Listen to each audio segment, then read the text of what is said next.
We must change the narrative on the planet that soil is a wealth, a legacy we have received from previous generations, and we have to pass it on as living soil for future generations.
I'm incredibly grateful for the chance to lead sustainability and social impact for Kroger and to serve as president of this foundation.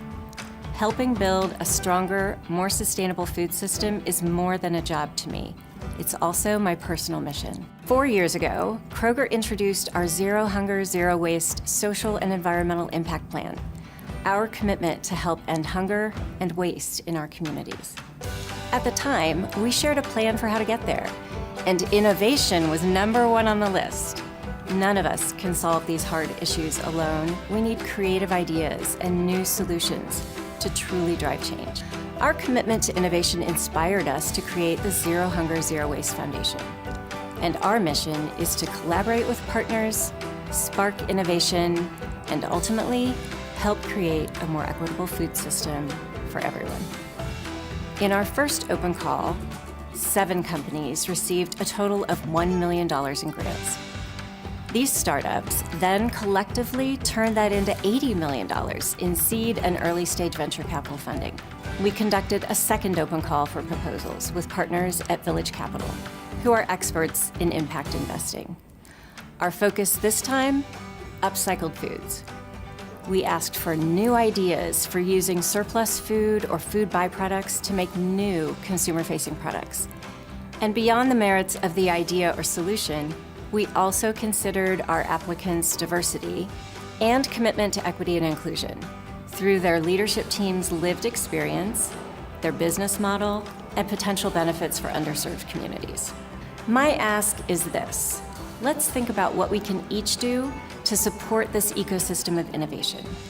We each bring unique strengths and perspectives to the conversation, and we need everyone.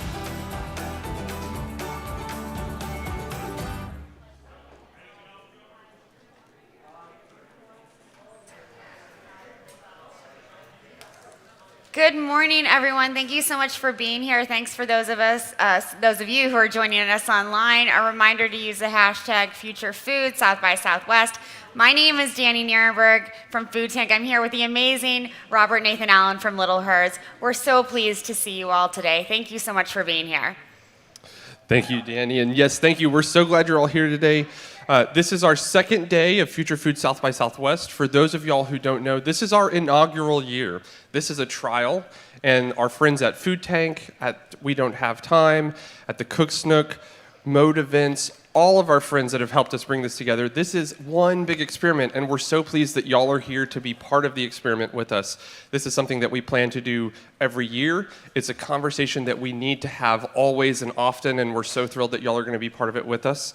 Before we get started today, we do want to recognize that right now we have friends, family, brothers and sisters in Ukraine.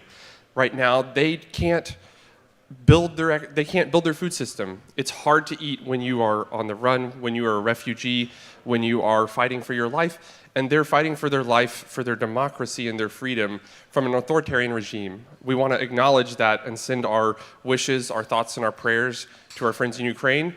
If you have support to give, resources to share, there are lots of options online to do so, and we encourage that.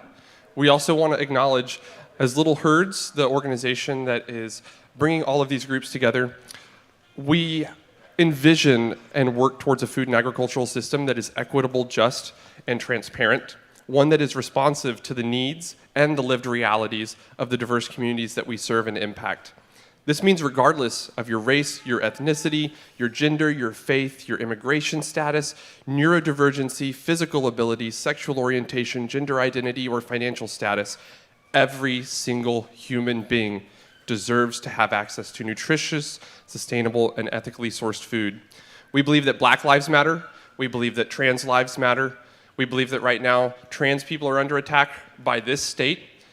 Here, this is a space where we love everyone, we welcome everyone, and we are all in this together. Once again, thank you so much for being here today. We're so thrilled to be kicking off this morning with an exciting panel about the foods that we have been eating and the foods that we will be eating. It's such an exciting day. Again, we're so glad you're here. And I also want to acknowledge the amazing team behind all of this, our production team, all of the staff, the security guards. So many people have been involved in making the Future of Food Day 1 and Day 2 happen. We couldn't be more grateful, and they deserve our respect, our honor, and most of all, just our love. So thank you all so much. I am so excited to bring to the stage a good friend of Food Tank and Little Herds, Chloe Sorvino, who's a fabulous journalist with Forbes. She'll be moderating a panel on drawing on the past to feed the future. So welcome Chloe to the stage, please.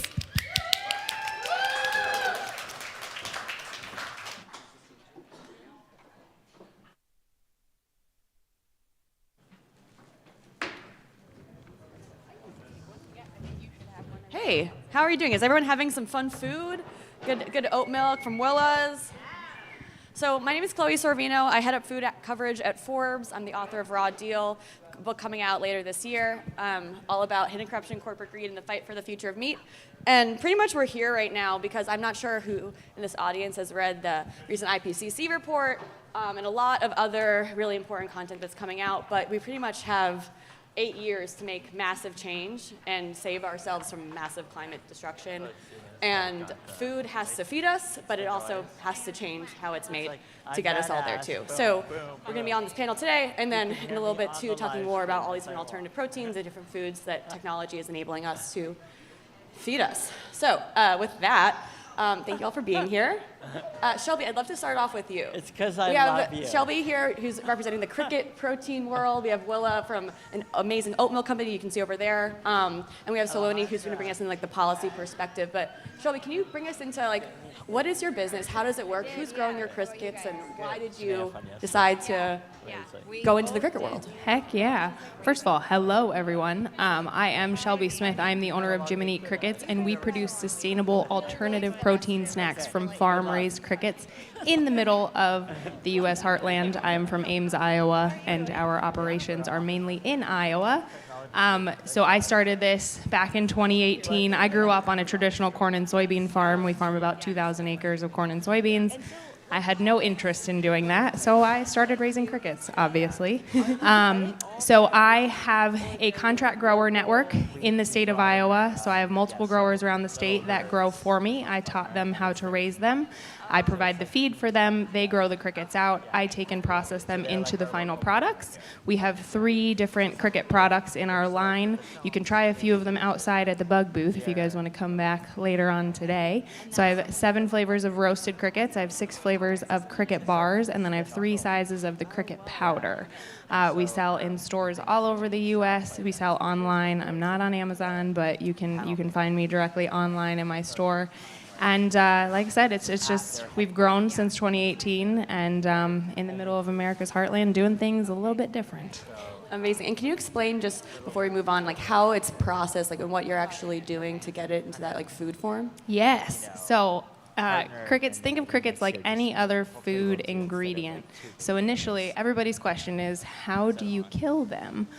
So they are killed in the freezer. So we harvest them, we separate them from everything, we kill them in the freezer, and then they are flash boiled, rinsed, and dehydrated. And then at that point, they can either be ground into the powder, which we can sell as is, or we can mix it into the bars and sell those, or we season them, roast them, and package them. And believe it or not, despite all of the research that everybody talks about of Americans are just not ready for the whole insect, 70% of my sales are actually my roasted crickets. Wow. So I would like to challenge that overall narrative of Americans are not ready for the whole bug. I think they are, as long as you are willing to have the conversations necessary to get crickets in mouths. Amazing. Cool. Okay, Christina, can you explain to us a bit about how your business, Willa's Kitchen, has been growing and what you've been really doing to have climate and environment kind of at the forefront of the entire business? Sounds good. Hi, everyone. Yeah, I'm Christina. You probably saw my co-founders, my husband Rusty and my sister Elena back there serving iced coffee with Cuvée, which is a local coffee brewer. We started Willa's originally because my grandmother had this amazing oat milk recipe that used real, honest ingredients, and we wanted to create an oat milk that we would feel good about drinking every day. And then as we dug into the category, we just kept learning more and more about the less obvious issues with the plant-based milk category. Of course, water use comes up a lot, soil health, in the use of Roundup. But the one that really shocked us was food waste. Food waste, a lot of people don't realize, is a leading cause of greenhouse gas emissions and climate change. It's, if it were a country, it would be third after the US and China in greenhouse gas emissions. So it's a huge problem, and generally, when oat milk is made, 20 to 30% of the oat is discarded, and generally that's the healthiest part that has all the prebiotic fiber and protein. So we found a way to use the whole entire oat, which makes our oat milk really rich and creamy. It also means we've got all the prebiotic fiber and protein, good stuff that you associate with oats, and it's zero waste and a better choice for the planet. In terms of building a business that is putting, values and sustainability first, I mean, our business isn't just a name, it's named after my grandmother. It has to live up to her name. Equally, it's a business that's driven by values. So every single decision we make, every single action we take has to be aligned with our values. And I think because of that, it's kind of a no-brainer for us to always choose the more sustainable path. Sometimes that means making decisions about products and ingredients and partners that I think our competitors would laugh at. If they saw what we spend on a cacao powder or vanilla extract, they might be a little bit shocked, but for us, it's just that's the right way to do things, and that's the only way for us to live up to the ethos of our brand. I really appreciate what both are talking about because, scale and efficiency kind of has to happen in some ways for you guys to be able to grow, to get what we need to have more people be eating these foods, but at the same time, it's very hard to start these businesses and grow them and do them as you guys are mainly bootstrapping, right? It's impressive. Saloni, can you bring us into the regulatory framework? What are the challenges that entrepreneurs like this and scientists are facing as they're trying to build foods of the future? Yeah, of course. And just wanted to say hello. I'm Saloni. I'm a food and agriculture analyst at the Breakthrough Institute. We are a technology-focused environmental think tank based in the Berkeley, California area.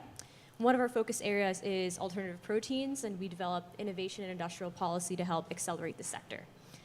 To get to your question, food is regulated by the U.S. Department of Agriculture and the Food and Drug Administration. It's fairly complicated, I think, to navigate because multiple agencies are involved.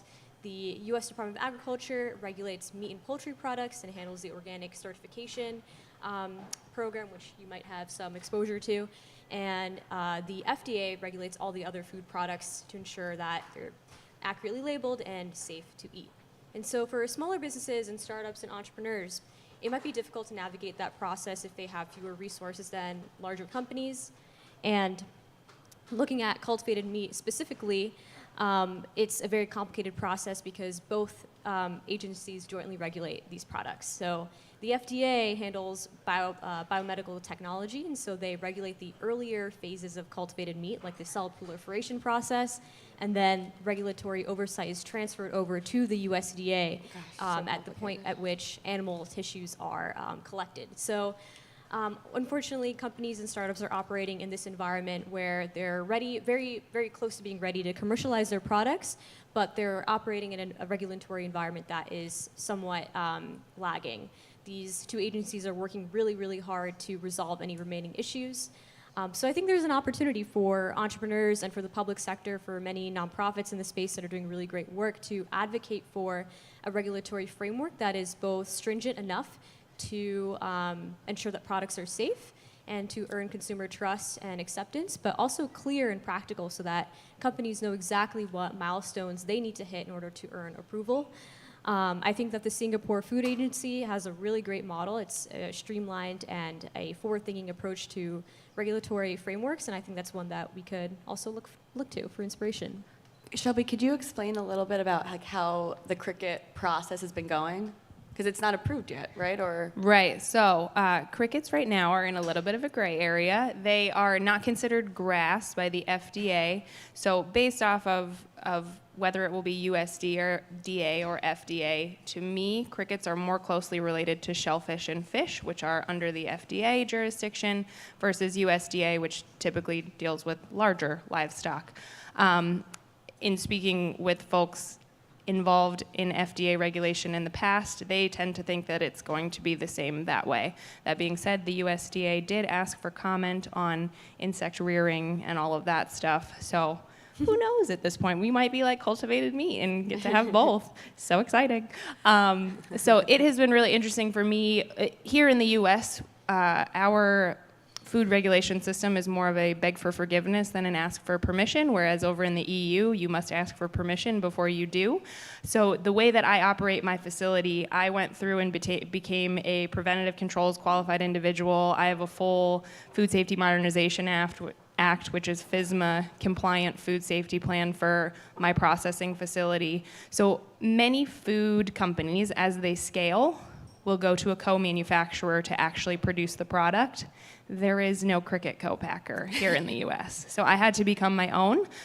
So just navigating those waters has been really interesting and sometimes overwhelming as a small business. But I think the key for me, in a past life I was in banking, so I dealt with central banks, Central Bank of Ireland. I find that if you are willing to engage with the regulators, have conversations and back and forth, they're pretty easy to work with. They're not out here to get us. They want us to succeed. So I've really made it a point in my home state of Iowa to develop that rapport with my regulators and my inspectors. I'm really glad you brought that up because I think like cricket co-packers, like what is that? But I think that's actually what I hear a lot about alternative proteins and different foods, food tech. There's a huge need for different like local manufacturing, local co-packing, like canneries even, like kind of more old school processing. And until we can get actually more of that type of business infrastructure out there with probably help from increased like regulatory framework, it's going to be very difficult for these businesses to grow. Can you explain like how your processing works a little bit too? Yeah, so with Willa's, we wanted to make sure we use shelf-stable packaging. You know, if we want to be the most sustainable company, we don't want to be using refrigerated trucking and refrigerated storage.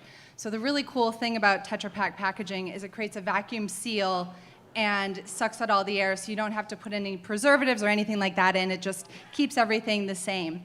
What's really shocking to me is that for decades in the US, we invested in plastic bottle co-manufacturing and not Tetra Pak co-manufacturing.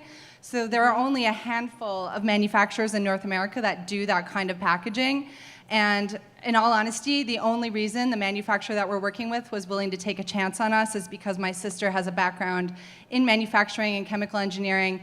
And I think they were literally like, well, she knows what she's talking about. She won't be annoying, so I guess we'll work with this little company. But it's super challenging. If you were to start a plant-based milk company right now, I don't know if you would be able to start just because you wouldn't be able to get time at a manufacturing facility, let alone work with one that you would really want to partner with.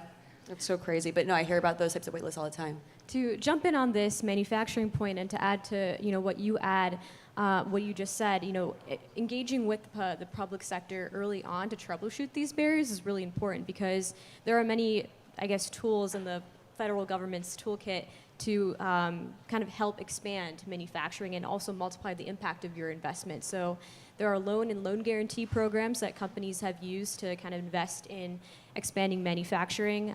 There's also advanced manufacturing institutes, so scientists in the federal government and scientists at alternative protein companies can kind of work together to troubleshoot these processes and learn how to make them work. So there are definitely opportunities to work together on this as well.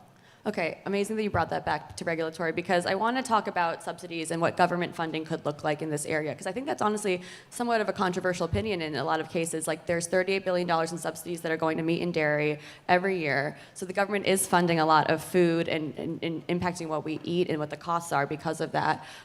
So in some ways, alternative proteins and different food tech-based companies are not in the same playing field, but also there's, I think, especially when you talk about lab-grown meat, there's like a little bit of a growing concern of, will the government just start funding lab-grown meat like Singapore and maybe Qatar have been doing? So can we talk about this on the group? What do you guys think? I mean, is there a space for public and private funding? How have you guys thought about your funding? And what role do you really think the government should have?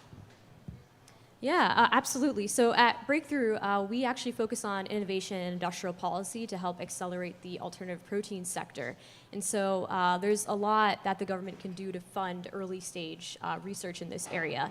And there's a long history actually of the public and private sector working together and collaborating to advance innovation.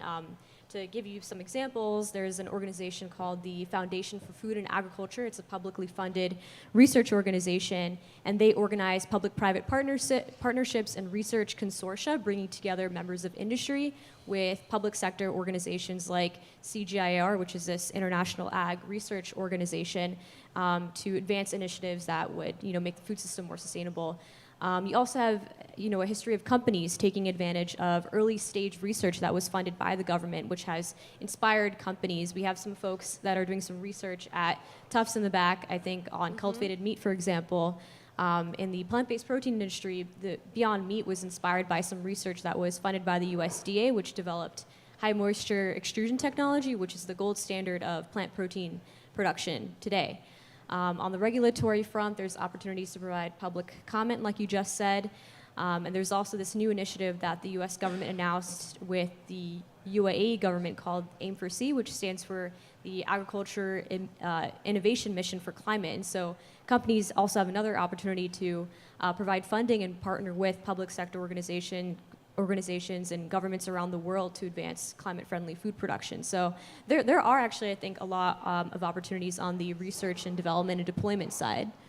I think when it comes to, public policy, I'm not a public policy expert by any means, but when I look at oats, if we could incentivize more farmers to grow oats, so many problems could be solved. I mean, they're a major carbon sequester, so they pull carbon from the atmosphere into the ground where it belongs, which is, essentially fighting climate change. They're good for soil health. And right now, everybody's really focused on immunity. Well, prebiotic fiber is one of the best ways to improve your immune system, and obviously oats are a great source of prebiotic fiber. So if farmers could be more incentivized to grow oats, there would be a huge ricochet effect, and I think that's really powerful. I mean, knowing that the food system is creating 35% of the greenhouse gas emissions, that just creates so many powerful opportunities for us to be the ones to kind of help implement change and make a lasting impact. Right, I feel like there's been a lot of studies that have come out recently, even if every other industry were to change, if the food industry doesn't change, we are still not going to meet our climate goals. Like, this is so critical. Thank you for that. Shelby? Well, I was going to say, as a Iowa farm girl, very entrenched in the corn and soybean and big ag, just nature of my surroundings. The one thing I will say about incentives for farmers going forward is a lot of consideration needs to be taken of what that program looks like when it sunsets, et cetera, because quite frankly, that is what has led to corn and soybeans being all that we grow. It was the government subsidies, the government incentives. It is now such a relationship with banks, the government subsidies, all of the above, that I 100% will defend majority of farmers, and that majority of farmers are not out here to ruin this planet, but they are stuck in a system that involves the bank and the government that they cannot. I look at our family farm, we would love to have a third crop just from the restorative nature with our soil. If we could rotate oats, if we could rotate hemp, if we could rotate any of these things that are going to help restore the soil in between those other major commodity crops, we'd be so much better off. So I almost cringe a little bit when people are like, I would love to do more subsidies. I'm like, we need to think about this a little better before we go do that, because it has created the system that we're in. So fool me once and all that. Must be dismantled first before I think there's this redistribution that needs to happen. Yes. For sure. I actually want to stick with you, Shelby, for a second, because you were telling us earlier about something that I thought was very fascinating. You said that crickets are picky eaters, and that's like impacted your business. Can you explain that? Yes. So if you go back to 2018, when I was trying to decide what insect I was going to raise, it was between crickets and mealworms, because those are the two that are fairly common to the American palate. I like to call crickets the gateway bug. But at the time, I could not get over the wiggle of mealworms. I've since eaten them. They are delicious. In retrospect, mealworms are much easier to raise at scale because they are much less picky in what they eat. Crickets are, though people call them land shrimp, they are definitely not bottom feeders like shrimp. They're very picky in what they eat. We feed them a non-GMO insect blend, which just so happens to be sourced 7 miles from our original farm. Sometimes it's better to be lucky than good. That's one of the top 10 manufacturers of specialty feed in the US, and he's like right at my doorstep, so it's awesome. But the other thing about crickets is it needs to be non-GMO or organic because of the amount of pesticide residue on conventional. Not a problem necessarily for you or I eating it, but for the insects, it impacts their immune system and really wreaks havoc on our entire population. So they are pretty picky. That being said, you also do need to have some source of complete animal protein in their feed, or they do start eating each other. So Okay, that's yeah, great. That was the part for me. I was Yes. like, okay, we're talking about building these more sustainable, efficient systems, but they're still eating pork, right? Well, so, and the reality of it is, so ours, it is you will see fish meal, you will see pork, and the reality of it is, yes, raising the crickets, you do still need to have meat in there. I would prefer my crickets don't eat each other, so you need to have something. But again, that's where in Iowa, we are so uniquely positioned to do the bugs in a sustainable way because everything is right at our fingertips. We are the #1 producer of soy, corn, eggs, probably something else that I'm forgetting, and I always say bugs should be too. So all of that, my supply chain is very small in my network. So we're primed for it. I'm just trying to convince people. It's fine. Okay, so that brings me to a question I want to pose to the whole group here. Crickets eating meat. Maybe, how much really do you think existing structures will be able to change or will have to change? It seems to me like there still are some overlaps between meat and some of these vegan alternatives. Do you think working in the system is the way forward, or do you think it's maybe a mix of both? Well, I think I think we need to look at it as a larger picture rather than a binary of vegan good, meat bad. Like, there is a conversation about nutritional density. There is a conversation about here in the US, our obesity rates being so high. That is not sustainable long term, looking at the strain on our healthcare system and everything else. So again, I don't come from necessarily the binary of vegan good, meat bad. Obviously, I'm still technically in the meat industry, though I don't think they would have me. So I just think it's a larger conversation. I think there definitely has to be overlap. The other thing is, as we look at implementing and bringing back in like indigenous folks, black farmers, all of that stuff, who are we to tell them, hey, this has been in your culture, this meat has been in your culture for all of these years? Who are we to tell them, I'm sorry, you need to just be plant-based? I'm not here to do that. So I think it's just a larger conversation with lots of overlap. I was going to say, equally on top of that, I think saying, oh, I'm creating a less bad alternative or a less harmful alternative, I just think we're past that point. It's time to start not trying to be neutral or just okay, but to be climate positive, to be net positive. And I think that's how we make decisions. How can we create more good, not just do less bad? And in the alt space, whether it's alt dairy or alt protein, I think there needs to be more of a conversation around that. Like, are we just creating something that is bad in a different way, or not as bad, but not actively trying to find a way to make it really good? Yeah, I agree with both of you. You have to manage both culture, the environment, public health, and also deal with the reality that meat, consumption is growing around the world. And so we're going to need all of these solutions on the table. And what matters at the end of the day are the outcomes, right? What the environmental footprint ends up being, what are the health impacts end up being, nutrition impacts. And I think there's probably benefits to both. I mean, you can leverage existing structures as a business, existing food distribution channels, processing and manufacturing infrastructure to help scale up your startup and scale up innovation and bring your products to market faster. But at the same time, there are benefits to creating an entirely new supply chain because you can prioritize, let's say, workers and employees in that new system. Companies can organize themselves as employee-owned companies or firms, for example. They can probably provide better worker pay or worker protections, or set aside funding for charity and these other initiatives that I mentioned. Mm-hmm. And those structural adjustments are a little bit harder to achieve in the existing framework today. Thank you for that. I really, really appreciate those comments. And I want to stick on those outcomes for a second. So health, nutrition, community, health, you talked about hospitals and just like the impact of what we eat leading to a massive health crisis.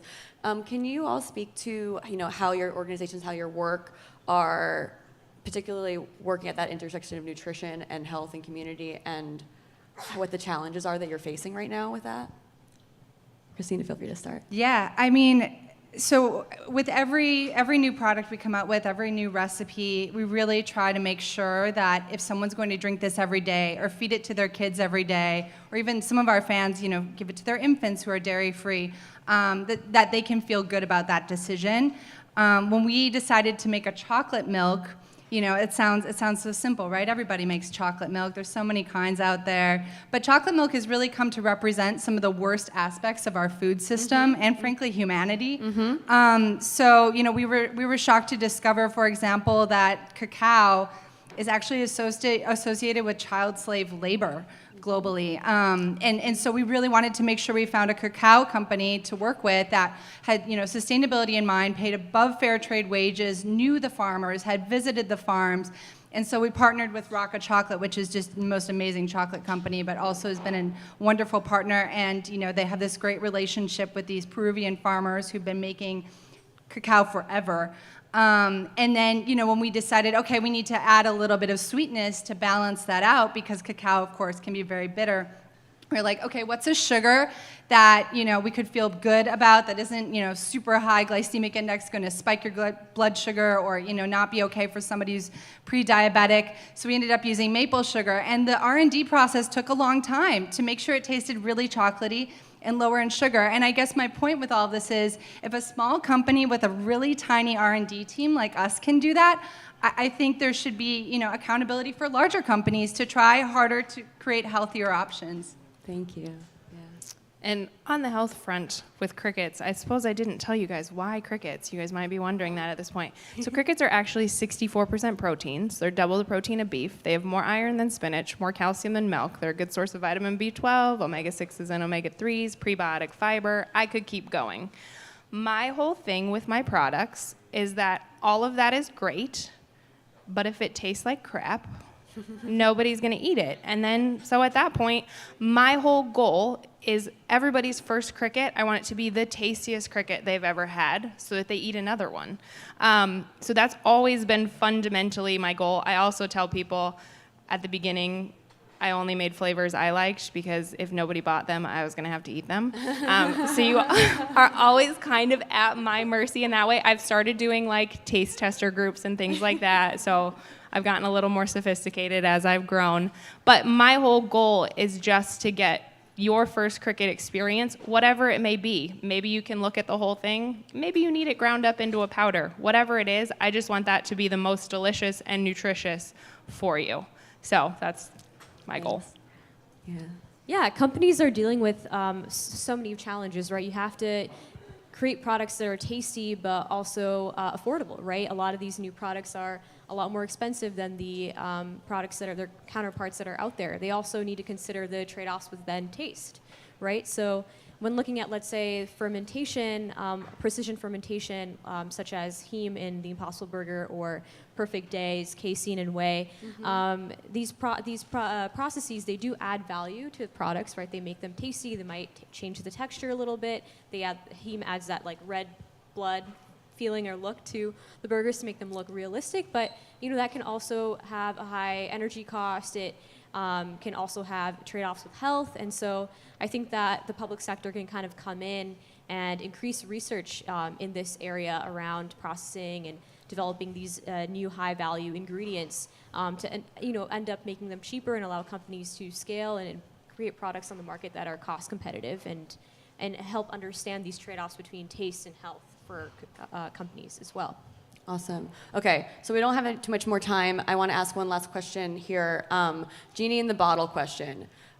For your work, a regulatory, business strategy, or otherwise, what would be one big wish you have moving forward? I think it'd be great if it was easier to get an SBA loan. Yep. I hear that. I think funding for startups and food businesses are not cheap to start, and Kudos to you for bootstrapping. Trying to create more affordable options is super necessary in this world, and there's so much food insecurity. I think if there were just more financing options for small businesses, that would be huge, because really that's where the innovation is coming out. Like those are the businesses that are really pushing things forward on a nutrition level, on a sustainability level, pushing the new ideas and innovations and solutions we're talking about. So if there was more opportunities for people to take their ideas to market, that'd be amazing. Yeah, and let alone too, just the racist institutions that have been not giving out loans to a lot of people 100%. too. I mean, I would love to see better loan structures get to entrepreneurs so that you don't have to take out money from investors who just want to ruin your business. On the policy front, I'd like to see the U.S. government and more governments have a long-term vision around alternative proteins and food innovation, and so that and create a pathway for more companies to kind of get involved, more scientists and more groups to kind of get involved to make that vision happen.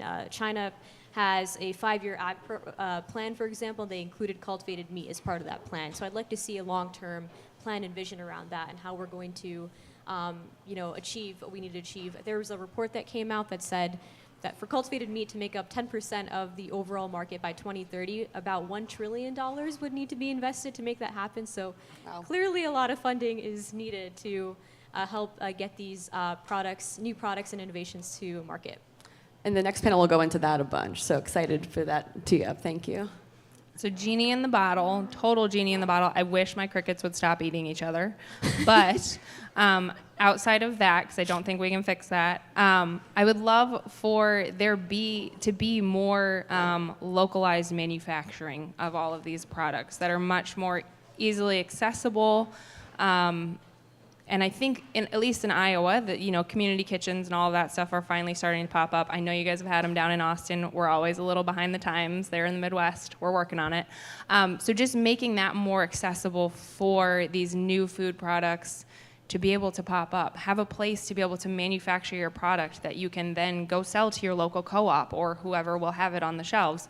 I think that's just a big barrier to entry for us little guys. Well, we'll end it there, but thank you all so much. This is great. Thank you. Thank you. Thank you. And thank you to Food Tank. This is great. I've got to stay.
Natalie, thanks for that quick reset. Super excited. I think that last panel honestly really teed up where this conversation is going to totally go. So thanks. We're here to get more deep into the alternative protein world. Mostly going to maybe talk about some cultivated meat, a little plant-based, and just where the technologies are and where they're going. So thank you all for being here. Okay. So, Natalie, Dr. Natalie, I would love to start off with you because I think your work has spanned so much of what's happening in the cultivated meat space. You're at Tufts, but you're also at this private company. And so could you speak a little bit about your work and then also kind of give us an overview of really where cultivated meat is today?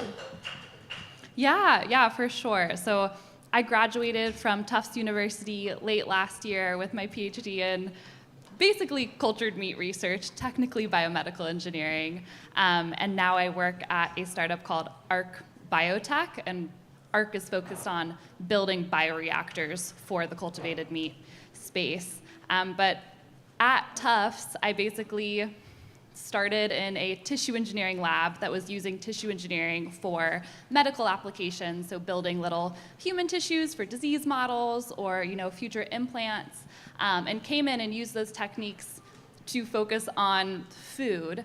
And I ended up at Tufts because it was the only place to really work on cultured meat back in 2016 when there were only a handful of companies, and I just really wanted to, get hands-on experience with the research. And over the past 5 years, as we've all seen, the space has just exploded, and there's so many initiatives and people working in the space now. So it was amazing to watch, kind of incubated in academia and watching the field just expand. My specific research project was on using insect cells for cultured meat, which maybe we can dive into later, the reasons behind that. But we also just worked on a lot of outreach, building courses, just trying to get funding, bring funding into this space. We just wrote so many grants applications and finally had money come in the later years from the USDA. And so yeah, where cultured meat is today, still not on shelves, but just so much more support now. And I think getting different players involved. For a long time, it was driven by the tissue engineering community, and we really needed people from meat science and food science and farming and traditional ag and supply chains to enter the field to really bring it to the next level. And I think that's what we're seeing. Right, there's been billions in funding. Singapore, Qatar governments have invested very significantly. The panel earlier was talking about how there's still an estimate that $1 trillion is needed to really commercialize this. So it's still so much money that's needed. So we'll get into that a bit more. But thank you for that. And Leji, I would love to hear, can you tell us a bit about your work and what's been the most important development you've seen just in this past, little while? Yes, thank you. So yeah, I'm Leji Gafour. So I'm president of Cult Food Science, which is a publicly traded investment and technology development platform focused exclusively on cultivated meat and precision fermentation. But before that, I was a founder of a startup involved in the space, focused on growth media and growth factor development, so making the food for cells cheaper. And I actually also grew up on a farm, so I had my hands in the dirt, but I did not ever imagine I would ever work on food again, because I was working on computers at one point. So it's been a very interesting arc. But yeah, we see a lot of new developments in this space. It used to be that there was always another black box that you'd hear about, whether it was access to cell lines, or the cost of growth media, or this and that. But at this point, every time one of those has come up, there has been multiple startups that have come up with a solution. And right now, a big focus is on scale. So a lot of the interesting tech that we're seeing is actually on new, novel bioreactor designs to help companies get from benchtop and smaller pilot factories to global distribution. Thank you. Yes, I wanted to start with both of you because from what I hear and what my reporting tells me, the bioreactors and the serum, the growth medium, are the two kind of biggest parts, biggest hurdles to get towards real commercialization of these technologies. And so we can dive into it a bit more. But just so everyone knows, the bioreactors, and maybe you could speak to this a little bit, but The bioreactors are also what's used to make vaccines, which is why they're very they're high in demand right now. There's huge wait lists for these startups to get access to bioreactors. The bioreactors have to change their sizes, like most of the sizes to make vaccines are a completely different scale than what's needed to actually make a reasonable amount of meat. So can you speak to what your company's actually doing to make bioreactors accessible to these startups? Yeah, great question. So something that I learned, at my new company, like Chloe was saying, most of the bioreactors on Earth are dedicated to the pharmaceutical industry. But even so, even if we took every single bioreactor on Earth right now and started using it to crank out meat instead of vaccines, it would not be enough to even make a dent in the meat industry. Like the medical vaccines, it's such a high margin, low volume business, and food is the exact opposite, right? So we really need to create brand new infrastructure. We need more bioreactors, they need to be bigger, they need to be less expensive, and then they need to be specialized to create cultured meat and not vaccines, which are just very different products.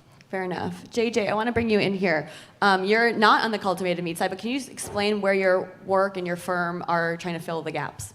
Yeah, absolutely. Hi, everybody. My name's JJ Cass, and I work for a company called Next Gen Foods, and we're the makers of a plant-based chicken product called Tyndall, which if you've been at South by all week, you might have seen our food truck or given it a try.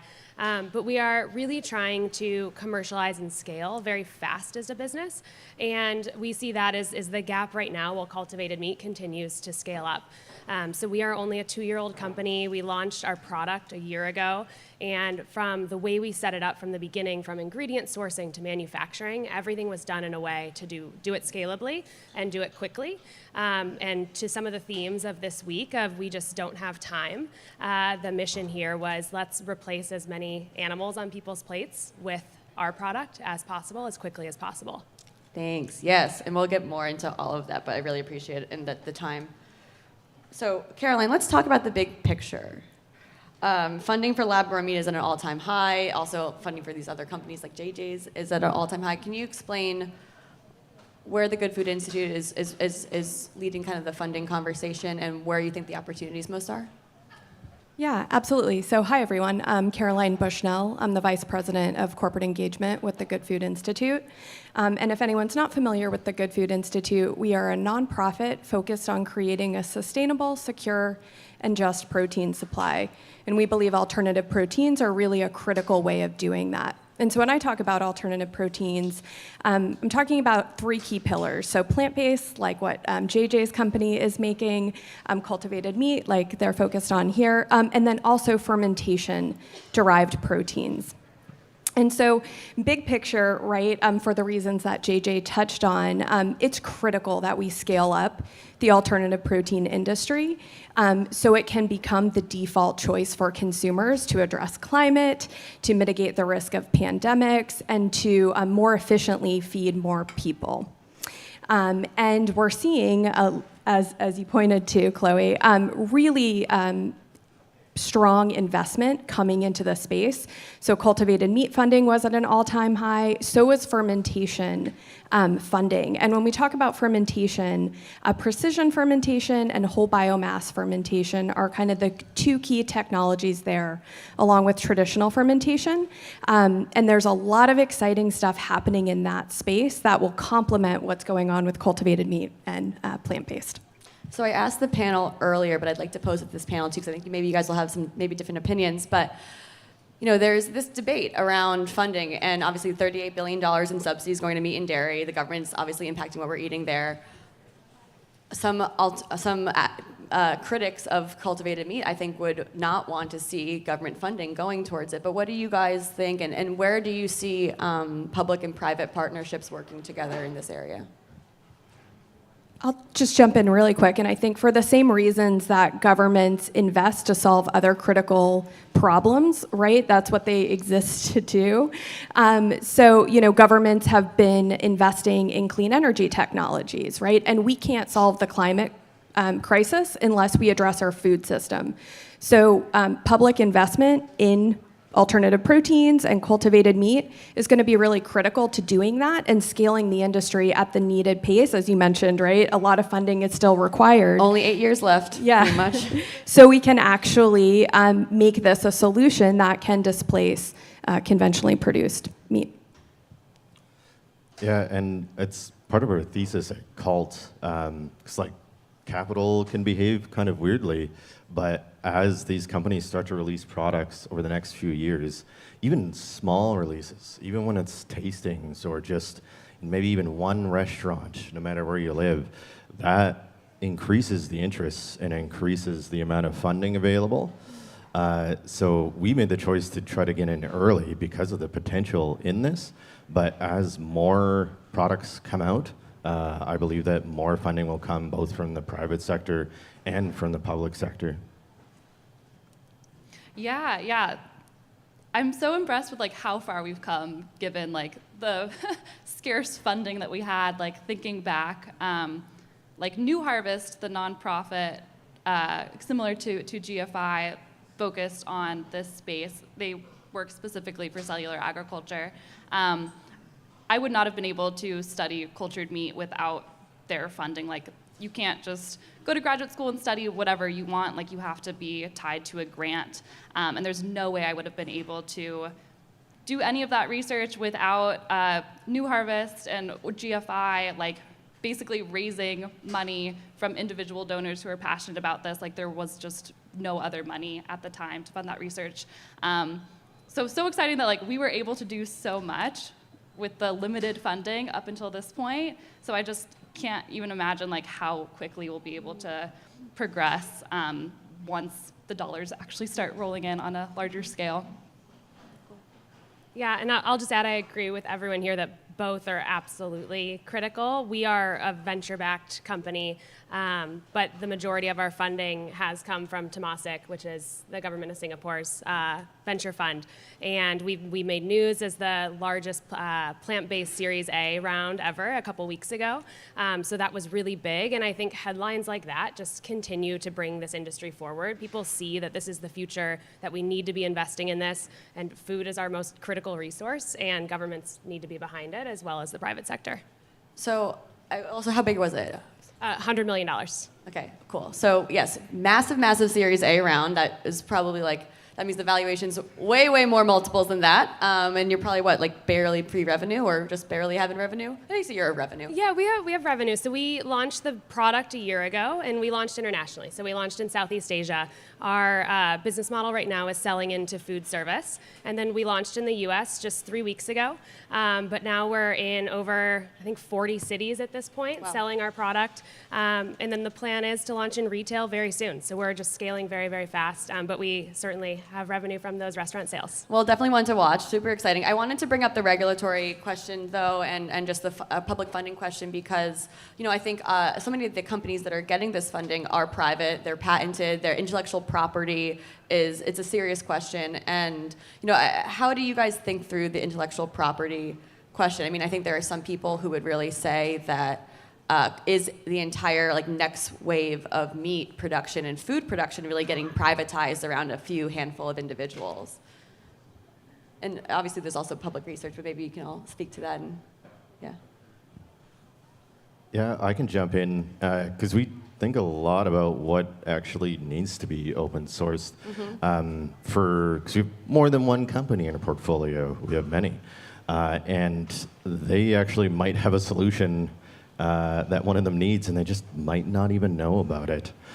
So trying to identify what actually needs to be open source and available, whether that comes through academic research or a company willing to put that forward, is really important for the industry to succeed.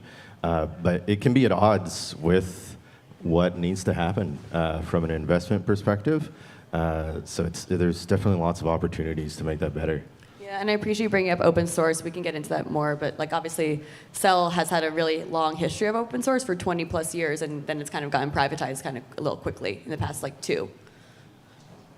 Feel free to jump in. Sure. Yeah, I can build on that a little bit. I think one of the things that GFI is trying to do is to help open source a lot of the foundational science for cultivated meat and some of these other alternative protein technologies to kind of, lift all boats and ensure that not each company is working behind the scenes to try and solve all of the same challenges, where we can help raise that foundation, right, to benefit all of the companies and accelerate the industry quicker.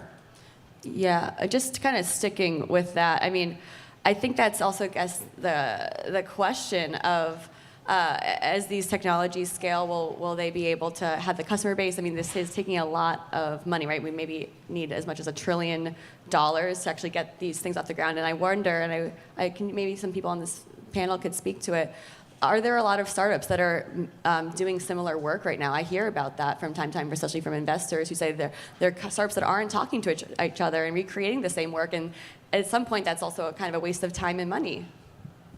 Yeah, that's why I get really excited about enabling technology companies. And while I was in academia, I just grew to really appreciate the collaborative spirit and being able to talk openly about my research and really build off what other people were doing. And so when I moved to the private sector, I knew I wanted to work for a company that was enabling the entire field and focused on one aspect of the solution, and then could really be pretty open about what we're doing, because we need to do that to be able to help and provide the right solutions. So I think as companies specialize, there'll be less duplicated efforts. Right now, if you just were to start a brand new cultured meat company, you have to find where you're going to get cells and do that whole process yourself. But if we have companies providing the cells and just more pick and shovel companies, really, then there'll be less duplicated efforts, is what I think. And I can build on that from the plant-based side, which is we learned so much from every company that came before us. I mean, we are only a 2-year-old business, and Beyond and Impossible been around for many more years than that. And things that they did helped us to develop our systems and our scale. So even though I think on the private company side, there's a lot that is still proprietary in terms of your ingredients and the custom technology you're using, but we are still using co-manufacturing. We are still sourcing ingredients from a lot of the same places and learning about that supply chain and process. Thanks, I appreciate that. Let's talk more about the manufacturing. We also spoke about this a little bit on the other panel, and maybe we can get more to the bioreactor side of things too. But what type of manufacturing is needed for these technologies to scale? We were talking earlier about how local processing for some the crickets and other kind of more whole foods really is necessary on a more regional level. How does it work for cultivated meat? And maybe can you just kick off with bioreactors and talking more about what that work actually is like? Yeah, exactly. So we're always building off of the existing systems that are out there for pharma. So we know that a bioreactor, it's there to basically replace the functionality of the animal, to keep the cells warm, to get the media circulated. And so that's very similar to what pharma bioreactor needs are. But then there's another element, because we're not just creating cells, we're creating tissues. So we also do need to be innovating completely new designs that are able to actually create structured tissues and not just a mass of cells. So there's brand new innovation, but we have a really good starting point. Cool. But I think it really gets into just the need for scale that's not there, and building industries to support the main industry. Cool. Feel free to hop in anywhere. Yeah, I can talk about the growth media side for scaling as our previous company. And maybe when you do that, could you explain, where in the process growth medium is used and how it's used? It's part of what goes into the bioreactor, right? Yes. Apologies to any scientists in the audience, because I'm generalizing. But yeah, I like to think about it the same way that a cow needs to eat grass. If you're taking their cells to grow food out of them, they still need energy. And since it's separate from the cow, you still need to feed it. And that's where growth media comes in, kind of thinking about it for the food that you need to feed the cells. And there's a lot of different parts to it. And some of it is really, really, really expensive. And there was issues with old formats of growth media, so you hear about FBS or fetal bovine serum a lot. Can you explain to us like why that was controversial in the first place?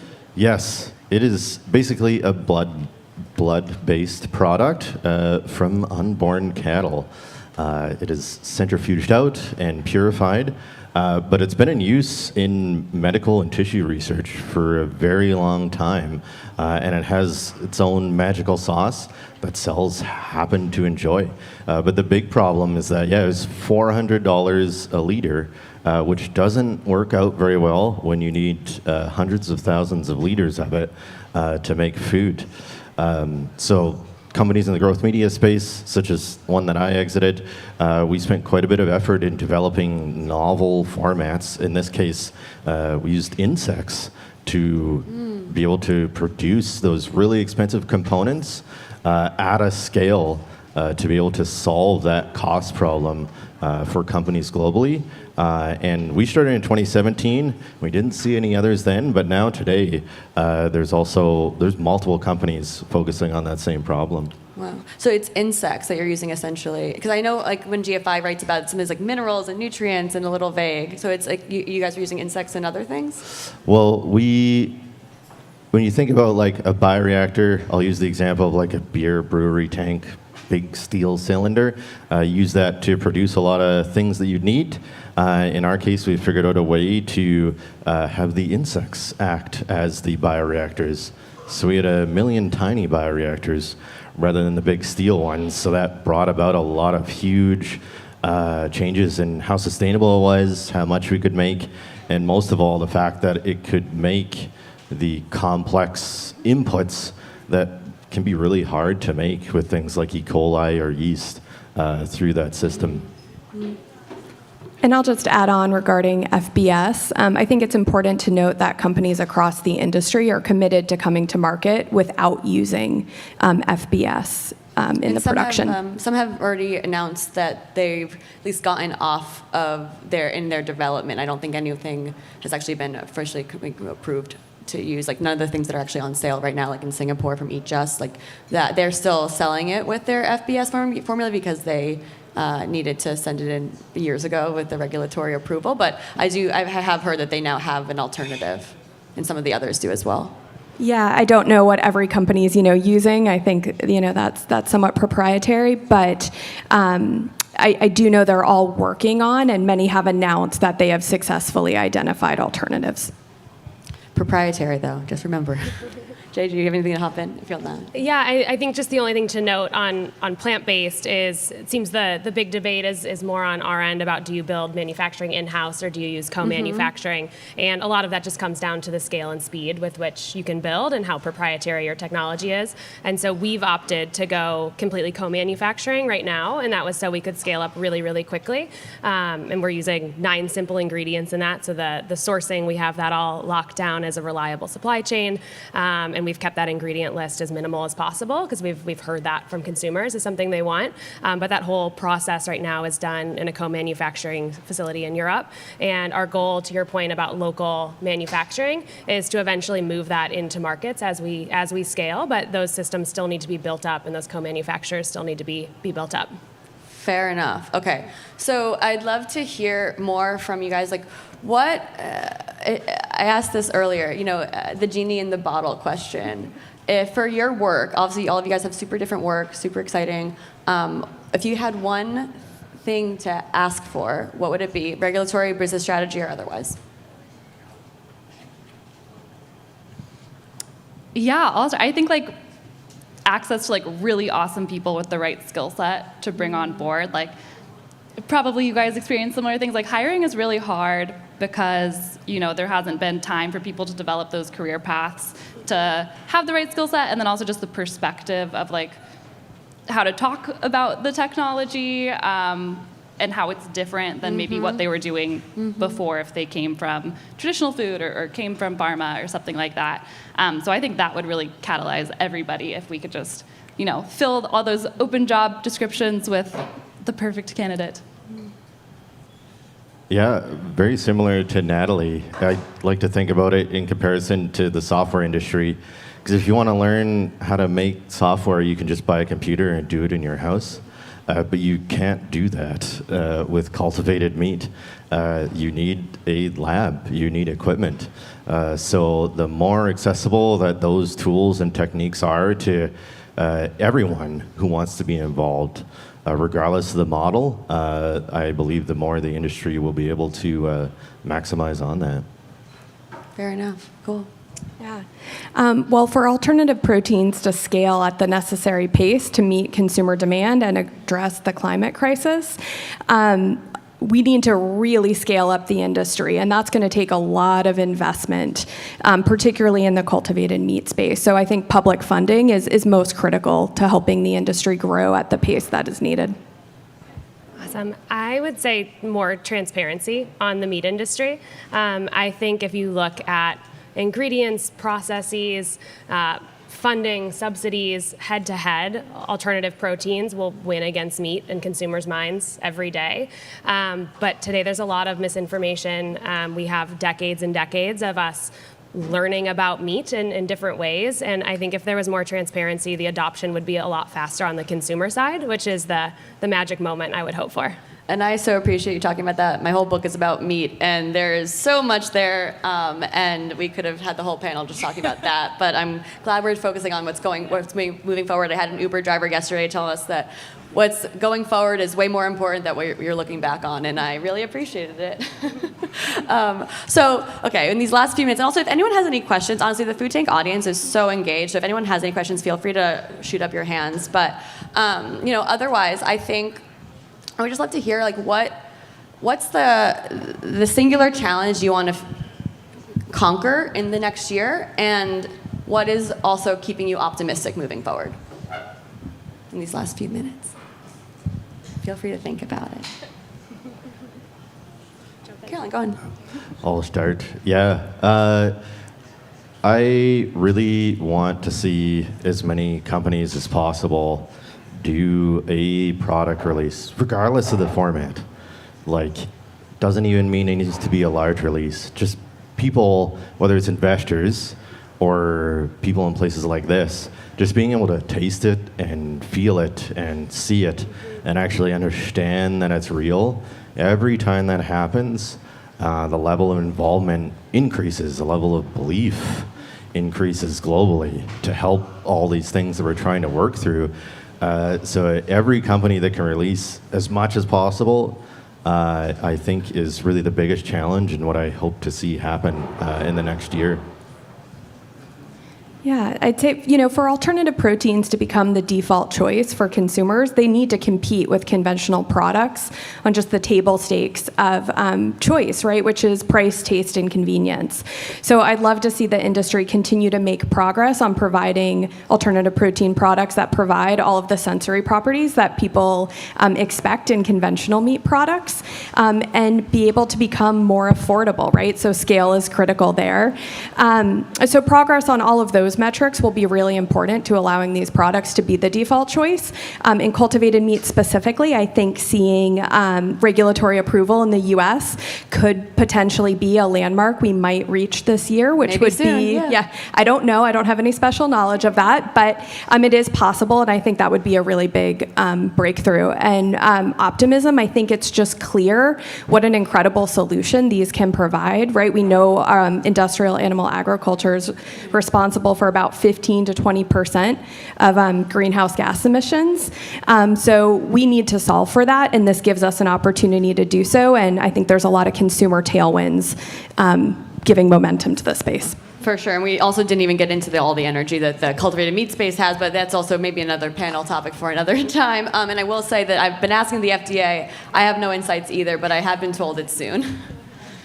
I think if I can just build on what Ledgy said there on the challenge, I think it is the speed to market that we're getting people to try these amazing products that are being created. I think every couple months there's a new product coming out that is even better than the last one, more innovative, more delicious, lower cost, and we just need to be able to scale those up as fast as possible so people can try them and know they're amazing and a good alternative.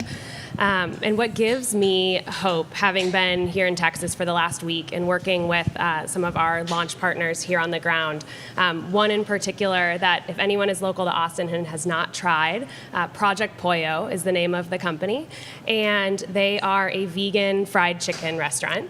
And they launched during COVID. They're about a year old. They now have 14 locations in Texas. And they're launching one every 30 days. Their fried chicken is Tyndall, our product, and it has just been amazing what they've been able to do in a market that is known for meat and barbecue and the scale with which they are growing. And their product is amazing, and it is at a low cost. It's approachable to consumers. And they said something like 70 to 80% of their customers are not vegan or vegetarian. Wow. And are coming in to eat their vegan fried chicken, and that gives me so much hope and optimism. That's amazing. Dr. Natalie, take us home. Yeah, over this next year, I'm really excited about just like more connection and communication between companies in the space, especially, you know, coming from an enabling tech side. Like, we could build a great bioreactor, but we want to make sure it's super relevant to the companies that are going to use it. So I just want like more collaboration, more communication, like knowing what the true pain points are, because our company and then a lot of the other, you know, B2B companies are just looking to like help people address whatever challenges they have. So if we can get more information about what those are, then these solutions we're building from scratch will be able to, you know, alleviate those. Amazing. Well, we're out of time, but thank you so much, JJ, Caroline, Leggy, Natalie, thank you. My name is Chloe Sorvino. I'm the head of food and agriculture coverage at Forbes, and the Food Tank, thank you so much for having us. It used to be cost of water, cost of land, but right now our biggest challenge is labor. It takes a lot of people. Crops we're in take a lot of people. Every year we're seeing less and less people showing up from Mexico. Toda esta fruta está haciendo falta en el mercado, pero no hay quien la pisque. It's gotten really severe recently. We have fields that were beautifully grown and we just couldn't get them picked. Estamos recortando los acres que estamos plantando. Necesitamos que haya gente. If you don't allow for a new supply of labor, the fruit is not going to get picked. I don't want to downsize. I would like to grow. If you don't have the farms, what are you going to have? There'll be a lot of people that lose out if it can't be a more thoughtful debate.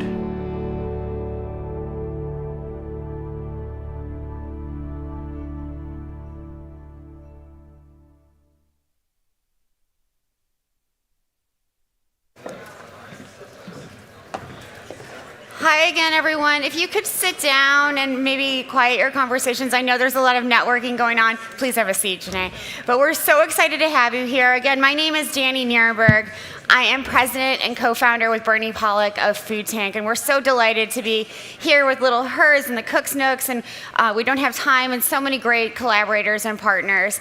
And we just saw a really, really complex video, and I want to go ahead and introduce my guest. Janae DaCosta is the first chief of staff at Driscoll's. And for those of you who don't know, Driscoll's has been a family-owned company for about 100 years, and it works with over 900 independently owned operators around the world. So, you know, those berries that you see at your Whole Foods or your Safeway, there's a lot that goes into that, and that's what we're here to talk about today. But this video of the last harvest really touches on some complex issues around immigration policy, food workers, and really the food system in general. So I'm hoping, Janae, that we can sort of dive right in and talk about what, you know, I think many of us don't understand that immigration policy is so related to food policy. And I'm wondering if we can sort of start off with that comment. Certainly. Thank you, Danny. And thank you, Food Tank, for the opportunity for Driscoll's to share the last harvest. For those of you that weren't able to see it at the screening earlier in the week, it will be more readily available in mid-April.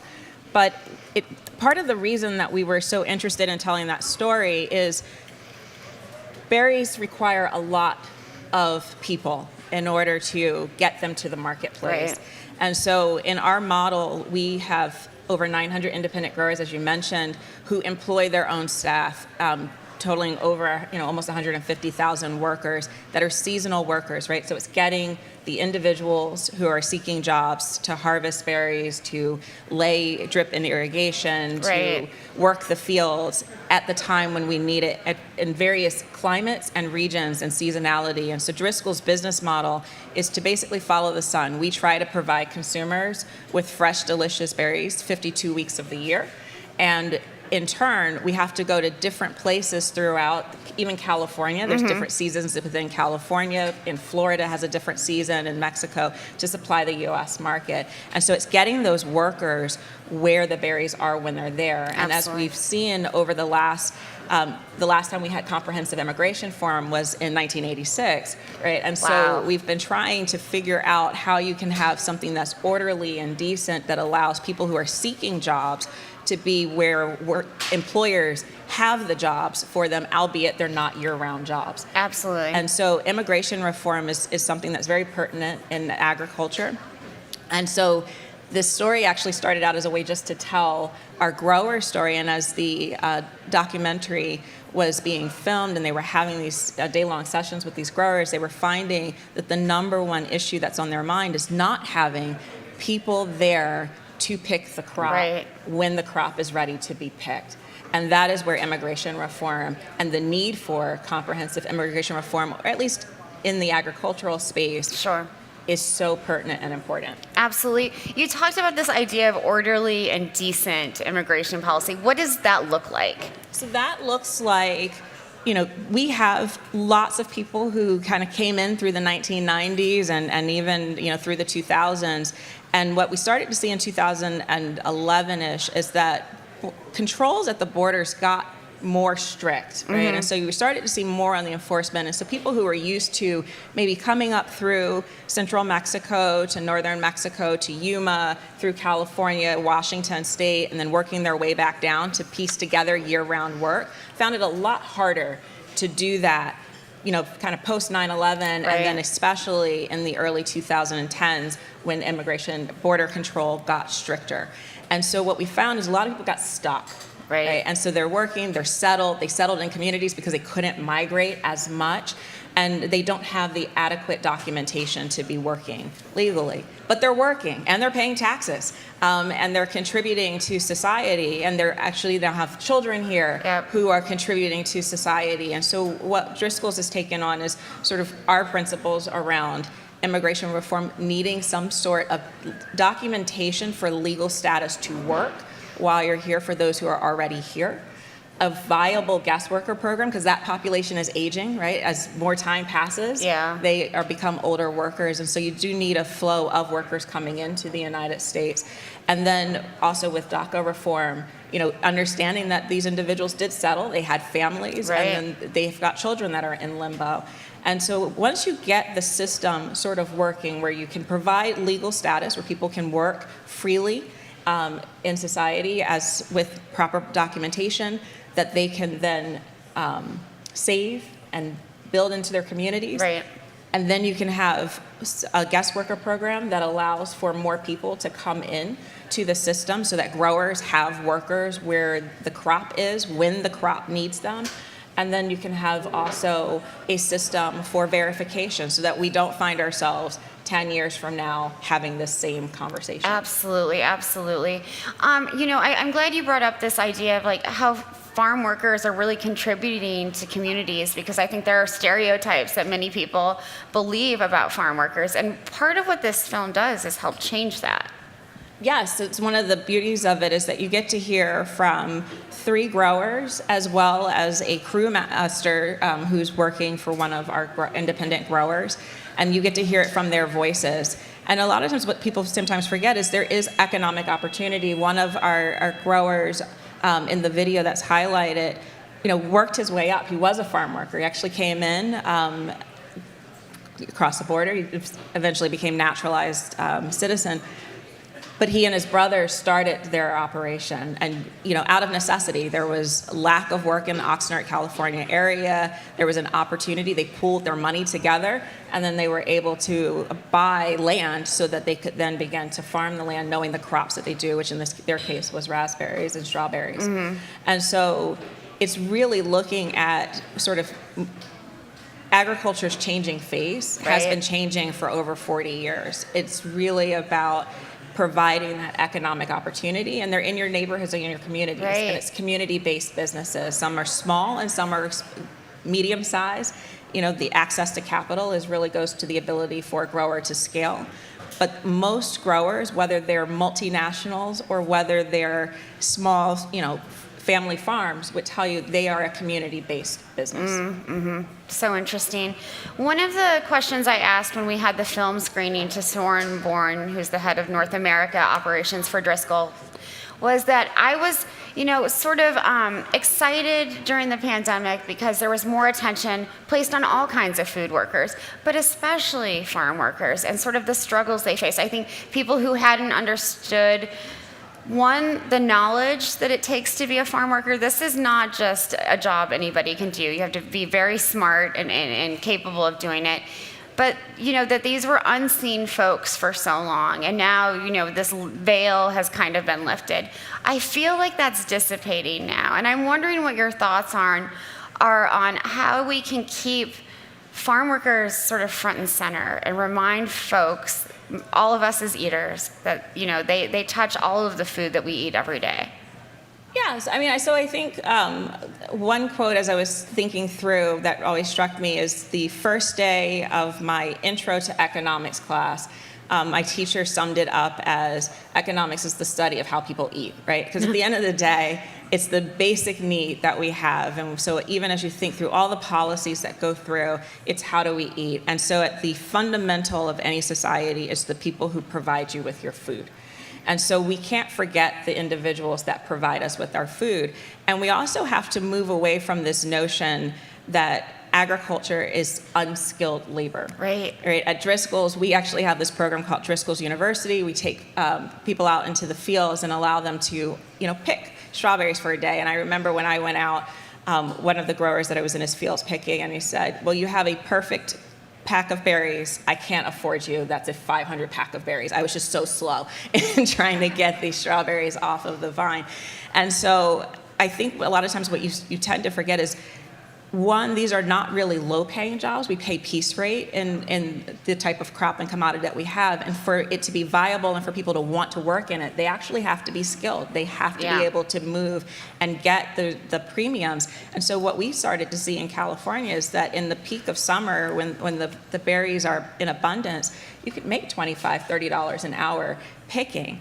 And so because it's skilled, I could not make that money because I'm too slow, right? So that's not the skill set that I have, and so I'm here talking to you. But it is for you to remember that is skilled labor. Right.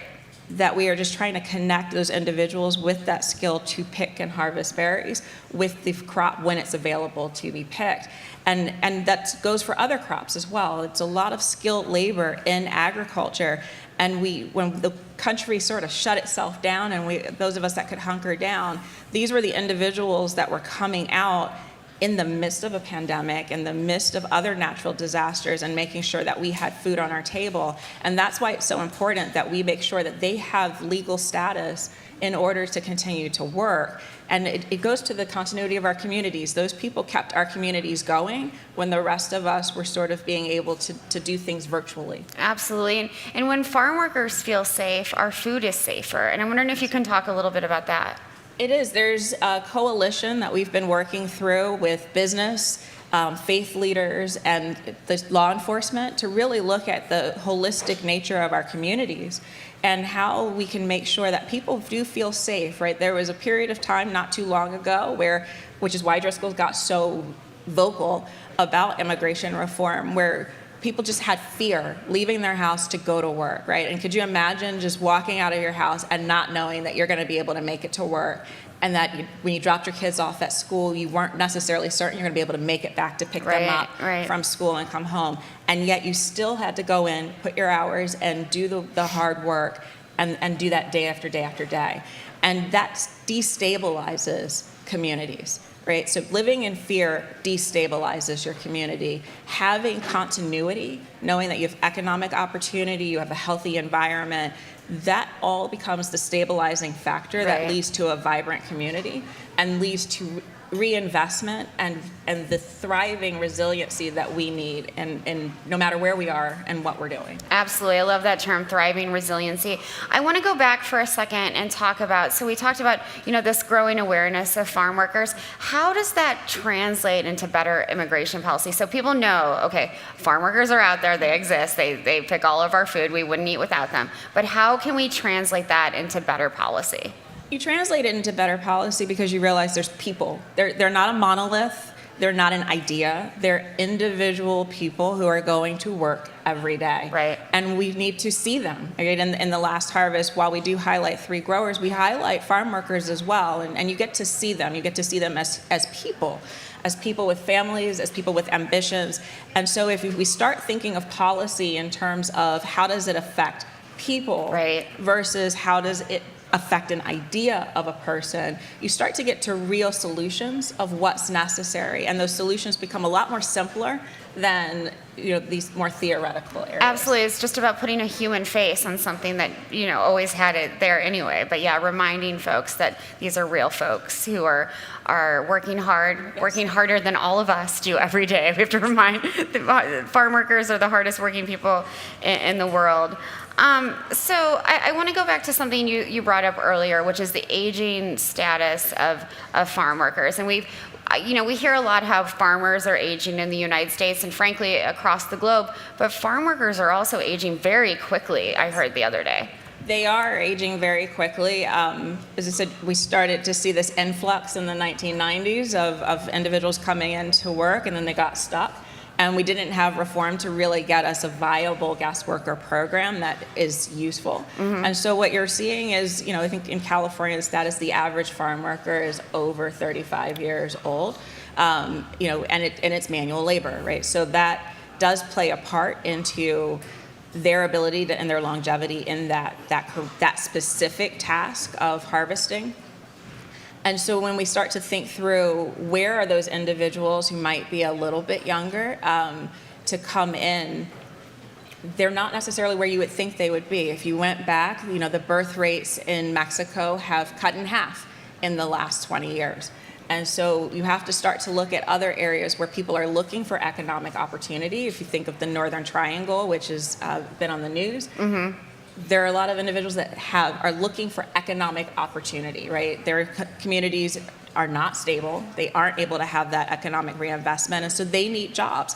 And they might not necessarily want to be in the United States or in Canada forever and ever and ever. Sure. They want to go back to their home and revitalize their home, but they need capital. Right. And so farm work, and the reason you started to see that migration, it provided an opportunity for individuals to get access to capital that they could then take back to their communities. Absolutely, and that's really, really important. That's a huge part of this. We've talked about how labor intensive farm labor is. It's very labor intensive. And I'm wondering how policy figures into some of the innovations that Driscoll's and frankly other companies are developing around indoor agriculture and that kind of thing. Things that might make it easier, not so hard on folks' bodies. Yeah, so in the short term, we've actually been able to pilot in certain areas tabletop strawberries, which is really, really great. For those of you that have seen and had the opportunity to see traditional strawberry picking, you do bend over, right? It's low to the ground. You have to bend over to pick the strawberries. And so what some of our growers have instituted, we've piloted it, is tabletops. And so you're actually growing at mid-waist level. Mm-hmm. And so it becomes easier and more ergonomically friendly. There's also controlled atmosphere growing, which is a little bit more futuristic. There's a lot more things that go into that, including mitigating climate issues that we're looking at, as well as even just substrate and being able to move the plants and move mm-hmm. the spacing and playing with space density, how the plants, going back to just traditional agriculture, how the fruit presents itself makes it easier for farmers or for harvesters to pick the fruit. Absolutely. And so as you start to think through those innovations, there's things that are very low tech and there's things that are high tech and the gamut in between. And when we think of policy with it, it really goes down to how do you accelerate mm-hmm. that innovation? How do you make it more accessible to growers who could be small growers, right? So we don't want a small family grower who might have only 2 acres to be at a disadvantage to some of the larger growers who have more diverse portfolios. Absolutely, and I think that's such a problem with a lot of the innovation and technology that we're seeing, that there's not a level playing field. And robotics are not something that Driscoll's can use for strawberries yet. It just doesn't work. But I wonder if you're thinking about things like artificial intelligence and big data and how those figure into sort of the future of what policy looks like for farm workers. So I think when you think of big data, it's, we, in our enterprise, we deal with big data now, right? Every year we sell over 1 billion clams of fresh berries, right? And so that's 1 billion touch points of information that consumers are giving us back about their experiences, and that growers are giving us about the growing methods, the practices, where it was harvested, when it was harvested, what was the soil like, what were the microorganisms. And so we have a lot of data. And so big data is here, and we're wrestling with it. I think when you think through policy, it's how do you turn that data into action? Yeah. And then how do you turn it into action that gets us the society that we need? Absolutely, absolutely. I wonder, when you're, you live in Washington, D.C., right? Oh, I live in California. Oh, you live in California. Sorry. But when you're talking to legislators and others on these issues, do they get it? They do. I mean, right now there is hearings taking place in Washington, D.C. on the upcoming Farm Bill. They're trying to educate themselves. A lot of it is them hearing it from different folks. I'm in D.C. a lot. That's probably why you think I'm in D.C. Sorry about that. But I am actually a resident of California. And we go out, and our job is to educate. Our job is to inform. But we also rely on our consumers to educate and inform. We rely on our customer partners to educate and inform, because policymakers are taking in information from all their constituencies, and they have to turn that into something that feels palatable. And so what I know we need is what I know we need from an agriculture standpoint. What we need is from how food as the sustenance for our world. And so you're going in and you're having that. But if we're both going in and we're saying farm workers are important, they're people, they're our neighbors, they're with us, and they need legal status, and a politician and a policymaker hears that from you, and they hear it from me, and they hear it from all these individuals in the audience, then they're feeling compelled to act. When they don't hear it, they think everything's okay. Right. And so it's really making sure that we don't let up the gas on making sure we're doing that education and that advocacy every opportunity that we have. So the last harvest, I feel like, is a powerful tool for eaters, consumers. But what other things can they sort of learn from Driscoll's that they can take, to their co-op, their grocery store, their legislator, et cetera? So we currently have a phone to action campaign going. If you're just looking for language, it's because I keep plugging to you all to please go and talk to your policymakers about immigration reform. But there are tools out there. We've partnered with others, IFPA, the International Fresh Produce Association, if you're looking at it from an agriculture specific, when I'm talking about guest worker programs. But also if you talk to, the National Immigration Forum is another partner that we have. They're running the Phone to Action campaign, and they're working with other constituencies on all kinds of immigration issues. And so there are resources out there, depending on what avenue you want to learn more about. But when you're going to your retailers, it's really just saying, I do care about the entire food system. I care from the people who harvest it to myself who's going to consume it. And as long as more people know that consumers care, they'll take action. I hope so. I really hope so. I don't know if I believe that to be true, but I do hope that that's the way it works, and that's the way it's supposed to work. I do believe it works, Danny. I mean, I know it hasn't felt that way in a very long time, Sure. right? And sometimes I do feel like I'm, crying in the wilderness. But it does, in a capitalist society, and there are benefits to a capitalist society, the market is in control. It's that consumers have to realize how much power they have because they represent the market. And we have to just make sure that we don't forget the people that really come out and show up for us and make sure that we're able to eat. That's our most basic need, is to be able to eat. And then it's safety. And so if the people who make sure we can eat don't feel safe, we've failed.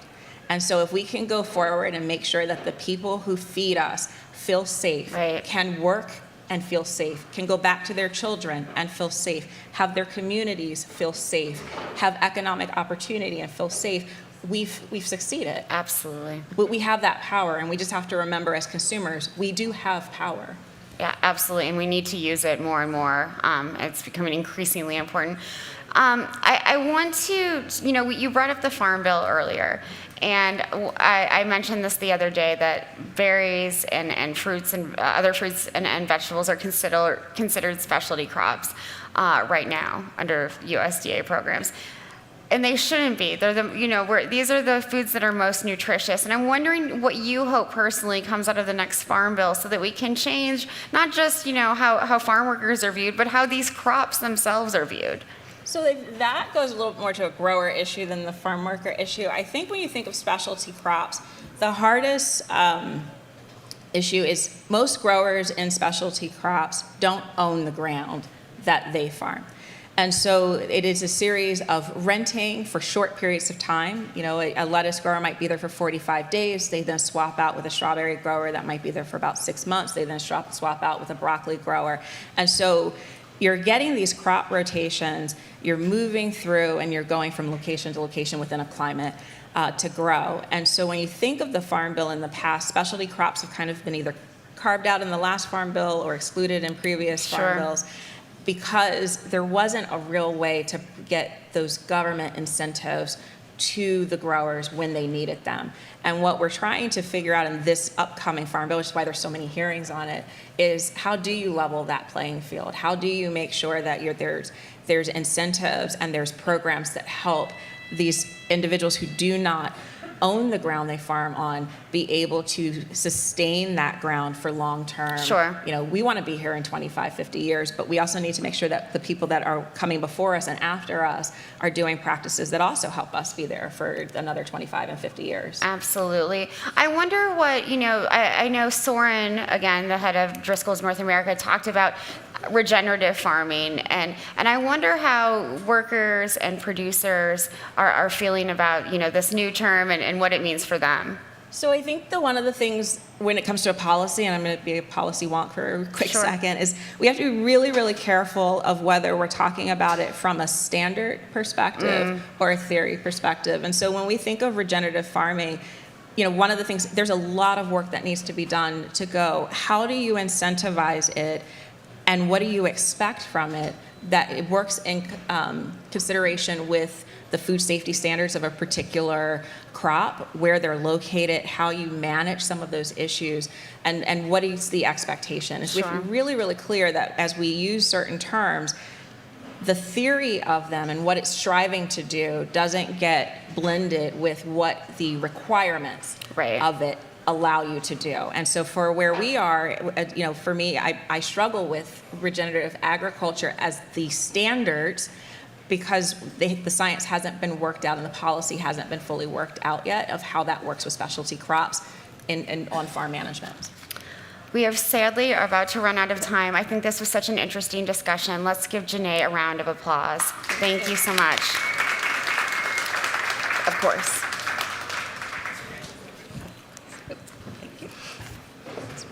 Thank you so much. We have a brief interlude. I'm very excited to share that one of our partners, the Central Texas Allied Health Institute, their founder, Dr. Jerica Thomas-Hockaday, is here. She's going to share a few comments with us. For the context, for those who aren't in Austin, the past 2 years, we've been really fortunate to be able to work with the Central Texas Allied Health Institute, as they have been providing education services to our community members, as well as testing, vaccination, and booster services. We're very honored and thrilled that they were able to join us this last week and today. And Dr. Jerica, please join us. Please give it a round of applause for Dr. Jerica Thomas-Hockaday with the Central Texas Allied Health Institute. Thank you. Have to watch those stairs. I get you. Good morning, everybody. I'm very happy to be here. Central Texas Allied Health Institute, as he said, we are a nonprofit career education for healthcare professions. We target students of color and those at 15%, 200% or below the federal minimum poverty level. We have been operating a testing and vaccination clinic in East Austin for our essential workers and those who do not have access to health care during this pandemic. A large part of what we do is social services for our students, because we know that folks in poverty have a lot more external stressors than our traditional college students. A part of that has been providing meals for our students during this pandemic. And we're so happy that Little Herds and some of the other organizations here have been providing us with meals for our students. It has become pretty much a staple of our organization now, because the students look forward to those meals every day. The two things that they need when they're going through school mostly is daycare services and meals. So we're happy to be a part of this. When we were asked to sponsor, we 100% jumped on without any hesitation, because it has been an essential for our students. I wanted to just come today and talk to you a little bit about what we do and our partnership. We're very proud that this season of, sixth season of Queer Eye, our clinic staff, some of them are here today, were featured, and we're very proud of the work that they did. And to let you all know that on next Tuesday, we will be having our annual fundraising dinner for the Institute. Our special guest will be Jonathan Van Ness from Queer Eye. They have been very supportive of us, and we look forward, and we hope that some or all of you can attend, as you understand and see a little bit more of what we do and see our partnership. We will be announcing a scholarship fund in partnership with Jonathan Van Ness, and we're looking forward to seeing everyone there. So thank you very much for your time.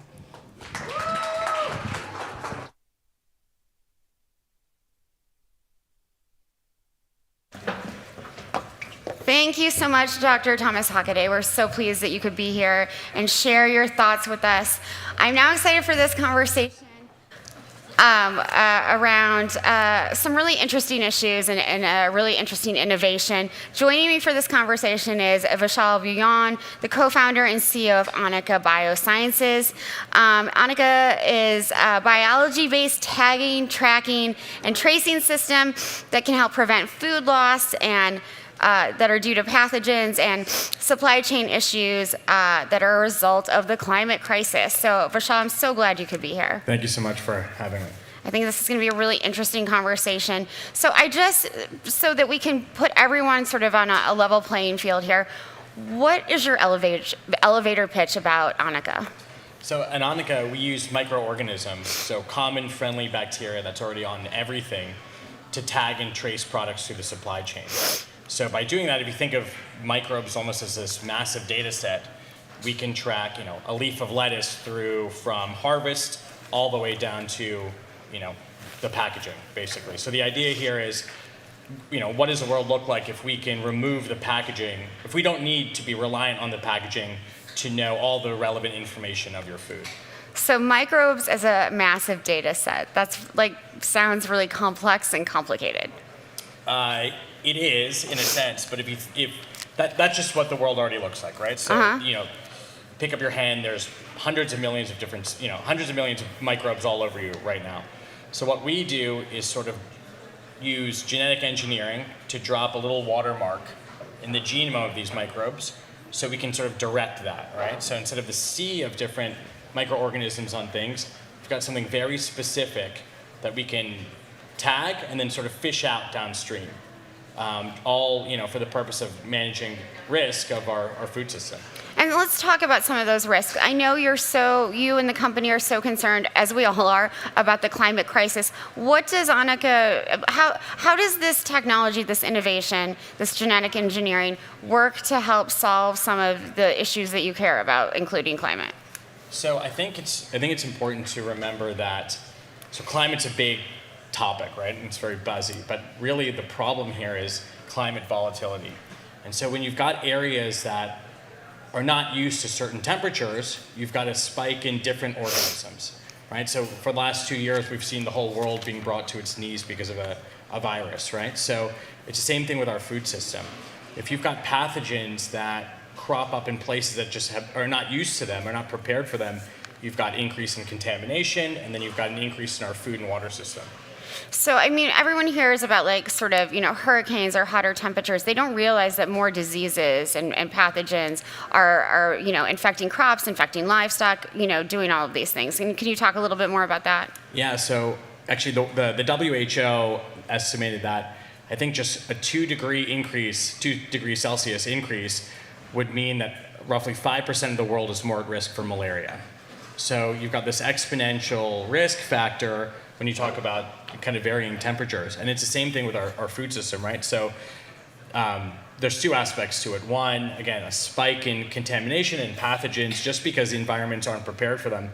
And two, if you think about even like stagnant water and flooding, where we're growing our food, that just results in more pathogens as well. And so traceability is going to become incredibly more important than it is now, and more than just a greenwashing thing, but all about managing the risk and knowing where, and having more control over our food system.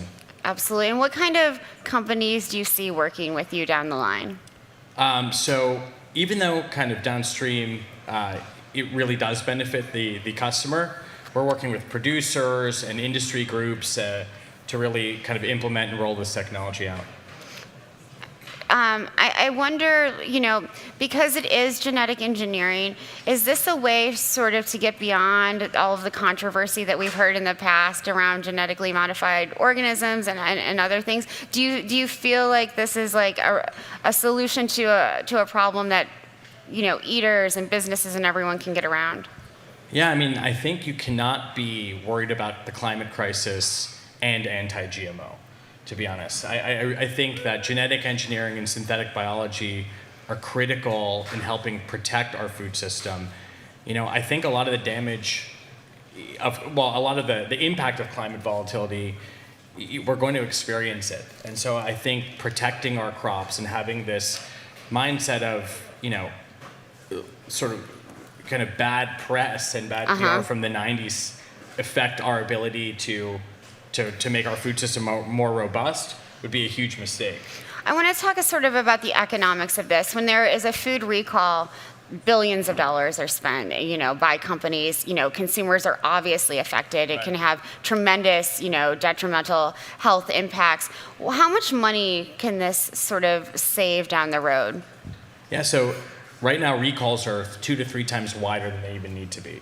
And 40% of our food is wasted, and a lot of that's in spoilage and traceability issues. So we estimate we could, between the cost of insurance for a lot of these products and the sort of secondary kind of wastage costs, we think we could potentially impact our food prices by 10, 15, even upwards of 30%, which matters most to the actual growers and the producers, right, who are operating on razor-thin margins. Absolutely. When we talk about traceability, I feel like there's this whole generation of consumers, of eaters who are coming up who want to know the story of their food. And I wonder how you sort of pitch the story of Annika in terms of making sure that people understand what it really does.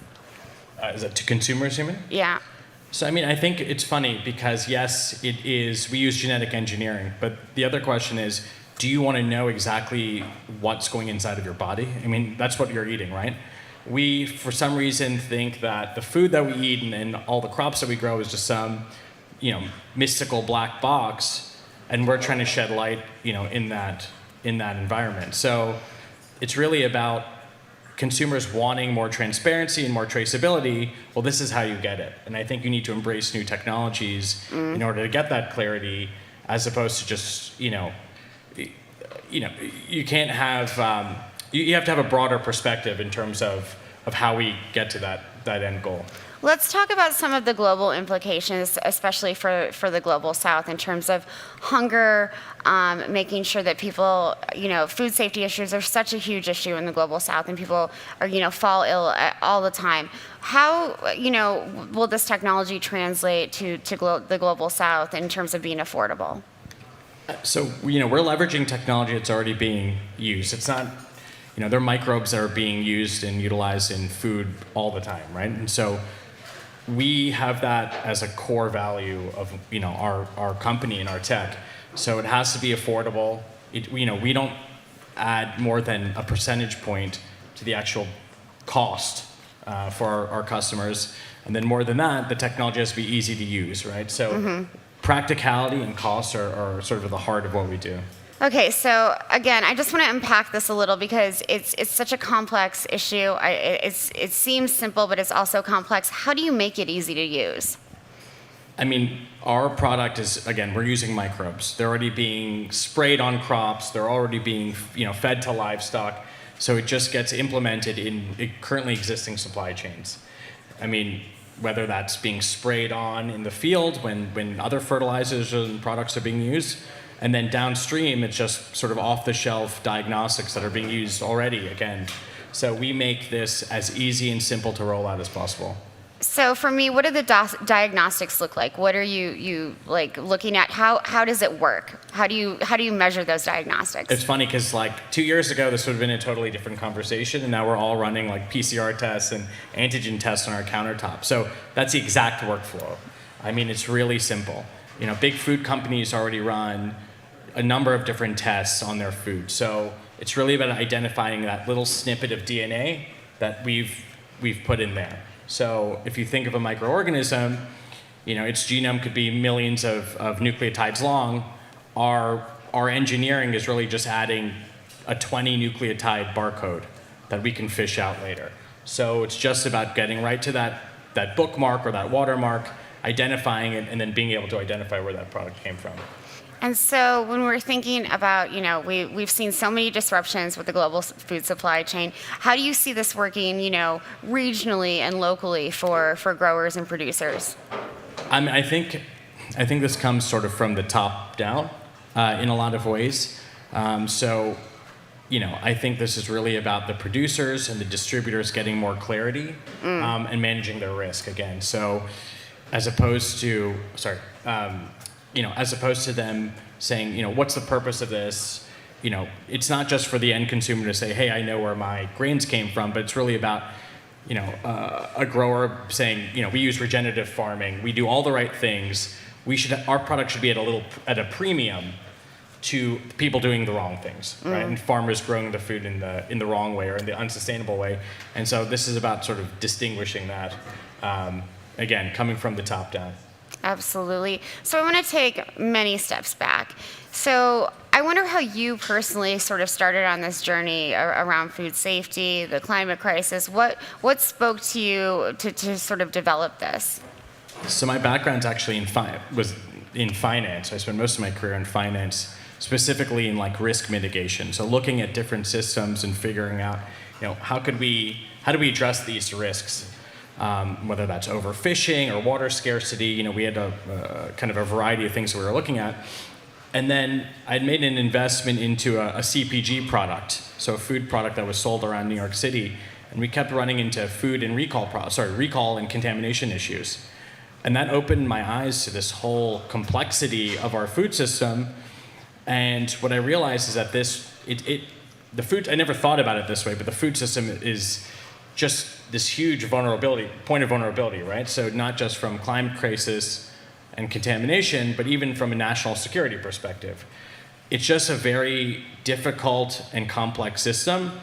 And so I kind of took steps towards, well, what would it look like to address some of these problems? And I'd partnered with my co-founder, Dr. Ellen Jorgensen, who was running a lab at the time. And we just came together and looked to biology to solve this problem as opposed to digital or kind of hardware technologies. So it's so interesting that so many people come from the finance world and then get interested in food. But that's a tough journey. Yeah, it's funny because on the surface it looks like this massive leap, but if you sort of look at kind of technologies that are adopted in the food system, the economics need to work too, and it needs to be practical. And so you can have these big, lofty goals, but they need to be, how are we going to roll this out? How are we going to make the economics work for everyone in the supply chain? And so then that financial background sort of helps and can help drive those goals. And what have your conversations been like with other investors? Our investors have been, I think they understand the bigger vision here.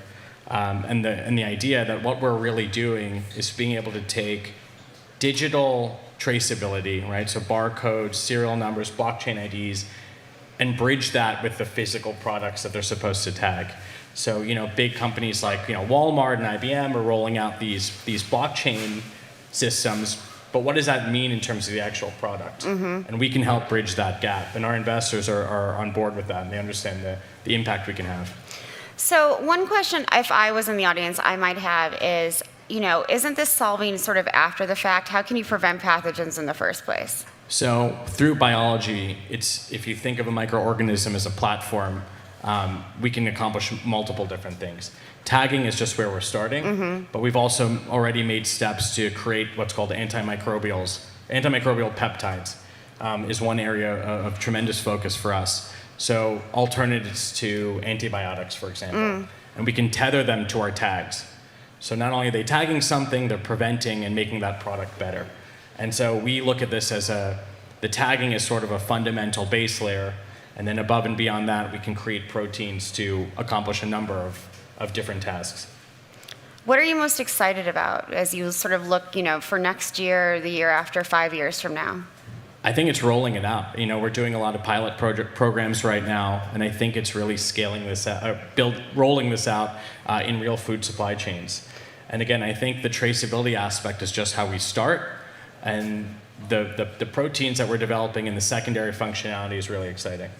I want to go back to something I asked you before and just dig a little bit deeper into it. There's at least, the UN Food and Agriculture Organizations has sort of different numbers, but there's probably roughly, especially right now with everything that's going on in Yemen and Afghanistan and of course Ukraine, there's probably around 2 billion people on Earth who are hungry, and many of them are suffering from food safety issues. And then we have all of these other sort of crises sort of coming down the line, and I wonder, what your vision is for sort of looking at this as a potential solution to all of these issues. Just like how will it help those folks who are living in dire circumstances? I can't say that we'll solve all these different problems, Sure. and that's pretty big, but what I can say is that just look at the trends across things, right? More data, better transparency means less waste. Less waste means you can sort of even the playing field, right? So I think if we have better control on our food system here, that means we've got more to reallocate to those who need it. And I think that's probably the way we'd be able to contribute the most. It's just bringing more data to the system. We all know the stats about food waste. If food waste were a country, it would be the third largest emitter of greenhouse gas emissions. 40% of food is wasted, et cetera. I wonder if that also inspired you to really look into this, because there's so much of food is wasted, not just because of pathogens, but because of problems along the supply chain. Oh, yeah, of course. If 40% of any other system was going to waste, we'd be like, imagine if 40% of our bandwidth was the scarcity. We'd freak out. So, it's like the only big problem that affects literally everyone on the planet that, we seem to accept. And so that's a massive reason, right? And a lot of that, it comes from poor data, and we can solve that problem. And it's not that it's bad data, it's just like, how do you get data from something that's physical that isn't yet packaged or isn't yet accounted for? And so that's really kind of in the spirit of what we're doing as well. Absolutely. I'm wondering, for me it goes back, it's hard for me to envision this in a way that, it will work all over the world. So walk me through that process. That's a pretty broad, that's broad, but really it's about, here's one simple example. All food and all agricultural products have insurance coverage on them, right? So imagine the insurance company going to the food producers and saying, look, you pay X to manage this, to write a policy on this product. If you use this spray, implement it in your supply chain, we'll charge you less. It's really simple. So they're different, that's just one example. There are different examples where someone in that supply chain can benefit economically from more traceability and data. Whether that's increased premium for a product where that supply chain is more sustainable, or lower insurance coverage, or a lower risk of a recall. So we find those critical points, and that's who we sort of appeal to and have them implement it in the relative aspects of the supply chain. And do you envision yourself only working with big producers or small and medium-sized as well? we just think the sort of the best way to roll this out is with the larger companies and the larger food producers. These are just really complicated supply chains, and we need to have sort of stakeholders who have control over multiple points in the various supply chains that they work in. It's an interesting question for me because, again, it goes back to how do we solve hunger, the climate crisis, the biodiversity loss crisis, all of these things together. We need all of these tools, but making them accessible, I think, is important. And I want to sort of talk about that accessibility lens. How do you make this a technology, not a product, a technology that's accessible in lots of different ways? I mean, that's sort of to my earlier point. That's by going to those who have the most control over those different points, right? We think that even though we might be dealing with one of the larger companies or the larger kind of industry groups, it touches downstream thousands of other kind of directly or indirect farmers, producers, retailers. And so we think that's just the best way to make this accessible. And what if Annika doesn't succeed? I think if it's not Annika, it'll be another company. But I think this is where it's headed, because I think you've got so many problems that arise from just not having that clarity into this system that somebody will fill that gap if it's not us. And I want to go back to sort of the vision you have sort of later on for what Annika can do in helping prevent things from food safety recalls from happening in the first place, solving other problems. What would be the sort of most exciting for you? For me, I think there's down the road an ability for us to actually improve nutrition of the food we eat too, right? We're seeing that with CRISPR technology and something called golden rice already kind of being rolled out in certain parts of the world where we can use genetic engineering and use technology to actually fill in some of the nutritional gaps. So I think that's really interesting. Today we're working on antimicrobials, but in the future there's no reason we couldn't be tagging something and making it nutritious for a group that's deficient of some type of nutrient. And even though I think golden rice has been super controversial and gotten a lot of pushback, I'm wondering, again, going back to one of my first questions, how do you sort of fight that, at least in your own sort of office, that criticism that is going to come likely from the outside? I'm very familiar with this criticism, but you can't ignore just what's happening. I mean, the fact is we have a climate volatility problem. It's there. We have a nutritional imbalance in our food system, right? I mean, it would be great if everything was grown, not totally naturally and all of that, but that ship sailed like a long time ago. And so we try to, we're building for today and tomorrow. And so, we understand that there's a perception problem to a lot of this, but when you look at the actual data and the science, we're making things better. We're not creating a safety concern here. We're actually trying to solve those, these variety of concerns. So that's how we approach it, which is we've used technology to solve problems in literally every other part of our life. Why would we stop here, right? I mean, we haven't. We've taken half measures.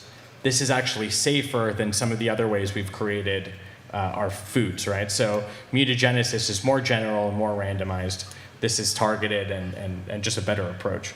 Well, it certainly is an interesting technology. We're sadly almost out of time. Let's give Vishal a round of applause. Thank you all so much. And now we're going to have a quick message from our sponsors. I want to thank all of them. This couldn't be possible. We couldn't all be here without our sponsors. And then I'll welcome back one of our previous moderators, Chloe Sorvino. Thanks so much, Vishal. Thank you. That's great. Thank you.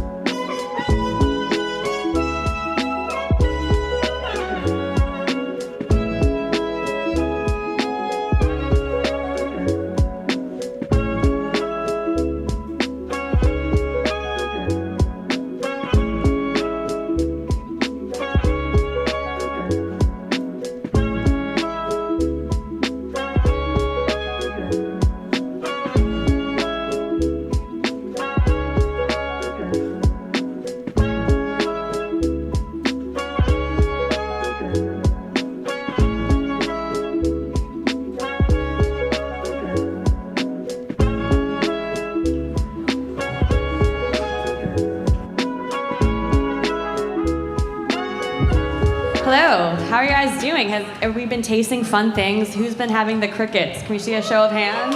Yeah? What else have people been liking? Have you guys tried anything fun? I have not. Well, I've been snacking on some crickets, but I hope you guys are all trying things. And we're gonna have a super fun panel right now. My name is Chloe Sorvino. I head up food and agriculture coverage at Forbes. My first book, Raw Deal: Hidden Corruption, Corporate Greed, and the Fight for the Future of Meat, is on pre-sale now, coming out later this year. And I'm super thrilled to just be diving into the world of insects on stage today. I want you all to introduce yourself, but why don't we start off by explaining a little bit about your work and what is super exciting about it. Okay, well, my name is Shakira Majid. I am currently at Texas State University, and I am researching black soldier fly meal as well as frass in ruminants. We will get into all of that. Yes, as an alternative source of protein. I'm Carrie Kubal with EnviroFlight. We produce black soldier fly larvae. Goes into research, goes into feed products, whether that's agriculture from a fertilizer standpoint, feeding livestock, or going into the pet industry as well. We have a manufacturing facility in Kentucky and a research and development facility in North Carolina. Awesome. Hi, everyone. I'm Haley, founder and CEO of Chippin'. And we are a pet nutrition company that's creating high-quality foods made from planet-friendly proteins. That includes insects like crickets, as well as invasive species and algae. Amazing, cool. Hi, I'm Wesley Cooper. I'm the co-founder of Neobites. We're a local Austin company that makes dog supplements that's powered by insect protein. Okay, so insects on all these different forms, lots of animal applications for pets or livestock or even some other applications for food, but let's talk about why insects? And there's obviously all this talk about alternative proteins, all this billions of dollars of funding into cultivated meat and all these different things, but insects have been around for forever, really long time. What's so special about them? Well, for one, they're high nutritional value. They're a really good source of protein. Sustainable. We can grow millions of pounds of protein on an acre of land, so you get a lot of value and regenerative ability. Yeah, and then I think when you look at both the health and sustainability benefits, so much of what we've talked about today has centered on applications for people, when the pet food industry is massive. Huge. It's more than $100 billion globally, and when we look at the impact of our pets on the food system, it's estimated that they're consuming 30% of the meat here in the US. I'm so glad you brought that up because I think that's what a lot of people don't realize about the meat industry. So much of the waste and the byproduct are going to the pet food industry, kind of subsidizing it in some ways, kind of propping it up, and it has a lot of interesting ramifications, especially for pet owners who are vegan, I think, and I think about that sometimes. But I think Haley and I are going to have a lot of the same answers, but I have a different stat. If America's cats and dogs had their own country, their meat consumption would rank 5th in the world, above the human population of China, which is just insane. Yeah, and so what you guys were telling me earlier, right? In the pandemic, pet ownership skyrocketed. Meat demand is already going up globally, and that's a big problem for us environmentally. How do your products fill in the gaps? 9 billion people will be on Earth by the year 2050. I mean, that's crazy to think about. And, in order to feed that many people, we need to find alternative ways. So I think one of those ways is to do the research to create the products that can use alternative ingredients. And on the pet side?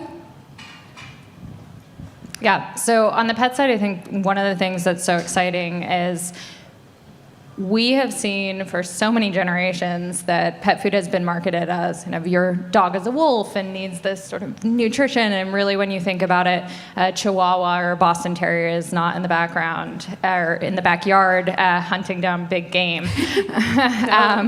So we have the ability to couple a natural form of nutrition for our four-legged family members with a sustainable product that we all need now. Fair enough. It's an incredibly scalable solution. So, cultured meat, It's great, but it's not scalable. It's not economical. And yeah, so that's a really big opportunity for insects. Could you dig into the economics of like how your production process really works? Sure. I think EnviroFlight probably has a really good insight into the production of black soldier flies. You want to take that? Sure. So you think about the life cycle of an insect compared to that of, I don't know, cattle, or even go the other way and say fish. Fish grow relatively quickly, but an insect, within 40 days, we have an insect that's gone from non-existent, an egg, all the way to processing and into pet products. So we can turn that scale very quickly. We can increase production as quickly as we need to meet the growing demand in the country. I've got so many questions about what that production actually looks like. Can you really help us visualize it? Like how many insects are in a certain area, and how big is that area at a given time, really? Yeah, so like I said, we can grow 1 million plus pounds of protein on an acre of land. Insect rearing is done indoors, so essentially you just see a giant warehouse, but inside that warehouse it's very climate controlled. We grow our larvae in trays, and they're stacked vertically. So inside the building is just thousands of trays stacked up on pallets, and over 4 billion larvae are rapidly growing in each one of those trays. Wow.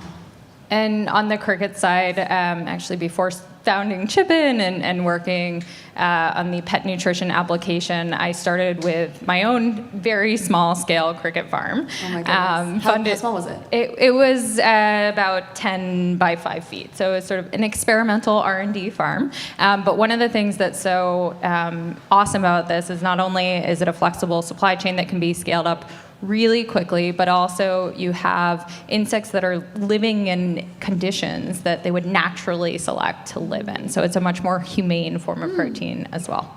Interesting. Okay, I want to bring you in and hear more about your research. So can you really explain how you're using the black soldier flies and what problems you're trying to potentially solve for? Okay, yes. So I am currently, like I said, looking at black soldier fly meal as well as frass. And so what we did is we... Can you explain what frass is to us? Frass is the insect poop as well as the larval shedding that is left over from the process of harvesting black soldier flies. And hardly nutritional, I guess? It is actually very nutritional. It's commonly used as a fertilizer as of right now, but there has been studies in fish that looked at the protein content. And so I'm actually looking at it in the standpoint of ruminants, and that's just because their digestive system is more complex. Yeah, I was asking you earlier, I'm sure a lot of people in this audience are familiar with methane and cow burps, cow farts, and how that's creating this one of the leading drivers of the pollution in our atmosphere. And I know your research is in earlier stages, but could you explain what the potential could be for some of the research? Yes. So I'm, along with looking at intake and digestibility, I'm also looking at the ruminal microbiome, and so I'm hoping from that data, which I'm currently processing, that we will see if this added protein source changes their microbiome in any way, and hopefully that it would actually reduce methane production. Well, so there's a lot riding on this research, and I'm excited to get you guys results pretty soon. Yes. So how far along are you? How long have you been doing this? So I did my research this summer, and that was a grueling 3 months with my daughter. Oh my she goodness. fell in love with the cows, of course, with the cattle.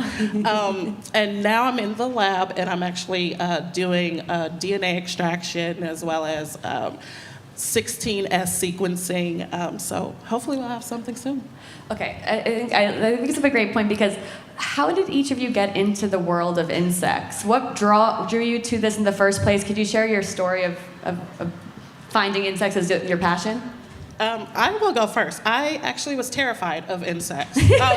I started off as an animal science major. I took an entomology course, and I fell in love with it, and I have been team bug ever since. What makes you team bug?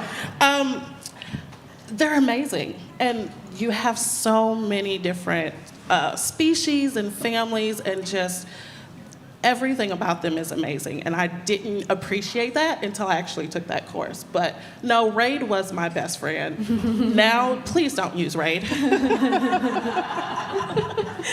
So I have an animal nutrition background, feeding all sorts of exotic animals and as well as pets, and have always been on the feed manufacturing side of my career, and just saw the opportunity to step into a brand new industry, at least in the United States, and take a leading role in developing that industry here in this country. So that's how I got into insects.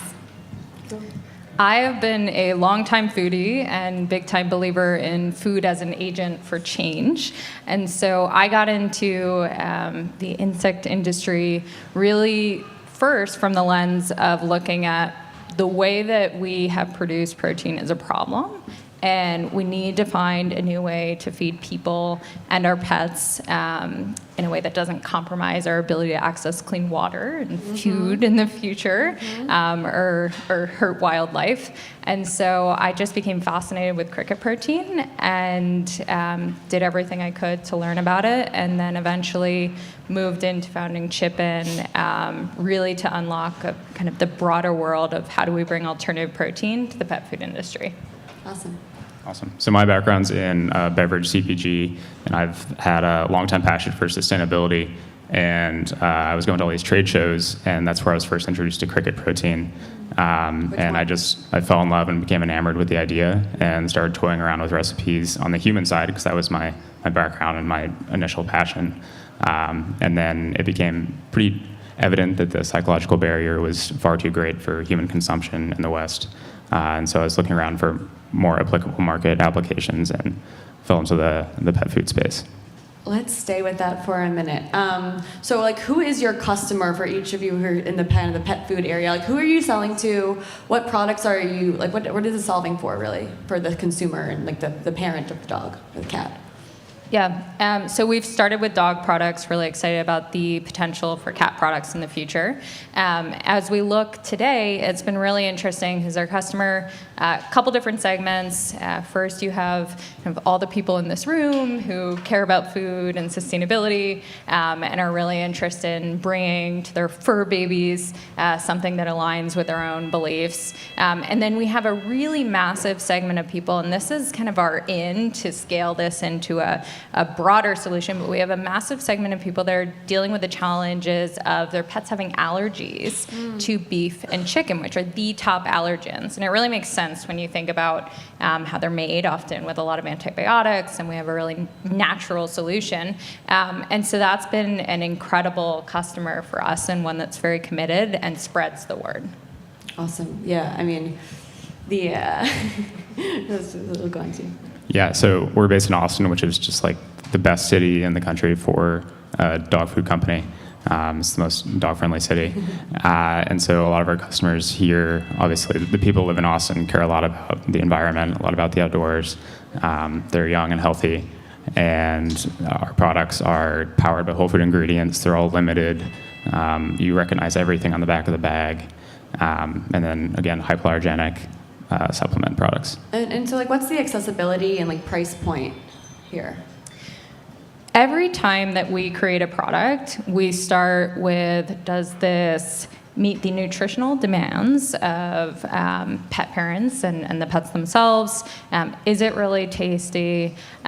Is it sustainable using more than 80% less resources? And is it going to be able to be cost competitive today and into the future? And so, as an example, we have cricket protein dog treats. It's a 5-ounce bag, and they're priced at $9.99, which is price competitive for a higher-end dog treat, but still broadly accessible. Okay.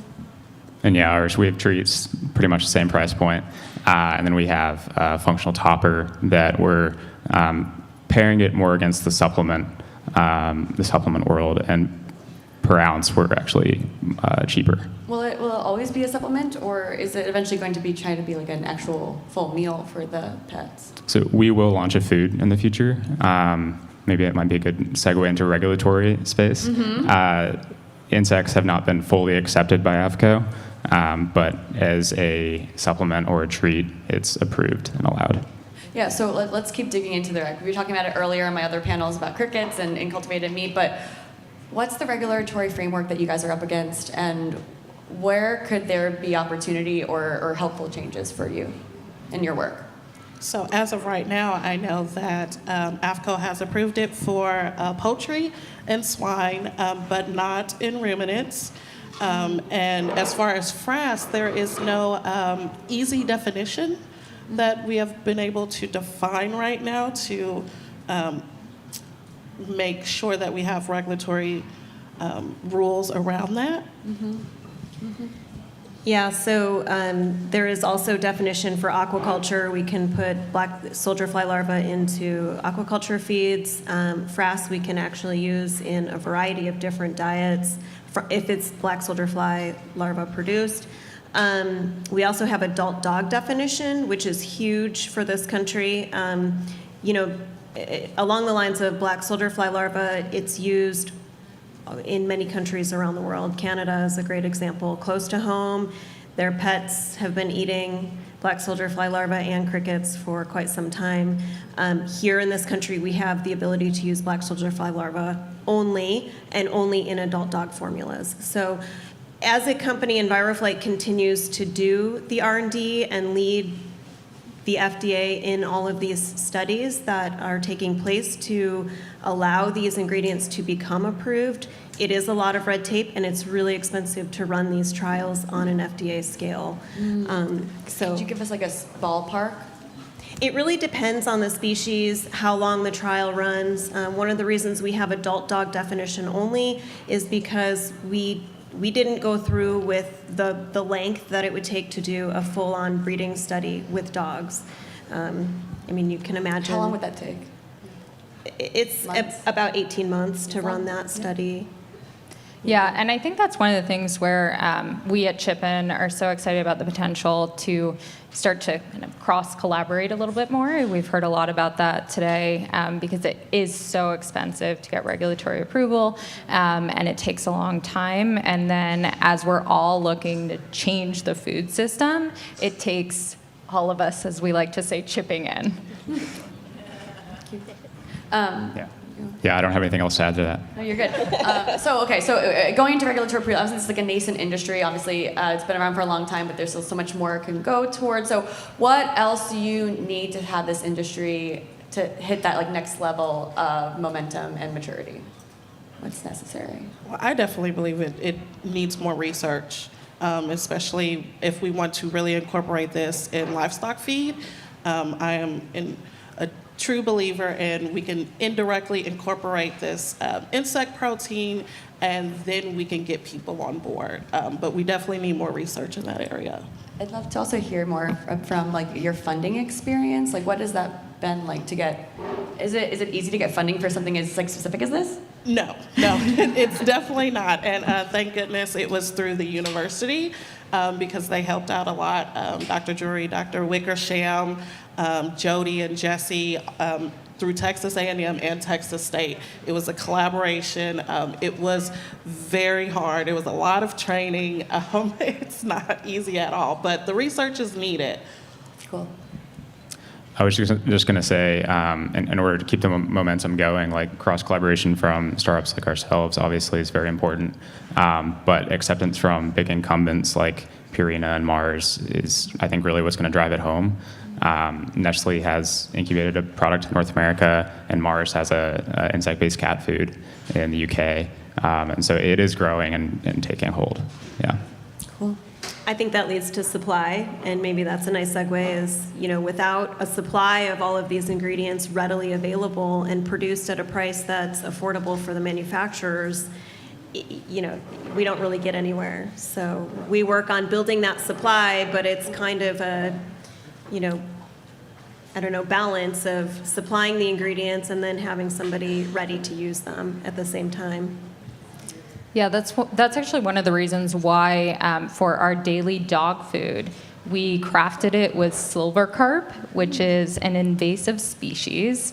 It's wildly overpopulated. It's about 90% of the biomass of many waterways around the Mississippi River, and it's a threat to the $7 billion Great Lakes fishing economy and biodiversity. And for us, that was kind of an entry point for there's an abundance of supply. This is a fish we need to fish for. And it's also a way to kind of normalize the crickets and insect protein that we have in our other products, because people are very familiar with fish. So by coupling the insect products with something that's more palatable for people in some ways, we're able to drive more awareness, which is really important as well. Those invasive fish are such a huge problem, and I love that you guys are like finding a purpose for them, because it's been very hard for other folks to find other kind of like people uses for them. Can you speak to also the algae work that you're doing and how it all interrelates? Yeah, absolutely. So the model that we've crafted at Chip-In is that we directly source all of our proteins, and we tap into basically strategically any source of protein that we see meets the nutrition profile, cost profile, and sustainability profile that is important in developing a best-in-class pet food. And so we're sourcing spirulina, which is an ancient blue-green algae, 55% protein, more digestible than chicken. We've done studies on it with the University of Illinois. And with that, we're able to create vegan dog treats, which for the really passionate set of vegan customers has been such a hit. How big is like that vegan dog owner market? Do you have any stats? Yeah, it's been interesting because there is not a one-to-one translation of people who are vegan and want their dogs to be vegan, which is one reason why we've been enthusiastic to share a vegan option, but we haven't made just vegan options because a lot of vegan pet parents do actually want kind of more meat type. Right. I mean, it makes sense. Like they're still descendants of wolves, right? And a lot of vegan pet owners care either about the humane aspect or the environmental aspect. And insects are a humane protein source too. In the process, I don't actually know how black soldier flies process exactly. Let's hear more about it. But cricket is they tip them into hibernation before they're processed, so they don't feel any pain. And they live a pretty full life, happy life in an environment that they love. So it's humane, and then the environmental piece too for the vegan customer. Yeah, it was brought up earlier that these insects are grown in the conditions that are beneficial to them. And I mentioned we have 9 billion larvae in one building. If we kept them in an environment that they were not happy in, they would leave. So the trays are not, there aren't lids on them, they're just open trays. And so literally, if it's too wet or too cold or too hot, they just go find somewhere else. So it's really important that we keep them in the environment that they prefer. And then as far as processing goes, it's very quick. We at our company we use just hot air. It's a dryer, an oven, and it's as soon as they're in, that's it. So keep in mind too, these are insects. They don't have a central nervous system. Technically, they don't feel pain. That aside, we still take the precaution of what if, and so we want to make sure that they are content and happy. Could you tell us a little bit more about what the labor in production is like for flies and insects? Yeah, that's a really interesting point. So the black soldier fly larva that we grow comes from, mealworms would be along the same lines too. They do come from eggs that are laid by flies. So in our case, the adult fly only lives for 10 days. Its sole purpose is to breed and lay eggs. The flies do not eat. They do not have the mouth parts to bite or sting. They're a natural insect to 6 out of the 7 continents. Antarctica is the only location in the world that doesn't currently have black soldier flies in the wild. So we're not introducing an invasive, not native species, should they get out, which they won't, I promise. But so those flies lay the eggs, the flies are gone within their 10-day life cycle, and then the eggs hatch into the larvae and they grow. Crickets are a little bit different. They do not go through the process of being a larva turning into a fly. They come out as baby crickets and they just grow into the adult stage. And like there are workers in your plants though, like your production facilities, like how many, how and what are they really doing? And also, I mean, from like mushroom production, there's still like fumes. There's a lot of pollution that the workers face. Like, are there fumes here? What does that actual like industrial process look like? Yeah, really, I mean, again, they don't bite and they don't sting, so the flies really aren't an issue. The larvae also do not bite or sting. They're very focused on staying in their media, which is the frass, which is leftover food. And their sole job is to eat. They just go from, tiny little nothing size to they're about 150 milligrams when we process them, which is, you can almost watch them grow. A lot of our facility is automated, so we don't have to have hands-on. We do that from a biosecurity standpoint. We want to keep everything as safe and clean as possible. That being said, we do have plenty of employees that are running the equipment that run the trays through the system and collecting the eggs and things like that. Yeah, I think as we look at over the course of the pandemic, what really came to light is status quo proteins are not only a problem from the way that they're making a lot of people feel, they're having health issues, to the environmental impact, but also that there's labor risk. A lot of people really suffered throughout the pandemic, and when we look at sourcing our proteins, we're working very closely with all our suppliers, and we really don't have those challenges of people having to work in close proximity or being close to animals from which they could get a zoonotic disease because they're so different. Mm-hmm. And again, I mean, people say the next zoonotic disease could start the next pandemic. I mean, and we have avian flu already being transmitted to humans right now. So it's definitely, scary, but a reality that we all face. I want to lighten it up a little bit, though. For the pet brands in the room, what's like the weirdest customer email you've gotten, or like the weirdest customer question? I feel like I hear about wonderful stories sometimes. Anything fun? Yeah. I have to think. I don't know. You can start. Oh, okay. We get a lot of weird ones. So we have food and treats that are technically formulated for dogs, but it's really interesting because since we're using these novel proteins, we seem to get the full spectrum of pet parents reaching out to us. So we've gotten someone who has a pet skunk, pigs, ferrets, chickens, you name it, and we always get these videos. So my favorite was Max, the one-eyed mule, who absolutely loves our spirulina dailies. And then I think along those lines, it's been really interesting to just see different applications where, following the spirulina dailies thread, people have very specific problems, whether it be like, my dog eats too much grass, and then, hey, they give their dog a spirulina, and that's been a solve. Mm-hmm. It's hysterical, and I'd love to hear your answer, Chris, and also about something else. Sorry.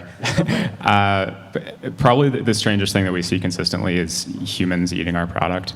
Our treats smell like a cookie almost, and so there's my co-founder Winslow's dad sent us a video of him just eating a bag of our treats like they're a snack, and we get that pretty consistently. And it's our products are not human grade, so legally cannot tell you to eat them, but they smell great, and that's the strangest thing. Okay, so we only have a few more, one more question really. So I want to talk about climate. How does the climate impact your work, and how are you preparing for ever-present climate change and potential catastrophe as in your work or your business moving forward? Well, for me, I just hope my research contributes to making livestock and farming of livestock more environmentally friendly, so that we can kind of reduce our impact as far as climate change goes, and so that's my hope. Thank you. I would say the same. I mean, just the fact that we're producing such a sustainable ingredient, and we're close to home, right? We produce here in the U.S. and we're able to provide those ingredients that are just grown right here to cut back on fuel price and logistics as well. One of the reasons why we set our product innovation roadmap to be so centered on all natural, readily available proteins is because climate action now is so critical. Like it's here today, we need to act. And so we've done everything that we can from a supply chain perspective to de-risk climate change by sourcing locally, diversifying, and then really trying to use materials that are scalable. But the whole point of everything that we're doing is to try to curb the damage. Yeah, same for us. We're members of 1% for the Planet. We're the first carbon negative pet food company in the United States. We produce all of our products here in small batches in Austin, Texas. So we're not, there's no waste involved in our supply chain. And so that's a big focus for us. And one thing I just want to add, on a more positive note. Yes, and just with a positive, please. Exactly, PAW, is that I think, at least when we look at the pet food industry and then also alternative protein in general, it's really exciting. Like, I think that it's so cool that with food, we have the opportunity to change the world with such a simple act, as simple as getting a treat for your dog, giving that treat to your dog. You can save 40 gallons of water with one bag. That's really, really cool. And so I think we're just thrilled that we have the opportunity to affect change with these small, simple acts. Thank you. Thank you all for joining this panel. So excited. Thank you, Food Tank. And I think we're all out of time.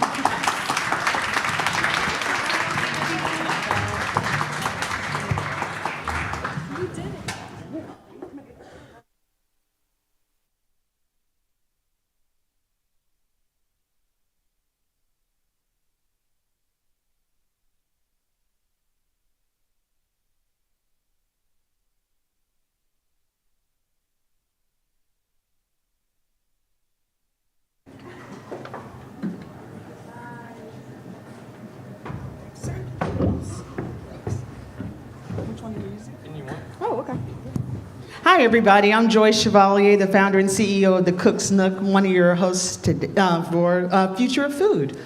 And just wanted to say thank you guys so much for coming out. We're so thrilled that you came to hear about all of these amazing topics around what's happening in all of these segments and sectors around food. Also thank everyone who participated in our conference on food resiliency, access, and equity. We were glad to continue to host our conference through this forum. That's it for me. What do you got? I'm going to tell these folks a little bit about where they can find that information. So if you weren't here last week, we got a whole day's worth of panels and discussions. Those are all going to be available on YouTube. And our partner organizations like Food Tank, the Cook's Nook, Little Herds, We Don't Have Time, we'll be sharing those videos, so you'll be able to find those on all of our partner platforms. And we also wanted to let you know a couple of ways that you can help support us, help support all of our organizations, as this is our first year, our pilot year with the Future of Food. You can go to littleherds.org. You can support, you can donate, you can support with your treasure, your time, your voice. Get on social media, on Instagram, on Twitter. Share some of the quotes that you've loved today. Use hashtag Future Food South by Southwest. And then for those of you who are going to be in town next week, after South by Dust has settled, if you need a party to come and relax and unwind, we're going to have our partners, the Central Texas Allied Health Institute. They'll have a fundraising gala with special guest Jonathan Van Ness from Queer Eye and a variety of amazing shows. There's a QR code on the counter in the back where you can find more information. And we are just thrilled that y'all are with us. So once again, thank you so much for being with us. Thank you guys very much. All right. And now, next up, we have Dr. Sheta Chakraborty and a whole group. I'm going to let them come in. We're going to exit this way. Yep.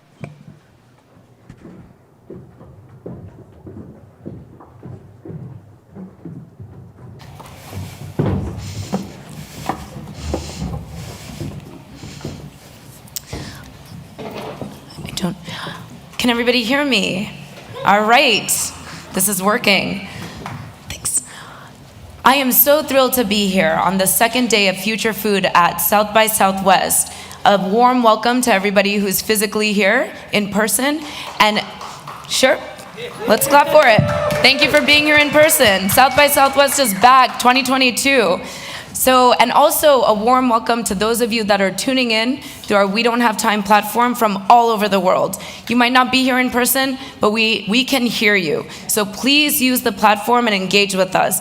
We're going to have an incredible discussion today. We have excellent panelists, and we're going to be talking about something that's not maybe at the top of mind always, but is of critical importance as we think about our collective global future. We're talking about fueling future food systems, how we think about not just people, but energy, and how we do this with intention, so everyone is nutritiously fed and equitably fed. We know that food and agriculture makes up approximately 35% of carbon emissions. We have to bring that down. The world is only going to continue to warm up and add more people to the planet. So solutions today are going to be what's most helpful for us going into the future. And how do we think about transforming the energy that's required to ensure that we are really, truly, equitably feeding every living soul on this planet? Well, we're going to take a multifaceted approach to this with an incredible group of experts across energy, food, innovation, and investment. So, before I get to my panelists, I will introduce myself. I am your moderator, Dr. Shweta Chakraborty. I'm the president of We Don't Have Time US. I'm also an independent director at Lightbridge Corporation. The president and CEO of Lightbridge Corporation is to my right. This is Seth Gray. Seth leads Lightbridge's efforts to develop and deploy zero-carbon advanced nuclear reactor fuel that will result in more electricity being provided from existing and new reactors, as well as enhanced safety and proliferation resistance. Thank you for being here, Seth. Thank you. Next, we have Bridget Wolf. Bridget is the VP Global Head of Snack Futures at Mondelez. Mondelez's International Innovation and Venture Hub is the, sorry, Bridget. Sorry, Bridget. Bridget is the global head of Snack Futures at Mondelez. Mondelez International's Innovation and Venture Hub, which launched in 2018 as part of the Global Snack Leaders Growth Agenda. She is a disruptor, you'll see that very soon, in the snacking space, and is committed to reorienting the way the world views snacks and snacking by making it more holistic and a more wellness-oriented experience. After Bridget, we have Shayna Harris. Shayna is the co-founder and managing partner of Supply Chain Capital, a venture capital firm investing in food systems change. Supply Chain focuses on early-stage companies and food and agriculture technology, ingredient technology, and consumer-facing brands with a specific lens to health, sustainability, and diversity. Thanks for being here, Shayna. And finally, we have Vijay Sikara. He is the Director of Partnerships for Mass Challenge, a nonprofit organization dedicated to driving innovation and entrepreneurship through collaboration and development, through accelerating startups, industry, innovation, and ecosystems. Thrilled to have you part of the conversation as well. All right, so we're gonna kick this off with the elephant in the room. There are events happening worldwide that we cannot ignore. And if Ukraine has taught us anything about energy, it's that we are too reliant on oil and gas. So Seth, as somebody who is really looking to support the transition to renewable energy, to protect us from these petro-dictators, how do you think about the current state of oil and gas in food and agriculture? And how do we power food and ag to the extent that we can and not have to rely on fossil fuels? You know, just recently, the United Nations Human Rights Council, for the first time, acknowledged a right to a healthy environment. And the United States is actually opposing that at the UN, but it's a step towards perhaps having a global right to having a healthy environment. And that's one way perhaps to frame these issues, where food and agriculture produce about 35% of all CO2 emissions in the world, no matter how well we do it decarbonizing other sectors. If we don't significantly decarbonize our fuel supply, we will not meet carbon goals. That will lead to not meeting all sorts of environmental and other goals. And we see this, as you were saying, Shweta, in this reliance on fossil fuels, which clearly is producing all of that CO2 from our fuel, from our food supply production, but also relating to Ukraine. Right now, natural gas prices have shot up hundreds of percent in the last few months in Europe. That has resulted in much less fertilizer production and less production of urea and other components of fertilizer. We're going to have less food production in Europe this year. Food prices are going to go up, and they're going to go up a lot later this year. Ukraine is a massive food supplier and exporter, especially in wheat. You can only imagine how food supply is being disrupted in Ukraine as people are busy doing other things. And so combining with what's happening with fertilizer, we're seeing a food crisis starting to brew, especially for people who can't afford the higher prices, including in export markets from Europe. And I'll just end by saying this leads to what Lightbridge is doing in focusing on having zero carbon electricity production, including, for example, you could right now not shut down reactors in Europe that are slated to close this year, add electrolyzers to use electricity instead of natural gas that's up hundreds of percent to make components of fertilizer and act immediately. And this is something that should be done. Thank you for sharing that. Obviously, we need to think about how we fuel distribution in the future and the different mix of sources that are going to turn that into reality and move us towards a cleaner and brighter and more equitable future for all. And big companies have a big role to play in that. Mondelez is a large multinational. How is Mondelez thinking about this complex, interconnected challenge of feeding 10 billion people by 2050? Yeah, so for those who may not know, Mondelez International is a leading snack company across cookies, crackers, many of the products we've talked about, chocolates, in about 150 countries with 90,000 employees. So it is one of those opportunities and responsibilities that we have to where we can make a meaningful, specific impact that we do. So we look at our supply chain actually what we call seed to shelf. And I would argue we're even being mindful now of that post-consumption moment, because what do we do with all the packaging and all the residual, and if there's food waste, and we can go talk about that. So Mondelez has a couple platforms that activities and work streams that we do.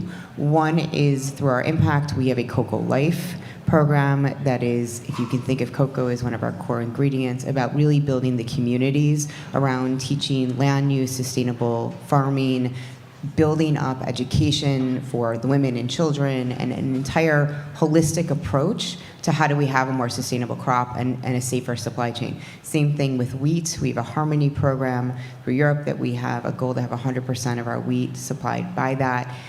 Teaches farmers how to be more sustainable, think biodiversity, all sorts of rotations. And then where I specifically sit is in Snack Futures, where we do two big things. One is actually creating new brands where we see consumers having needs and well-being and that are sustainable. So upcycled foods like cacao that we use for kapow fruit, or in Dirt Kitchen Snacks having veggie forward and rescued veggies there. And then we find those who do it brilliantly outside and we invest and partner with them. So how do we amplify the startup world that is using breakthrough technologies and innovations or products for consumers that we can actually use the Mondelez platform to help scale them and their impact?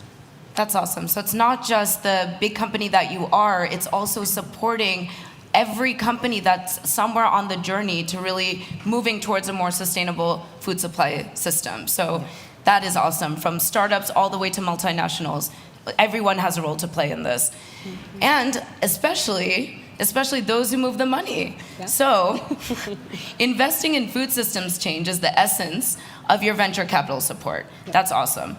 Why are innovations in overhauling supply chains so critical to reducing the carbon footprint in food and agriculture? Yeah, it is essential. So if you look at, a third of the impact, as Seth said, of greenhouse gas emissions comes from food. Traditionally, this has been from disturbed natural systems from anthropogenic change, but increasingly it is actually due to our supply chain. So production, processing, logistics, waste is a huge one. And so, we have to think about investing in supply chain efficiencies, investing in a low carbon future across the supply chain if we're going to have an impact on our food system. One of the things that we're looking at Supply Chain Capital is what we're calling the regionalization of food systems. And this is something that's actually becoming venture backable now, which is exciting for me as a capital mover. So one example is, with the Build Back Better bill, there are billions of dollars being put into regional meat processing in this country because there are 4 companies that control 85% of our meat system. Meat farmers, ranchers are not getting paid more, and meat prices have been sky high. And one of the things we need to do is really focus on breaking up that oligopoly. And so we invested in a regenerative meat company called 99 Counties that is in the Midwest. And the idea is as that company expands, they will be focused on, sourcing from regenerative meat farmers. And we can talk about and debate the solutions, but I do believe that's one of them in a whole host of solutions that we need. And then they'll sell that regionally to consumers. So basically, there's always going to be a need for a globalized food system. But where do we look at where regionalization really actually makes sense and then kind of lean into both of those solutions? That's incredible. Thank you for sharing that with us, and thank you for being a critical force behind seeing this systems overhaul. And we cannot forget the not-for-profit sector, which has a role to play, like every other stakeholder in this planet, seeing us into actually what could be better than what we even have now. So I don't know if you can tell I'm quite optimistic over here. But you know what it's going to take in terms of public-private partnerships and how critical that is. Talk to us about the role of these partnerships in innovation. Yeah, sure. When I used to think of a startup, I think of the Facebook movie with Jesse Eisenberg and the guy from the second Spider-Man, and 2 guys in a dorm room building a social network. But today we have innovators and founders. We're trying to solve really difficult problems, and that's, energy, agriculture, food security, aerospace and defense, climate action, healthcare and life sciences. And to solve these really difficult problems, we need data, we need funding, we need the science behind it. And that includes and requires cooperation from governments, from corporations, and from universities, because these innovators aren't simply just trying to make a buck anymore. They're trying to solve real challenges. And not just theirs, not just us in the room or those watching, but those of the entire world. That's awesome. Thank you for sharing that, and we're going to get into Mass Challenge. Before I come back to you, Vijay, I want to make sure we've really set the foundation here in terms of why we even care about reliable power. So why is reliable power actually so essential? Obviously, for food systems and beyond, human beings are not going to appreciate flipping a light switch and not having the lights turn on. We need heating and we need cooling, and as the volatility of the planet increases, the heating and cooling needs also increase. And so it's this vicious cycle that we need to actually respect and understand and get behind. So this is something, Seth, I know you think about on a regular basis. Talk to the audience about why reliable power is so essential. One of the differences between energy and power is that energy might be available half as much as a solar array or a wind turbine or other source could produce, or all of it, or zero, depending on the time of day. When we talk about power as opposed to energy, we mean all of that energy is available all the time.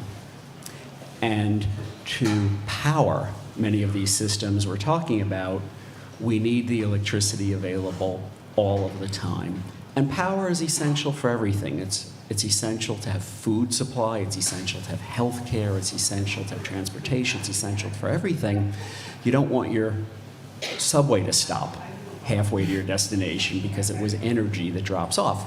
So how we get to a zero carbon grid where we maximize the renewables we can use, hydroelectric, we also have to have nuclear power or other zero carbon means that are not ready yet to balance them. that can be available. And one of the things we're doing at Lightbridge, for example, on the nuclear fuel we're developing, is to make sure it allows the new coming small modular reactors to go up and down in power quickly and easily to balance as renewables come on and offline. So you don't just have energy, but you have power. And I think it's important that energy innovators coordinate with food production innovators, with all these different innovators across lines here, so that we do optimize the systems on having zero carbon food supply, et cetera. What you're doing, Seth, is ensuring that we don't have those disruptions in energy going forward. And this is something, Bridget, you think about, right? Because Mondelez is a commodity-based business, and we know there's going to be unpredictability in the coming years, the next 10, 20 years. There's already supply chain challenges. How do you think about this? How do you deal with this and cope with what is coming if we don't really make a consistent energy supply available? You know, it's interesting listening to Seth. There's almost two sides of it, right? How much energy can we keep providing? And then we also will say, how can we consume a little bit less? And so, you know, personally, I think I want to do a challenge of how much energy can I eliminate in my household for a week. But from a company perspective, this is actually something that we also look at, is how do we reduce our water usage and our electricity usage, and we have stated goals to reduce that. Or can we start using renewable energy sources like wind-powered plants and factories, or trying to be smarter with our trucks and our fleets that are outside? So it's an ongoing challenge. And from a commodity, it continues to be that way of how do we find different suppliers and partners that can help us solve and be smarter about finding that future of farming and agriculture. And there's a whole field outside of how do we have crops that can grow that don't take as much land and water. So it's a lot of areas that we're exploring. So you're really thinking about this, and you're vetting these partners. And Shayna, you're vetting partners all the time too, right? You're trying to find the right companies to support, to invest in. What is important to you? How do you prioritize what companies are doing, especially so that we can see the least amount of disruption to the supply chain, again, as the volatility of the planet continues to increase? Yeah, so our name is Supply Change Capital, because we're investing across the supply chain for change. And we look at 3 different outcomes. So our theory of change is really focused on building healthier communities. It's focused on building a sustainable food system with a strong climate orientation, and it's focused on enabling diverse founders. So let's start with the last one because it's critical. So can anyone here guess, last year, 2021, what percentage of venture funding went to women? We have a guess in the audience. 3%. Yeah, under 2%. And it actually went down, okay? When you're talking about women of color, it's well under 1%. And so you can't tell me that 30% of the US population, which is the main demographic getting funding, has all the good ideas. Okay, so that's like table stakes for our investment. How do we make sure that we are eliminating bias or surfacing bias in our process so we can consider everyone's ideas? So the 800 companies we evaluated last year, and we have a process for doing so. We have a framework called Foods that we take the evaluation through. You can apply on our website, which like most VC doesn't allow you to do that. It's not as transparent. So you can apply on our website. Of those 800 companies we looked at, we invested in 7. 6 of the 7 are led by women or founders of color. And that's because those were the best ideas we saw, and they were the ones that were the most oriented towards our impact framework as well. Table stakes to our investment is that it's a venture scalable idea. So we see a lot of really great concepts in the food space and the food tech space where we don't actually think venture money is like the most appropriate, because you can apply for small business loan. There are different ways. If you're taking venture money, it's implied you're going to grow at a certain pace. You're looking to be acquired by a Mondelez. You're looking to go public over a certain time period. So the other really critical item for this is this is a venture scalable investment, which I know Vijay can probably talk more about as well. So please, Vijay, let's talk a little bit more about that. How do we actually think about prioritizing innovations? How do we make sure that diversity and inclusion is part of every single collaboration and really supported at the company level? Yeah, prioritizing innovation. I don't know if anyone's watched the news recently, but yikes. Conflict in Eastern Europe, You have a flood somewhere else, a drought somewhere else, and a forest fire. We have rising gas prices, temperatures, healthcare costs. These are the challenges we need to prioritize. And to do so and to motivate these innovators and to support them, we need to champion them. We need to provide equitable access. We need to provide a startup ecosystem that is inclusive. And in my short time with Mass Challenge so far, I realized that it's not a gap in talent. It's in funding. It's in access.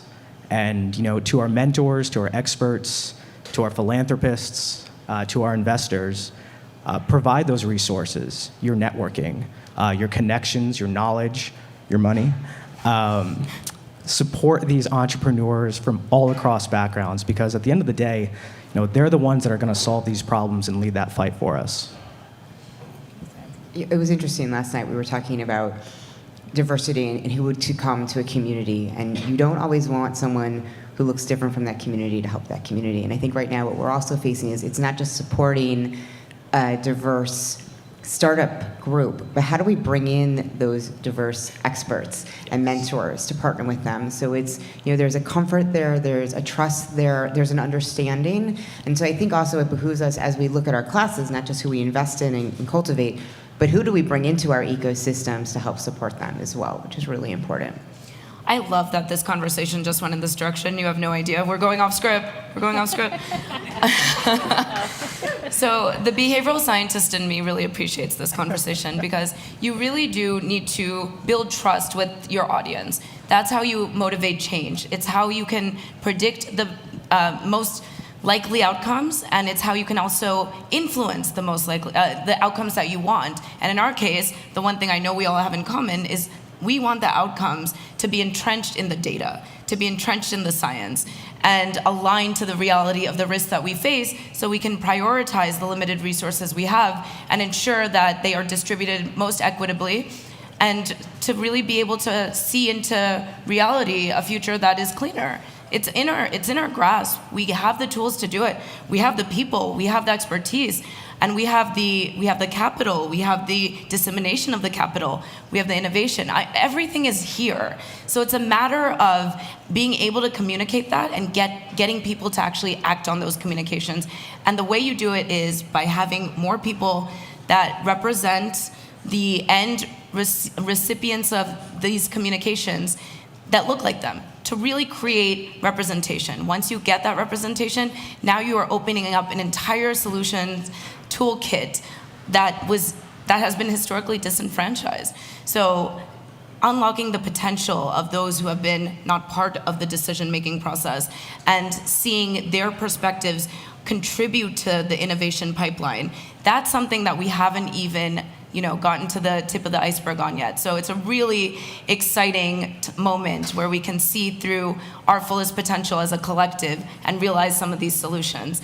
And yeah, that's how you build trust. That's how you build trust, by finding more people that look like then recipients of the support that they're going to be receiving. That's really critical. So thank you for bringing that up and for doing the work that you do.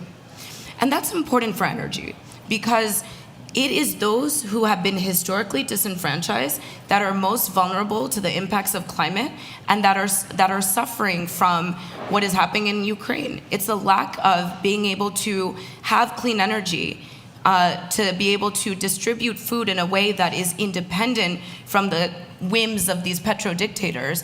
And those who are suffering because of it are those most vulnerable. So how does a transition to clean energy ultimately result in a more equitable, distributed food environment? That's for you, Seth. Big one. I don't think we've ever more clearly, as a general population, really seen and understood an alignment between clean energy and national security as much as we're seeing it now. And as Sheta was saying, relying on countries that certainly don't have our best interest in mind for a large part of our energy or our allies' energy in ways that could be cut off, which means cutting off much of food supply, It's cutting off everything in the modern world. Everything is mass produced. When we say that food and agriculture produce 35% of all CO2 emissions in the world, it's because food and agriculture largely is a very industrialized business. Our agricultural production is in many cases not on what many of us imagine as a farm, but something that looks a lot more like a factory with a smokestack on it. And we can't feed 7.9 billion people on the planet unless it's like that. And we absolutely need to have clean, reliable energy supply that does not rely on, to use Shet's term, petro-dictators. Call it what it is. This is not an easy transition to do any more than the general energy transition is easy to do. We need to transition to clean energy relying on sources from within our own borders and those of our allies. And frankly, nuclear has more than a 1 million to 1 energy density advantage over any other way of producing power. It produces more than 1 million times as much energy from the same amount of material as anything else. And without having that, and quickly, as part of that transition, in a diversified energy base, but including growth in nuclear, without that, we won't meet any of these goals, including our national security goals. And ultimately, we want those who are most vulnerable to have equal access. And so this is clean energy is going to be the equalizer. So we really need to usher it in as fast as possible. And we need to make sure that people are truly able to get access to all of the foods that we can sustainably provide to them. And these are programs that I know you are working on, and we'd love to hear more about it. Talk to us about how you think about mobilizing the ecosystem to really fuel the future of snacks and different programs that you have underway, like colas. So I think what's amazing is when you have a large institution like ours, we have a huge ecosystem internally of all the experts and a geographic footprint, but we have all of our suppliers and vendors. And one of the things that we saw with Snack Futures as we were creating our brands that were very different from our core was there's all these new ways of doing it. And then you start having conversations at different tables and you start meeting new people. And so one of the things that we bridge between that invent and invest is a program that we call Collab, which is intentionally named that to be a collaboration.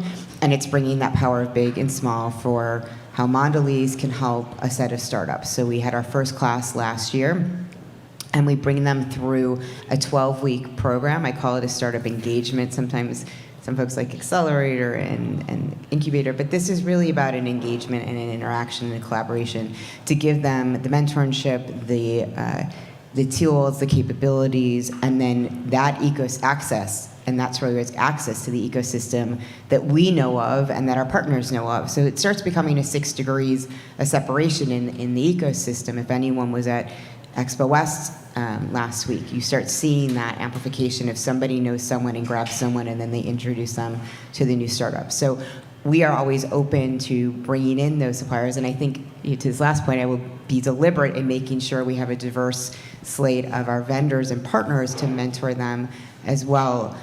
We have our current class that is going to start next week, or April, first week of April, run through June. And again, they are across the board of good for people, good for the planet, and we ask them to do what's their mission and purpose this year. So they're very explicit in how they're helping. And then for us, it's really how do we bring a broader world to them to serve them and help them grow. That's awesome. Thank you for sharing that. We know that the private sector has to play a significant role in overhauling energy and overhauling food systems. And Shayna, you are the muscle behind that overhaul. Yet the landscape is still so saturated with these dinosaurs of companies that are still entrenched in fossil fuels.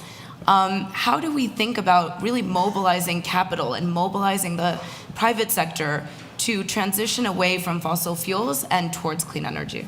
Well, we're laughing because we got to work together. So Bridget is from one of the largest food companies in the world. I used to work at one of the largest food companies in the world at Mars. I have a super deep appreciation for how all the different sectors come together: policy, corporate, nonprofit, innovation, venture capital, that whole landscape. So I think it really is critical.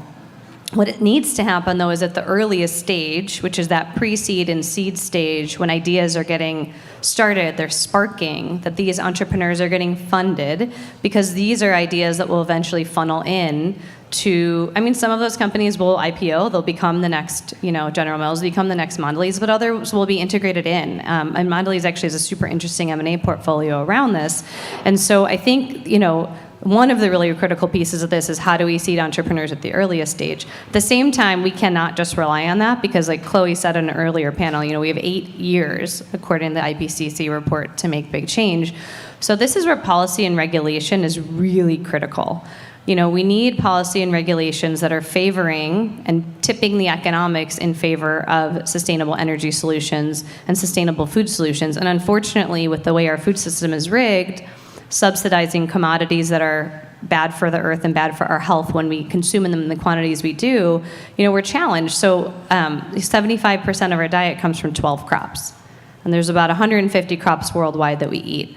50% of our diet comes from 3 crops. So think about that, right? We really need to be supporting diverse ingredients. We really need to be supporting alternative proteins, like we heard on the earlier panel. And policy and the money that government can put into this actually plays a pretty big role in accelerating it. So I think from each of our seats, we play a role. But I actually really think one of the biggest movers and catalysts of this, if we can get it to move in this legislative environment, is really on the legislative front.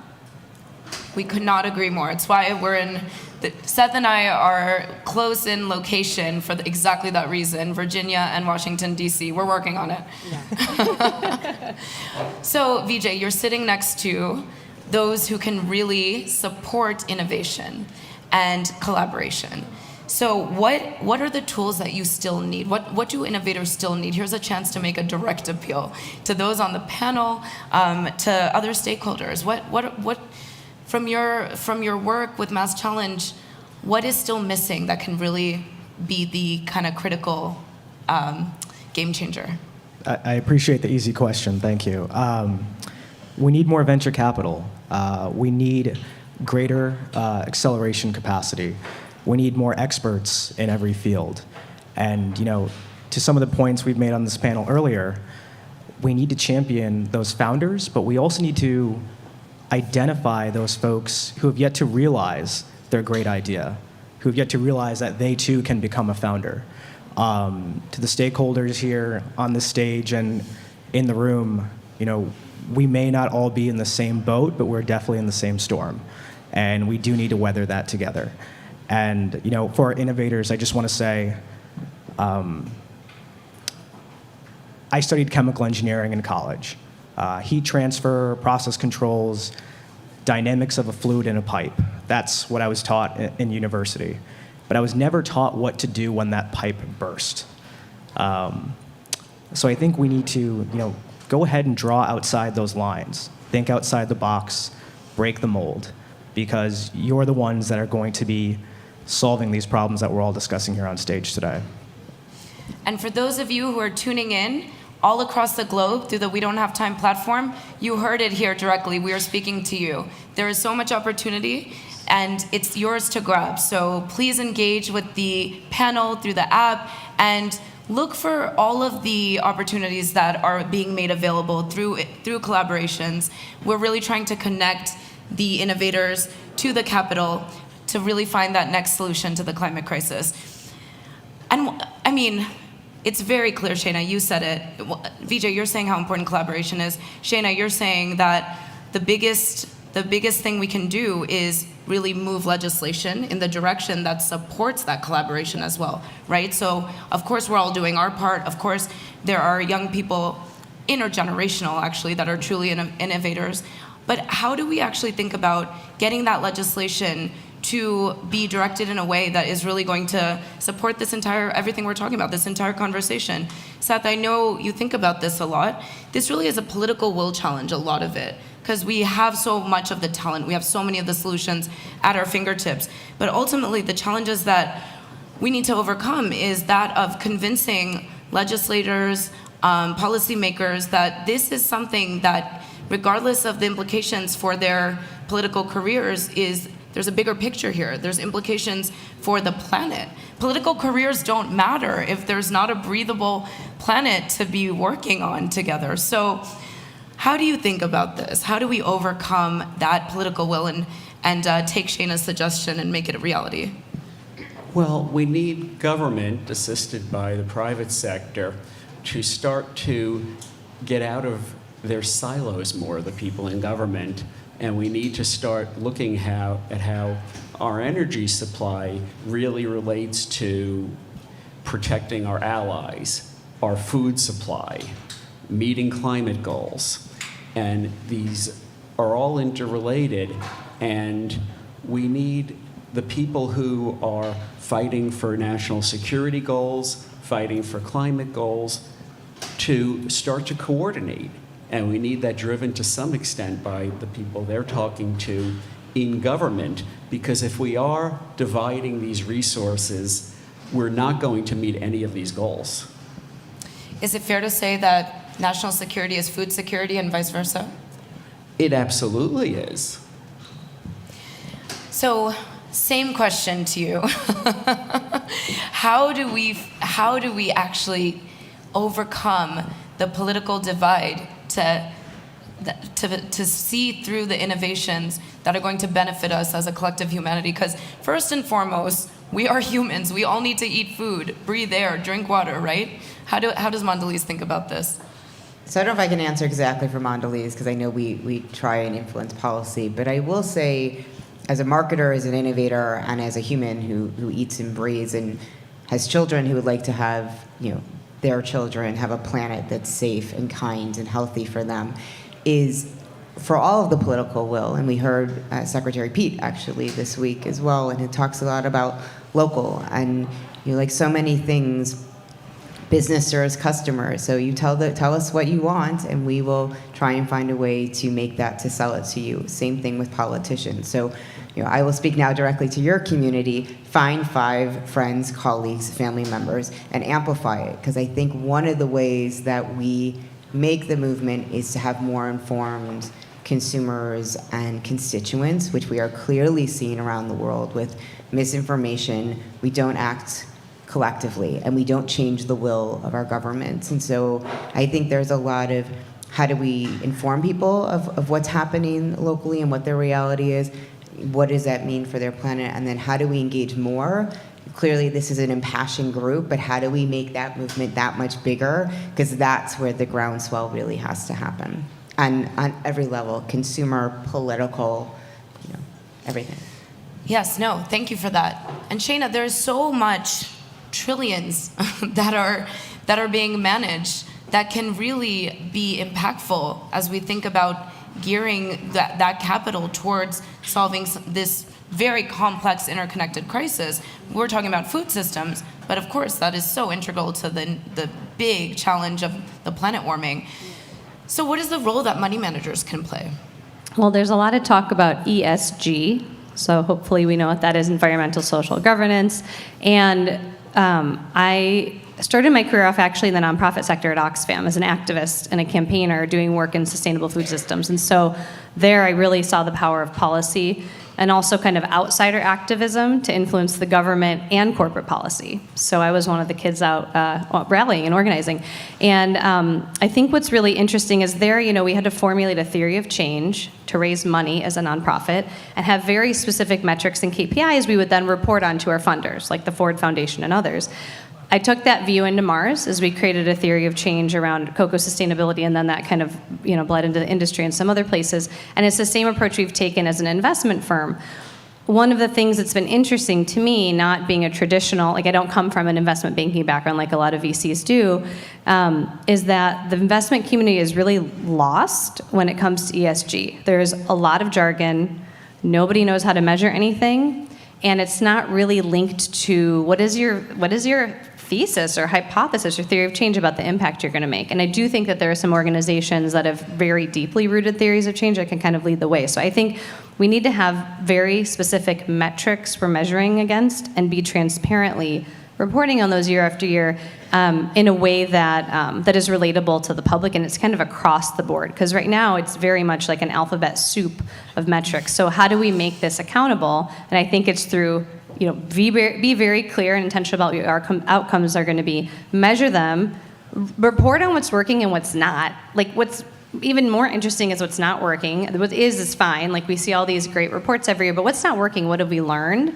And there you're really going to, I think from an investment dollar perspective, you'll be able to move the money.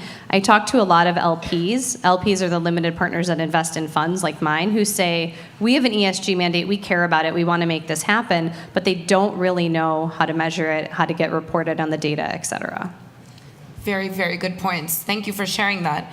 We have an ESG talk coming up later today, so please do stick around. And of course, those who are tuning in through the We Don't Have Time platform, do watch and learn about ESG because it's exactly what you said. And there's some investors that'll be on that panel, right, so it'll be a good conversation. Right. And as somebody who chairs an ESG committee for a publicly traded company, I will be tuning in as well. So thank you.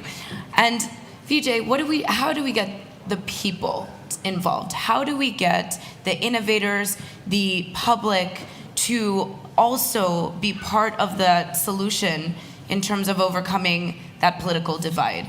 There's power in people. How do we harness and leverage it?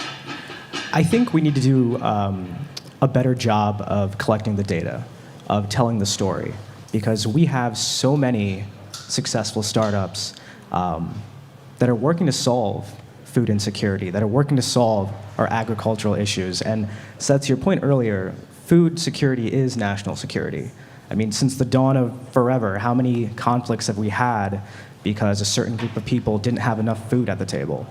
And, being able to tell the story of our startups in historically underserved and underrepresented backgrounds who've experienced themselves what food insecurity looks like with these problems, who are now working to solve that problem, to be better storytellers, to share with our legislators, with our investors, with our accelerators, that solving these problems is possible if we bring the right people in the room, and we have them communicate, collaborate, and collide together. So the evidence is there. Yeah.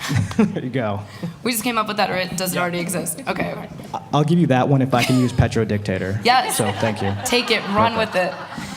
We only have a few minutes left, and what I'd love to do, your final thoughts, please keep it 30 seconds. Can we overcome this massive challenge of transitioning to clean energy so we can equitably, nutritiously feed, 30-second answer to this massive question, so we can equitably and nutritiously feed 10 billion people on the planet by 2050? Seth. We only have a hope of doing it if we immediately start investing much more massively in the systems that actually can produce clean energy now. Perfect, thank you. I too am an optimist, and I would say yes. If you look at the trajectory of change over the last 50 years with technology in almost every field, there is no way that this is impossible. The question is, how do we communicate and collaborate and collide it all together? So. Thank you. Yeah, I mean, we have 8 years, so like Seth said, like it has to start now. So the solutions are out there. I think we've seen so many change makers speaking over this last week at South by Southwest, and even today. And these are all solutions that need to be working in tandem, but we really have to put everything we can behind it now, and we really need government resources and money to do it now. Awesome. I instantly thought of the scene from Interstellar, and we're in Austin, so there has to be a Matthew McConaughey reference somewhere. When Anne Hathaway tells him that it's absolutely impossible to dock the ship to the station, and he says, no, it's not impossible, it's necessary. And possible or not, it doesn't matter. We have to get this done. Love it. You are all mic drops right now. So let's do a collective mic drop from this. Let's do a round of applause for the collective mic drop for this incredible panel. Thank you so much.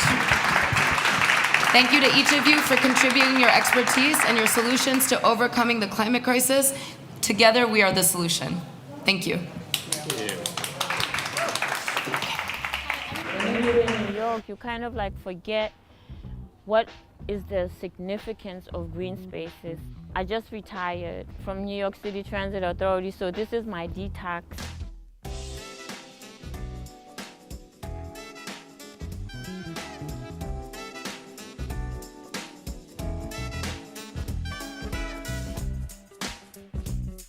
Now I have a garden where I can just come at any time. I'm a community chef, I'm a real chef, and I'm a gardener, so I have something to share. For me, it's an opportunity to educate my community about eating fresh, seasonal, local, and trying to fight all the diet-related diseases that are affecting our communities. I understand the significance of everything surrounding us right here, and I want us to all experience it. You know, it's not all about me, it's about us.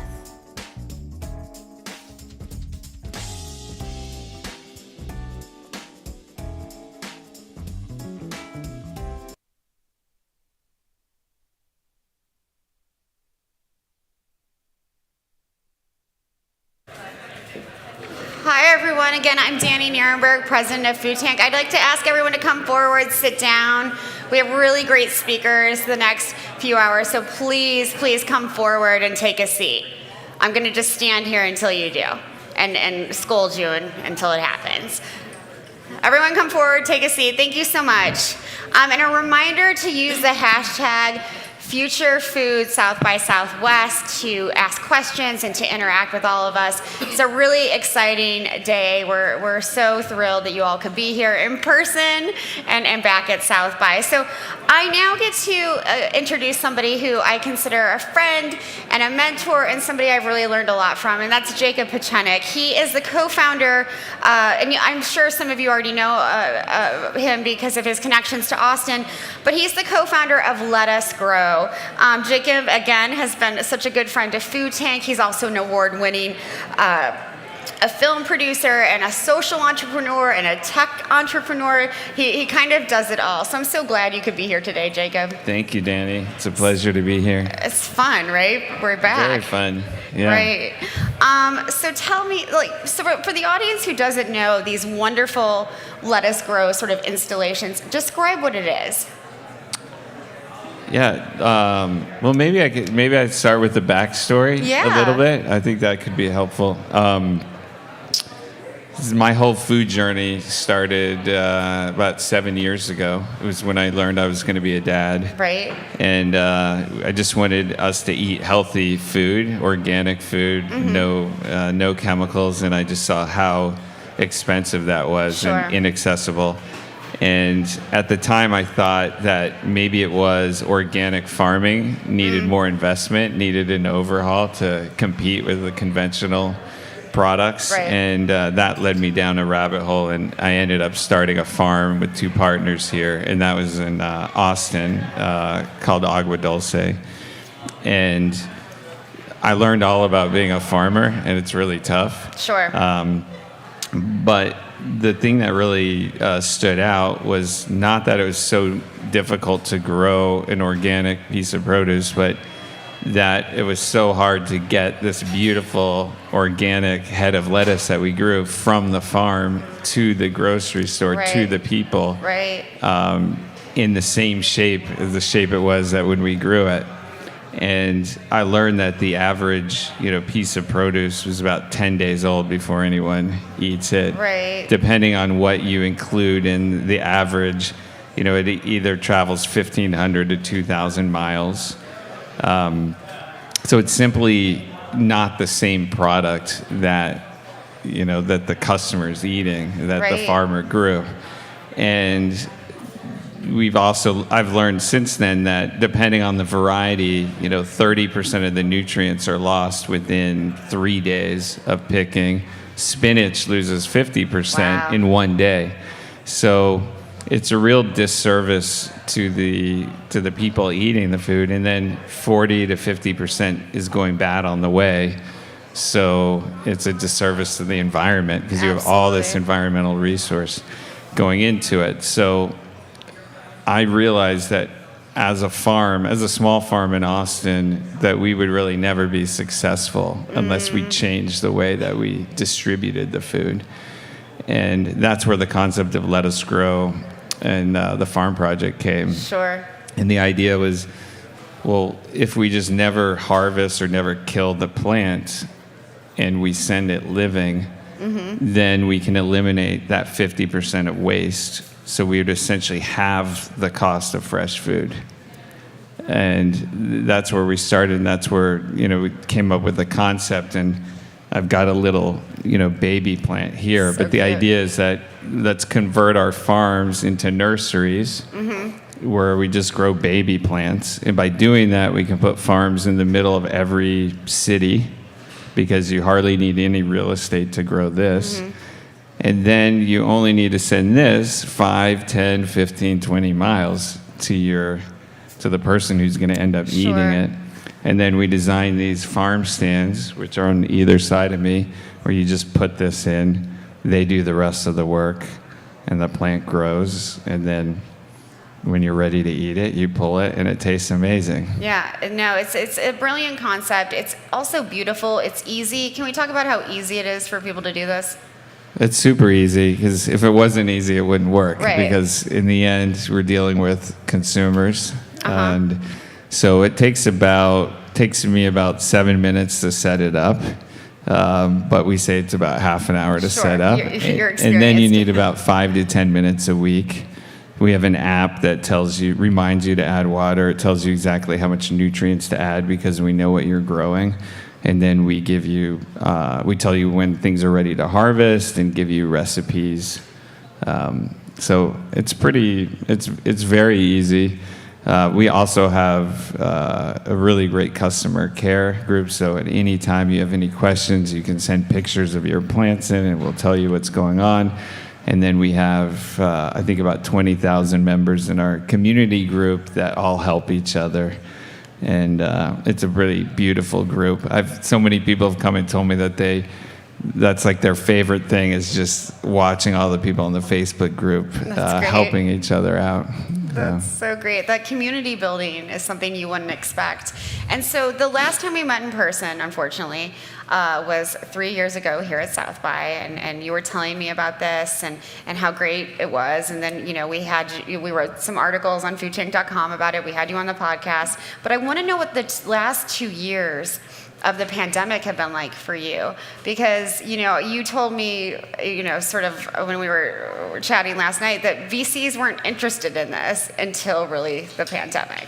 Yeah, that's right. When I've been an entrepreneur before, and all the other businesses I've had I've been lucky that they've been successful, and I thought, oh, this is a no-brainer. Sure. That I just I had a big vision for this, and I showed it to VCs, and most of them were men, didn't do the grocery shopping, and would say, what's wrong with going to Whole Foods?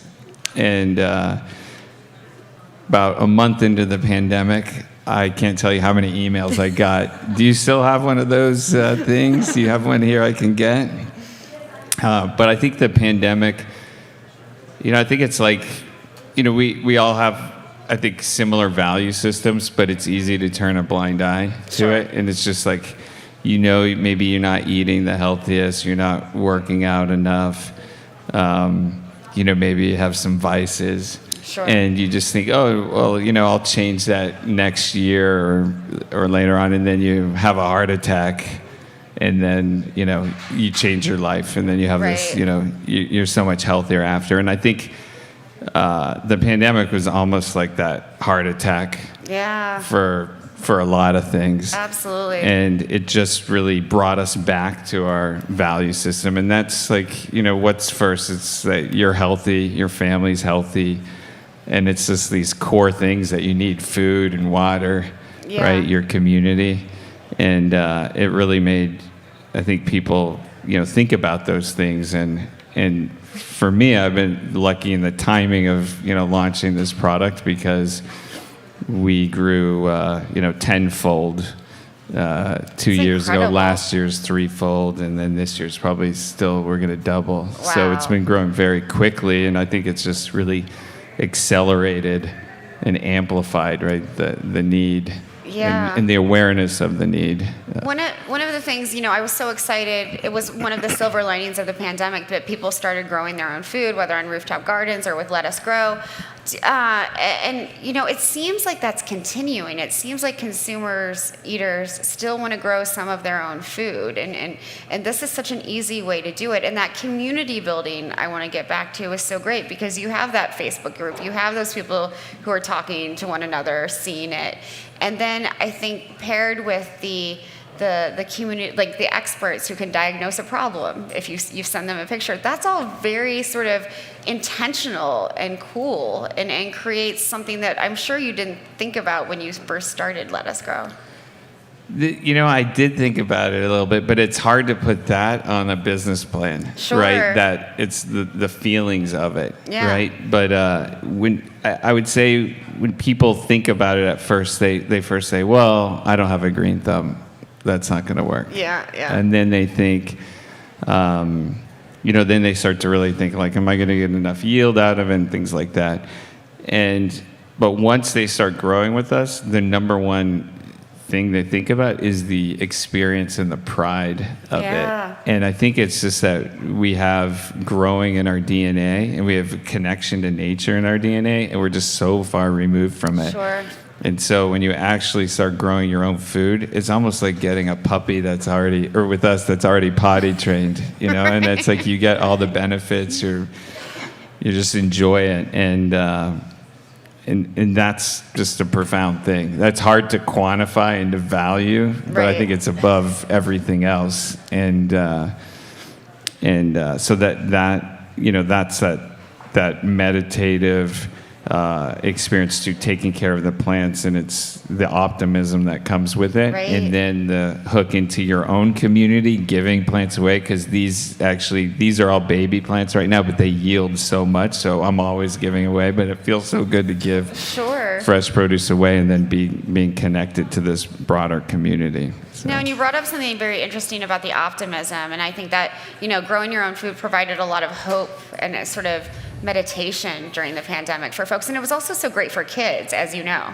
Definitely. Well, my mission is that every single kid in this country has some exposure to growing food, whether it's through a raised bed or through our system, and that's why we donate one to a school for every 10 that we sell. So great. But seeing the kids with it is incredible. My kids, now they're 4.5 and 6, they just like pick which lettuces that they want, and they pull tomatoes off and eat it, and they won't eat a tomato like anywhere else unless they grew it. So That's awesome. It's a very cool experience. That's awesome. I want to switch gears a little bit and talk about, we've been talking about the pandemic, but, what does resilience mean for you and a company like Let Us Grow? Yeah, that's a tough question, but I think resilience, starts with like resilience in my home. Mm-hmm. And then it's the neighborhood and then the community and the city. So I think there's some amount of like self-sufficiency. I think that it's, we try to say like you can grow about 20% of your own food at home, but then we got to think about where's that other 80% come from. Right.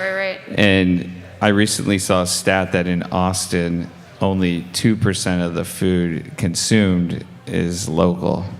Wow. And that's why, during the pandemic or the worst days of it, you'd go to the grocery store and the shelves are empty. Right. And, I also am a partner in a local business called Farmhouse Delivery, and that's really focused on the other 80% that you're not growing at home. Right. And we work with 200 different farms and ranches in Texas. Roughly, most of them are within about 150 miles. And we had no supply shortages at all. Sure. Because it was all, it was local, and we weren't subject to a global supply chain Yeah, that it was has really all of these shortened. other problems and issues, not just from a logistics standpoint, but then also just, you're not getting the healthiest stuff if it's 10 days old before you eat it. Right. I think resilience is rebuilding these local communities and relocalizing food and getting as much of it as close to is where you are. Absolutely. It's always going to be hard to get things like coffee and bananas and chocolate, other necessities, but the more you can grow and the more that we're shortening supply chains, it seems like it's a good way to build resilience to other global shocks. This isn't the last thing we'll face, right? There'll either be another sort of pandemic, or the climate crisis will give us another sort of opportunity, and we should look at it as an opportunity to do our food system differently. Absolutely. Yeah. I want to ask, a little bit about the economics of this, and what is that like for consumers? What is that like for the company? You give away so much, so I'm wondering, how do the economics sort of balance out? Yeah, well, let's look at this, seedling again. If you're, let's say, a broccoli farm, and you can grow broccoli, big stature stuff here, but if you're a broccoli farmer, you're not going to put little broccoli seeds in the ground. You're going to buy, 10,000, 100,000 of these baby broccolis from a nursery. Then you're going to plant them. Then you need equipment, right? You need to use diesel. You need to water. When you're doing large-scale production, you're going to use chemicals, right? So you're going to grow it for 8 weeks or so. Then you're going to harvest it, package it, put it on a truck that goes to a distribution center, to a warehouse, to grocery, and then someone's going to come and buy it. If you're growing this way, it's going to go from the nursery directly to the consumer and bypass all of that other stuff. I'm not saying that farmers also should go away, because they're so important, but I think growing, we still are consumers, and we're not going to, I don't think, grow more than 20% of our own food at home, and we're going to really value where the other 80% comes from. But for that 20%, we can be so much more efficient. We can use less than 1/100th of the real estate, use less than like 2 or 3% of the water, use 0 chemicals, use no diesel, not require all this labor and all additional hands touching the product. So on paper, it's the absolute most efficient way that you can grow this range of product on every metric that you can think of. The crux of it is it requires the consumer to participate. Sure. And that's why we really focus on making a beautiful product that's so easy to use with all this support around it. And but for the economics for the customer, right now there is an upfront investment. It takes about 8 months to recover that, and then after 8 months you're saving money compared to the grocery store.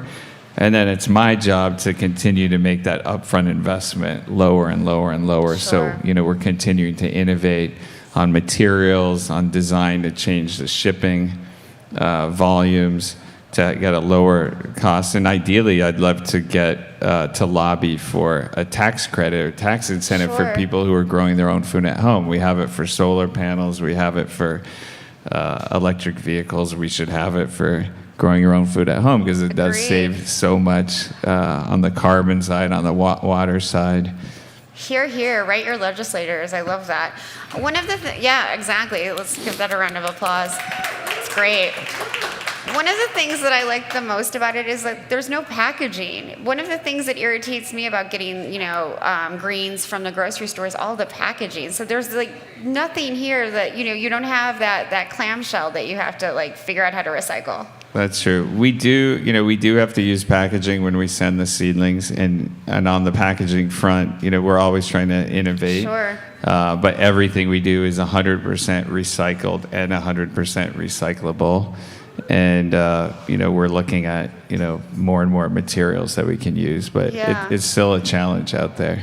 And, one of the other things that I think creates resilience for this business model is that you're getting your materials from the U.S. You don't have the supply chain issues that everyone else is having right now from getting materials from China or elsewhere. That's true. We make these units in Pennsylvania and in Kansas.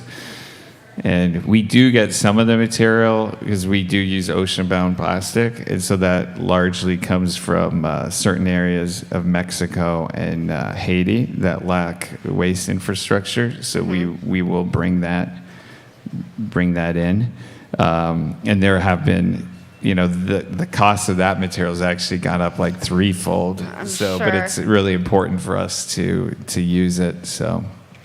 In terms of being able to scale what you do and get it into more people's homes, more eaters' homes across the country, maybe even across the world, what kind of infrastructure is best suited for that? What do you need? I think it's like infrastructure of the mind. We need to shift consumer mindsets. And again, like, I didn't start the business to help people grow food. It was really to eat food, right? As a more efficient way to deliver nutrition. Right. So we also are just used to eating processed food or packaged food or drive-through food. And it's hard to go back and to learn like the OG way of making your own food, right? And now you have wonderful, amazing ingredients that taste good, but we have so many people don't know what to do, like never heard of Swiss chard. What could they do with that? Or, how do you make certain things taste good for kids in 10 minutes? So that's a really big push for us, is really on the education side of things. But for us, the infrastructure is there. It's really just a mindset that we need to shift, and it's happening. Which is exciting. Especially in places like Austin, where people really care about where their food comes from and are trying to make a change. Yeah, I should have got the number before I came up here, but I think we've got 4,000 or 5,000 people growing with us in Austin. That's so great. So they're everywhere. That's amazing. Oh yeah, they're everywhere. Yeah. That's great. One of the things that we talked about earlier today was this idea of how we've outsourced our food. And you alluded to it just now, but I think that's a really interesting term. I'm wondering if you can dig into it a little bit more. Yeah. Well, I mean, we are very disconnected from where our food comes from. And I think, if you go back, years before I was born, we were, there was a lot of time spent at home, or there was a lot of time growing, and then there was a lot of time, preparing meals. And I think at first, there was a lot of excitement about the convenience of, packaged foods, but I think it just went a little too far. And it's all companies who are making our food, and all companies, well, now there's public benefit companies, which we're one of, but almost all companies, their fiduciary responsibilities to their shareholders, and it's to make a profit. So the CFOs and CEOs are just thinking, how do we make more money? But when we're eating food, what do we care about? We care about health, right? We care about what's in it. We care about what it's doing to the environment. How it tastes. Yeah, and there's no bonus points these companies get for that. And then we also used to have this inheritance that our great-grandparents passed down to our grandparents, passed to our parents, and that's been cut off. That was like, what do you eat when you're not feeling well? And there was, just all this knowledge, and now we're searching for information to like refine that knowledge, and it can be overwhelming. And I think some people could just, throw up their hands and not do anything. And that's another, I think, benefit of growing your own food. It's just a tangible way to participate and to regain that knowledge and to re-empower. Because all you need to do is ask questions. And I think if you're growing your own lettuce without chemicals, you go to the grocery store, you say, how is that made? People will start to listen, because the right answer is never with a lot of chemicals. So if you ask the question, all of a sudden, in 5 years, all of the lettuce will be grown the right way. So my goal is just to empower people to get engaged and to ask those questions. Because consumers are powerful, and all these companies, there's still going to be CFOs and CEOs, but if the consumers want good lettuce and good produce, they're going to make that. Absolutely. We only have a few minutes left, and I think what folks are frustrated about is that they feel that this is so much bigger than them. And this is one way that they can sort of make a small difference, but it's a big difference in their own lives. So I'm just wondering what your advice is for people who are like, I really want to let us grow installation in my home, but I don't know, if it's right for me. I don't know if, I'll be able to take care of it. What would you tell them? I'd say start before you're ready and just do it. Because even just starting this business, I didn't know I was ready, and I was, dabbling with it. Sure. And you just got to start. And it's so let us grow is so easy to do. You can grow with us for a whole season and still return the product, and we have fewer than 1% returns. So it's going to work. You just go for it. And even if it's not with us, just start any garden. Sure. Or if that's a little bit much, just go to your local farmers market and support them and talk to the farmers and learn a little bit and just kind of start to get engaged with the process. I mean, it's that empowerment you talked about before. It's so self-empowering. It is. Yeah, no, it's such a great way to become what I like to call a citizen eater, and you've made that possible for so many people. So thank you for doing that, Jacob. Where can people find out more information about Let Us Grow? You can go to letusgrow.com, and lettuce spelled like a head of lettuce. Awesome. Yeah. So nice to chat with you. Thank you so much for being here and for providing these wonderful Let Us Grow installations. Thank you for having me. It's been a pleasure. Thank you so much. Let's give him a round of applause. Yes. You can just put that wherever. That's great. No, you don't need to.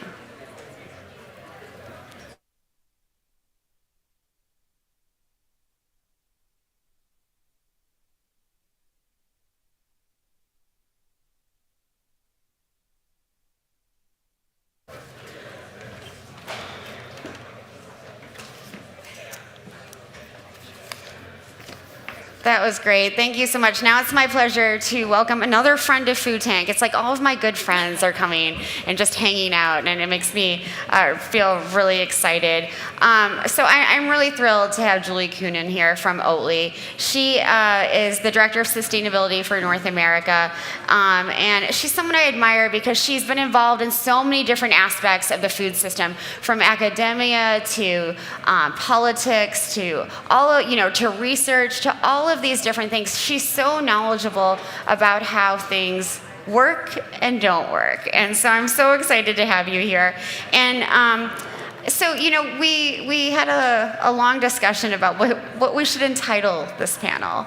And so I'm wondering, if we can talk about, can companies regenerate agriculture? Is that even possible? Is that a thing? Is that a thing? I don't know. Yeah. I actually loved that you posed that question that way. And part of the reason I love it is because we got to be a little bit contrarian in our answer and say, well, no. Yeah. Which, you want me to say, sure, of course, and here's what we're going to do. And we'll talk about what we're going to do. The agriculture system, as every speaker that you've been hearing from this week, it's a complex and integrated and sort of interwoven system. I think companies have an essential role to play, and I'm sure we'll talk a lot about what Oatly is doing as part of that system. But because it's a system, every lever has to be moving. Mm-hmm. And there's policy pieces, and there's banking pieces, and there's agronomy and research pieces, and there's advocacy pieces, and then there's like market and consumer and the products that we make kinds of pieces. So we have that role to play, and this is a system that has to be moving towards transformation together. So, absolutely. It's either a no or it's a yes and.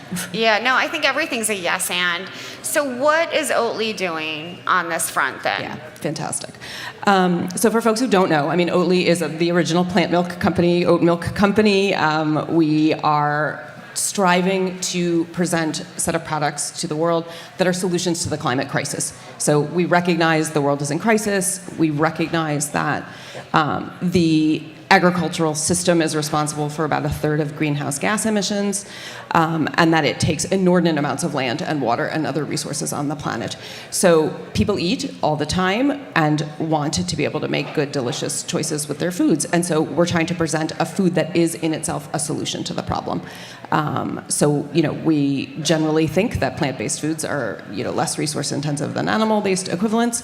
So our whole modus operandi is to shift dairy consumption of cow milk to plant milk, and in doing so, save a huge amount of greenhouse gas emissions.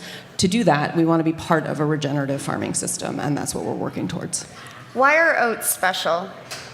They're delicious. They're good for you. No, they have a lot of qualities. They're generally speaking a crop that's farmed without irrigation, so they're very water saving. They are generally speaking a crop that is grown without a lot of chemical inputs. They can be grown in many different ecosystems. So for example, here in North America, the market that I work in, we grow them either in the US or Canada. So we don't have to ship them all over the world. They don't come with that carbon footprint. And they're also a crop that works really, really well in rotation with other crops. And so, it's part of diversifying the cycle, breaking up pest cycles, contributing, in sort of soil and formation and water quality, but it's also providing farmers with other crop options and other markets. And that's a huge, the market piece for farmers and the economic viability of the system for farmers is a really key piece. It's allowing farmers in a lot of ways to go back to the diverse systems we used to see 150 years ago. Yeah, and even beyond that. And I think I need to acknowledge that, the original farmers on this planet, who were First Nations and other indigenous peoples, farmed in harmony with the planet. And they grew, in a vast diversity of crops. And I think we need to acknowledge that farmers of color, indigenous people, are the originators of what we're today calling regenerative farming. Right. So there's a recognition and a respect for the fact that, nature knows what it's doing, right? We broke up the soil with mechanized farming, with chemicals, with all these things.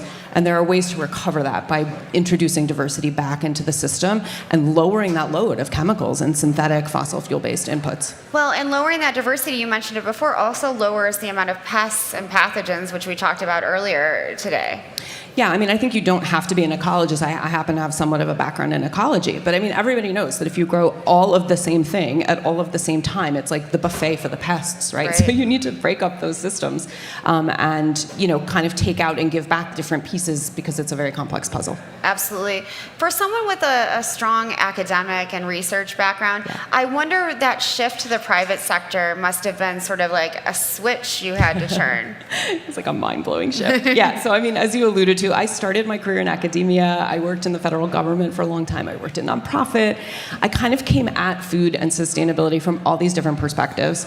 And for me, what I finally sort of concluded, and I think some of the earlier speakers talked about it, is, the market moves things, right? People's consumer choices and the market and the sort of capitalist economic framework that we live in is what drives change on this planet. And so I decided, for me personally, I wanted to go inside that beast and try to move things from inside. And to do that in a company that's mission driven to begin with, to me is a little bit the best of both worlds. So I think that a private sector company, and certainly a company like Oatly and our fellow alt food companies, has tremendous power and potential to make the changes that we all know that are needed. Yeah, and we need to do them quickly. The urgency is there, and we can talk about that later.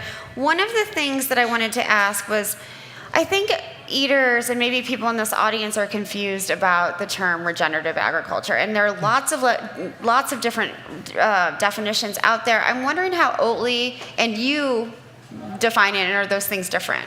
Yeah, it's a contested topic, it's a contested term, and I do think that there is confusion because there is no consensus definition. It's still very much sort of a platform that is being debated and sort of crystallized in various kinds of language. We actually went through a 6 to 8 month long process of consulting with experts and going within our company and all of the different pieces that need to be involved, because there's farming, there's processing, there's manufacturing, our whole supply chain, for a bucket term. We took a very careful look at that, and then took a look at our own values as a company and said, okay, where are we coming out on this in terms of a definition for regenerative agriculture? So for us, we have committed to investing in regenerative systems that have 3 primary qualities. They're going to reduce overall net greenhouse gas emissions, they're going to improve ecosystem health, and they're going to support farm viability and resilience. So those are 3 kind of main buckets. I think they're really critical buckets. And if I can just maybe call out a couple of things specific to each of those is, in the net greenhouse gas emissions space, of course, there's a lot of talk about carbon and soil carbon. That is obviously critical. We are also taking a special look at the role of nitrogen and the role of synthetic nitrogen fertilizer over application as a leading cause of nitrous oxide emissions and a leading cause of nitrate sort of leaching into groundwater and soil, and seeing what we can do to invest in solutions that will minimize that. I think that's special in what Oatly is doing. I think on the ecosystem health side, again, we're very focused on water quality and the reduction of synthetic inputs that will sort of start to rebuild the quality of water and soils in the systems. And then I think the final piece that's really special is we've really thought a lot about what farmers would need from a company like Oatly. I heard one of the previous speakers talk about the fact that you don't just want to replicate the sort of commodity subsidy system that's gotten us to the place that we're in now, and I agree with that. So at the same time, we're asking farmers to take risks, to break up the system that they know and to experiment with it. We have to help support that risk. Like, that's expensive and that's a risky proposition. It puts their insurance at risk, it puts their bank loans at risk. So we need to be part of helping to lower that risk level. And we're looking at ways, and I'm the first one to say we don't have an answer to this yet, but we're in conversation about this. We know that American farm families are aging out. We know that it's very, very difficult to pass a farm down from generation to generation. We'd like to be part of keeping farmland in farm families and supporting that intergenerational viability. How to do that exactly is something we are trying to co-create right now with our partners. So those are the special pieces, I think, of Oatly's definition. Well, one of the things that I find so interesting about regenerative agriculture is that it's both a practice, and you talked about a lot of the practices, but it's also this philosophy. It's this different way of thinking, and you alluded to that. Can you talk about how we need to think about our food systems differently, especially right now? It's not just the pandemic. We have a biodiversity loss crisis, we have a climate crisis, we have a water crisis. All of these things are sort of coming to a head. Yeah, that's right. And I think it's probably because they're all kind of pieces of the same crisis, which is that we're not in harmony with the world, which sounds a little woo-woo. Like, we're not making use of the sort of systems attributes that characterize sort of the ecology and humans' relationship with people on the planet. Where we started was sort of with this term of sustainability, right? And I think that most people recognize now that, sustainable got us a certain way down that road. Right. But it's, sort of, that's like a do no harm principle. Like, don't mess it up. Right. And we're at the point now where that's not good enough, right? I mean, so the concept of regeneration is, can we create something that's more holistic, that's more healthy, that's more positive, with whatever values you want to associate to that, than where we started before. And that is because we need this corrective action for the damage that's been done. That's how I think about it, at least. Yeah, absolutely. So I guess that leads into my next question. So Oatly is a very special company in a lot of different ways, but how can other companies sort of follow this model, follow this lead? There's so much to learn from what you do, and what Oatly does. There's so much to learn from what some of the companies we've already heard from over South by, not just here, but at South by Southwest over this week and last. How can companies sort of take this on? Yeah, I think it's a great question, and thank you for saying that Oatly is a special company. I think so. I think so. But I think we are among the group of companies that is not, we're not a part of big food and trying to make what big food produces slightly less bad. Sure. We're actually trying to make something that from out of the gate is a positive contribution to society, that is a solution to the problem. There are many companies like that. We all source ingredients, we all produce products, and we all sell those to consumers. So folks can easily, I think, and certain companies are taking on this model. But, even large companies that sometimes they're harder ships to steer. I think a lot of my colleagues in bigger food companies, Mars was mentioned earlier, are taking on aspects of working with farmers and working to sort of, promote systems that are going to work for them, but that are at the end of the day going to produce crops that the companies themselves can buy. Right, and again, making farmers and farming a more viable, less risky occupation. I think that's a huge part of this. You mentioned farmers aging before. We want to make this an attractive, lifestyle for folks. Yeah, I have a huge amount of respect. You know this about me personally. I, during the year of the pandemic, 2020, actually went and worked for 5 months as a farmhand on an organic farm because I thought I need to understand how this food is being produced, and I want to be part of, producing healthy food for people in a moment of real food system crisis. Right. And it was, and I heard your colleague from Driscoll's say earlier, we need to stop thinking about farm work as unskilled labor. It's hugely skilled labor. I was bad at it. I tried really hard. hard, and like no amount of sort of goodwill and, you know, whatever intent. I didn't have those skills. I have a huge amount of respect for people who do. Yeah, no, I'm the same way. I've worked on farms, but I am not as good as farmers and never will be. So I want to go back to, you know, how other companies can learn from you. And we've had a lot of conversations about a spirit of cooperation. Yeah. And do you think that's really possible? I absolutely think it's possible. I think it's actively happening. I mean, I sit in a lot of pre-competitive, collaborations with like-minded companies, and I will say there is a communal spirit in those conversations that I was very pleasantly surprised to find. We talk all the time. We share sort of technical criteria. We share frameworks. We ask each other questions. It's a space really of openness and trust, and I think it's because there's a cadre of us working on sustainability in these spaces who are genuinely mission committed. Like, we really want to get this change done. So, you know, we pull out the stops to help each other. Yeah. So I do. I mean, I think that that's a really doable thing. I'm wondering what your thoughts are on what's driving what we're seeing right now in this cultural awareness of food systems, the idea that we can create more equitable food systems, which, I mean, 5 years ago, nobody was talking about that in quite the same way we are now. There were certain people, and I want to give my hat off to them, but in regular conversations, especially among white folks, and I just have to like call it out, we were not concerned about the equity part of this. Yeah. I mean, I can point to a lot of different things, and certainly, I mean, I think I'm one of those people that was thinking about this, you know, a while ago. Food is just one of these things that people have very strong feelings, memories, emotions, associations to, and because of that, it's such a powerful tool. I mean, the whole reason I work in the food space is because I come out of the conservation side of the house. Like, I was a biodiversity conservationist. I worked on natural resources. And I came to the conclusion that food was one of the most powerful tools that we had to have that conversation with people and to make it very, very clear to people what role they had to play in, like, a crisis in the Amazon or, you know, whatever, overfishing in, you know, the South Indian Ocean, whatever it is. I just think there is a power and a resonance in food that everybody feels, even if they're not actively thinking about it. Right. And what's changed, you know, sort of more specifically to your question, I think that with the world in crises, plural, whether that's pandemic or war or, you know, all the supply chain disruptions, people were forced to think about it in ways that they didn't before. And I think as soon as you pick your head up and start thinking about my food, why don't I have it? Is it good for me? How am I feeling? All these questions sort of surface. And then, you know, you go down the rabbit hole and you find really interesting things. It's a big rabbit hole, too. One of the questions I have is, you know, I think about all kinds of farmers, and dairy farmers have really, really struggled over the last several years in the United States, and I'm sure other parts of the world, but I know more specifically about the United States. And I'm wondering, you know, there's for a lot of dairy farmers, they want to transition to something else. They're not happy. They're not making enough money. They don't like how they have to treat cows, or they don't like being part of a commodity system.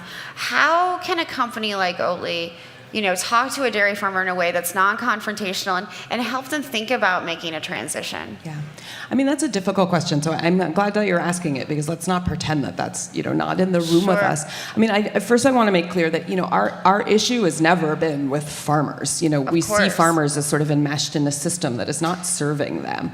And our issue is with, you know, big industrial dairy, right? Because it has all of these effects of concentrating animals and, you know, I mean, we don't have to go through the litany of sort of negative impacts of that system. I think what I would say is, you know, many of the farmers who grow oats also grow like feed for livestock, and they're, you know, sort of diversified in what they grow. I mean, I'm not saying that they shouldn't be doing that. Sure. I think the conversation to have is, what does the farmer sort of want out of that experience? I was in Iowa a couple months ago at a farmer conference that was sponsored by one of our partners there, and so many of the farmers said to me, we love the fact that we are now growing food for people. It's really important to us that we know, like, there's a product on the shelf that I can show my family, I grew for this. I'm creating food that has this value. Yeah. So I feel like there's common ground among us, and we're just going to build on that common ground. Yeah. And, you know, I mean, it's not going to be a 100% overlap, but I think it is very important just to restate that I think the agricultural system, particularly in this country, has not served those families well, and that needs to change so that they can actually farm the way that they know how to farm. How can we change that? Why hasn't it served them? Why have we forgotten them? I mean, if there was an easy answer, somebody would have said it already. I do think there are incentives in the system. There is, we know this, that back in the 50s, the sort of go big or go home kind of mentality took over. I think that has certainly, improved at least in the short-term yield at the expense of lots of other things. So I think the combination of government policy, financial incentives, the complexity of figuring out a more complex system and how you parse that out economically has all been really challenging. So I just think now we have tools that can handle that complexity in ways that we couldn't before, and we can work on it, sort of in a more integrated fashion. That's such an important point, because I think in the past we've looked at things as like silver bullets, like, okay, a policy will fix this, a practice will fix this. Now we understand, and you started the conversation like this, we need this more holistic vision that incorporates all of those tool sets. Yeah, I agree with you. But at the same time, I do think it's important to call out the specific things. Like, there are policies in place from the government that are perverse incentives, right? Sure. Like, fossil fuel is subsidized. These artificial sort of inputs are subsidized. Commodity crops are subsidized. Like, all of that is not accidental, right? Like, that's been there. That's part of the system. Those things need to change. And I think, we as a company have been saying for a while, like, it's not a level playing field for plant-based companies, and it's not a level playing field for farmers who want to farm that way. I think, that's something we can call out. But I also think, again, back to the reason we're having this conversation is, we're a company that wants to be part of that solution. So part of doing that is just creating markets, getting out there, having customers be more familiar with our product, and letting customers help drive the system through the choices that they're making, that they're buying. Absolutely. And, a company like Oatly is showing up at, places where policy decisions are being made. You were at COP26. I'm sure you'll be at COP27. You're in these debates, and I'm sure somebody with a sort of a government background is seeing things unfold that the rest of us aren't. I think we feel like it's important to be in those conversations. We're a very small company. I have a team of 3 people. So it's not, I don't want anyone to imagine that we have this sort of massive, group of people.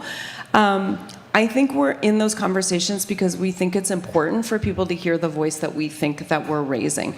I do feel like between, COP maybe, but UN food system, you and I had a conversation about the UN global food system.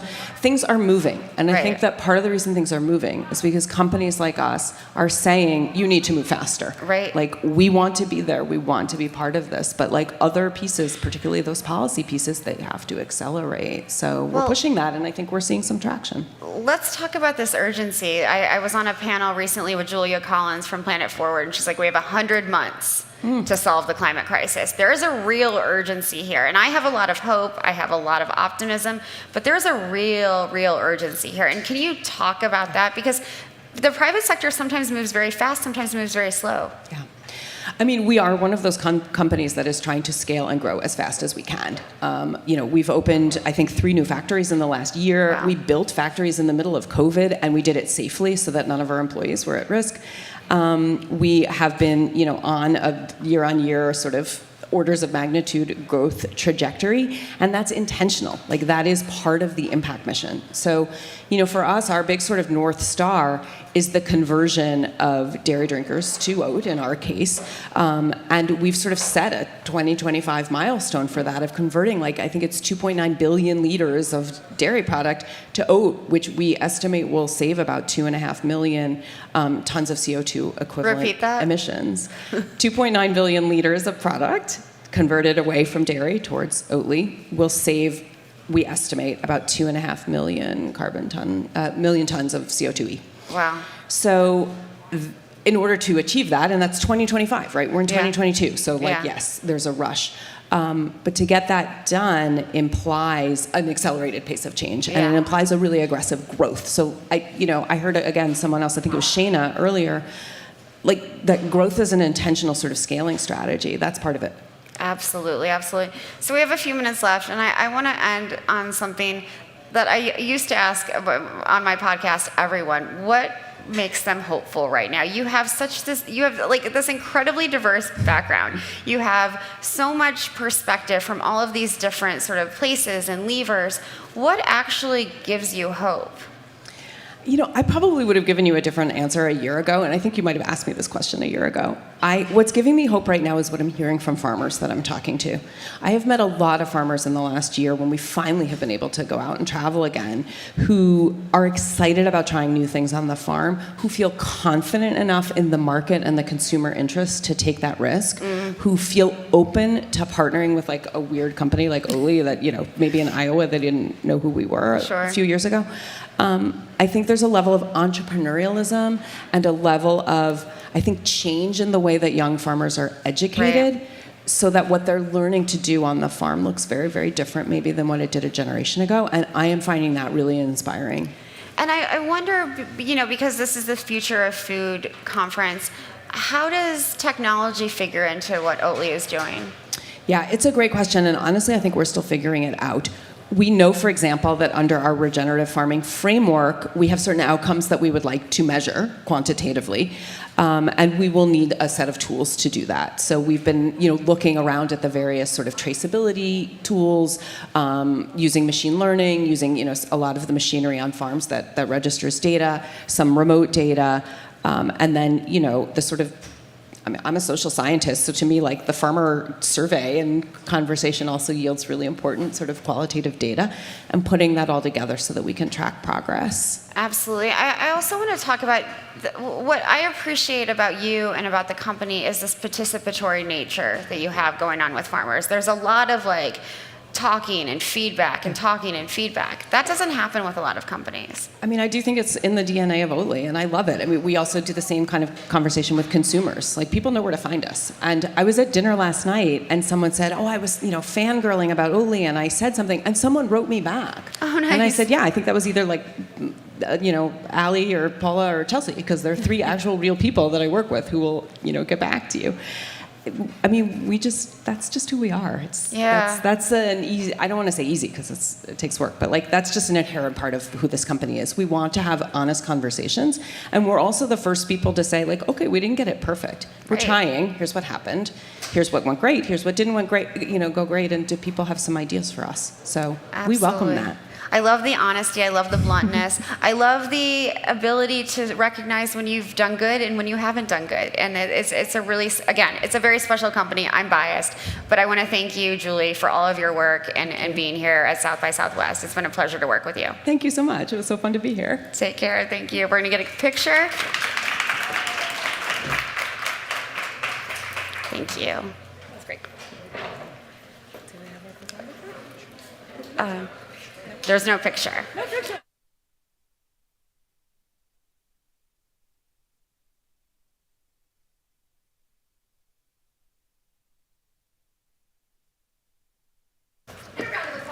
Thank you. A round of applause.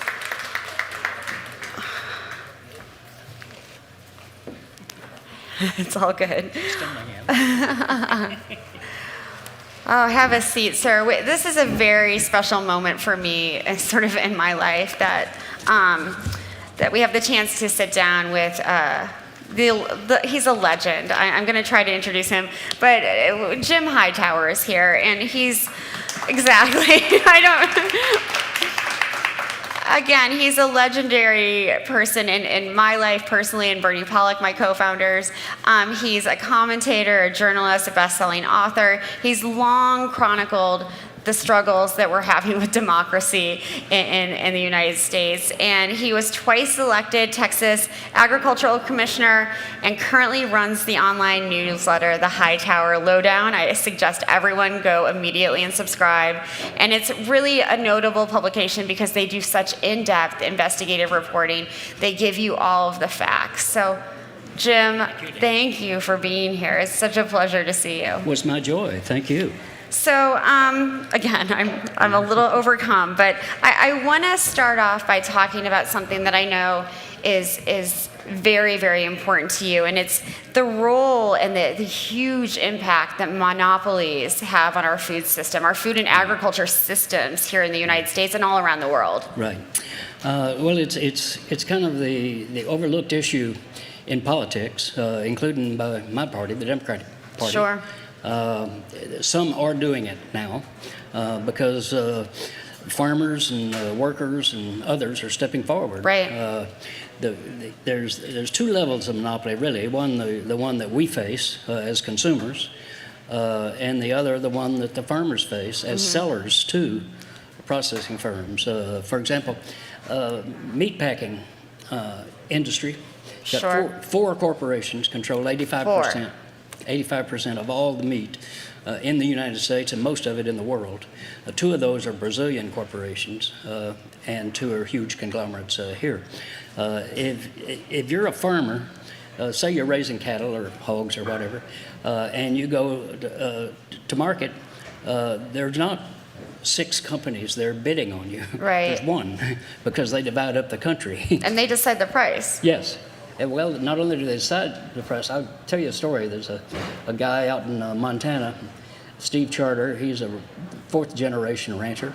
And he saw beef prices going up at the supermarket, so he said, well, maybe it's time to settle a few cattle. It might be good. So he goes to the market with about 120 head of cattle, and there's one buyer. And it's JBS, the Brazilian corporation. It's the largest meat packer in the world. And JBS says, well, we'll take your cattle, but we won't give you a price until next week after you sell them to us. You've got to bring them to us and leave them, and then we will tell you a price next week. Well, next week, the price that he was offered was $1 a pound. It cost him $1.30 a pound to produce the cattle. That's criminal. Then he said, well, I might come back the next week. And they said, well, it'll be 90 cents then that you'll get. So it's just monopoly power. Sure. And there's monopoly, and the other term's monopsony, but who cares? It's the same thing. It's a brutal system that's knocking down all of us.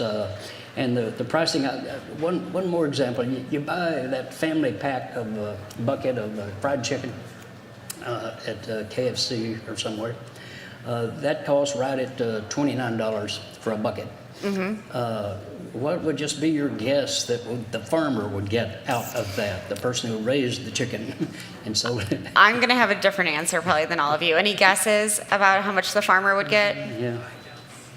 58 cents of a $29 bucket of chicken goes to the farmer. The rest goes to the process, the middleman.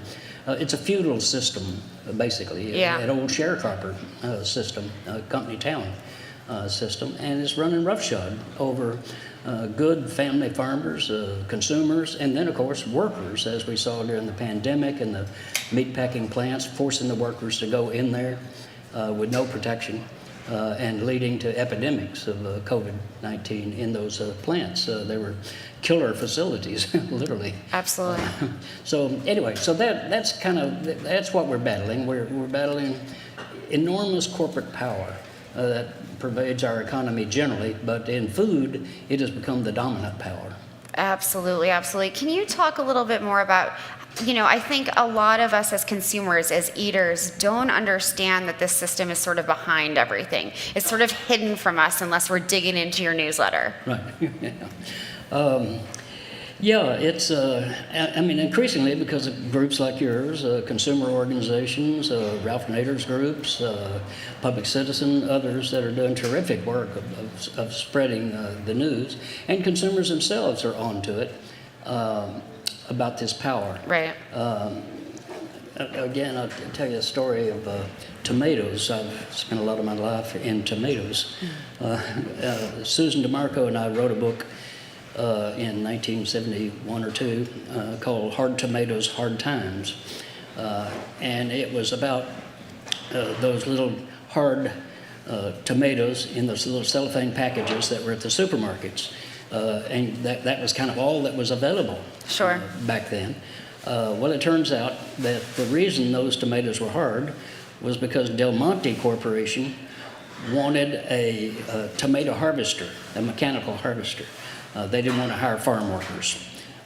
And so University of California at Davis, the land-grant college, tax-supported college, made them a machine. But the machine squished the tomatoes. So they solved that by making a hard tomato that could withstand the squishing by the machinery, paid for by us taxpayers. Sure. And that led to decimation of family farm tomato agriculture in California, for example, and Florida. And then, of course, the consumer said, well, wait a minute, these things don't have any flavor. And Susan DeMarco went to interview the head of U.S. Department of Agriculture's research program. And he loved these tomatoes. Said, oh my God, you can ship them across the country. They'll last a month on the shelf. They're just wonderful. And she said, well, yeah, but they don't quite have that good flavor that I grew up with in New Jersey tomatoes. And he leaned over to her and said, your children will never know the difference. Oh. And that's the attitude that they bring to food. Right. That is just a thing. You know, it's not a culture. Right. Which agriculture absolutely professes to be. And so then, University of Florida spent I don't know, months and months and hundreds of millions of dollars trying to develop an industrial tomato with flavor put back into it, rather than just, say, growing a tomato, for example. Right. And again, that didn't work because it turns out nature's better at it than even our best scientists at producing flavor, so they couldn't quite get the flavor like. But you'll be pleased to know that now the University of Florida, working with H.J. Heinz and Company, is developing a tomato that can be grown on Mars because they think that's the future. So we're going to develop seed and all that, and then grow it on Mars and then ship it back here. I guess Bezos and Musk are going to ship it back and forth. I don't know, but on their phallic-shaped rockets. But this is called efficiency. This is called economic efficiency. And meanwhile, farmers are being displaced, farm workers are being displaced, small food producers. Of course, the reason things changed, though, was because that ag research director was wrong. Yeah. People did know the difference, and their children particularly knew the difference. And so we now have farmers markets, and we have community agriculture and all kinds of programs where you can get a decent tomato. Thank goodness. Yeah, exactly, yeah. So people respond, and that's the good news. Absolutely. I think my question for you, Jim, is how was this all allowed to evolve in the way that it has? Is it the lobbies? Is it the land grants? Who can we blame? It's money. That's what's to blame. A handful of giants saw a way to invest in research done at land-grant colleges again, and the colleges say, oh well, but the companies pay for this research. Well, they pay a pittance for the research, and then they get the whole university program dedicated to them. And so the corporation decides what the university does research on, not the people, not the farmers, not consumers, not environmentalists. So the vast majority of the people are shut out of that system in order to produce a product that's a profiteering product by a handful of conglomerates. And they lobby the Congress, they lobby the state legislature, et cetera. But part of the answer to this is we have to lobby the Congress. The land-grant colleges work for us. And when they have their appropriations bill at the Texas legislature over here, we should be showing up, saying, here's our agenda. Here's what we want the land-grant college to work on. And counter the corporations, and then organize farmers with consumers, with environmentalists, with workers, and et cetera, and be the majority that changes that. We can do it. Yeah. And we are making some rounds.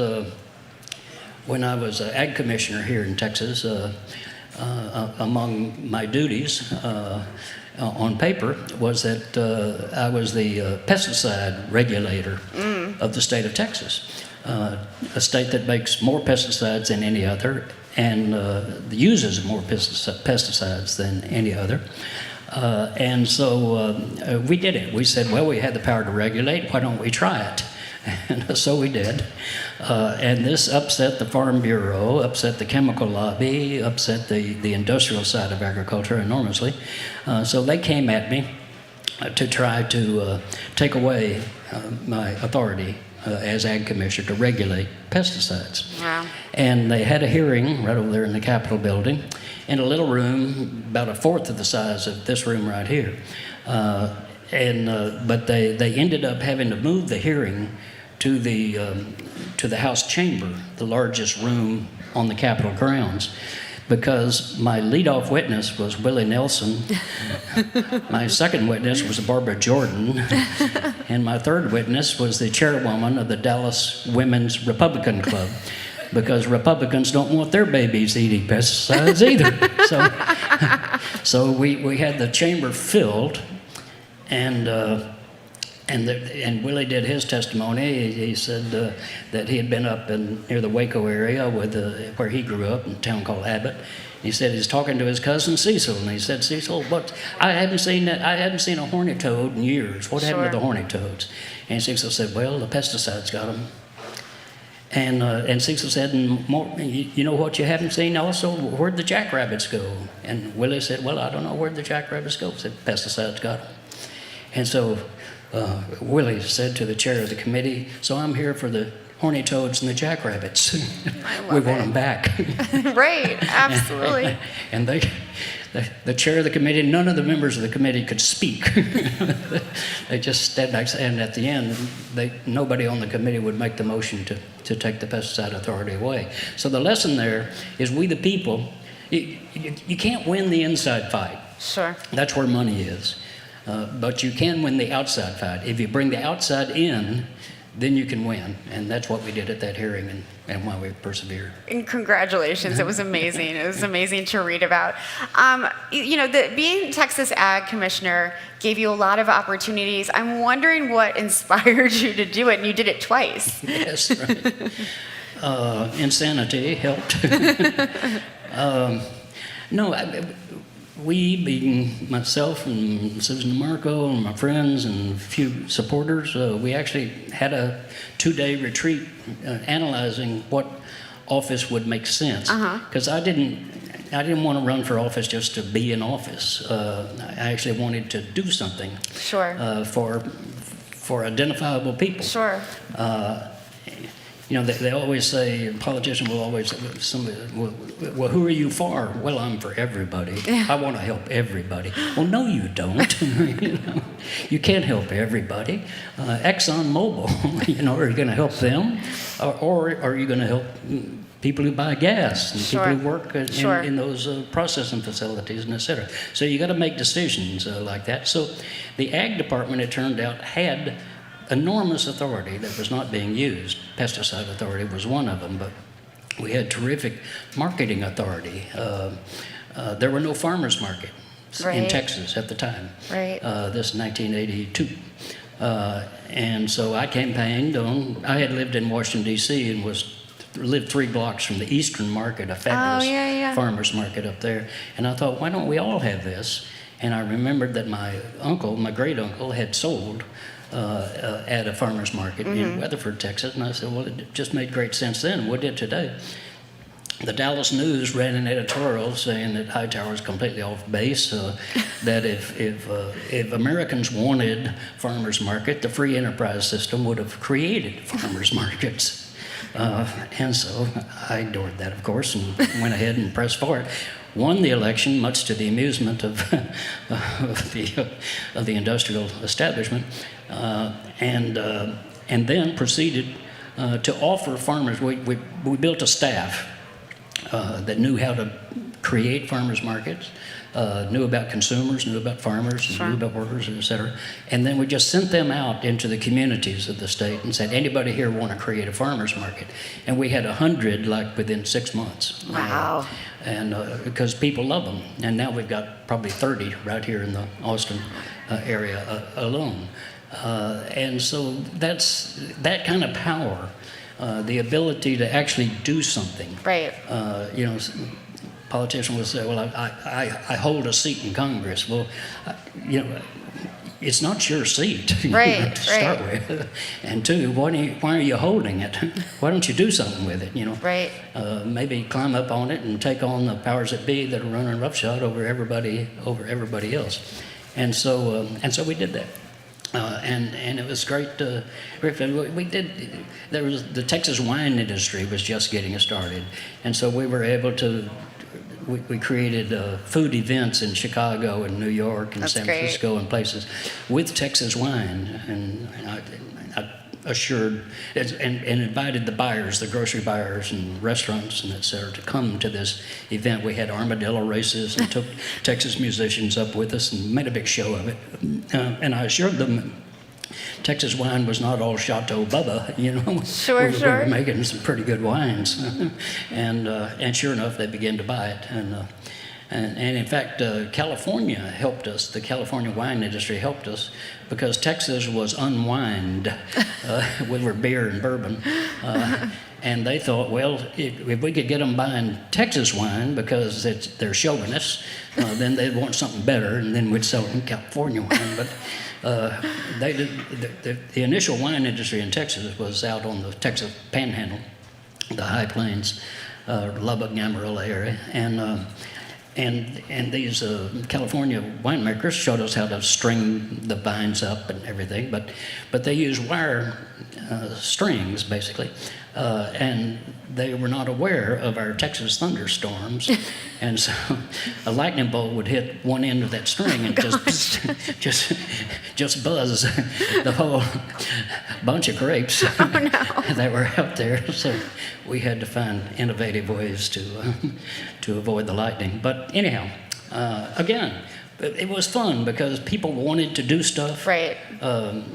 And my theory was that the free and free enterprise, the word free is not an adjective, it's a verb. You've got to free up the enterprise of people and connect them to markets so that their natural enterprise will then come out, but they're locked out of the market now. So we work particularly with Mexican American farmers and African American farmers who've been completely shut out of the agriculture department for years, and we gained their confidence by hiring a staff that was African American and Mexican American, so it would have some credibility. Absolutely. No, that's so important. And that kind of leads me to my next question. I want to spend the remaining time talking about why intentionality is so important in building a more equitable and, again, resilient food system, which we talked about before in a previous panel. But we need that intentionality. Yes, I think we need it generally in politics. On the progressive side, we progressives tend to we react to this issue and then another one comes up and we run over there and we react to that. But the right wing is very intentional. They're saying we're going to take away your voting rights. Right. Then they set out to do it, and they're doing it in 40-something states right now.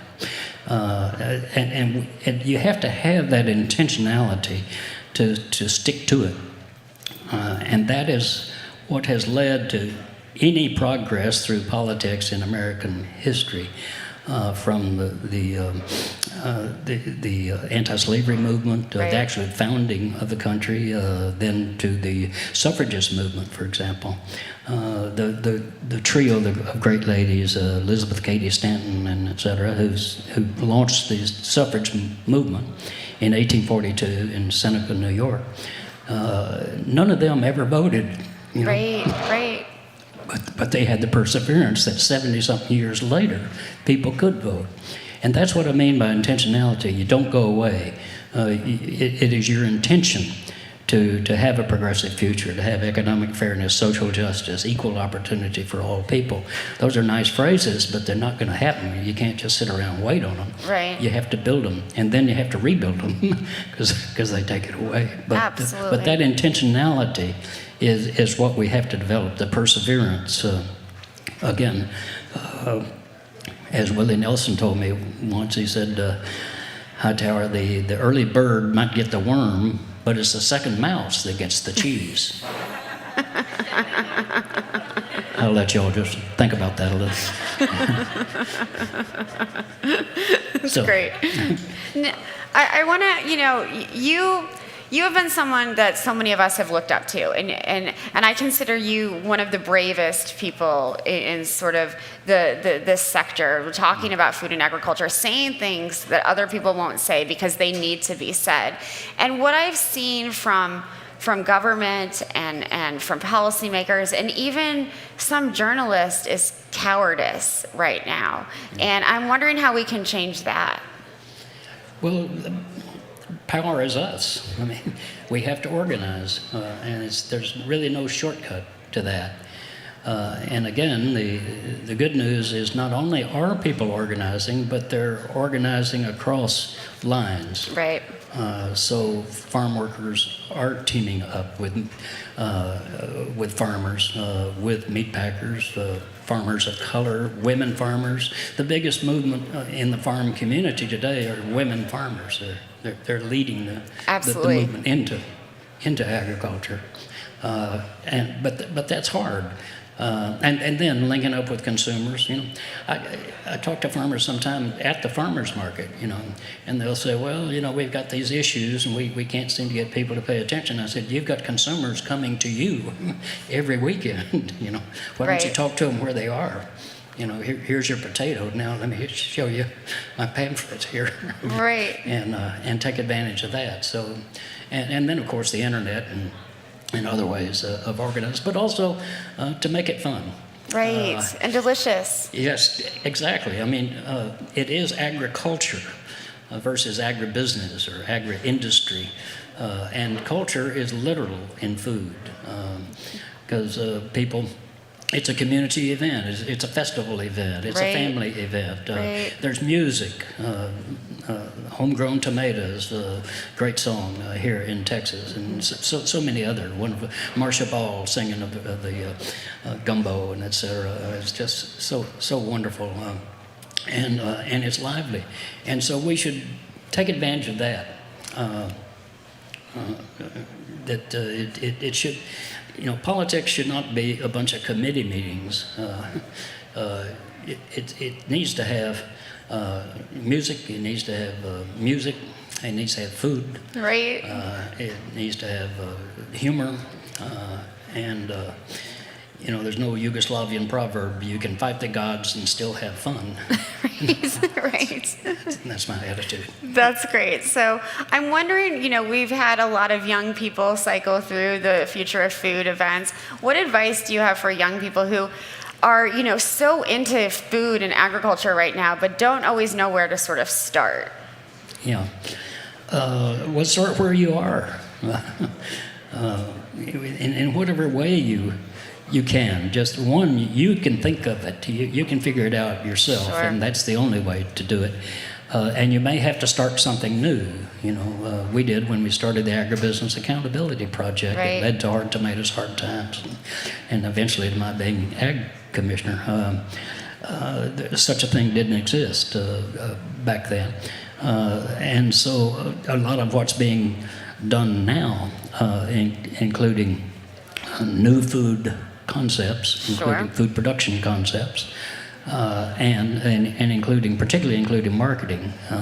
The internet has made so much possible for small farmers that was not possible before. They couldn't reach a critical mass of buyers.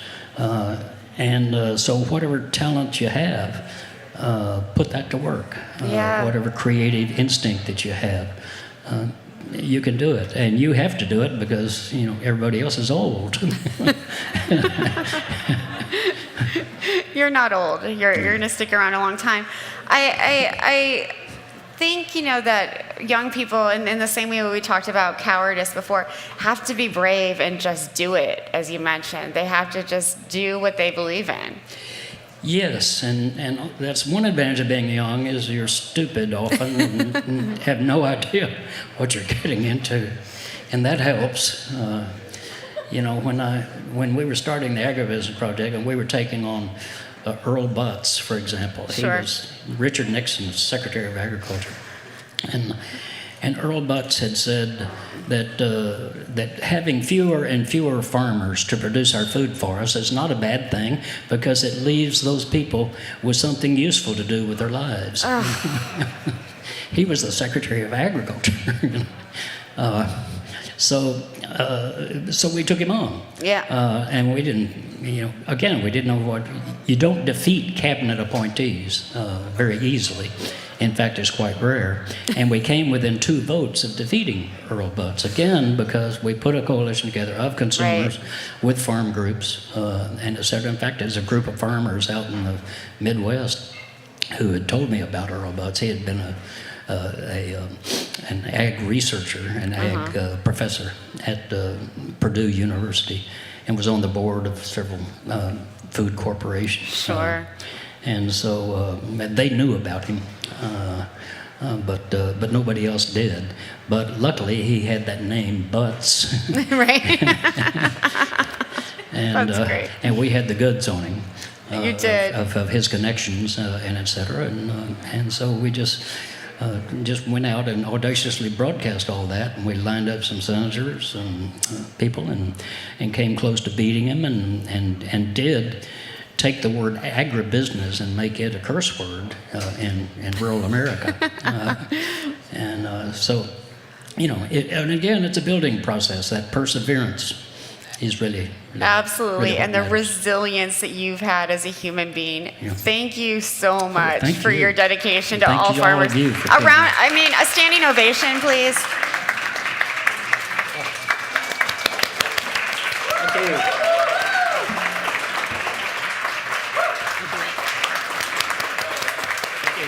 Thank you so much. Oh, Jim Hightower. I got to talk to him. That's so great. I don't have to do anything else ever. Thank you. I now get to, I just want to remind you all before I do that, please use the hashtag Future Food South by Southwest. Put your questions, your comments, your photos, criticize me, do whatever you want. It'll be great. We'll look forward to reading all of your comments. Now I'm very excited to have a chance to sit down with Emmy-winning and 4 times James Beard Award-winning TV personality, chef, writer, and teacher, Chef Andrew Zimmern. Please welcome him to the stage. I have to say a little bit more about him because he is so cool and has done so much. He is the creator, executive producer, and host of the Travel Channel's Bizarre Foods franchise, Andrew Zimmern's Driven by Food, and the Emmy-winning Zimmern List. He has devoted his life, and this is why I like this man so much, and I've been admiring him from afar for a long time. He's devoted his life to doing a lot of the things that we've talked about at Future of Food, really exploring the cultural significance of food, looking at equity and diversity, making sure that we all feel sort of empowered through food, that food is delicious, which is really such an important part of these conversations that often gets left out. And apparently, he's also a paramedic. I saw him help a woman last night who was bleeding. So he's an all-around Renaissance kind of man who I'm so glad to sit next to. Chefs, excuse me. Chefs carry little Ziploc bags with Band-Aids and stuff in them, and I was lucky enough that I had a piece of gauze that I could tourniquet this woman's wrist. And everyone was looking at me like, why were you carrying that? It's like, I cut myself all the time. Every day. The last thing I need is a little paper cut or knife cut while I'm talking to you, and I have to put it under my knee or something. So, yeah, I was glad that I was there to witness that. It was very surreal, wasn't it? We were standing there together, and the woman is okay, and that's all that matters. That's all that matters. Thank you again for being a hero. So the lesson is always carry a little Ziploc bag with you with a couple of first aid things, and you too can help someone. You too can be Andrew Zimmern. So I want to get into some serious stuff. That you've done so much over the last 2 years. Let's talk about the pandemic, the Independent Restaurant Association, all that you've seen sort of unfold. I know you have so many thoughts on this, and I know you're probably tired of talking about it, but I want to keep reminding people that the pandemic is not over. Correct. 2, that restaurants and restaurant workers and farmers and truck drivers and so many others have suffered greatly, either lost their lives, been out of work, been homeless. All of these things have unfolded, and just because it's sunny outside and we're all here together at South by Southwest, not all is sunny in the restaurant industry right now. Yeah, COVID is clearly on the decline here in the vast majority of our country. However, elsewhere, it's either not declining. In some cases, I just read last night on some of my online news sources that it's, by the way, real ones, that it is. I love speaking in front of an audience of like-minded people who get my sub-references. And so it's not over, and the illnesses, the social ills that were created by the pandemic are in some cases just beginning. Right. The reference that you made to the Independent Restaurant Coalition, I would encourage everyone to go to saverestaurants.com. Cut and paste some stuff. We have letters to send your representatives at the municipal, state, and federal levels. We were an association of food people who got together in March of 2020 and tried to figure out how we could best save restaurants. Right. Because we knew, we could see it because we've been in the restaurant business for so long, that this special group of businesses, and most importantly, special group of employees, and as importantly, special groups of businesses that feed into restaurants. We've read nothing but talk over the last 2 years about the supply chain and that whole thing, right? Those feed restaurants, right? 75% of the seafood that's sold in America is sold in restaurants, right? Restaurants are the second largest employer in America other than the US government, and the US government is only number one because of the Defense Department and all those people in our armed services. Independent restaurants alone, that's not chains, just independent restaurants are 5% of GDP. If you start to fold in all the suppliers, the food chain, hotels, tourism, right? People go to the Chesapeake during the summer to eat crabs, right? People go to New Orleans to have conventions, stroll the Garden District and other beautiful parts of that city like the French Quarter. But they go there to eat, right? When I say the word New Orleans, you can all taste it, right? And so when everything stops, who's going to be hurt the most but this incredible industry that represents, if you fold everything together, almost 20% of GDP. It's an astounding figure. During most of COVID, the number one category of unemployed people caused by the pandemic were restaurant workers. Restaurants were open, then they were closed, then they were open, closed, and it was different between the city of Austin and a city 100 miles away, like Waco. I'm just using a Texas example. It was different in Minneapolis than it was in Rochester, Minnesota, because a lot of these were municipal decisions, or statewide decisions if mandated by a governor who was willing to stand up like ours. But there were many governors that said, oh, we're going to leave it up to the municipalities, right? And sort of took the coward's way out. So we decided that we were going to use singleness of purpose on this issue, and we were just going to lobby Washington, D.C. for money for restaurants, full stop. That was it. And we helped get PPP created, but PPP didn't work for restaurants. You can't get 12 weeks worth of money if you're closed, right? There's no, you get the money, you just got to return it. So we worked with bipartisan group in Congress, actually Chip Roy from Texas and Dean Phillips, my congressman from Minneapolis, and we created the fix for PPP. We tried to get the Restaurant Revitalization Fund, $120 billion, which was the money that we needed to give to restaurants to sustain them.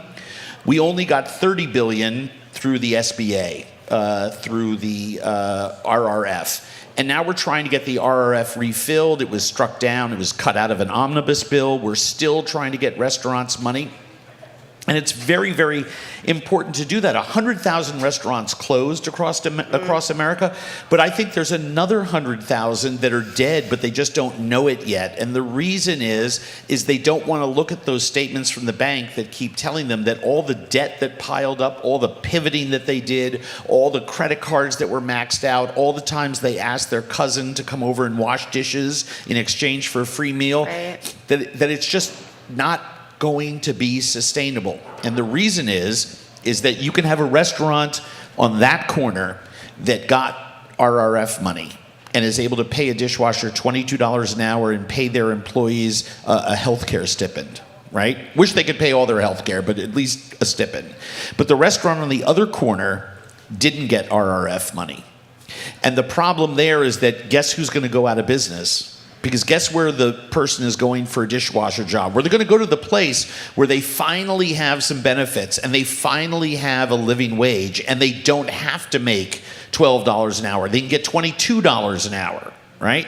It is extremely problematic to have given money to some restaurants and not to others. Right. And so we're pushing very hard for an equitable solution to this. Restaurant environments have been very brittle from an economic sustainability standpoint for the last 50 years. They keep making less and less money. They keep making it up at the bar, which is an unsustainable thing because you're still going to be a 70-30 restaurant percentage of food to liquor. Maybe you get to 33%. But you're not going to be able to afford to pay the farmers what they need to get for their food because farmers have...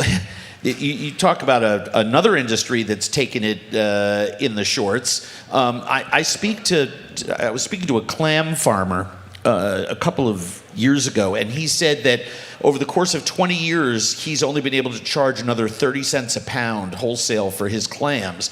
But the cost of everything from his kids' textbooks to the oil and gas he puts in his heater, his car, to the food he puts in his fridge, to the rent he pays for his house has gone up hundreds of percentage points.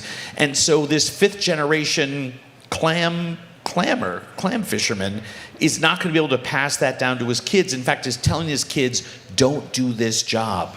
Don't do this job. And he starts crying when he talks about getting up at 3 a.m. and heading out in the skiff through the sloughs of South Carolina to dig for the best clams that he can give to his customers. It's extremely sad. And so I work very hard to sort of unwind and untangle these issues and address them one by one because it is astronaut theory. Any astronauts in the room?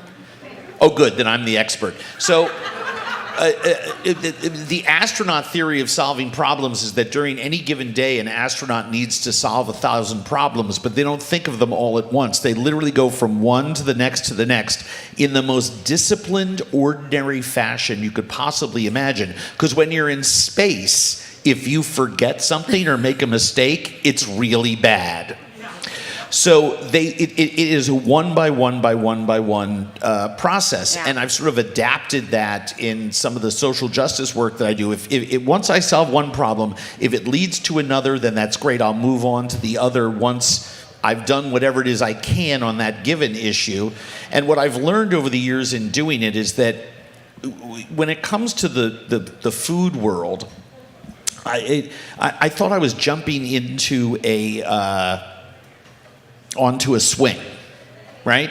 Good days, bad days, I'm on the swing, I'm talking about food. It turned out that I was jumping onto a Mobius strip of a roller coaster. And so I jumped in, let's say in trying to solve hunger problems in the world. And then I bumped into food waste. And then I bumped into the brittle economies of restaurants. And then I bumped into the plight of the American farmer and the aging out of farmers. And then I bumped into immigration issues, which we can't solve the food waste issue if we don't solve our immigration problems in America, because we won't have people to take the lettuce out of the field and the farmer just tills it under and plants more seed.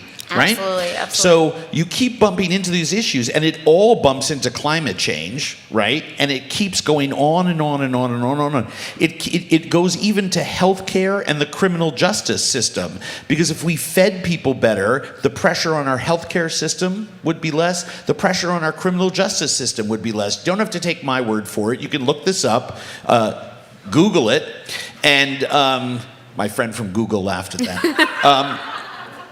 Look it up, because there incredible studies have shown that when you feed people in jails and institutions better and you actually teach them a trade like cooking, because guess what?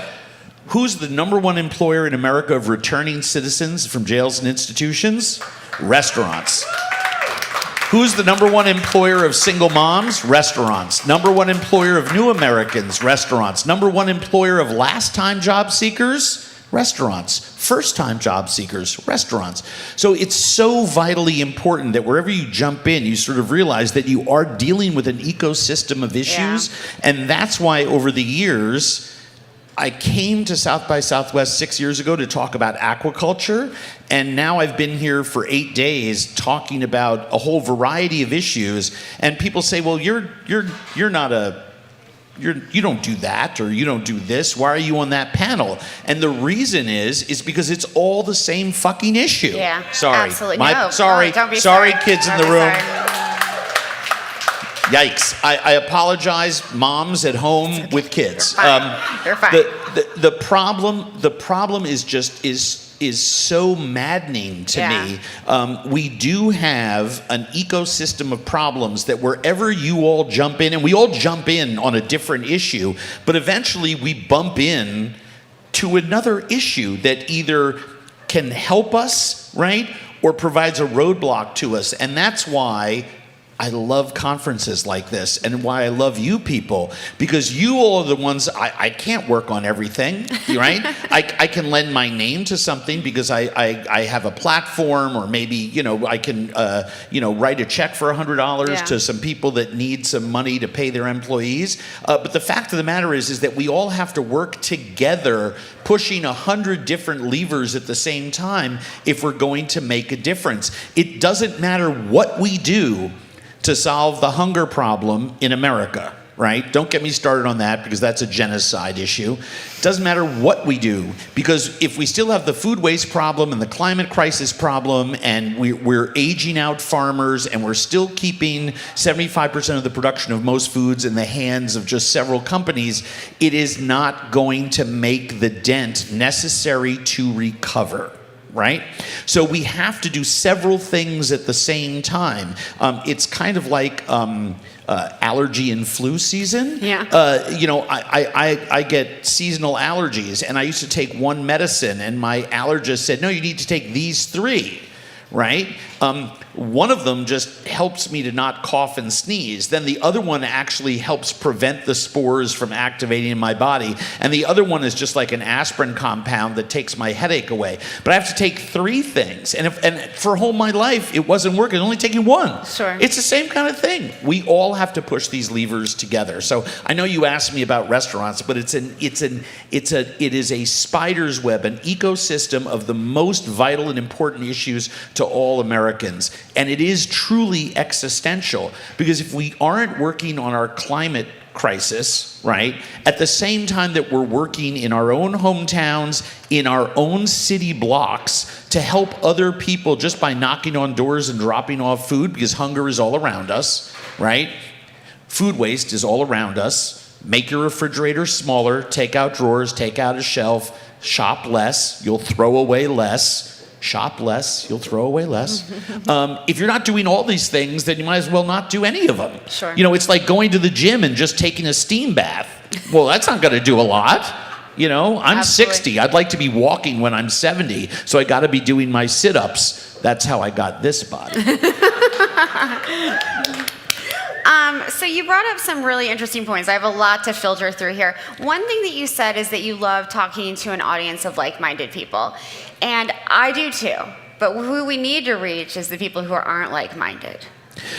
But like-minded people need to talk about how we're going to talk to the other people. Okay? I'm 60, okay? When I was growing up, it wasn't like the 2 political parties in our country agreed on much.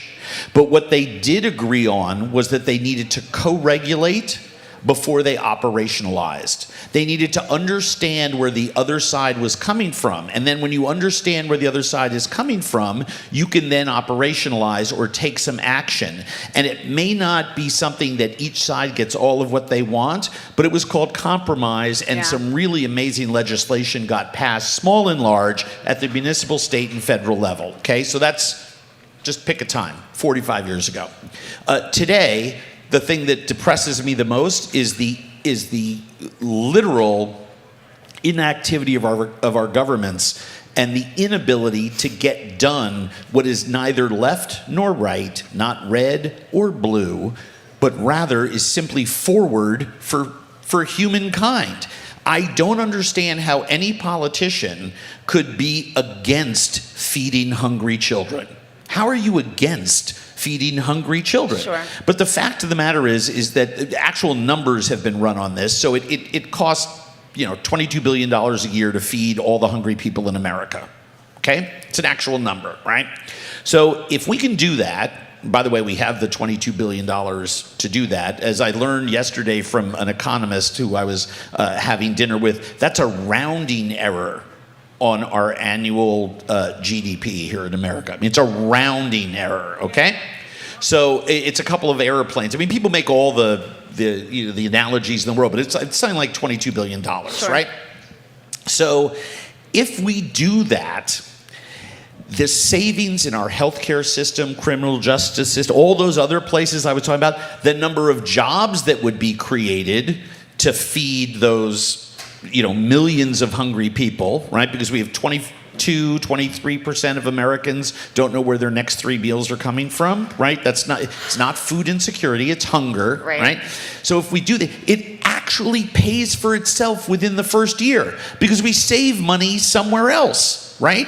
So it's not, can we afford the $22 billion? It's we can't afford not to because it's going to help other areas that we spend $1.5 trillion just fighting the big 4 food diseases, right? So if we fed everyone and we fed them healthy, nutritious food, right, then we are going to see our healthcare costs go down, medicine costs are going to, all that kind of stuff, right? But the question was, how do you talk to the other side, or why am I so thrilled to talk to the like-minded? Because the message that I want to give, one of many messages I hope you take away today, is that we have to not be screaming, yelling, and throwing rocks at people on the other side. That does not make anybody want to talk to us. What we need to do is find ways to engage with those companies, with those politicians, with those people, and try to co-regulate with them. Now, I fully admit, there is a certain percentage look, I'm a left-wing Lindsay liberal from New York City. I'm not on Karl Marx's left knee, but I'm kind of got one part of my tush on his right. I wouldn't label myself a socialist utopian, but other people have called me a socialist utopian. But I do know that there are people to the left of me who will never talk to anyone, even in the center, right? So I kind of forget about them. And there's people on the far, far, far right of things who will never talk to me. I mean, they may never talk to me just because of the, how I feel about, social issues, right? Or how I live my life. That's fine, I forget about them. But there's like 90% of folks, right, who we need to find a way to talk to. And that means supporting people on the other side who are doing some good and saying, hey, I don't believe everything you're doing is right, but I saw that you voted, yes, to cut oil subsidies, right, for example, or you voted yes to increase SNAP, right? So thank you for doing that. How do you vote yes for increasing SNAP, but still want to keep people away from the voting booth in your home state that you represent? That's a fair question to ask a politician, right? Because they should be on the same side, in the same ecosystem of issues. So we have to learn how to communicate with each other. Yeah. There are many big businesses out there. I'm from Minnesota, so I use General Mills as an example. They make sugary cereals that are not good for kids. They make a lot of other products that aren't great for people, right? And yet I keep talking about how much I love them. Because do you know who spends the most money in the world researching drought-resistant grains? General Mills, right? And if we're going to combat our climate crisis, this never-ending, always increasing doom scroll that is, every day in some way it's getting worse somewhere, it's not getting better. We need to be doing stuff like supporting new farmers with new types of crops that are built for the next 30 years. Especially, I mean, Russia's unprovoked invasion of Ukraine, one of the most horrifying things that I've seen in my lifetime, has caused, amongst other things, wheat prices to spike, and it will only get worse. So the more sources of different kinds of grain that we have, the better. So do I endorse everything that General Mills does? No. They're big food. They don't do everything right, but they spend the most money trying to do something that's going to make a huge amount of difference. And if they do that, I know there's people in that building that are on my side, and we can find them, and through them talk to the other people about putting natural, wholesome ingredients in Hamburger Helper. Because guess what? At a couple dollars a box, add a pound of meat, a family of 4 that is extremely low income, that's time poor and dollar poor, has something more nutritious to feed their family, right? So I believe in that too. I just want Hamburger Helper to be healthier. Right? I'd like them to use real carrots and peas and onions grown by a real farmer in their Hamburger Helper in that little pouch. Or organic cheese that is very easily turned into a powder. My kid can do it with his Fisher-Price molecular gastronomy kit, right? I mean, I've done it. I can do it right now in a back room if you give me the right 3 ingredients that are found in nature, right? So there are lots of companies out there doing really, really, really incredible things, which means there's like-minded people in there. We need to co-regulate with them and figure out how to operationalize and change the other half of that company. I was talking to someone yesterday who actually I'm going to be on a panel with later, and who is a behavioral scientist. And my biggest complaint about all of this, or the biggest frustration that I have, and I'm sure you all share it too, is we knew that not wearing seatbelts killed people. And we knew that in the early 60s. But it wasn't until almost 45 years later that we made laws in states that said you had to wear one. Every car my dad bought when I was a kid, we stuffed the seat belts down in between the seat. That's how I grew up, right? Now, anyone under the age of 40 just buckles up automatically because it's been the law since you've been driving, right? I mean, you never knew anywhere different. We knew cigarettes were killing people, but it took 40 years to put a warning label on a pack and get the commercials off of TV, right? So why do social justice movements occur at this sort of glacial pace? And I think one of the things that we can do to help speed things up is to get more people engaged. And if we want more people engaged, then we can't just be like, and whipping each other up into a blood frenzy. I love Vikings on Netflix. It's not like that. We also have to do the rest of the work, which is go to the next village and get more people, some of whom are like-minded, some of whom aren't, to understand why we're fighting for what we're fighting for. We need to it's more conversation, it's more conversation, it's more conversation, which is why I love, and I'm sure this question is coming at some point, like a takeaway. Do what you want with your money. There's lots of places to donate to. But if everybody, went to, what website would they go to for all of this? Foodtank.com. Foodtank.com. And cut and paste material that is already beautifully written on that website in a gazillion pages that are on there, or just send a clip of an interview from someone that you liked and send it to the link to everyone in your mailing list. By the way, half of them don't agree with you, even if they're your friends. Trust me, half of my friends don't agree with me. And just say, please give this a listen. Right? That's how we're going to change hearts and minds. And guess what? We're going to do that quickly enough and support politicians who are like-minded.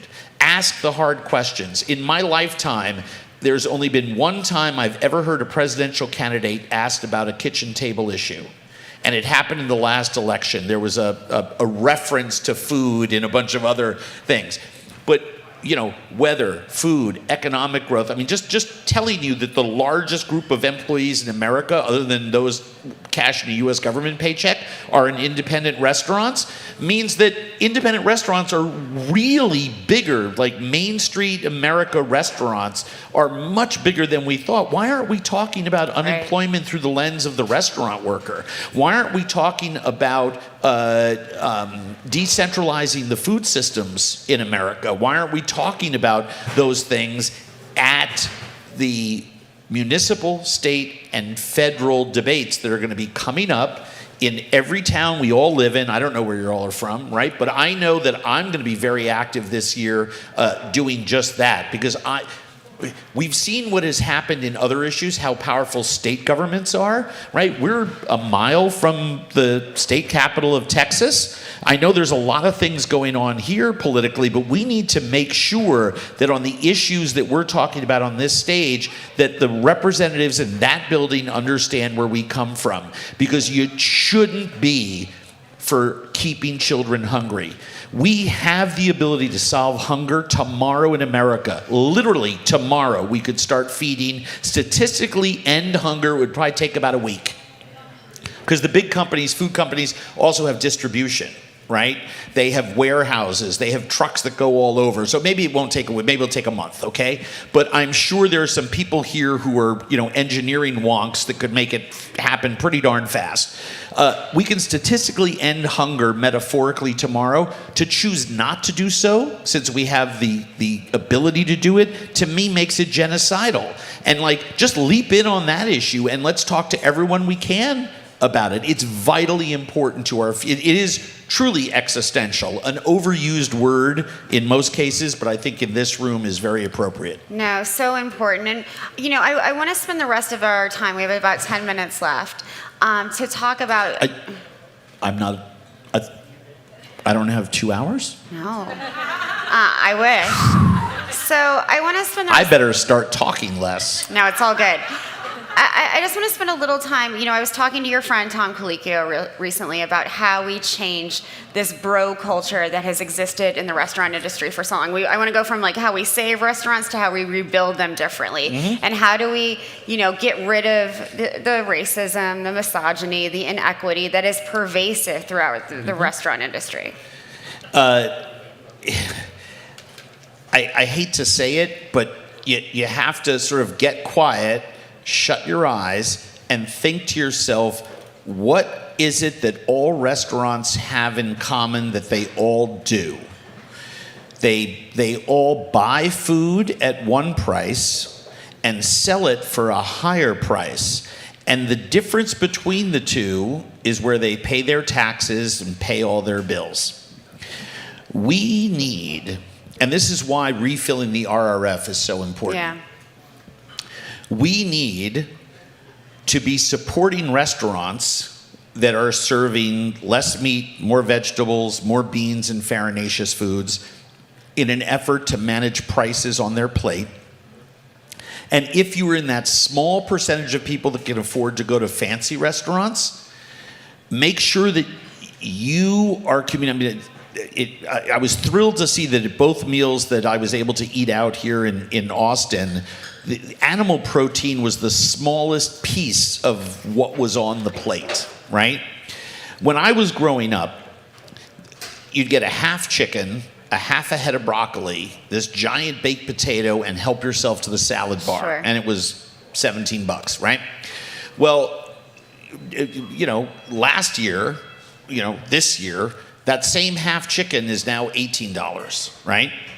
Now, the gin martini has gone from $4 well to $26, botanically created gin, mixologist created special fig and honey bitters, blah, blah, blah. Right. And the people who are drinking the martini have no problem transitioning over the course of a generation from a $4 well martini to the $24 bespoke martini. But the people who see the price of the chicken dish at their favorite restaurant go from $17 to $26 start yelling at servers, okay? We have to start paying the real price to farmers for their food. Farmers, once they get that money, right, can do what they want to expand crops and grow vertically and create more, right? And then when the food comes to restaurants, after they've paid the fair cost of what that food costs, they have to pass it on to us. Now, the secret, right, to how to keep the plate cost lower is to use less of the most expensive ingredient, which 99 times out of 100, please don't scream out chanterelle mushrooms at me. I know there's some exceptions to the rule, but it is the protein in the middle of the plate, right? So remember I talked before about how it affects every other issue? This is why I support aquaculture. This is why I support vegan before dinner. This is why I'm serving a piece of meat to 6 people and lots of other stuff around it and share it in what I call the Turkish way of eating, which I love it. But it's really a way of eating that's popular all throughout the Levant and Central Asia. And it is vitally, vitally important for us to be patient with restaurants as they raise their prices for what goes on the plate. They have artificially kept those prices lower because customers revolt. Study after study, we're adding 3% surcharge so we can give our employees, healthcare benefits. Right. And people start yelling at servers about it. Right. The restaurant industry, as it has existed, let's just say for the last 20 years, has been economically brittle. I'm talking in general now. Economically brittle, economically unsustainable. And because they're not making any money, they cannot take care of their employees. So that bro culture, the misogyny, the extra long hours, all the rest of that, has to be eliminated. And the way we do that is to make restaurants more economically sustainable and help them. Now, restaurants have a responsibility too, right? When I spoke to Tom a couple weeks ago, well, actually this was maybe 2 months ago, and I asked him about schedules in his restaurants because we were currently then dealing with, an employee shortage. Right. And he said at all his restaurants, he's open either 4 or 5 days a week and cut back on meal periods and shrunk menus so that what he could do is he could keep his employees employed and sort of share the problem with everyone. Right. So, you don't have someone working 20 hours, another one working 50 that you have to pay 10 hours of overtime. You kind of keep everyone at 35 and you help network with other restaurants if they need some help, right? It is a labyrinthine exercise, Sure. but it is vitally important that we reshape restaurants in America. One of the things that happened at the very beginning of my food career, when I came back from Europe after training there, is there was something called the Grand Cafe that was the way in which every restaurant opened. Didn't matter whether it was Italian or continental or whatever. And that was 200 seats with 80 items on the menu. I mean, because everyone wanted choice, right? Don't do that anymore, right? You go to a taco place for taco and a fried chicken place for fried chicken and a steak place for steak and a sushi bar for sushi, and let's take the pressure off of restaurants to do everything at once. I personally think 30 years from now, all the restaurant businesses in America, except those serving the top, let's just say 1%, Sure. are going to be, it's going to look more like Japan. Right? Where there is a tempura restaurant and a sushi, and they're going to be smaller with a smaller payroll, and they're going to be more nimble. It's why I like Austin's food trucks, and it's why I'm a partner in a food hall in Atlanta, because we have many microeconomies, and it turns out if you have many businesses all just doing X, you don't need to have a 10X sized restaurant, which is unsustainable. You have 2 or 3 snowstorms in Minnesota in the winter, your month is shot, right? You're down. And restaurants at 7-8% to the bottom line then can't afford the things that we need to do to keep restaurants sustainable from a social justice and equity position. Absolutely. I also think restaurants are working very, very hard. People have been slamming restaurants for all of those issues, rightfully so. Sure. But in the last 3 or 4 years, no industry in America has done more to reset the equity table than restaurants. None that I know of. we still have a far way to go, right? And you're talking to someone, I'm a 60-year-old white guy, okay? So early in my career, I was the problem, okay? So I've lived on both sides of this. And I can tell you right now that all of my businesses that I'm involved in look radically different than businesses I worked for 30 years ago. And that's called intentionality. And you need to support restaurants that look like all of us, right? I mean, that's what you got to do. It's why I support independent restaurants and not the other people, because independent restaurants are the ones that are actually making the change faster, paying their employees more, making sure that women and people of color have first bite at the apple. I mean, you asked about the Independent Restaurant Coalition in our work. In our endorsement of the RRF, we were the ones that insisted that restaurants that, I think the figure was made less than $1 million a year, were owned by people of color and female-owned business. Those three groups, and if you checked all three, you got your money first, that those three were prioritized. And guess what?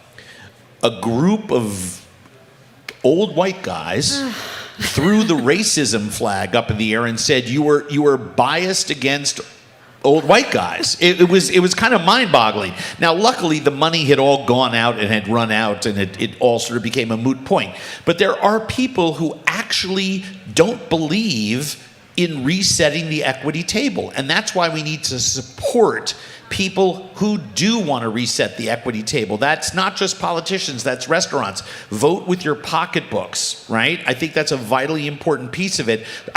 If the place that doesn't want to reset the equity table goes out of business, I really don't feel sorry for them. Yeah. I want to support the places that do reset the equity table. No, and I'm glad you brought up intentionality again. It's about being intentional about these things. It's about doing it the right way. I think this has been such an interesting discussion. I applaud you for all of the work that you've done. You've inspired us all. I want to end with something that happened at the Fed by Blue dinner the other night that I thought was really a good way to sum you up. I was sitting across from a woman who was eating the salmon that you had helped, you'd prepared. It was that was my dish. That was your dish. And she was like, in heaven, to say the least. And as she put her fork down, she said, "I'm so sad that I'll never get to eat that again. So thank you, Chef, for all that you do." Well, and here's the thing, though, and I understand what she meant, because the room was beautiful, the environment was, everyone was talking about it. It was a lovely, dinner time activation supporting a cause that I believe in very strongly, which is aquaculture. It's one of many things we need to do to help reset our food system. But the fact of the matter is that you can buy sustainably raised salmon, right? And you can, and this is not a plug for my website, you can go on andrewzimmern.com or any of a number of websites and find a yummy sauce and a nice veg to go with it. We can all eat that way. It was my point with my dish. The cooks in the kitchen were all like, "Is that it?" Because it was so simple, right? I had 4 elements on the plate. That was it. It was 4 elements. And one of those each element only had 2 ingredients, one of which was salt in the case of the mustard greens, because they were local and they were so delicious from a farmer here. The salmon just had salt on it, right, before we cooked it. The sauce had 5 ingredients in it, and it had no salt at all. Because I made it with dashi and miso, so it didn't need any salt, right? And it had a little bit of chili oil that had a couple ingredients in it. The point being, simple, easy, delicious, nutritious food that does the world good when you look at the plate, because everything on there was very harmonious and and co-regulating with all of our ideas here. All of that food is available to us, and it can be delicious. We can celebrate that joy in our lives of sharing a good meal together, while at the same time screaming at politicians to make a change faster. Absolutely. The two are not mutually exclusive, so absolutely. There you have it. What a great point to end on. Please give him a round of applause. Thank you so much. Thank you. It is now my pleasure to introduce someone I love and who has been such a great partner to Food Tank and all of the collaborators for this event, Iffy Roma, the Future of Food producer. She is the best. I also want to give a quick shout out to my co-founder, Bernard Pollock, the whole Food Tank team, our production team, and everyone who has made this possible, including the workers behind all of it. Thank you all so much.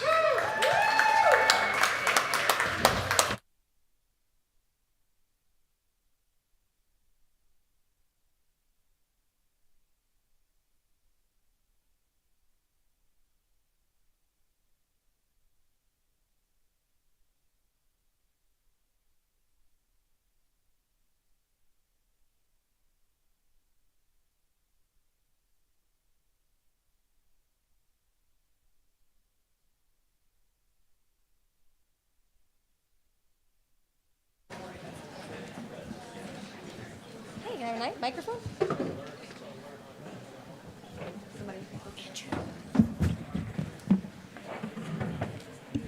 Hi, y'all.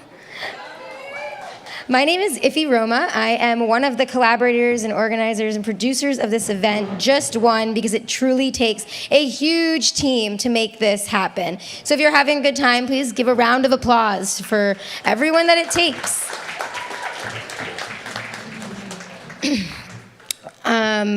Yeah, let's take a deep breath for a moment and just ground into our bodies, these bodies that we must nourish with food. And the future of food is that, right? It's a grounded, connected experience with not only what we put inside of our bodies, but where it comes from. So I welcome you and invite you to take a deep breath with me. And exhale. Yeah, we are all here, and thank you everyone from home who has been watching and tuning in. This is our first time really coming all together and putting all of these pieces together to make such an impact and facilitate deep conversations. So this is an ask for you all to participate and help support Future of Food. We need to continue to bring everyone to the table to be able to have these dynamic and innovative conversations. If we continue to just have conversations with each other in silos, then we won't be able to move the needle on food accessibility and access to nutritional food for everyone. So, thank you all for your time. And if you haven't shared this event, please whip out your phones right now. Hashtag Future Food SXSW, South by Southwest, and stay connected. Keep sharing this and just keep tuning in, because honestly, this is just the beginning. Yeah. Watch out, okay? The future of food is here, and it is now. So let's welcome to the stage Dr. Shutta Chakraborty.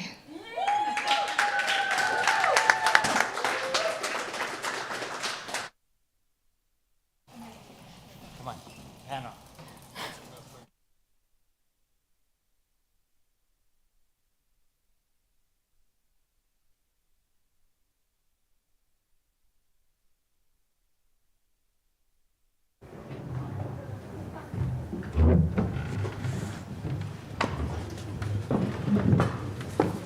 Everyone, I am 2 for 2 for making it up and down these stairs without tripping.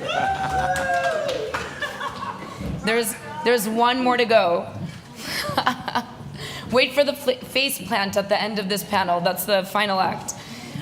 So, thrilled to have these gentlemen on stage today. We're going to be talking about something that you don't hear about enough of, but is really critical in terms of equitability and reaching the masses and transparency to really move people towards better decision making around the foods that they eat and the planet that they engage in. And for those of you who are sitting here in the audience, thank you for being here, keeping up the energy. This is, the afternoon time, but it's a different time for those of you who are engaging all over the world. So whatever time zone you're in, thank you for being here. Thank you for watching this through the We Don't Have Time application. And please engage with us. You might not be here in person, but we can hear you. So please write out your comments, your questions, and this panel will engage back in due time. So thank you for joining us here today. We are going to be talking about how to build consumer confidence, the intersection of religion, labeling, and food security. We love our intersections. All of these conversations are multifaceted, and that's why we have such a unique panel here today. Before I introduce them, I'll describe the panel. We are value-driven consumers, and we need to become more mindful about how and where our food is sourced from.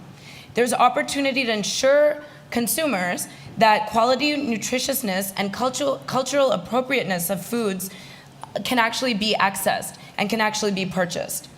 Third-party certification and clear labeling provides consumers with transparency and trust that the foods and products they're purchasing align with their needs and values. Through its halal certification process, Afanka is uniquely positioned to ensure that both Muslim and non-Muslim consumers have access to nutritious and consciously sourced halal foods and products in an evolving and increasingly vulnerable supply chain. So, fascinating conversation that really doesn't happen enough. I'm thrilled to be here as your moderator. You'll remember I'm Dr. Shweta Chakraborty. I am the US president of We Don't Have Time, the world's largest review platform for climate solutions. And I have this panel next to me, Dr. Mohammed Chaudhry. He has served as the president and CEO of Afanka for over 3 decades, where he has worked alongside religious advisors and researchers to distribute halal-certified products to countries around the world, and more recently, within the United States through an ongoing partnership with Saffron Rhodes. Next to Dr. Chaudhry is Jack Akri, who is the executive vice president of, is the executive vice president of Saffron Rhodes Foods, one of the fastest growing startups in the natural foods business. As a key founding member of Terra Chips, Alexia Foods, and Saffron Road Foods, Jack's goal is to try to affect what we eat through what he makes and sells. Awesome, cannot wait to get into that. In between Jack and Dr. Chaudhry is Dr. Riaz, a professor of food diversity, nutrition, and food science at Texas A&M, hailing from great state of Texas. Here we are. Dr. Riaz is an authority on halal food production with several published books that have been translated in multiple languages. I was gonna list it all out, but it's quite the resume. He has given more than 500 talks in 60 different countries. The only person that might actually give Dr. Riaz a run for his money in terms of countries visited is Andrew Zimmern here, who we have come to know and love throughout Future Food South by Southwest. He is an Emmy-winning and 4 times James Beard Award-winning TV personality, chef, writer, and social justice advocate, as well as ambassador of the UN World Food Program. Chef Zimmern has devoted his life to exploring and promoting cultural acceptance, tolerance, and understanding through food. I couldn't imagine a better panel to have this conversation. And to really kick it off, and again, we are reaching consumers all over the world in their respective countries. There are 8 billion Muslims on this planet that will know what halal is. But for those who are non-Muslim but could benefit from this understanding, I ask you, Dr. Chaudhry, please explain the meaning of halal and what the process is in certifying halal products from your own personal experience, because you have quite the story of how you got into this. Dr. Shweta, thank you very much for moderating this session, and it's a pleasure for me to be part of this audience, great team. Now we're talking about transparency and building consumer confidence through transparency and label, etc. Here, you're consumers, but here, more importantly, you're the audience, and I'm the product. I first want to introduce myself, who I am, so you're not wondering, is he Indian, is he Pakistani, was he born here? Okay. I was born in India, Punjab, and then to a father who was farmer, and he migrated to Pakistan in 47. I'm a survivor of that Indian Holocaust of 1947. So my family moved to Pakistan. I grew up there, and I became son of a farmer. I worked on the farm also while going to school. So once I graduated from high school, and I wanted to find what's next, and I wanted to go to college. And coming from agriculture background, I go to agriculture college. So I went to agriculture college. My bachelor's and master's degree from Pakistan. I had opportunity to go to Beirut, another master's degree in food science. Then I had opportunity to come to USA, then PhD from University of Illinois. So that's my life. Then how I got involved in halal more deeply rather than just eating. In 1970s, when I was going to college, there was no halal available. So I used to go to the farm to kill a cow, to kill a goat. I couldn't consume the whole thing, so I had it butchered and put into a small package, rented a freezer locker, and put it over there. Any students who wanted a meat, here's the key, go get your meat, and write down what you got. So this was the start of the building the consumers and the consumer confidence, okay? And rest of the story, what halal is, most people say, oh yeah, meat has to be butchered halal. Halal is everything you consume every single day, from clothing to what you put on the body, what goes in your body.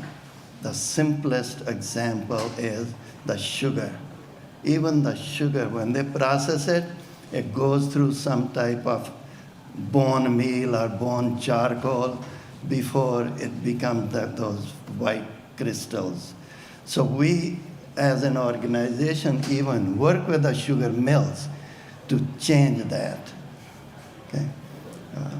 Thank you. Okay, that was the takeaway. Was everything is halal. That's everything need to be halal. Everything need to be halal. And it can be, except two things. The pig would never be halal, okay? And the alcohol that drinks would never be halal. Everything else is inherently halal or can be mitigated, negotiated to make it halal. And that's everything you've been consuming over here with the qualifiers, they can be halal and will make it halal. Thank you for sharing that. I don't think I've ever thought of it that way. And as a fellow, not born an Indian, but we share the same South Asian ancestral landmass, I thought I had a better idea, but that explanation really helps with the understanding of what it means to be halal and how can we get there, and how it's accessible to not just Muslims but beyond. And it's important to remember that. And Dr. Riaz, this is part of what you talk about and teach at your university, and you have a class in particular on the diversity of food. So that also has diverse students. Let's talk about why this class is so interesting for diverse students that you have. First of all, thank you very much for hosting this one. I think everybody who comes here from other countries and other parts of the world have a similar story. Dr. Chaudhary mentioned that. And when I came here, I have the same story that I have a hard time to find the halal food. But then I start working and doing my PhD in the food science, and being a Muslim, I start working on the halal food with Dr. Chaudhary. It was 1993. And I realized that there is no food in the cafeteria. They not even label it. And therefore, I'm having a hard time to find which food I can eat, which I cannot eat. And then I start writing the articles, and the very first article I wrote, I got a lot of compliment from a lot of people there. Okay, now we want to know what's going on. How can we? I have a lot of companies who start asking me, how can we certify halal? How can we go into halal?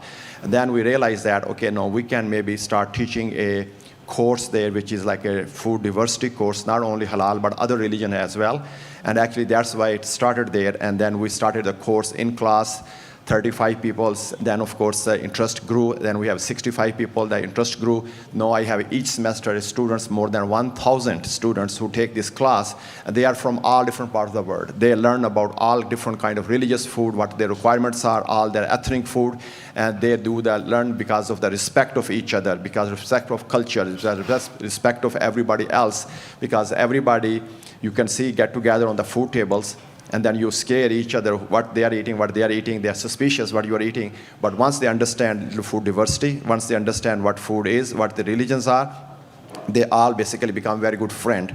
And that's why we started this food diversity program.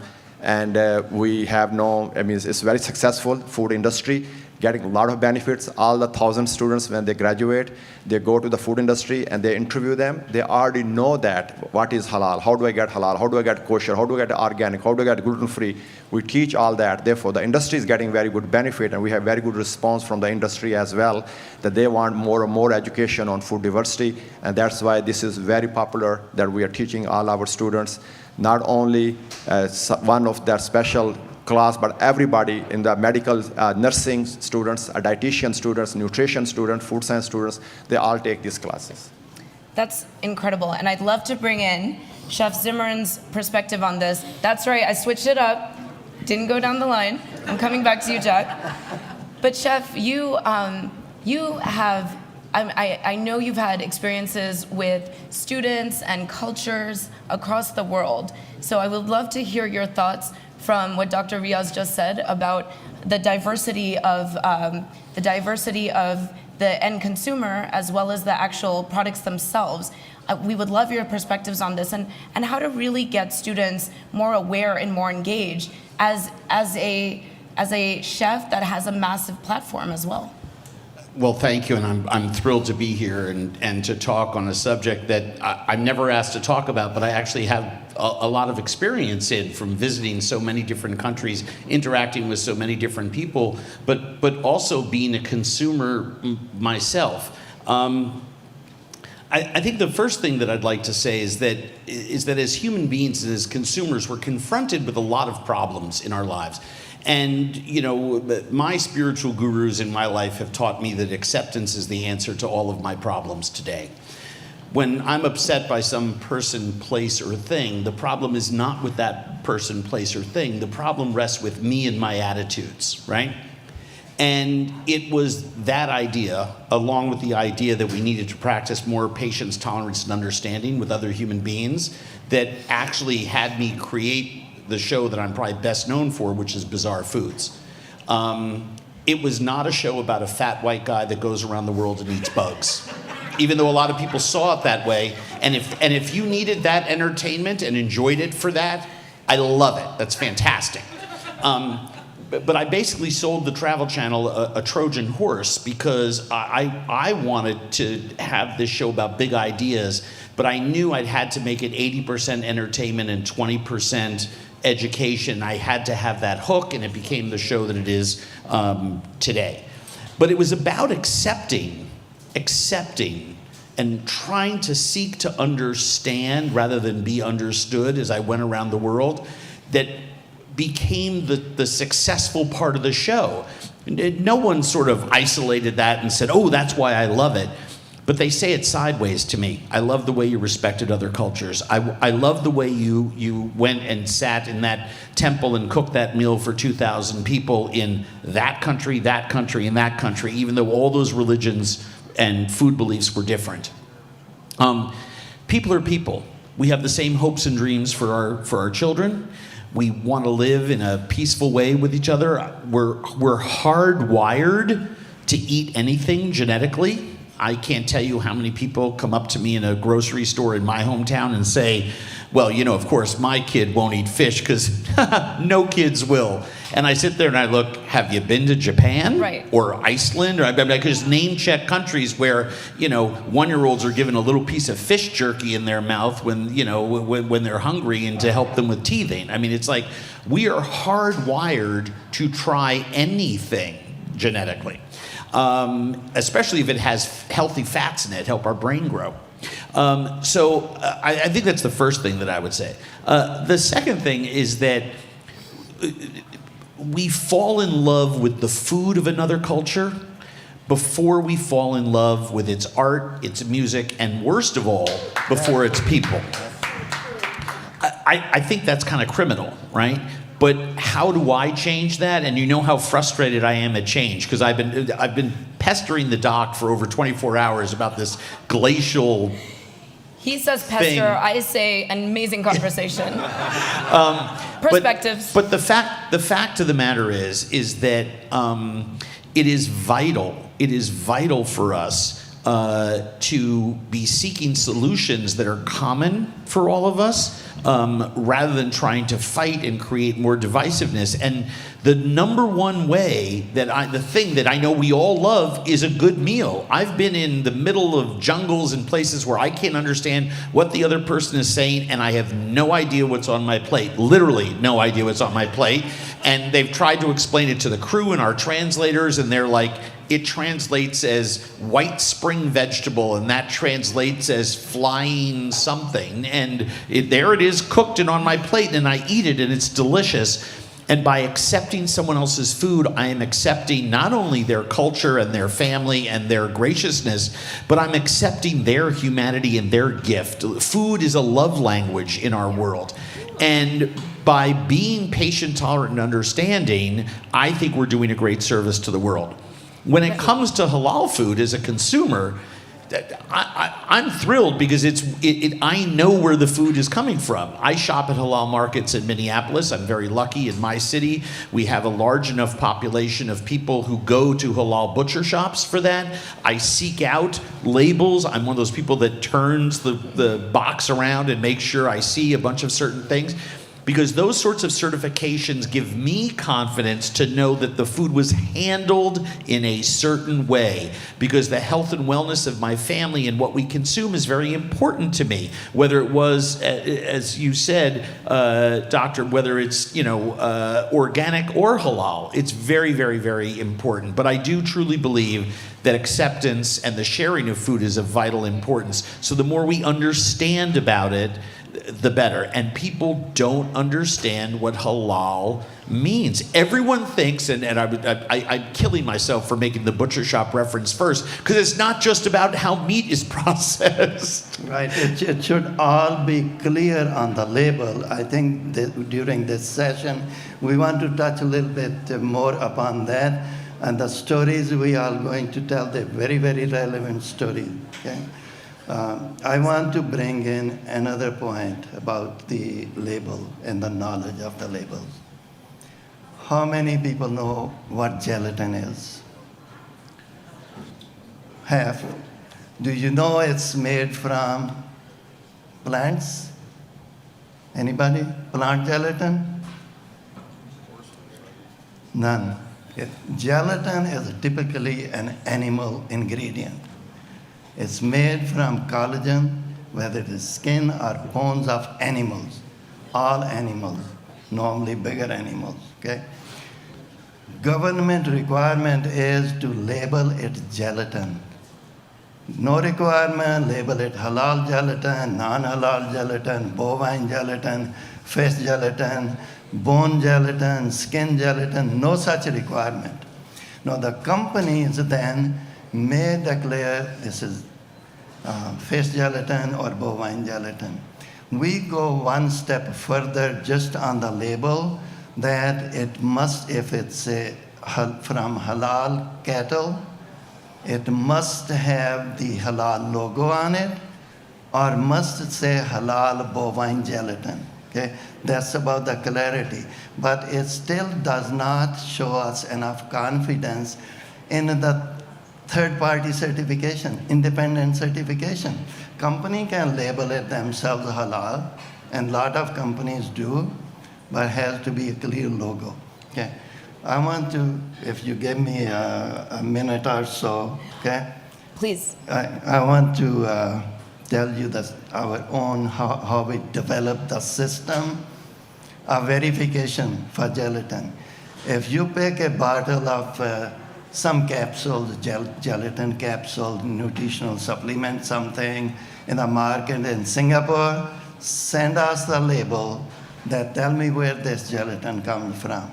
we could trace that gelatin back from the bottle to the factory, from the factory to the gelatin manufacturer, the capsule manufacturer, from the capsule manufacturer back to the gelatin manufacturer, manufacturer back to where the cows was slaughtered.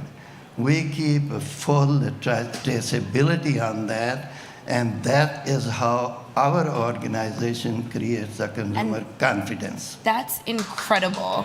That's incredible that you have that traceability. Let me bring Jack into this, because Jack, you can actually explain the context behind why that's so important. Why do labels give more consumer confidence? Well, obviously, they're very important for food, because food is, as we've all discussed in many different ways, it is the foundation that makes us. It's certainly a cultural way that Andrew did such a great job of expressing amongst food. And unfortunately, over many, many years, Americans and people around the world were misled by the food packages they were buying. Maybe not directly, but by omission. What wasn't there that was talked about, as Dr. Chaudhry just mentioned. So, I've learned this over the 3 companies I've primarily been involved in. At the beginning of Terra Chips, the label was really the product. It was so unique and different, and it was a very almost sensual, exciting product that people would relate to. Yet, there was a really key thing that people didn't understand back then. We used peanut oil, it wasn't hydrogenated. Yet every other chip practically on the market was sitting there in 1990 with trans fat in it. We didn't know what trans fats were, but you knew that hydrogenated oils weren't good. So we mentioned that, and the same thing came to pass with what we were doing with Alexia. Now, at Saffron Road, we bit off a lot more in terms of what we were going after, and the first thing we were going after is not to exclude anyone from our products. We want everyone to come in and enjoy our products, and as a result, we go to great lengths to make sure that any touch points that we have, gluten-free is important to us when it can happen. When we can't make a good tasting gluten-free dish, we're not going to make it, and we will actually use gluten. That's not our only reason for being. Halal, all of our products are halal, and it actually, it goes down to the level that Dr. Chaudhry was just talking about. It's very difficult. Another product that you might not know that has alcohol in it is soy sauce. Most soy sauce also has gluten in it. So to find a gluten-free halal soy sauce is not the easiest thing in the world. Right. So working with an organization like Afanca helps us to navigate that and have a product that is still wonderful and meets everyone's expectations in terms of what it will be from a taste standpoint and from an ingredient standpoint. We have the certification, obviously, of Afanca. We use the gluten-free intolerance group to work with our gluten-free labeling. We make sure in terms of the animals, they're treated humanely, they're raised without antibiotics.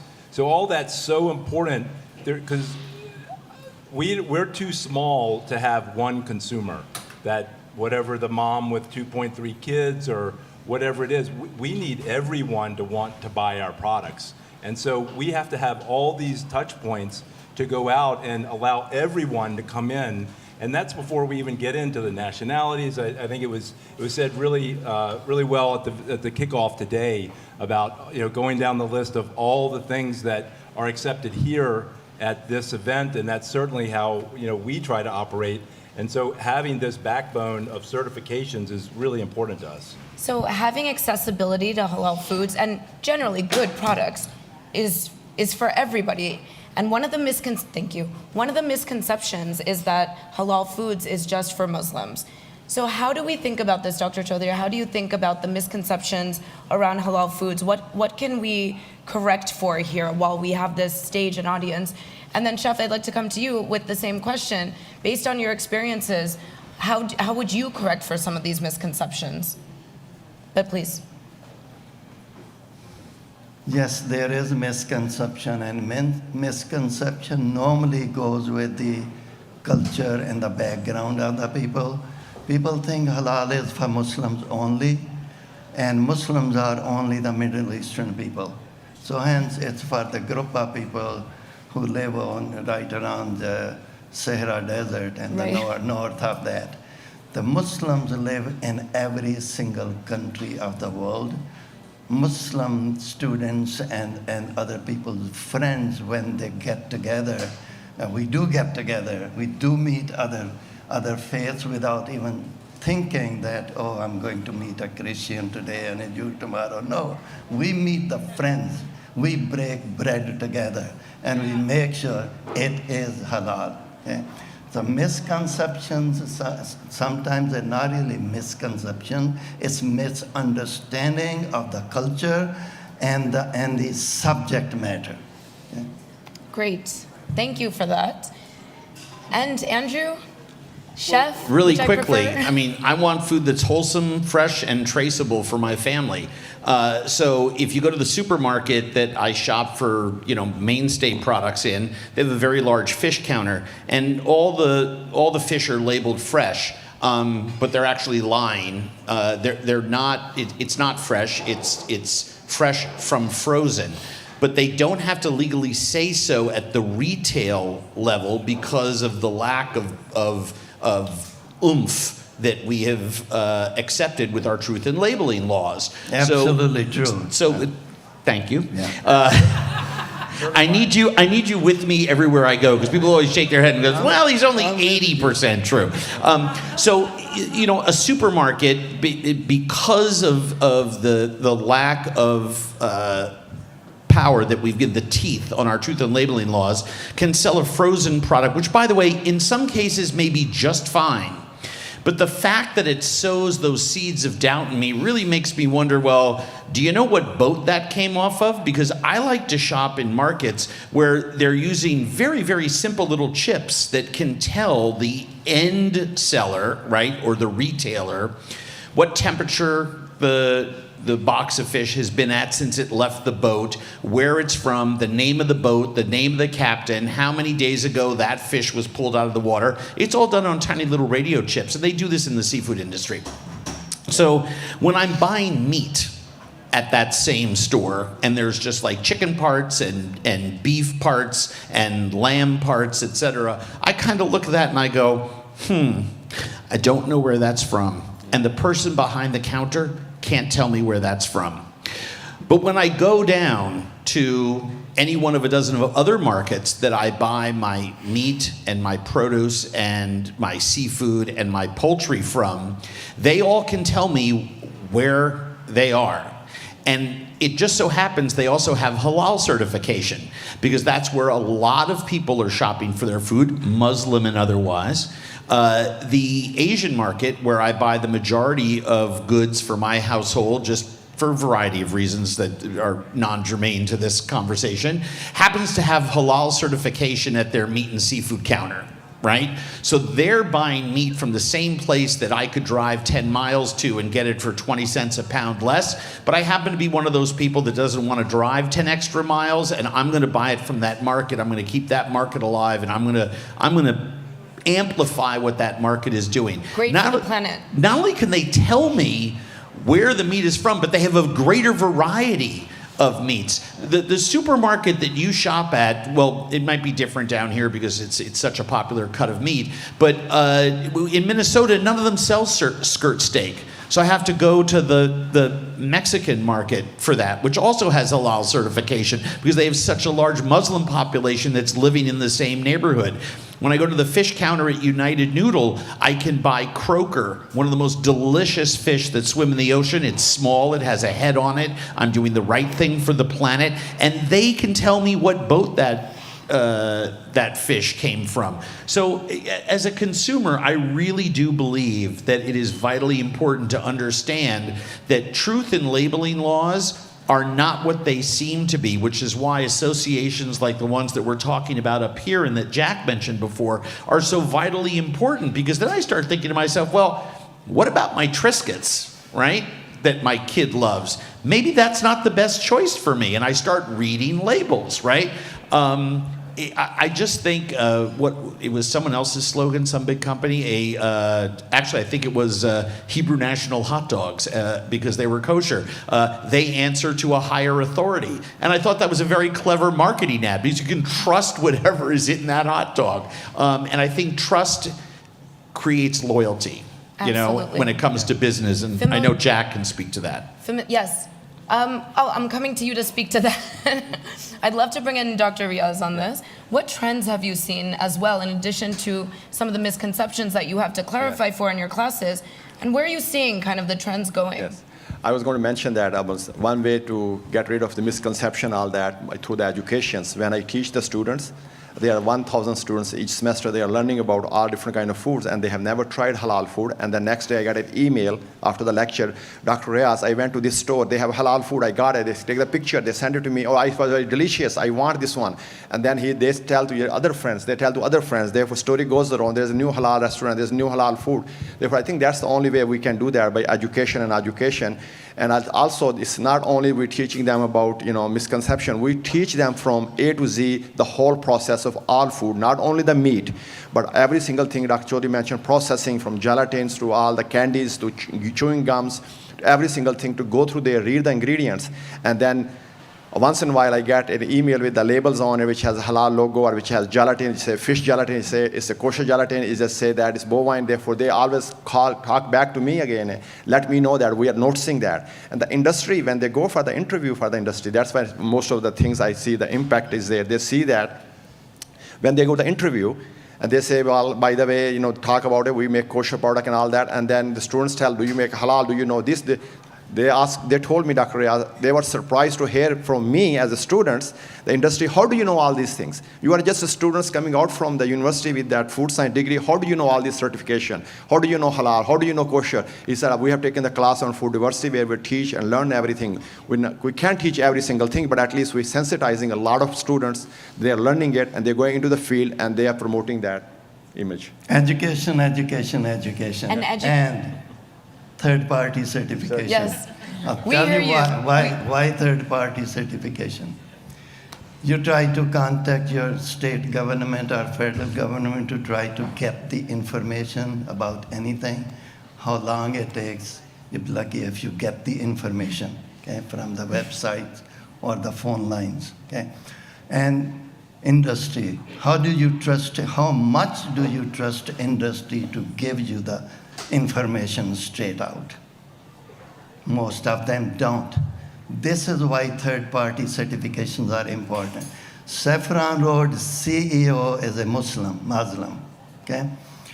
And they decided to hire us to do the third-party certification for their product as halal. They have, I don't know, Jack, how many, 6, 7 different independent certifications. And every single of the certification logo they use is a third-party certification that brings the confidence and the clarity to the subject.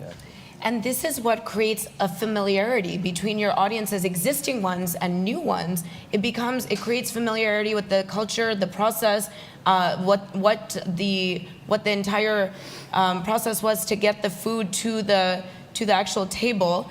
And that breeds trust. And trust is what we need to then see a shift in human behavior, to be more open, to be more engaging with different types of foods that then lead you to new cultural experiences. So this is all very entrenched in science. And you know this as a practitioner. So how important is trust truly in building that consumer loyalty and a sustainable consumer base? Well, it's certainly important in any business, but no more important than in food. Food is the most personal thing that anyone is ever going to purchase. I think for a long time in this country, it really wasn't looked at that way. It was very much productized, boxed up, and there was no emotional connection to it. So the trust, getting back to really understanding what's in there, and what we have products that are not only halal certified, they're kosher certified, they're non-GMO, they're gluten-free. Again, all with the associated party that backs it up, and it's not just us saying that, because unfortunately, manufacturers have not been so trustworthy. So it also comes to the package that you have. If you're going to promise a lot, you better deliver a lot. That's the other thing that people have been sold over the years. And also the way that you sell your product is to reach the largest audience that you can. If you sell back in only 20 years ago, it was important that we had gluten-free, big-name products. The industry's moved that you can have gluten-free for everyone. What I'm getting at is don't sell to one consumer. Open yourself up because everyone can come into your products, no matter what they are. As Andrew was talking about, they might not think they like it, but if you can get them to try it, they probably will if it's a good product. And that's how we expand the universe here and get people to try new foods and experience new things. Okay, with just a few minutes left, one of the takeaways from this session is that this was not the right amount of allotted time. This needed to be at least 1 hour. And there's only a few minutes left, and this is not a small question, but I still want to put it out there.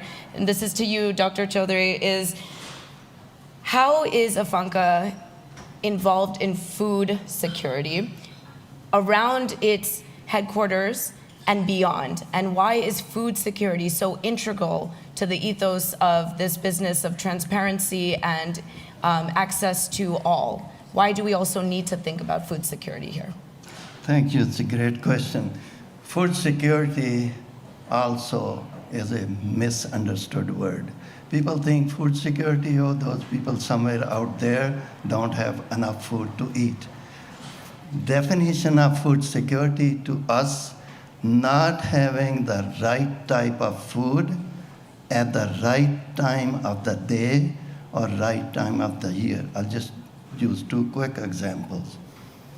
About right time of the day, we did a small survey in Chicago in a high school.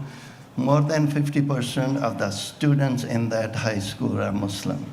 And the school provides meal that's funded by the state of Illinois. And majority of the Muslims do not eat during the day while they're attending the classes.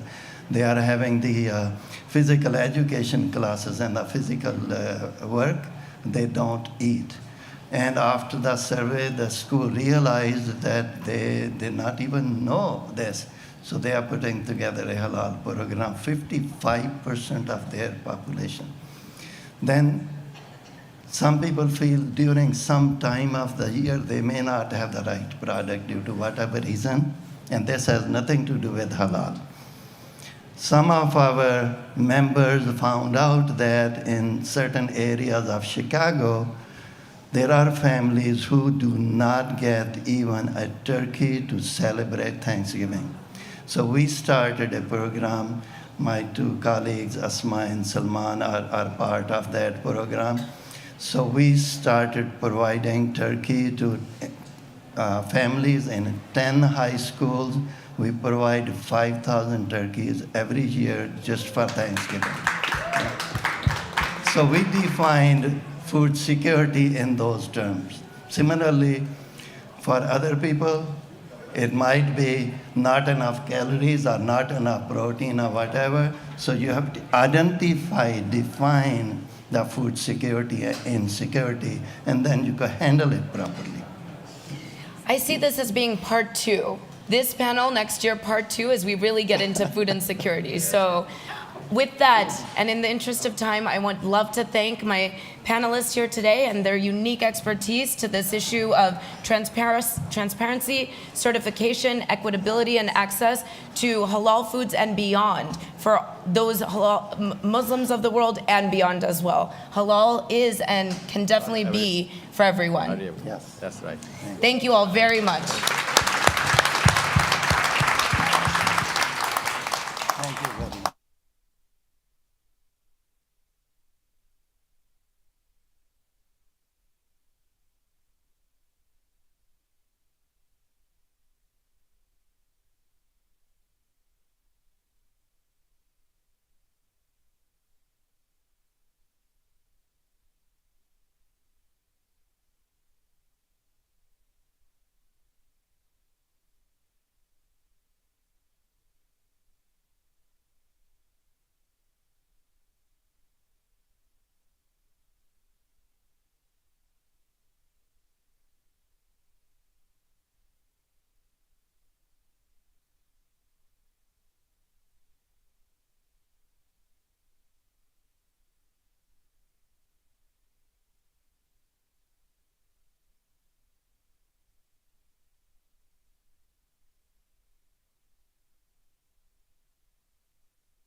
Hello. Welcome to the Future Foodies event. My name is Sophie, and I'm currently a graduate student at Tufts University, and I'm researching cultured meat. I am personally really excited for this event as a young person myself, but also as I work with many young people, both through educational opportunities with teaching cultured meat classes to undergraduates and mentoring many people throughout the lab. And I think I can speak for many people in this field when I say I feel the most inspired when I am working with young people who can really easily understand the challenges that are facing the food industry today and have unprecedented passion to move it in a more sustainable direction. So next we will be watching some videos from future foodies talking about the future that they would like to see. I hope you enjoy.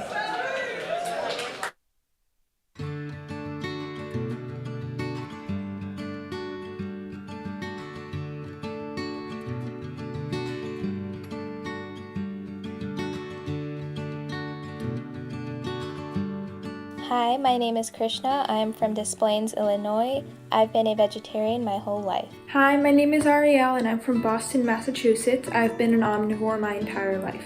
Hi, my name is Jada and I live in San Antonio, Texas. I've been an omnivore my entire life.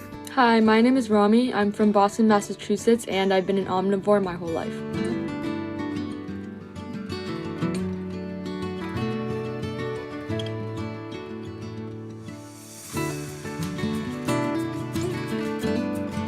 As the population grows, we should be prepared to grow and produce as much food as possible and preserve it in a way that it won't go to waste. The greatest priority for our food system to meet this need is by ensuring that every single person has access to 3 healthy meals a day and therefore goes to sleep full. So I think the best way that we can bring about this change is by demanding action from our representatives.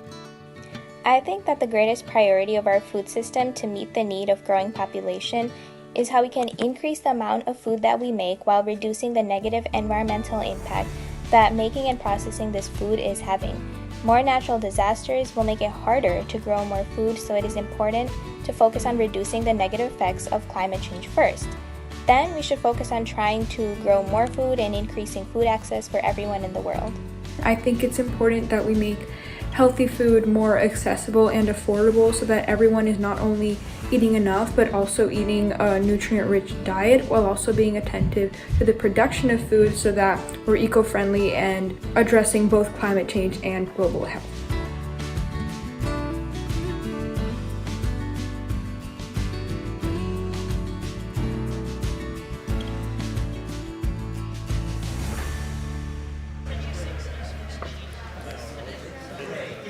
Good afternoon, everyone. Thanks for sticking around. My name is Alexina Cather, and I am the Director of Policy Advocacy and Sustainability at the James Beard Foundation. And I am joined today by someone who has become a fast friend this week. I will let her introduce herself. Hi, everybody. I'm Denise Osterhus, and I lead Sustainability and Social Impact for Kroger, based in Cincinnati. And I'm also president of the Zero Hunger, Zero Waste Foundation that is sponsoring the Future of Food. So thank you all for being here and excited to chat a little bit more. Thank you. And Denise, I'm hoping you could just give us a little backstory about these videos and their origin and why you chose children. Yeah, I would love to. So a couple of years ago, Kroger started a relationship with a technology platform called Interview, and their purpose is to engage high school and college students in community service that aligns with the UN Sustainable Development Goals. So, given that that Kroger's Zero Hunger, Zero Waste plan is really focused on ending hunger and food waste and all waste, we sponsored the work and the volunteerism behind goals 2 and 12. So both goal 2, zero hunger, and goal 12, which is responsible consumption and production. So we have an army of zero heroes among our high school and college students across the country. So these are students, we designed a program that gives them kind of projects and gives them credit for community service hours that align to the UN SDGs. So when we talk about the future of food, I truly believe some of these students will be the future of food. And they always want to know, by the way, how we got our jobs, because they want our jobs, all of you. They want all of your jobs. And they want to know, they're interested in career paths that align with their personal mission and feelings and purpose to align with sustainability and to drive positive social change. So I think it's just really encouraging. I think it's great to hear their voices, how they think about these topics, and they often are coming up with solutions that we have not.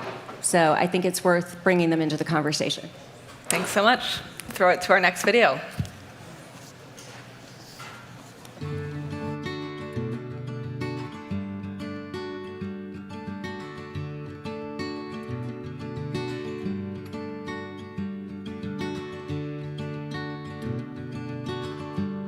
Hi, my name is Trinity. I'm from West Bloomfield, Michigan, and I've been an omnivore my entire life. Hi, I'm Swanuja from Chandler, Arizona, and I've been an omnivore my whole life. Hi, my name is Morgan, and I'm from Michigan. I've been an omnivore my whole life, although I'm working on cutting meat out of my diet. Hi, my name is Maria. I live in Houston, Texas, and I've been an omnivore my entire life.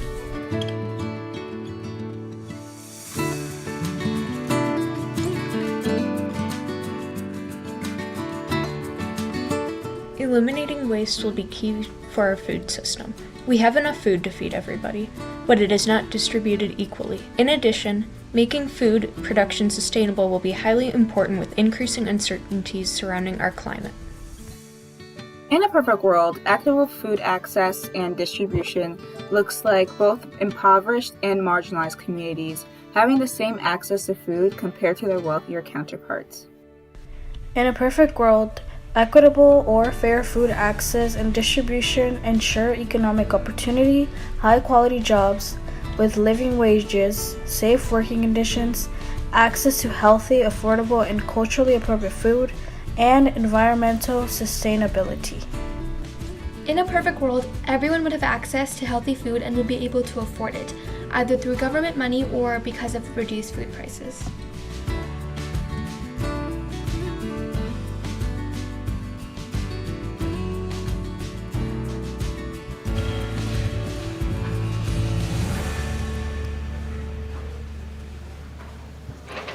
So I think it's just really great to hear how they are thinking about food and how we're going to feed a growing global population without destroying the planet.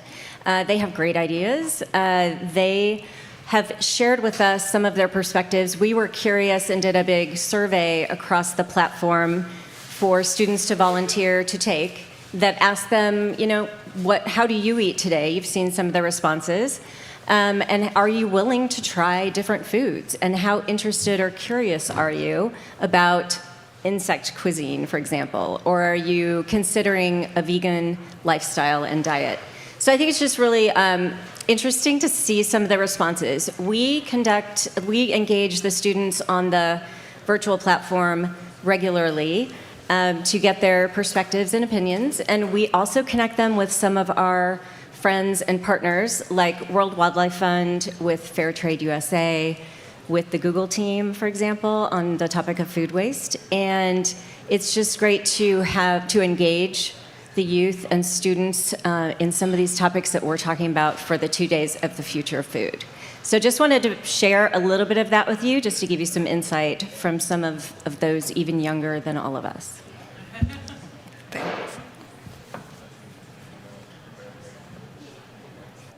Do we need to cue?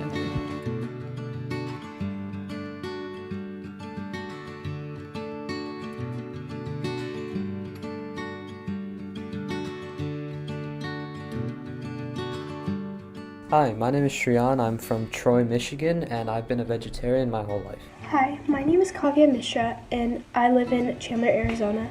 I've been a vegetarian for my whole life. My name is Tita. I'm from Las Vegas, Nevada, and I've been an omnivore for my whole life. Hi, my name is Libby. I'm from Orange County, California, and I've been vegan for about 1.5 years.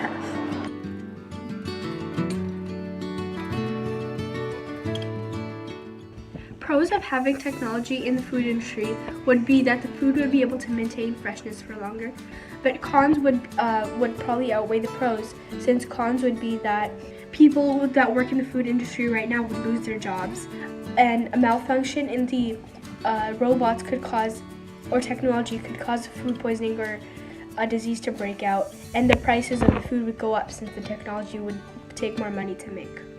It'll make it easier for larger farms to grow, and that potentially might lead to smaller farms losing out. However, in the long run, technology will have a positive influence on food production and food-related jobs, as the demand for food will continue to increase in the future. She has the capacity to advance and take over jobs within the agriculture industry, which is both good and bad depending on the circumstances within the farms to begin with. Technology will make everything food-related more efficient. I've seen farmers use apps from their phone to water big fields of plants.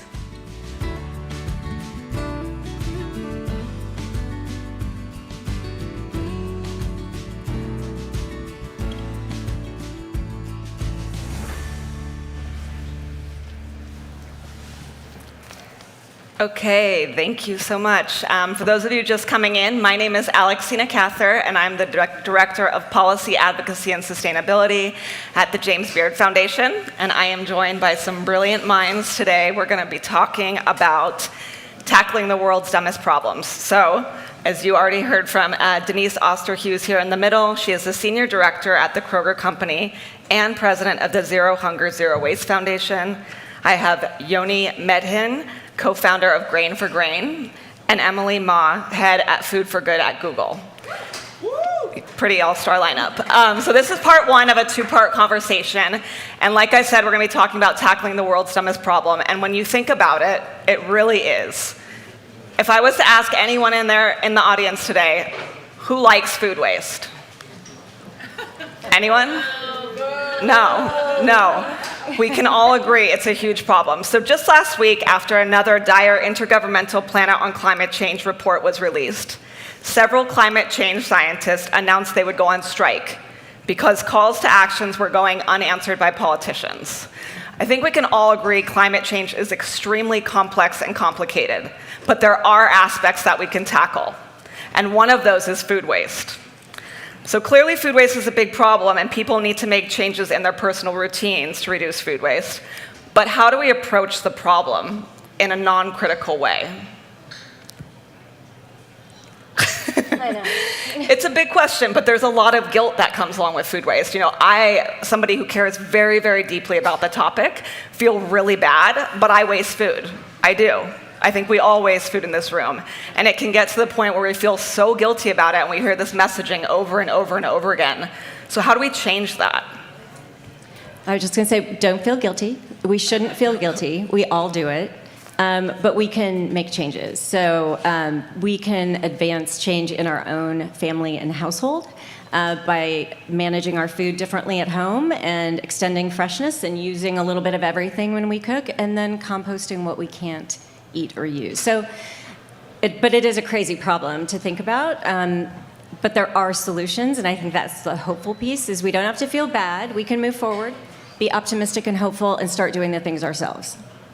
I'm allowed to say this here because my husband is sitting in the audience. So we have a no food waste household where it all ends up in my stomach if it's headed towards the trash can. That's how we solve it, is I put it in my stomach. Amazing. You know, it's like if it's not going to kill you, you're going to eat it, right? Exactly. Right, sweetie? Yeah. Yeah, I think, there's many different aspects to it. There's your personal decision-making as a company. And so for me, I'm kind of in Emily's camp, just eat all of it, and then it's solved. And then from us, from business, and we'll talk about this in a bit too, but deciding like how you price things to make them maybe more competitive, or from a personal standpoint, buying maybe a little bit less, or dictating or kind of adjusting your purchasing patterns. So yeah, there's a lot of ways. Can I be a little bit more serious about this? Please. Okay, so honestly, if you look into your fridge and it smells like it's okay to eat, it's probably still okay to eat. I think a lot of times we look at our labels and we're like, what does best by mean, or used by mean, or like, oh, sold by mean? we forget that we have this incredibly well-tuned system that like over millennia has been developed to detect whether something is edible or not. And we've forgotten to trust those senses. So if you're a consumer out there, if you're any sort of eater, go back and taste things, because that first taste will give you a lot of information. Okay, statement on behalf of the food safety team at Kroger. Sorry. Would be, no, just personal example, my husband and I have very different sensory and smell senses. So, and he grew up in a small grocery family. They had a Osterhues market on the west side of Cincinnati for a couple generations, and he will tell you they only ate things after they had expired. So they took home what they couldn't sell and they ate it. His stomach is a little stronger than mine. So we have a little bit different opinions. But I would say, yes, generally that's true. And also we are, as a business, and other companies are doing the same, we're trying to align to more standardized date labels to be clearer to our customers. So sell by or best by indicates quality. Use by indicates food safety. So best by, use by will be the new standard. So most companies are trying to align to that, which was partly our friends at ReFed who helped kind of guide some companies down that path. Go ReFed. So that, anyway, that's my public service announcement. Thank you. And I think in terms of a lot of things in the food system and a lot of things that have to do with climate change, a big habit of politicians and businesses is to really put the onus on the consumer and make us feel like we're the ones that have to do all the change, when really sometimes more of the moving the needle stuff has to happen at a different level. So in terms of food waste, where do you think there's the most bang for your buck? Is it continuing to change messaging and push change at the individual level, or is it restaurants, businesses, institutional food? Where is there really the most power for change right now? All of the above. Everybody. So I think one of the lessons from this week that I've learned is we need everybody. We all need to do our part, no matter which part or which sector we're coming from, or what our personal beliefs or alignment is. Just dig in and start doing the work. Think about how you shop, how you store food at home, and then what you do with it. Hopefully you're eating all of it, but if there are bits and pieces left over, then start composting and do that. So we're doing that as a business. Kroger has been working on this for decades, but more recently with Zero Hunger, Zero Waste, we've really been focusing on reducing our own food waste generated in our retail stores, and also improving diversion of food from landfill, because many of us already know, but reducing food waste is the number one solution to reversing the effects of climate change, because food waste in landfills creates greenhouse gases. So we can all do our part. I think on the marketing front and the messaging front, I think there has been a lot of work there. I mean, heck, you had John Kerry running on that platform in 2000, so it's like you've already had so much volume of information on that. I think it's now up to consumers to adjust their purchasing decisions, and then producers to create the incentives for the consumer to continue adjusting their purchasing decisions. So pricing is what matters most to most people, taste, and so investing in ways to make things taste better but still have the impact that we would like for it to have. All of that needs to be done kind of in symbiosis, and so it takes time for those investments to happen, and then for the decisions for the customer at the shelf to make those changes. So that's, I think, where you could get the best bang. And then infrastructure, so emerging markets where most of the consumption's happening, could be a great place to start investing early, where those infrastructures are still young and could enjoy the benefits of all of our knowledge on sustainable food development, and have it start right out of the gate with that. I agree with what they both said. In my mind, one of the biggest misnomers of innovation is it gets very tied tightly to technology innovation, and that's just one kind of innovation. There's policy innovation, and process innovation, and capital innovation, and all sorts of other types of innovations that need to come together to really drastically reduce food waste. So I'll give you one that's super boring. I work at a tech company that everything's supposed to be super sexy, but one of the big ways we were able to reduce significant food waste at Google, which has cafes in 170 cities in the world, we made the plates smaller. It seems really dumb, but it's really accessible. We went from 2-inch deep plates to 1-inch deep plates, and suddenly there was a lot less food waste because the tendency for people to fill a 1-inch deep plate with more food is less likely. So I think big picture, we need to embrace a whole host of solutions that are not just about really, really high tech. And I get to see that because I work for a high tech company. Yeah, so to push a little bit more on that, like you work at, the Food for Good at Google. So in addition to changing the size of the plate, what else does a tech company like Google have to do with food waste and these issues? Well, we're a tech company, and we were one of the first corporations in the world to ensure that every staff member had a good meal to eat every day. We believe that was an investment in the staff to actually then reduce our healthcare costs, honestly, right? Big win on the other side.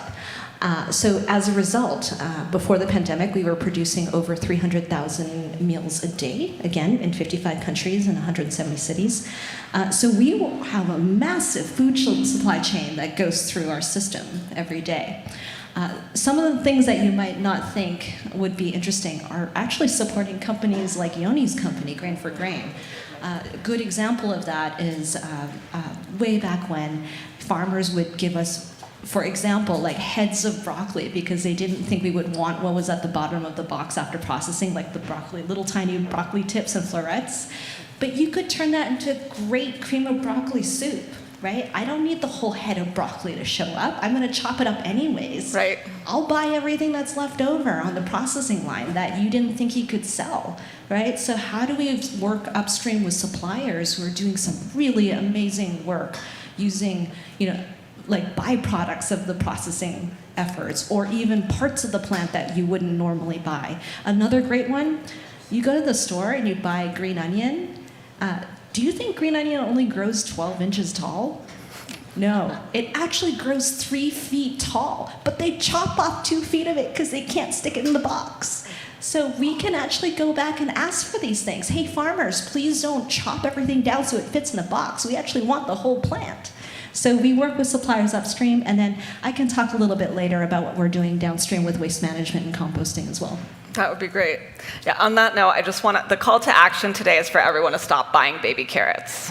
That's my thing. When I think about how things are cut and changed just so that they're packaged so consumers will want to buy them, so many kids don't even realize that baby carrots don't grow in the ground as baby carrots. So, side note, but that just made me think of that.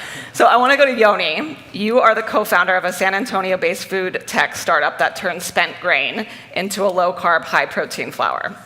So it's great to upcycle, but sometimes, ironically, some of these products end up actually costing 2, 3, 4 times more than the other products.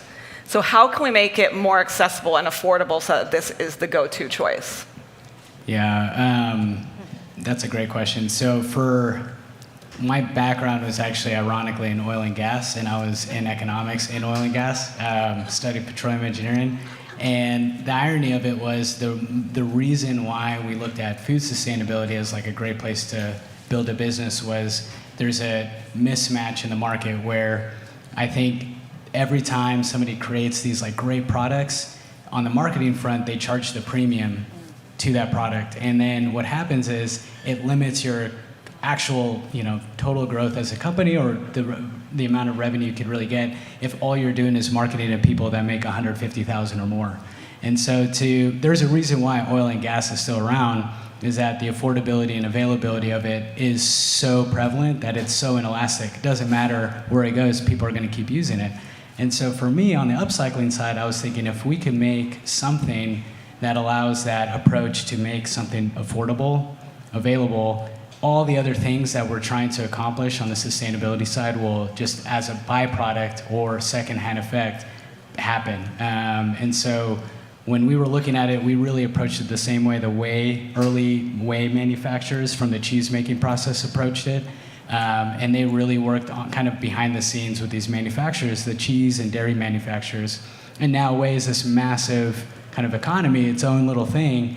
And a lot of that reason was they spent so much time on the technology, they spent so much time with the more institutional level folks, that now Way is in almost everything. There was a couple products earlier this week that had Way in it, and that was from just 30 years of a lot of development. And so we approached it in that effect. And I think that's the most important thing to me, is that if you really want real movement, it's great if it sounds good, it's great if it actually works, but it has to work at a scale that everybody can appreciate the benefit from it. So that's been our approach this whole time. And so, well, we'll see if it works. I might connect a couple dots, if helpful, for context, because you might wonder how the three of us are here together. It's not just by chance, even though we have two sections of today on the world's dumbest problem. But as the Zero Hunger, Zero Waste Foundation, our signature program is our Innovation Fund. So our foundation is relatively new. We just were established as a public charity in late 2018. But we were really built with the idea of innovation in mind. So we wanted, and Kroger was generous enough to seed the foundation with $10 million. And we started to focus first on innovation. And so far we've had 2 cohorts. We worked with our partners at ReFed also on our strategy, so credit to them. But we love innovators like Yoni. He's been part of our second cohort of innovators. So our first one was really focused on food waste prevention and reduction.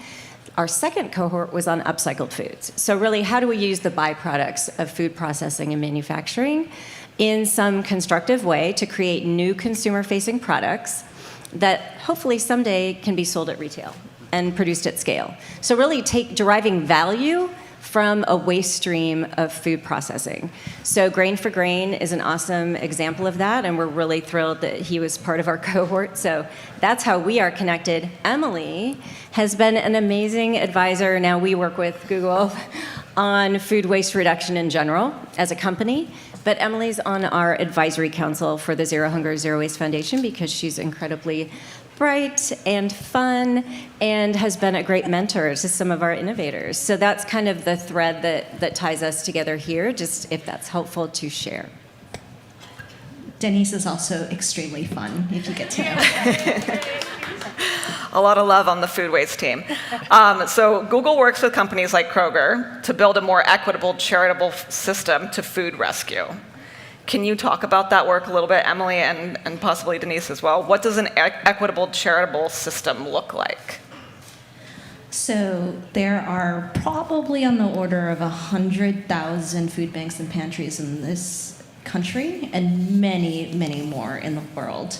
And right now, it is actually not all that equitable how that surplus food is currently distributed. And Denise has a dream, which I then adopted because I just think Denise is very cool. We've strongly believed that there's more food than enough food in this country to go around. Honest to goodness, there's so much surplus.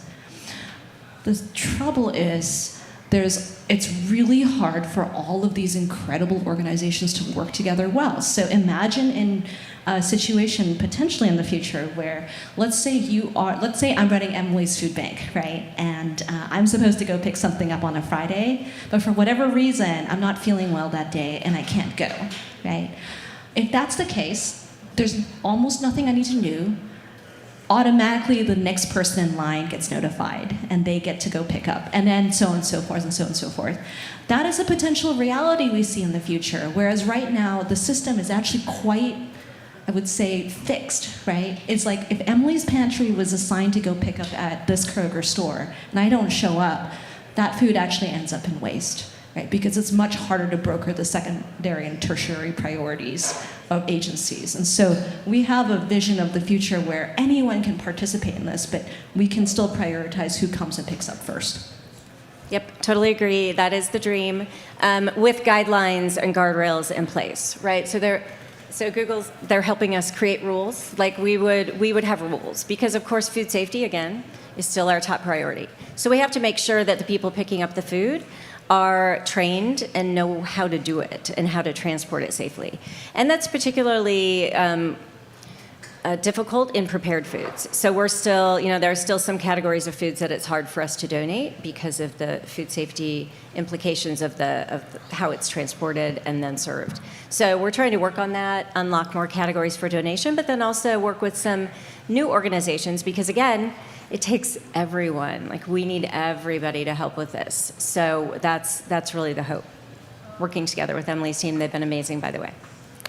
So in a lot of food rescues, sometimes at the larger scale, some of the issues are around infrastructure, right? Like moving food from point A to point B, making sure it has the cold storage it needs. A lot of food pantries can't even accept food that needs to be refrigerated in some places. So how do we kind of try to solve for some of these issues? Well, the high-level theme here for me is simply starting by saying, here's what food we have, and here's where it's at. And here's how many more days we have left on this food that's going to expire eventually. I think it's really hard to find a single place where you can find all of that information and people are willing to raise their hands. So think about it. Craigslist is one of the most incredible platforms in the world because it makes it really easy, whoever you are, to basically raise your hand. You say, I have this, or I want this, right? And so when it comes to getting to that future vision, and even connecting logistics, there's people who have backhaul. It's surprising to me. I don't know how much you drive your car, but like, it is the world's worst utilized asset class on earth. Like, most cars sit on a parking lot 23 hours a day, and you're driving it only 1 hour a day. So that vehicle is only being used 5% of the time.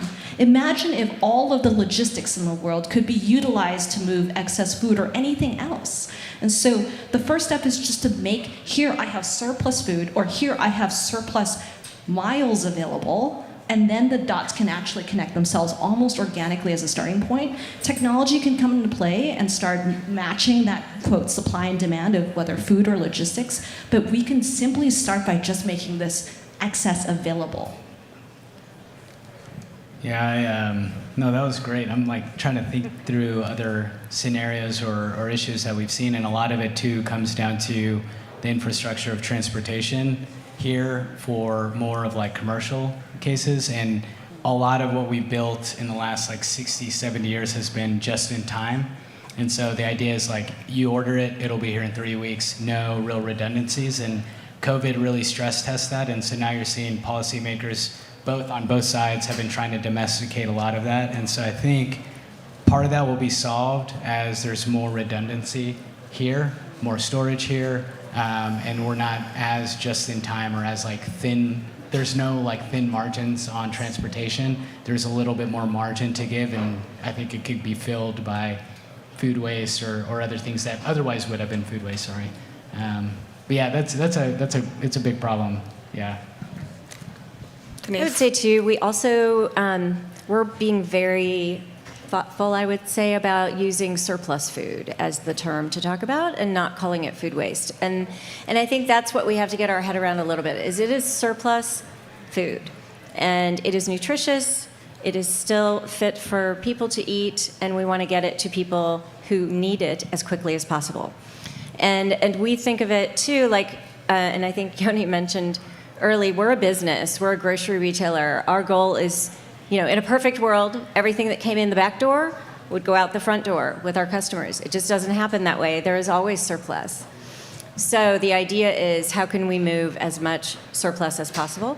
And before we put it even available for donation, we mark it down. So to the point of affordability, we do have a very, very much a process where we, sell, we mark it down, try to sell it again, and then we have to decide whether it is eligible for donation and rescue or not as surplus food. If it is no longer, or if it is not eligible for donation and cannot go to people, then we use animal feed and composting programs. So almost all of our stores, we have a few hundred stores left that we're trying to stand up food waste recycling programs with this year, but probably 90% of our stores have those active programs in place, and they work on those partnerships at the very local level to say, what animal organizations, sometimes a zoo will take the surplus food. So we're trying to keep it out of the landfill as much as possible. And the beauty of Zero Hunger, Zero Waste for a company like ours is the message to our associates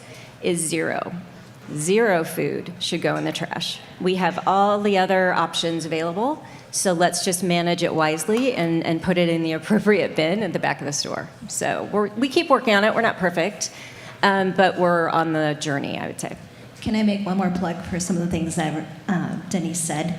I think at the end of the day, if we don't manage to get that surplus to people who can eat it, which is its highest and best use, food was grown, intended for people to eat it, we really have some other options other than landfill, which is currently, unfortunately, the easiest thing to do, right? Right.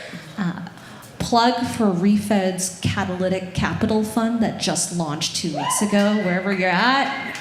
We will hear more about that on the next panel. We'll hear about that soon, but I want to plug that because Google went in as the anchor funder because we really believe that more cities can do composting. Right. We want to compost in every city that we're in, but we can't because there aren't municipal composting infrastructure available for us to plug into. So in as much as we can support policies and capital markets and investing in things like composting and animal feed channels, that really helps us divert that food waste from landfill.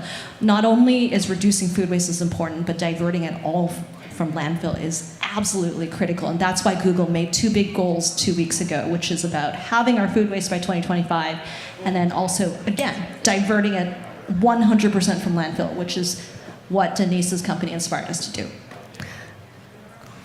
Last thoughts? The clock just went out, but I want to give you just a couple seconds if you have any last thoughts. Yeah, I was just going to mention reframing the name. I thought is a good plug to put in there. One of our always we pitch to customers or other companies. We're doing a juice pulp pilot, a coffee grounds pilot. We just tell them, hey, we're going to help you maximize your food asset. So from a company standpoint, it's all assets that you bought, and so we're going to help you maximize that. And so from a business perspective, it helps quite a bit reframing the naming as well. Food waste is not really helpful at all. Doesn't sound good, does it? No. I would also want to just give a call out to our partners for our second Innovation Fund cohort, and they were Village Capital. They were here for a few days this week too, and they ran a 6-month workshop and program with all of the 10 innovators in that cohort, and that was an amazing add to the program as well. That's great. Thank you all so much. Can you give them a round of applause? I don't think are we taking a photo? I don't know if we are.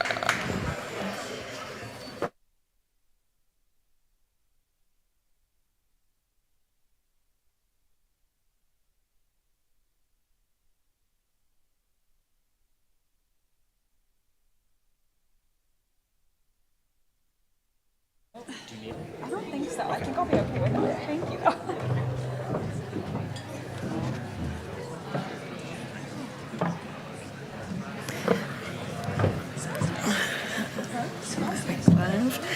Okay, so part 1 done. Moving on to part 2 as we try to figure out how to tackle the world's dumbest problems.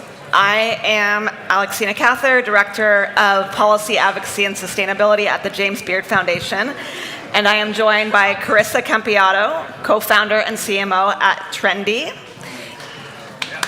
Nayeti Shah, Social Impact Program Manager at WW, and Katie Franklin, Operations Director at ReFed.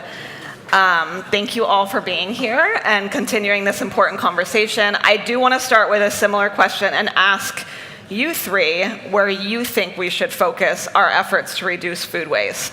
Do we name and shame the individual, or do we try to tackle the biggest culprits? What's the biggest bang for our buck? You can start, yeah. Sure. So when we think about food waste as a complex problem, right? Every stage of the food cycle has different problems. At Trendy, I know our focus is rescue and capture at the early stage, so in farms and in food processors. And what we do in those areas is we take that otherwise wasted food and we turn it into a shelf-stable product so that it can be easily distributed at a later time and upcycled into amazing ingredients for other companies to use, as well as for our own products and for our furry friends too. So when I think about it, I really appreciate the early stage as well as the opportunity for consumers and retailers to have products that are then not going to go wasted because they're already shelf stable. Great. Yeah. And I'd add in that, echoing some of the comments from the last conversation, that this takes a village. It's, our corporations have a monumental opportunity in the sense that they can impact their suppliers downstream as well as influencing consumers upstream, whether that's through messaging, through marketing campaigns, through working with upcycling companies, choosing which products they put on their shelves, choosing to have an upcycling store in every grocery store across the country. I know that's one of the goals of the Upcycling Food Association. But then we also need investors. We need policy. I know you're going to bring that into the conversation, so I won't hit on it too hard. But then consumers have to take action too. The bulk of food waste happens at the consumer level. It's about 40% takes place with us. We are not kind of free of needing to take action here, and we need to become aware of it and need to understand what we can do. So we need partners to help us on that journey. And so whether it's someone like Trendy, who educates through that product distribution, or consumer education campaigns, or even just from our retail partners who are giving out good food and good recipes. I love the Cooking Connection corner at HEB. I'm a big fangirl of HEB. But I think it really does take everyone, including partners like Google, who might not seem like that traditional partner, but it really is everyone. And I think it's more about lifting all of our partners up as opposed to kind of naming and shaming, because I think that causes people to retreat as opposed to empowering them to say, I want to be a part of the solution and I see the incentives for me, because these are mutually beneficial opportunities, whether it's financial, whether you care about the environment, there's something in it for everyone. And it's okay if it's a financial motive. Right. That's okay. Right. Whatever it needs to be, it's totally fine as long as we get people to start moving the needle. Absolutely, and I think that non-traditional partner piece is probably a great example for WW, because I'm sure a lot of people are thinking, like, why on earth is WW on this panel talking to me about food waste? But the truth is, for us, right, like, we think about food all the time at WW, and we recognize that we have a role to play in the food system. We engage with behavior change and how people eat every single day. And when it comes to this question of who should we bring into the conversation, it's saying, okay, we play a role in the food system. What's the way that we can get involved? We're not a traditional partner, but we have millions of members who can lead the conversation. We can take a stand and move forward. And I think that's really where the opportunity is bringing everybody into the conversation and showing that whether you produce food or not, like, this is still your problem that you have to deal with. I agree. So I think we talked a little bit about this. Like, some people care about food waste from an environmental perspective. That's an easy one for us to think through. Some, it's economic. I mean, if you are throwing away food, like the average household, it's I think up to $2,000 a month. So that's significant, right? And then for others, it's a humanitarian response. Everybody's thinking of, well, there are hungry people in the world. It makes you feel guilty. But I think sometimes it's hard to make that connection. Like, if we reduce food waste in our own home, how does it help with food insecurity? Is there actually some way that it's connecting to people who need food? Katie, that one might be for you. So there's, you can get into some real macroeconomic theory here. Let's do it. No. So, if you really think about relieving our food system is operating, some people think of it as operating incredibly efficient because of the way that it gets food to people, and in that really efficient operation, we lose 35% of our food along the way. That's one way of looking at it. But if we relieve that strain of 35% loss, theoretically, there would be impacts on things like food prices. There could be impacts on how food gets redistributed around the country. So from, again, these really kind of theoretical macroeconomic places, there are ways that research shows that we could relieve pressures on our food system to where food is not getting to the people that it needs to be. Now, if you don't buy that extra pineapple in the store, or you choose to eat it instead of letting it rot in your fridge, there may or may not be a direct connection. At the grocery store level, maybe more so, because they have more opportunities to have a partner come pick it up and get it donated. From your home, it's a little bit harder. You might have fewer options for kind of like a B2B donation solution. So it gets a little tricky. It also depends on where you are and what kind of solutions have available to you. But we have over almost 1,000 organizations working across this country on food prevention, rescue, and recycling. There are so many organizations that are moving food in good ways, whether it's upcycling, whether it's food rescue and kind of redistribution, whether it's educating people on things. But the simple answer is that if you buy more than you're going to eat, you're not doing good things for our food system. Right. And kind of pivoting a little bit to talk to you, Carissa, your company builds robotic solutions to combat food waste. So there are so many things going on, from smart fridges to new peels on avocado, apps, this, that. It's really exciting, and it's easy to get excited, but how are these innovations really moving the needle? Yeah.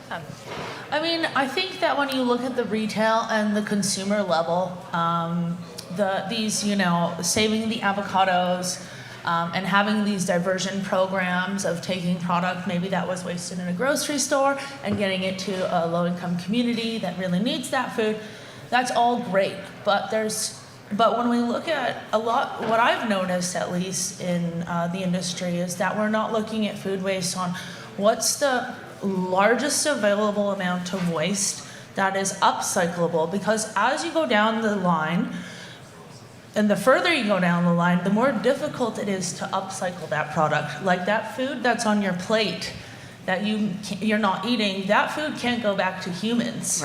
Right? So for us, our focus is always on the early stage, because we're able to capture the most amount of product in one SKU of that product. And then we have so much versatility in its upcycling opportunities.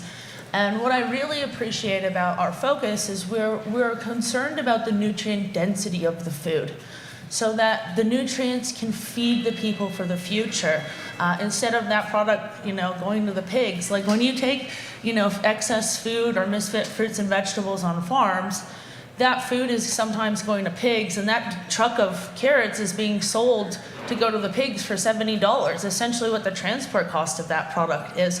But when you go and take that food and upcycle it into something for humans, now the grocery store has got good, cool products that they can market and show they're being sustainably responsible. And the consumer is saying, hey, I'm eating food on the earth that was already there. I wasn't asking somebody to produce more for me, and I'm buying that. I'm buying the food that we need to eat first. And I think if we can, all work together. But on the consumer and the retail level, these small, different programs that are being developed right now, and not only small ones, large ones as well, they're extremely impactful. Like I was saying earlier, food waste is so complex. The solutions that we're building in the earlier stages are not the solutions for the later stages. And so it's really about that community of people all working together in synergy. And that's what I really appreciate about the efforts of ReFed is, you are bringing that community together. So. Yeah, so Katie, you do a lot of work on data and insight at the big level to provide data to show where we need to focus our efforts, right, around food waste and making things actionable. Can you talk about the scale of the problem of food waste and along the supply chain where you see the opportunities for the most innovation? Sure. So about 35% of food is kind of unsold, uneaten, and the majority of that is just straight food waste, meaning it doesn't get recycled, it doesn't go to donations. And where that happens is about 20% on farms, 15% in manufacturing, 30% in consumer-facing food businesses, so restaurants, retail, and then about 40% in our homes. And so it happens everywhere along the supply chain, but as you can see from that breakdown, a lot of that takes place in our homes. So there's so much opportunity for innovation in our homes in terms of, in a category that we think of as reshaping consumer environments. There's a lot of interesting opportunity for innovation there. And I really loved what I think Emily was mentioning in the last conversation, that innovation doesn't just have to be sexy, expensive, inaccessible technology. It can be equitably accessible innovation. It can be business model innovation. It can be process innovation. Policy. It can be teaching people how to cook differently. It can be rethinking how do we distribute food along with recipes. How do we take into consideration food distribution programs that think about, I live in New York City, some people aren't able to run their ovens because it's so damn hot and they don't have AC. So how do you take that into consideration and make sure that people have the knife skills, the products that they need to produce the food that they're given? And how do you incorporate all of that information into and cater to people?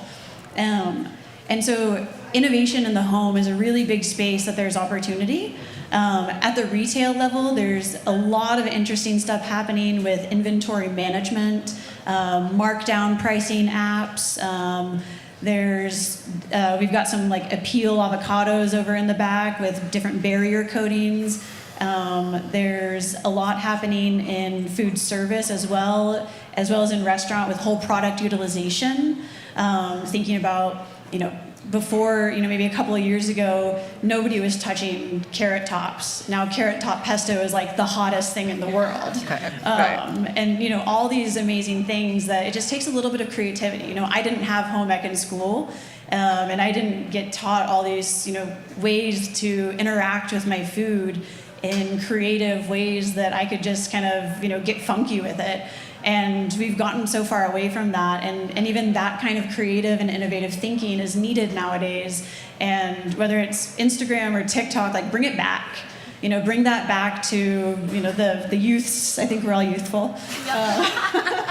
There are some that are younger than us, but yes. But and then even you're talking about robotics as well. On the farm, and I heard some of the people on the interim speaking. Thinking about how we can be leveraging drones for smarter application of pesticides or integrated pest management, better crop management, so that we know what we're harvesting, when harvests are ready to be picked up. And like Emily was talking about, make sure that people know that when celery is grown and produced, like a third to half of a celery is cut off so that you get this beautiful celery heart in the grocery store. That's not what celery looks like when it grows. Like, take us back to what food looks like. And I think so many people would love that and really get into that. Right. It shouldn't be such a novel concept, but take us back to what food actually looks like.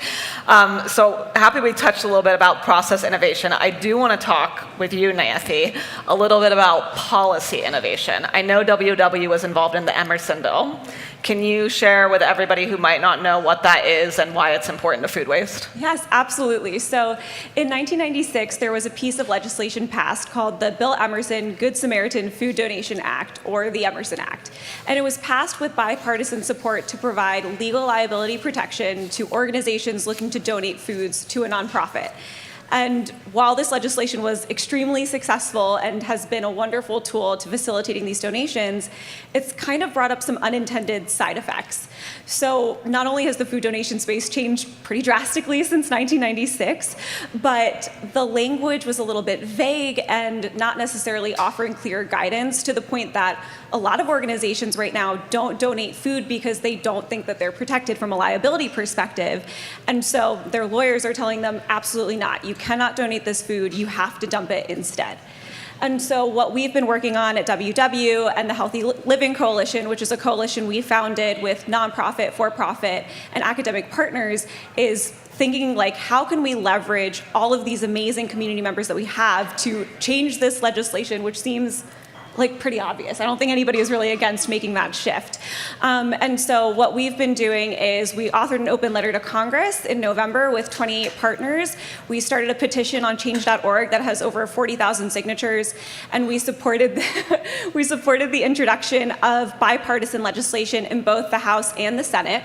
And that piece of legislation is called the Food Donation Improvement Act, and it targets creating guidelines for how to donate food safely, which I think People are like a little surprised that doesn't exist already, which is a little crazy. And it also allows for organizations trained in food safety, like restaurants and schools who, during the pandemic, became the backbone of emergency food systems. It gives them legal liability to protect themselves when they make those donations, which is something that, probably should have happened a long time ago. Right, so important, and so much work still to be done in that space. I mean, this is just a little tip, but it's a start and it's great. We talked a little bit about this in the first panel, but food labeling and the dates, Best Buy, Goodbye makes you Healthy Buy, it's just so confusing and they're arbitrary. So how can we educate consumers a little bit better about when something is actually going to kill them? Well, first of all, we need to make the switch to standardized date labels. Right. So when we started on this work... And I just want to pause for a second. Does everybody know that we actually don't have that? So currently there are about 30 different types of labeling language used across products.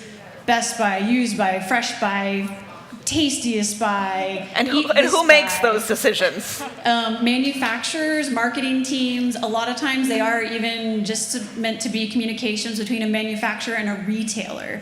So sometimes they were never even intended for us consumers to see, and therefore for us to try and interpret. And so when we looked at this in 2016, I think we saw 27 or 30 different types of labels out there.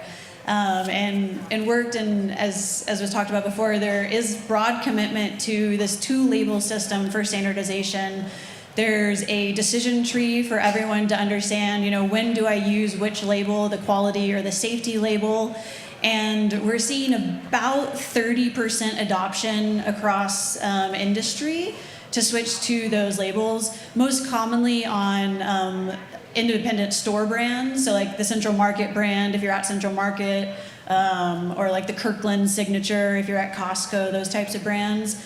Some of the challenges with getting those switched over are that you also had nutrition guidelines change in 2019. And so everyone was like, oh, well, wait, let's wait till we change our nutrition guidelines, because it all involves repackaging and reprinting packaging, and no one's gonna run a reprint just for date labels, or they're not gonna recalibrate their can stamping machine just for the date labels. So there have been some holdups, but we have had broad commitment from the Food Marketing Institute, the Consumer Brands Association, the global entity, the Consumer Goods Association. I'm getting the names wrong. Too much alphabet soup. But we've had broad industry commitment to it, and now it's about getting those labels switched. So that's one step, is you've got to get the right labels in. And then you have to educate people, because then us consumers are still going to be like, okay, great, there's still a label. What do I do with that? And we might not all be so bold as Emily Ma to trust the taste sniff test. Although there is a retailer in the UK, Morrison's, who is moving strictly towards the sniff test. I encourage you all to check that out.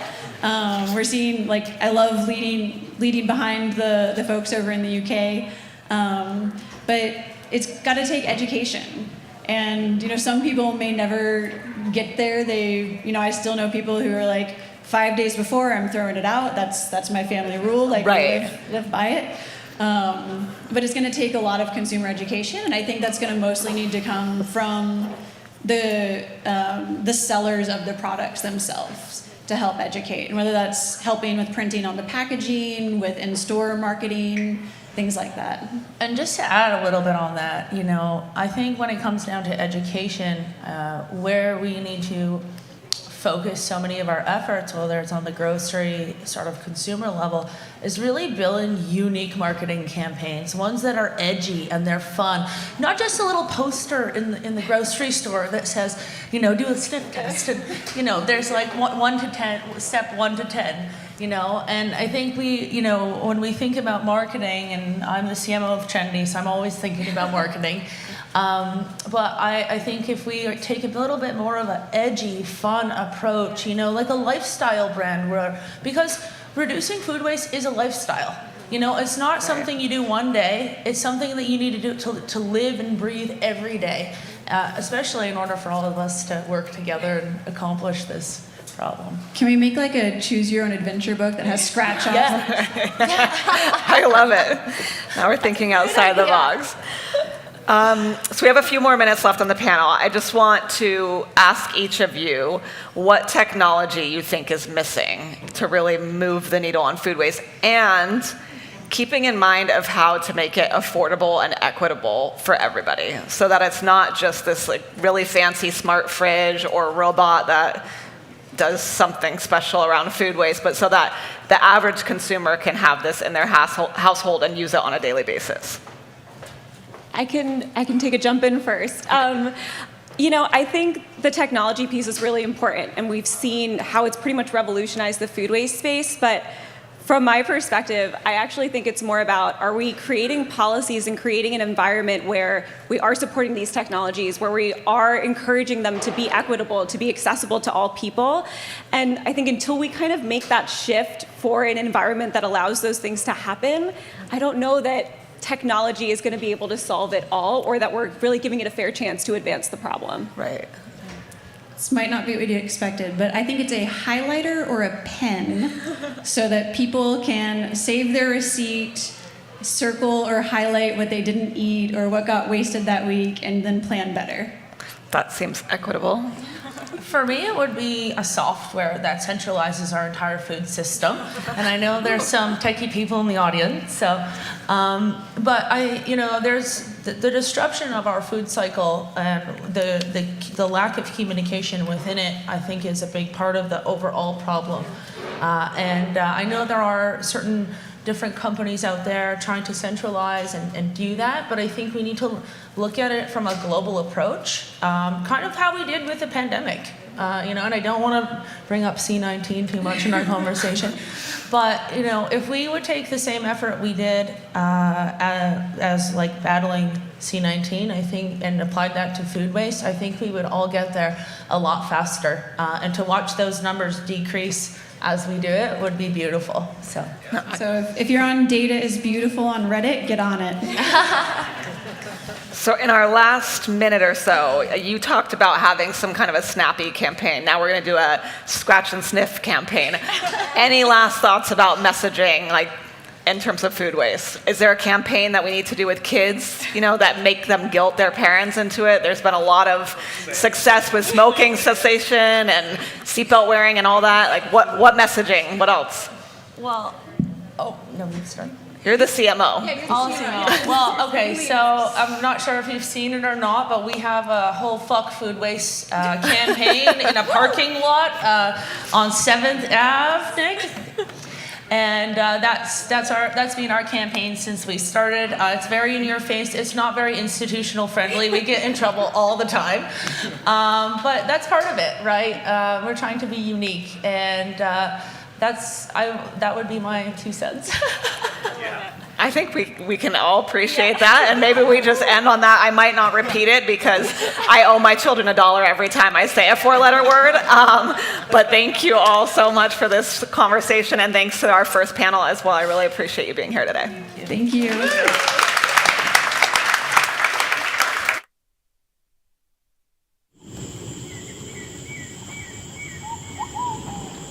So this is cacao tree, and they're making the chocolate. But let's come and have a look at here's a tree that's doing well. And there is one that Uda's got. Yeah.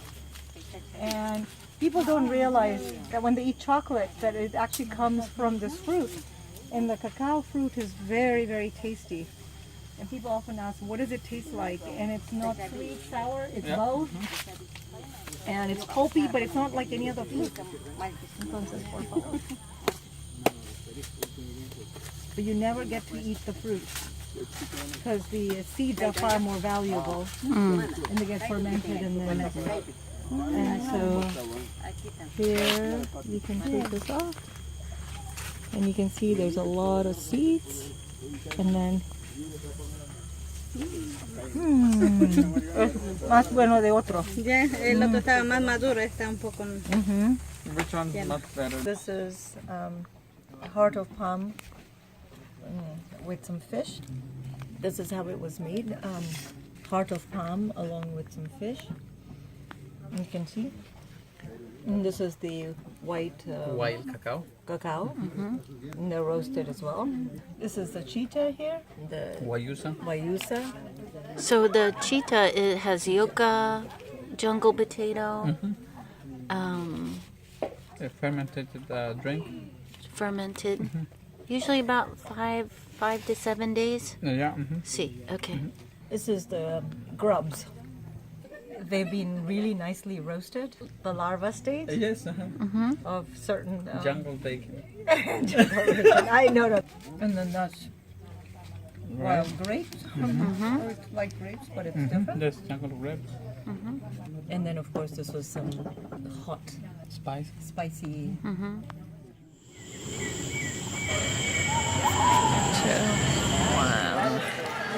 Okay, our next panel today is on food as medicine. My name is Alexina Cather, and I am the Director of Policy Advocacy and Sustainability at the James Beard Foundation, and I am joined today by Nianta Spellman, CEO and board member at the Rainforest Partnership, Snehi Chaplot, CEO and founder at The Food Shop, and Joshua Dixon, co-founder and CEO at Maxine's Microgreens.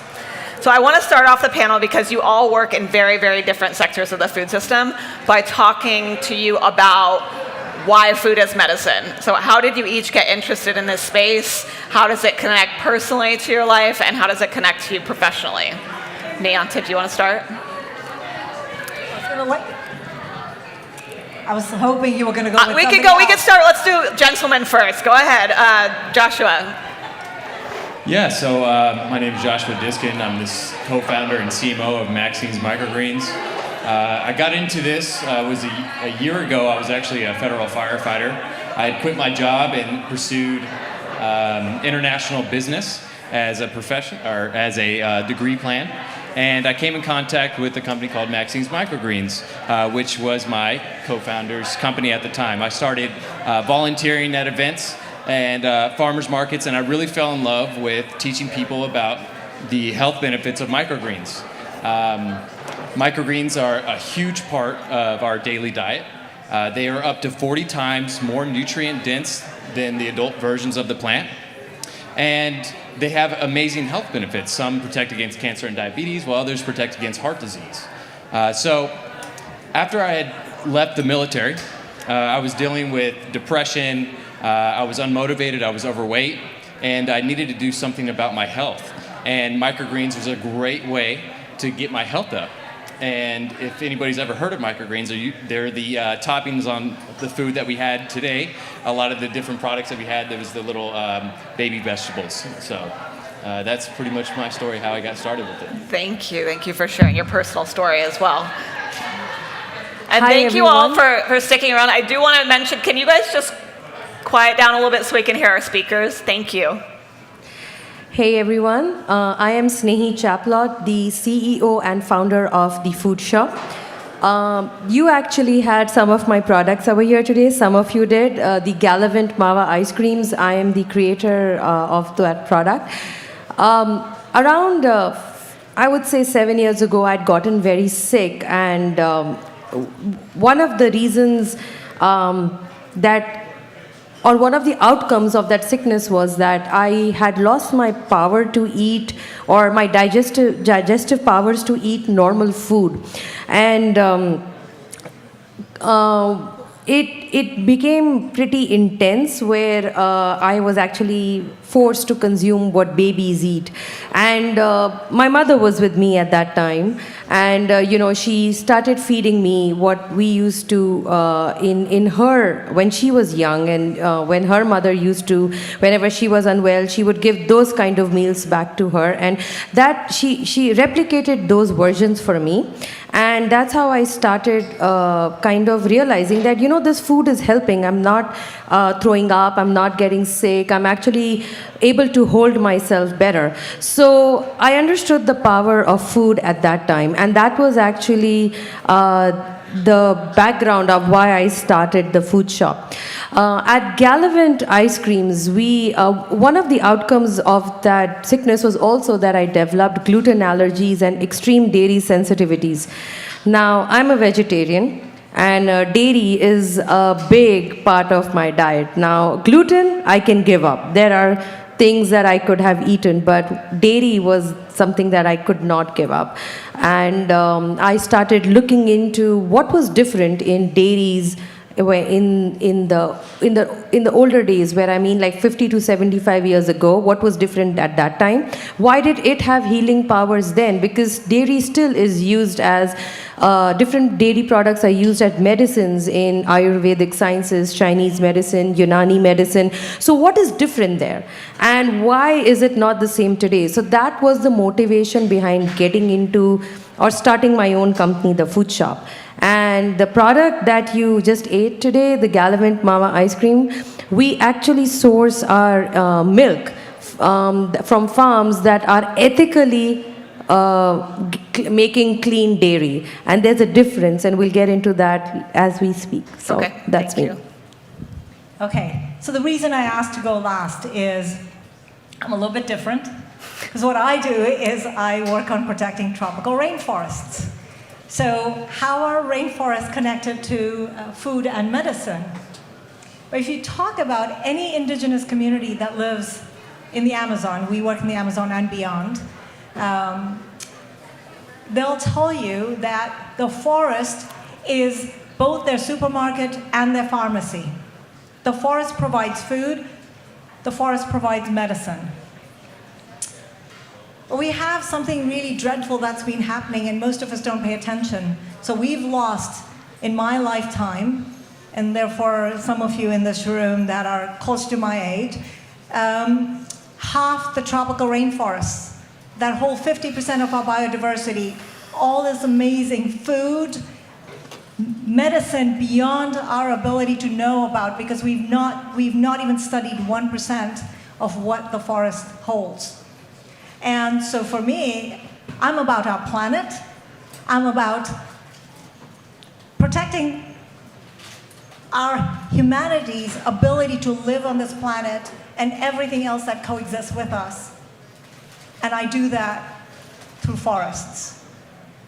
And that's completely connected to food in ways we don't think about. I'll take 30 seconds more to say, the biggest drivers of deforestation, most of you think is wood and timber. It rarely is. It's beef, it's corn, it's soybean.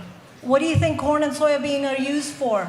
Often to feed livestock, and even things like salmon and chicken, which never evolved to eat these things. They did not evolve to eat corn. Palm oil, and 50 to 80% of products, whether it's your shampoo, your makeup and creams, ice creams, not yours. and forests have wonderful things like the cacao that we rarely acknowledge. Tropical rainforests are where we got a lot of things. Cacao originated from tropical rainforests in Ecuador. Other places too, but really some of the plants, the earliest plants, DNA, what we're going to talk about later, so that's me. And so this is kind of just a teaser of a conversation. It's a really short conversation. So one thing that has kind of kept a secret in our country, unfortunately, is that food that's good for us is also good for the planet, right? So how do we reframe that and get that messaging out, that when you're making a choice to treat your body and use food as medicine, you're also healing the planet, you're also protecting the rainforests? Thoughts on that? So in the dairy world, when that's one of the things that I was touching on, the ethical dairy farming is precisely that. When we make food, or like we did not face such dire situations even, I don't want to go back even that long ago, maybe like 50, 75 years ago. And the reason was the practices. If a certain practice is not good for the environment, it will not be good for the human, it will not be good for the animal, and thereby everything around it. So dairy farming practices, I can speak more strongly about that, have actually been, at least in this country, it's all about mass manufacturing. You go to a dairy farm, it's actually a farm. It's not really how you envision milk should be should be given by the cow. The ethical dairy farming practice is something as simple and as grounded as, imagine this, there are a lot of mothers in this room. When you were pregnant and then when you gave birth, imagine that as soon as you gave birth, your baby was taken away from you.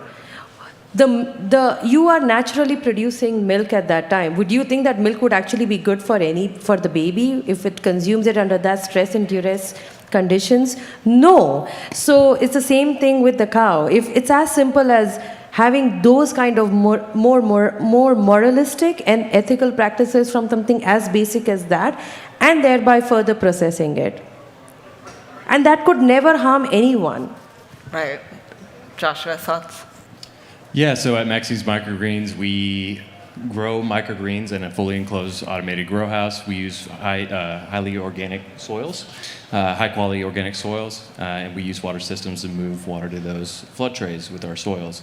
So we're not using traditional farming practices which contribute to global warming by having a blank field and then throwing nitrogen fertilizers on top. So we don't need anything like that. We don't need GMO seeds, fertilizers, or pesticides. So you're getting the nutrients that you're supposed to get when you eat our products. So you ask me, and for us, it's if we start thinking about. You talked about the planet, our bodies.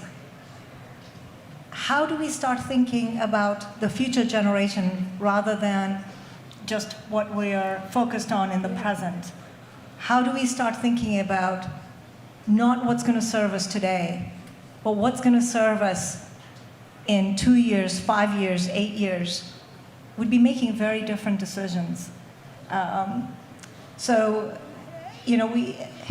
We've broken the system because we don't ask very basic questions for where things come from. I think most of you didn't get to watch the video where I'm eating the cacao fruit. How many people know what a cacao fruit looks like? Okay, 4, 5, 6 people. That's your chocolate, guys. Where is it coming from? What does it look like? What does it do to the places it's coming from? How does it get to us? Europe is having serious conversations about this, right?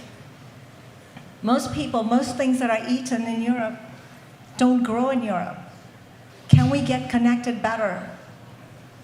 Because when we do, we will be healthier, and our forests will be healthier, and our ecosystems will be healthier, and we will have nutrients in all our products. We won't have to just go to micronutrients, because the way we're growing things, we've lost the nutrients in the very products that everything we're eating now. 20, 30 years ago, same things had far more nutrients. Right, we're losing our nutrients because our soils are depleted. Yeah, so how do we ask those basic questions? And it starts with all of us. Who are we that are beginning to learn and ask questions, that start asking these questions to shift our own trajectory? Because it's a collective trajectory, right? I think it's not just even asking something like where are we getting our food from, but is it the right place are we getting it from also? See, because many of us over here are already an audience that cares about it, right? Like we are all passionate about where our food comes from, but also asking, is it really the right place where it's supposed to come from? Because that would then again make you think, oh, I shouldn't have gotten my milk from Mexico. I could have gotten it from Texas, like down the road. Why am I getting it from Mexico again? That, something as simple as even that. We have less than a minute left. It was a really, really short conversation. Where was the cacao from? That's what the first question I asked. Where are you getting your cacao from? But you were going to say one other thing, and then Josh, I want to offer you last thoughts. Especially in terms of getting your product out more widely. A big piece of food as medicine, and unfortunately we don't have time to get into it, is equity. Mm-hmm. So how can we make sure that people who maybe need it the most are getting high quality food that's at an affordable price? Yeah, so our mission at Maxine's Microgreens is to enrich food with the qualities of microgreens and put it in things like chocolate, tortillas, bread, so we can make products that have the benefits of eating servings of vegetables that we are missing from the nutrients in our soils, like you talked about before, and get those nutrients from foods that we already eat on the daily. So that's our strategy, and that's how we're going to do it. Great. Well, if anybody wants to, this is a conversation that probably could have been a whole day's worth. So if anyone wants to continue the conversation with these three panelists, I invite you to do so. I'm gonna take a step off the stage and introduce Joy Chevalier from the Cook's Nook in Austin, who's gonna be moderating our next panel. Thank you. Thank you so much.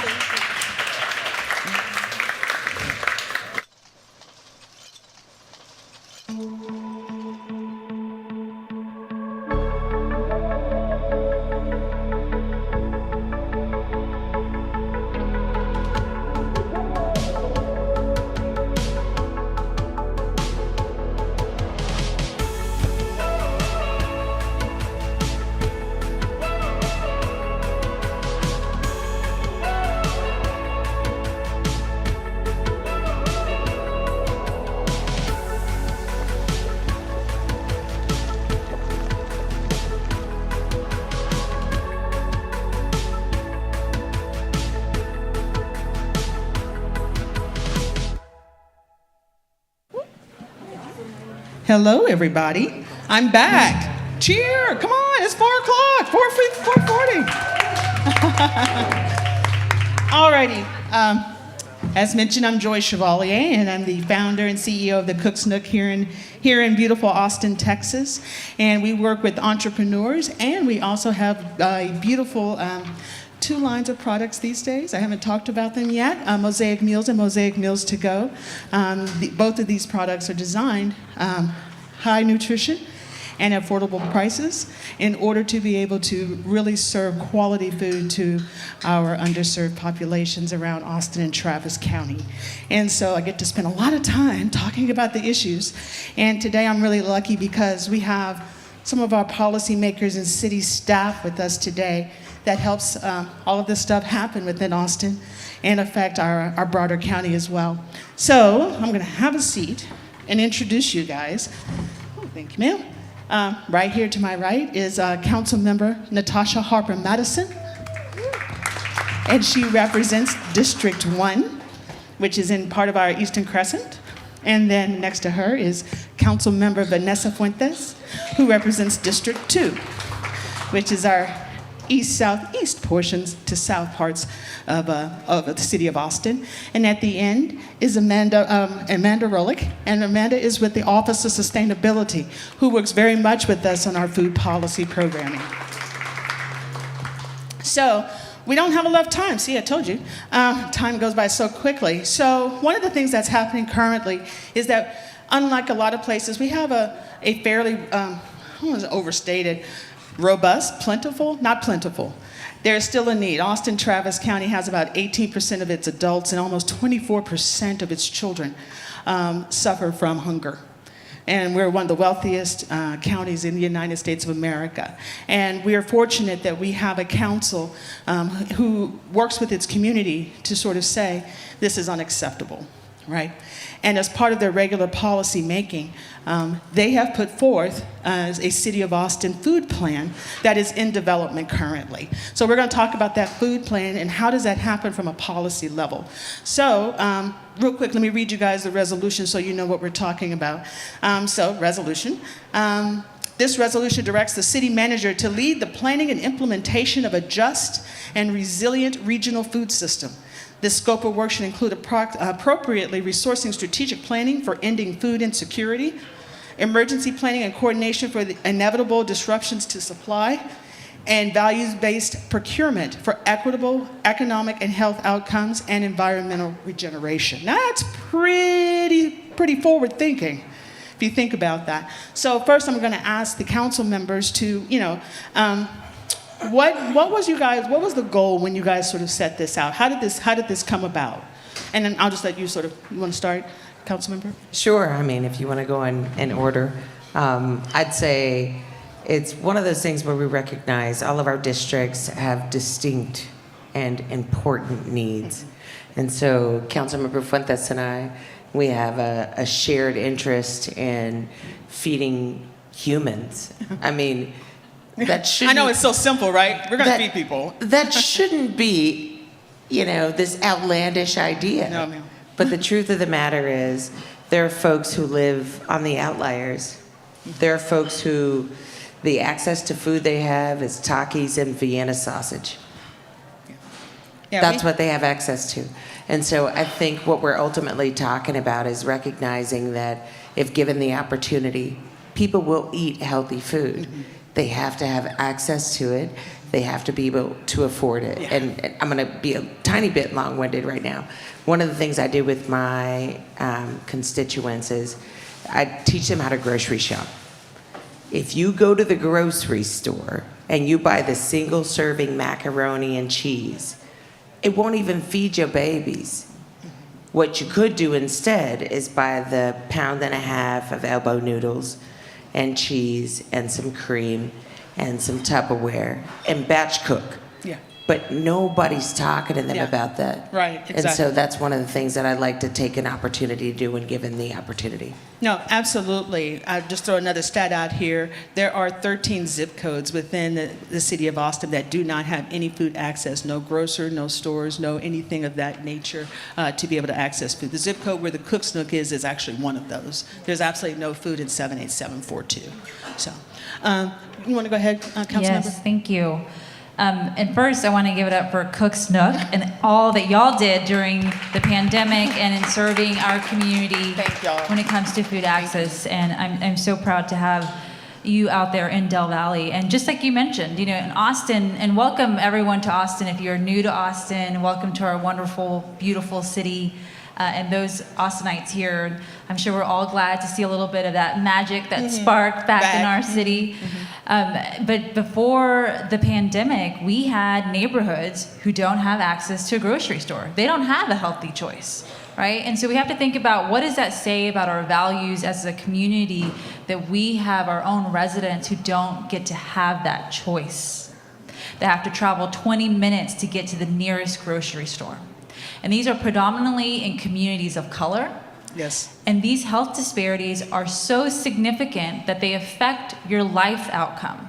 And so when we talk about the future of food, I believe in a city where your race or your income doesn't determine your health outcome. Your health outcomes, right? I mean, it should be that basic. And so before the pandemic, we had existing inequalities and health disparities. And what the pandemic showed us is just how fragile our food system is. And when Texas froze over last year, we saw again just how fragile our food system is. And we had miles of cars lined up, just waiting in line to get a box of food. And that was happening right here in Austin.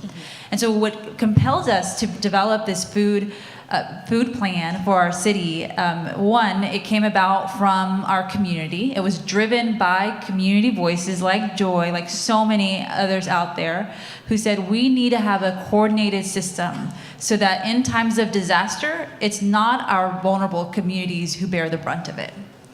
And so that's what compelled council to have that conversation.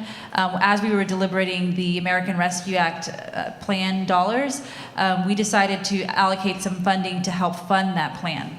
Now I will tell you, that Austin got over $100 million-ish dollars, definitely over $100 million, maybe it was $200 million. Almost 200. 200 million. Almost 200. You know how much we dedicated to food insecurity here in Austin of that 200 million?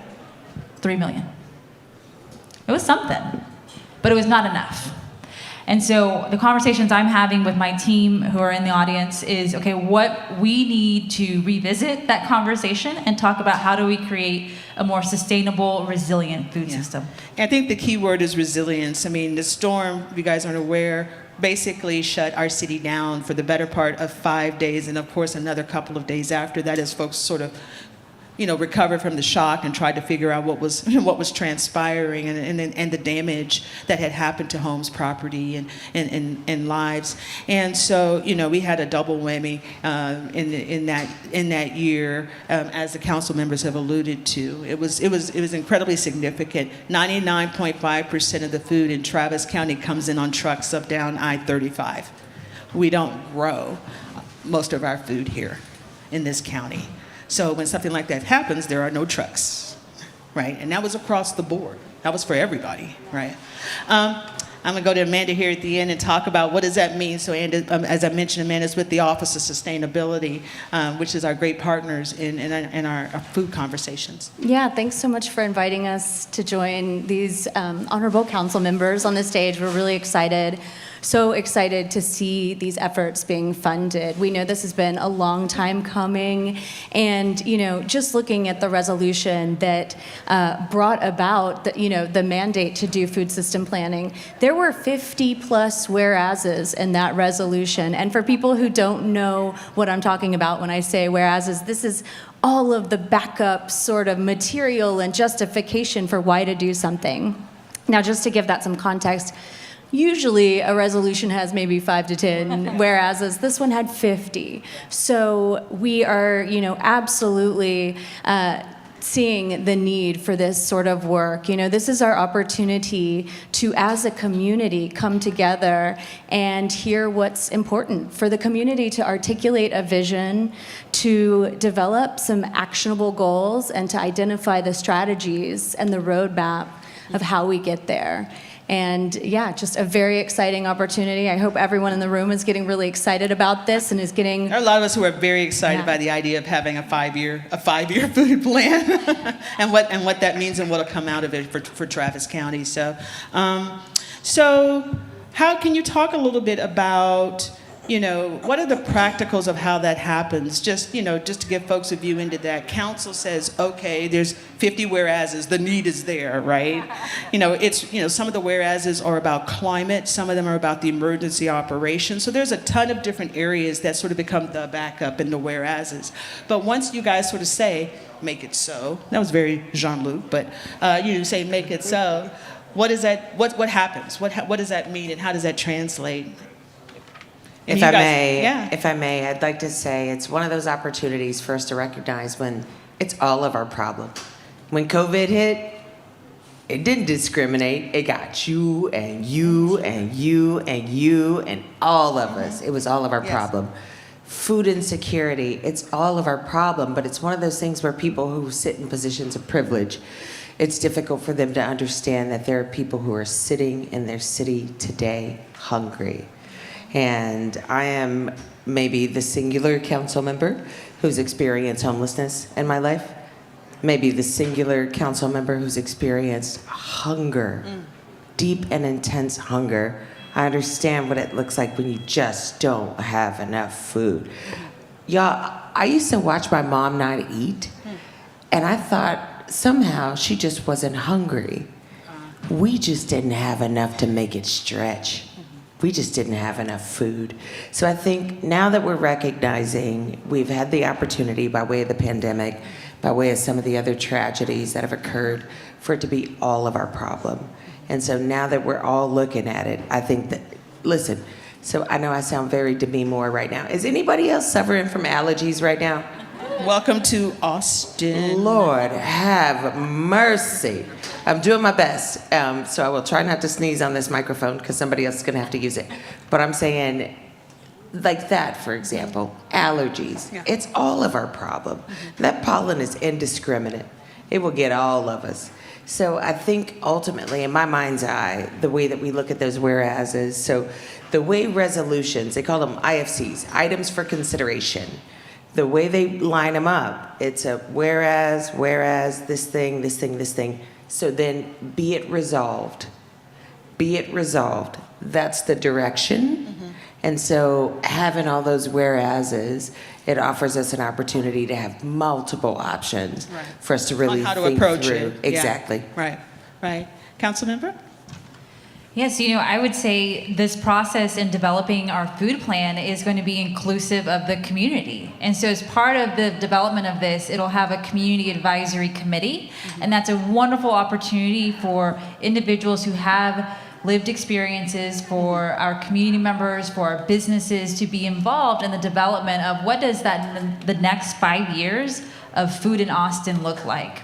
And it's so important, and I'm so glad that we're having this conversation today. Yeah, it is. It's amazing of this sort of translation of, this resolution into actionable things, right? And so, go ahead, Amanda. Yeah, and it's big. Yeah. It's food access and so much more. It's looking across our entire food system and looking at how our food is produced, how it moves through our community, what happens during times of disaster and emergency, and how resilient and prepared we are during those times. It's looking at all of the labor that goes into bringing food Labor, to maybe us. even some of land access, and I saw climate was also in there. This is also a result of sort of climate change and things coming out, actually, of another committee, actually. And how our businesses are supported, how we are helping raise up Black, Indigenous, people of color-owned businesses, how we are helping support those who are most negatively impacted by the food system. This plan is really going to center on those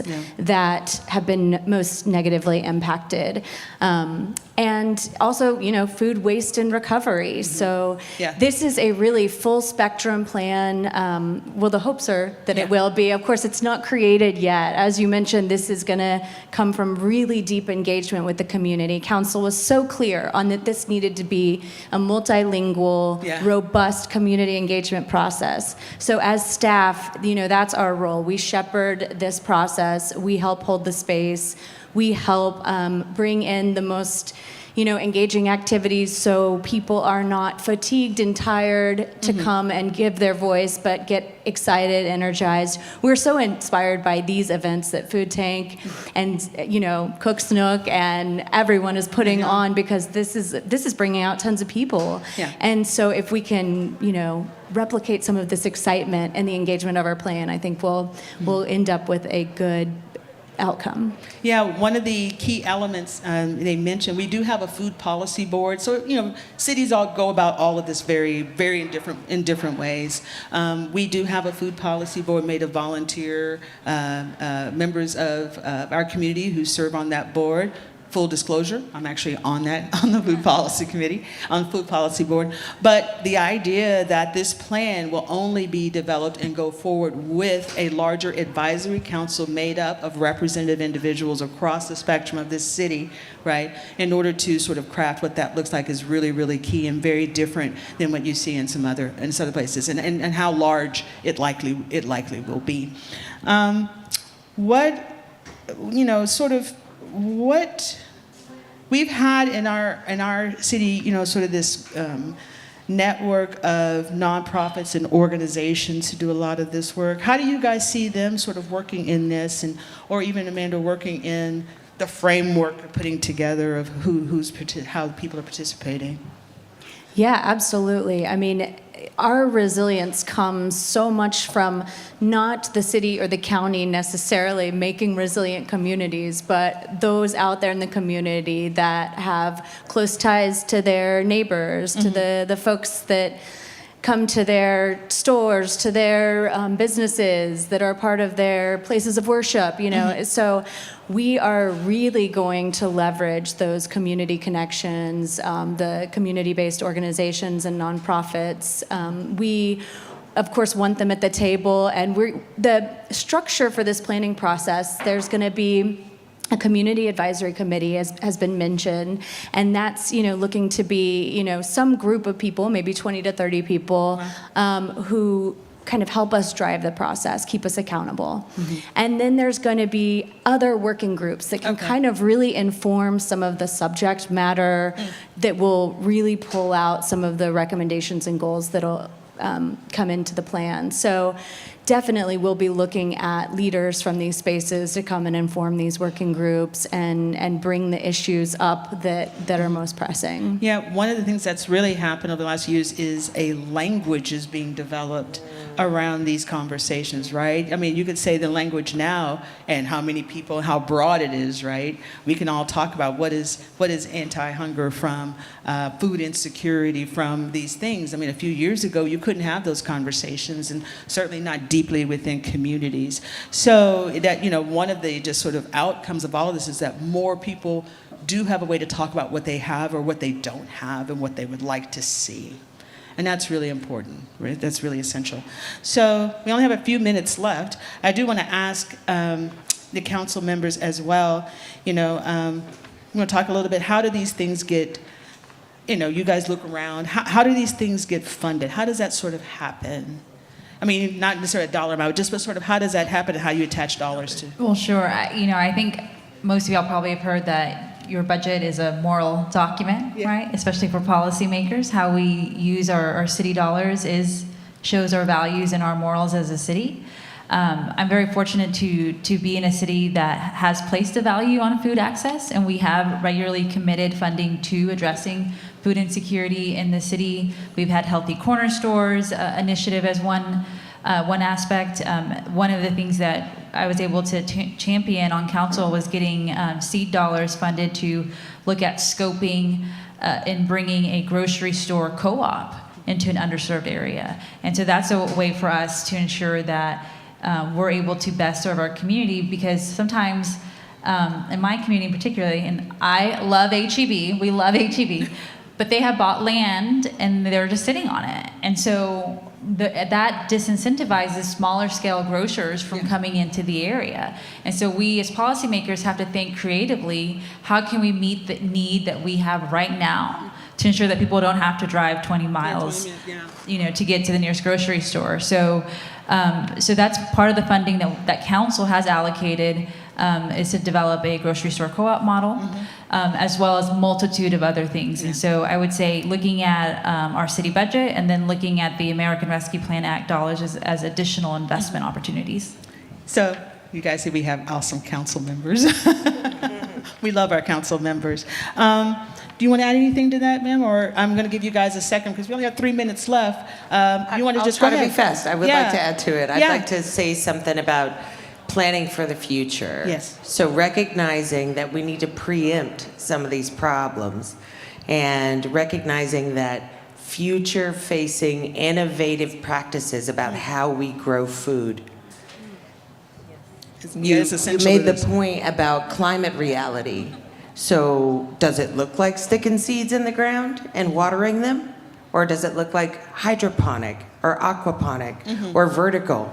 I think we really need to open our minds to how we produce food. I really appreciate that you talked about how all that food has to drive down I-35. It does come right down I-35. It has to drive right down I-35. And we're having these conversations from a mobility perspective. Yes. We're talking about Project Connect. We're talking about the redevelopment of I-35. All these things are directly connected. Absolutely. So, I was maybe criticized a little bit in my early days because I was way too optimistic.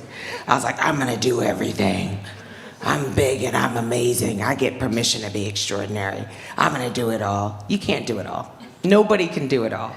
But recognizing that all the things are directly connected. Our housing issues are connected to economic opportunity issues, are connected to our mobility issues, are connected to our food access issues. They're all directly connected. They absolutely are. I think we've heard that many times on stage over these days, and I think Andrew Zimmern basically said, we keep talking about the same thing and just coming at bits at in different directions, because some of us can only really attach ourselves to a part of that. Right, we can only do the things in our lane that we can do to push this rock, around food access. But you're absolutely right. Absolutely. And if I may, a part of that problem is that we're trying to triage things. We're not actually fixing anything. The root causes. You can use all the duct tape you want, but them holes keep popping up.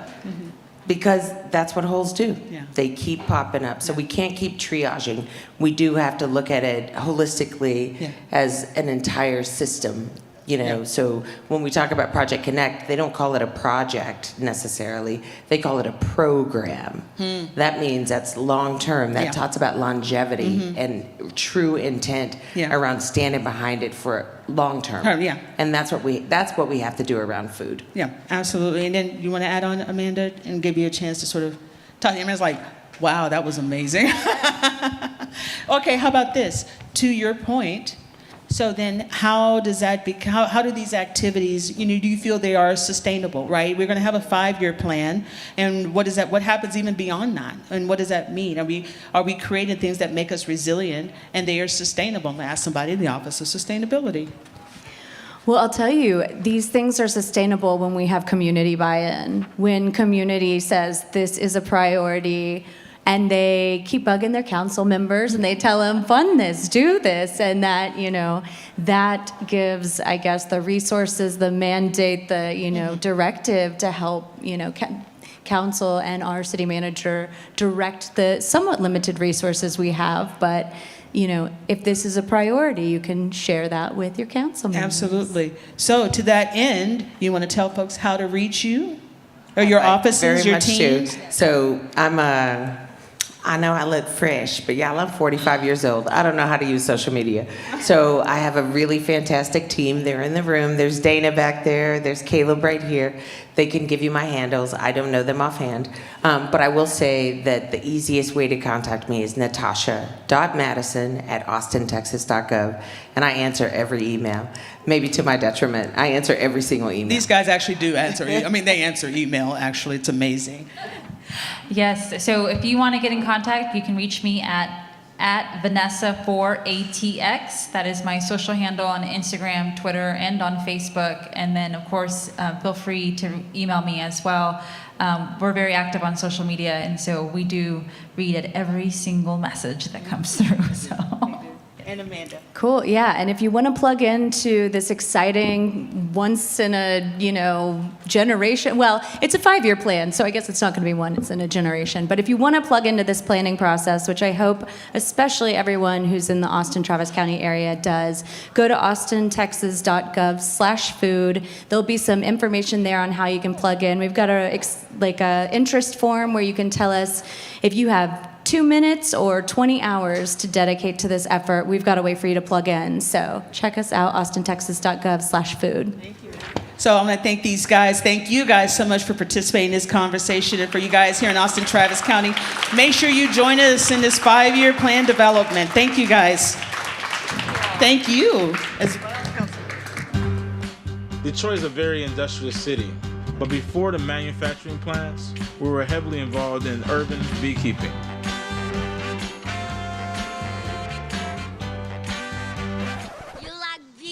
Yes, we love bees. Here at Detroit Hives, what we do is we transform these once blighted vacant lots into urban bee farms. Detroit has over 75,000 vacant lots. But one great thing about the vacant lots is that they're overgrown with so many different types of wildflowers. These vacant lands are also increasing native bee populations. I know most people think that with apiaries, they're far off in the rural country parts of Michigan. And I said, hey, let's bring this to the city. Let's make it more accessible to everybody and educate all the children in the area. Here in the East Warren community, having a bee farm now brings life back into the community. It's a low-cost sustainable project and it gives back to our environment.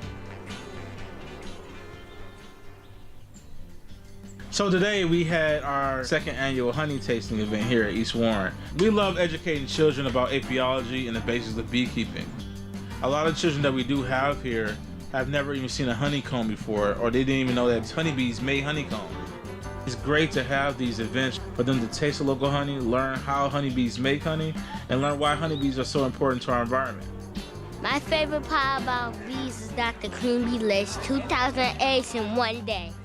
I know how she does it. Without bees, we lose 1/3 of our food population. So that was jaw-dropping. We have to take care of the bees and protect them. It takes a lot of work and a lot of dedication to transforming a vacant lot into a bee farm. What I'm most proud of with Detroit Hives is having people come here and be able to put on a beekeeping suit, go inside the hive, see how bees are contributing to the world. We're on a mission to create a more sustainable city. Detroit is the place to be. Work hard, stay bumble. My favorite part about bees. It's gonna take her forever. Okay. Participating via video. Okay. Kind of keeping it kind of vague. and then you start kicking off the questions. You ask guests to briefly introduce Editor of themselves. Food Tank. And I'm so excited to be here with this panel of incredible women. Welcome, thank you. Just in time.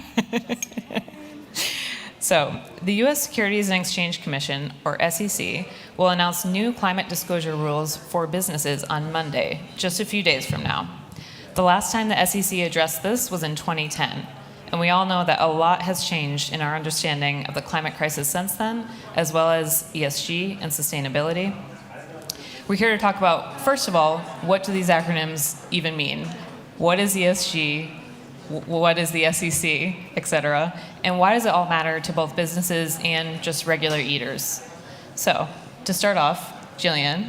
Hello. Hello. Well, first I'll introduce the panel. Jillian Seaman is the Vice President of Sustainability at Ketchum. And then we have Claire England, partner of the Food and Ag Tech Fund at Portfolio. And finally, we have Elisa Sepulveda. Am I getting that correct? Sepulveda. Entrepreneur in residence at Math Ventures Partners. Thank you, guys. Thank you. I thank you so much, Emily, for moderating this discussion. And thank you, ladies, for being part of such a critical discussion that I don't think we talk enough about. I'm Jillian Seaman. Like she said, I'm the Vice President of Sustainability at Ketchum. I have a very interesting background. I was at the USDA, at the U.S. Department of Agriculture for 8 years under the Obama administration. I was the Chief of Staff for Civil Rights, working on many different issues from litigation with black farmers and farmers of color to sustainability and working on two different farm bills. How I'm in PR, it's a great question that people ask me all the time. I think it's really important to be able to work with brands talking about sustainability. I am a person who, in my life, and this is a very different approach that I take that many people don't in terms of sustainability and ESG. With all of the work that I do, I lead with diversity, equity, and inclusion. So it's been my life, it's been my truth, it's what I do, and I think if there are any brands that I work with and across the board, that is how I really lead. So sustainability means so much to me. Having this conversation around ESGs is really important, and I will hand it over to you to introduce yourself. Great, welcome everyone. I'm Claire England. As we've already said our names, so I'll repeat that again. I am so pleased to be here to talk with you about ESG today and with these amazing ladies. Similarly, my focus for many years has been on DEI, diversity, equity, and inclusion in startups and in venture capital. So it means the world to me. I've worked really hard to take a large investing community from 4% women to 30% women investors. Yes. And I'm thanks. And I'm working with Portfolio, where we are seeking to activate women into the asset class of startup investing and venture capital. We are all about funding diverse and sustainable companies in our Food and Ag Tech Fund, and I look forward to more discussion today. Hi, I'm Elisa Sepulveda. I am an entrepreneur in residence with Math Venture Partners. We are a venture capital fund based out of Chicago, and we focus on software. Personally, as a first-generation American, I'm Cuban, Puerto Rican, diversity, equity, and inclusion has always been very important to me and something that I've advocated for as a community leader in this Austin startup community. So one of the focuses that I have for my personal investment thesis is around ESG. So how do we figure out, as both consumers and businesses, whether we're having that environmental and social impact? Thank you, guys. So we have a fairly short panel, and to start out very briefly, just for those who might not know, what is ESG? Jillian. ESG, so environmental social governance. So environment. So what are companies doing right now that is affecting the environment? Climate change. What are they actually doing in terms of greenhouse gas emissions to actually have their carbon footprint looked at in a much greater light? Social.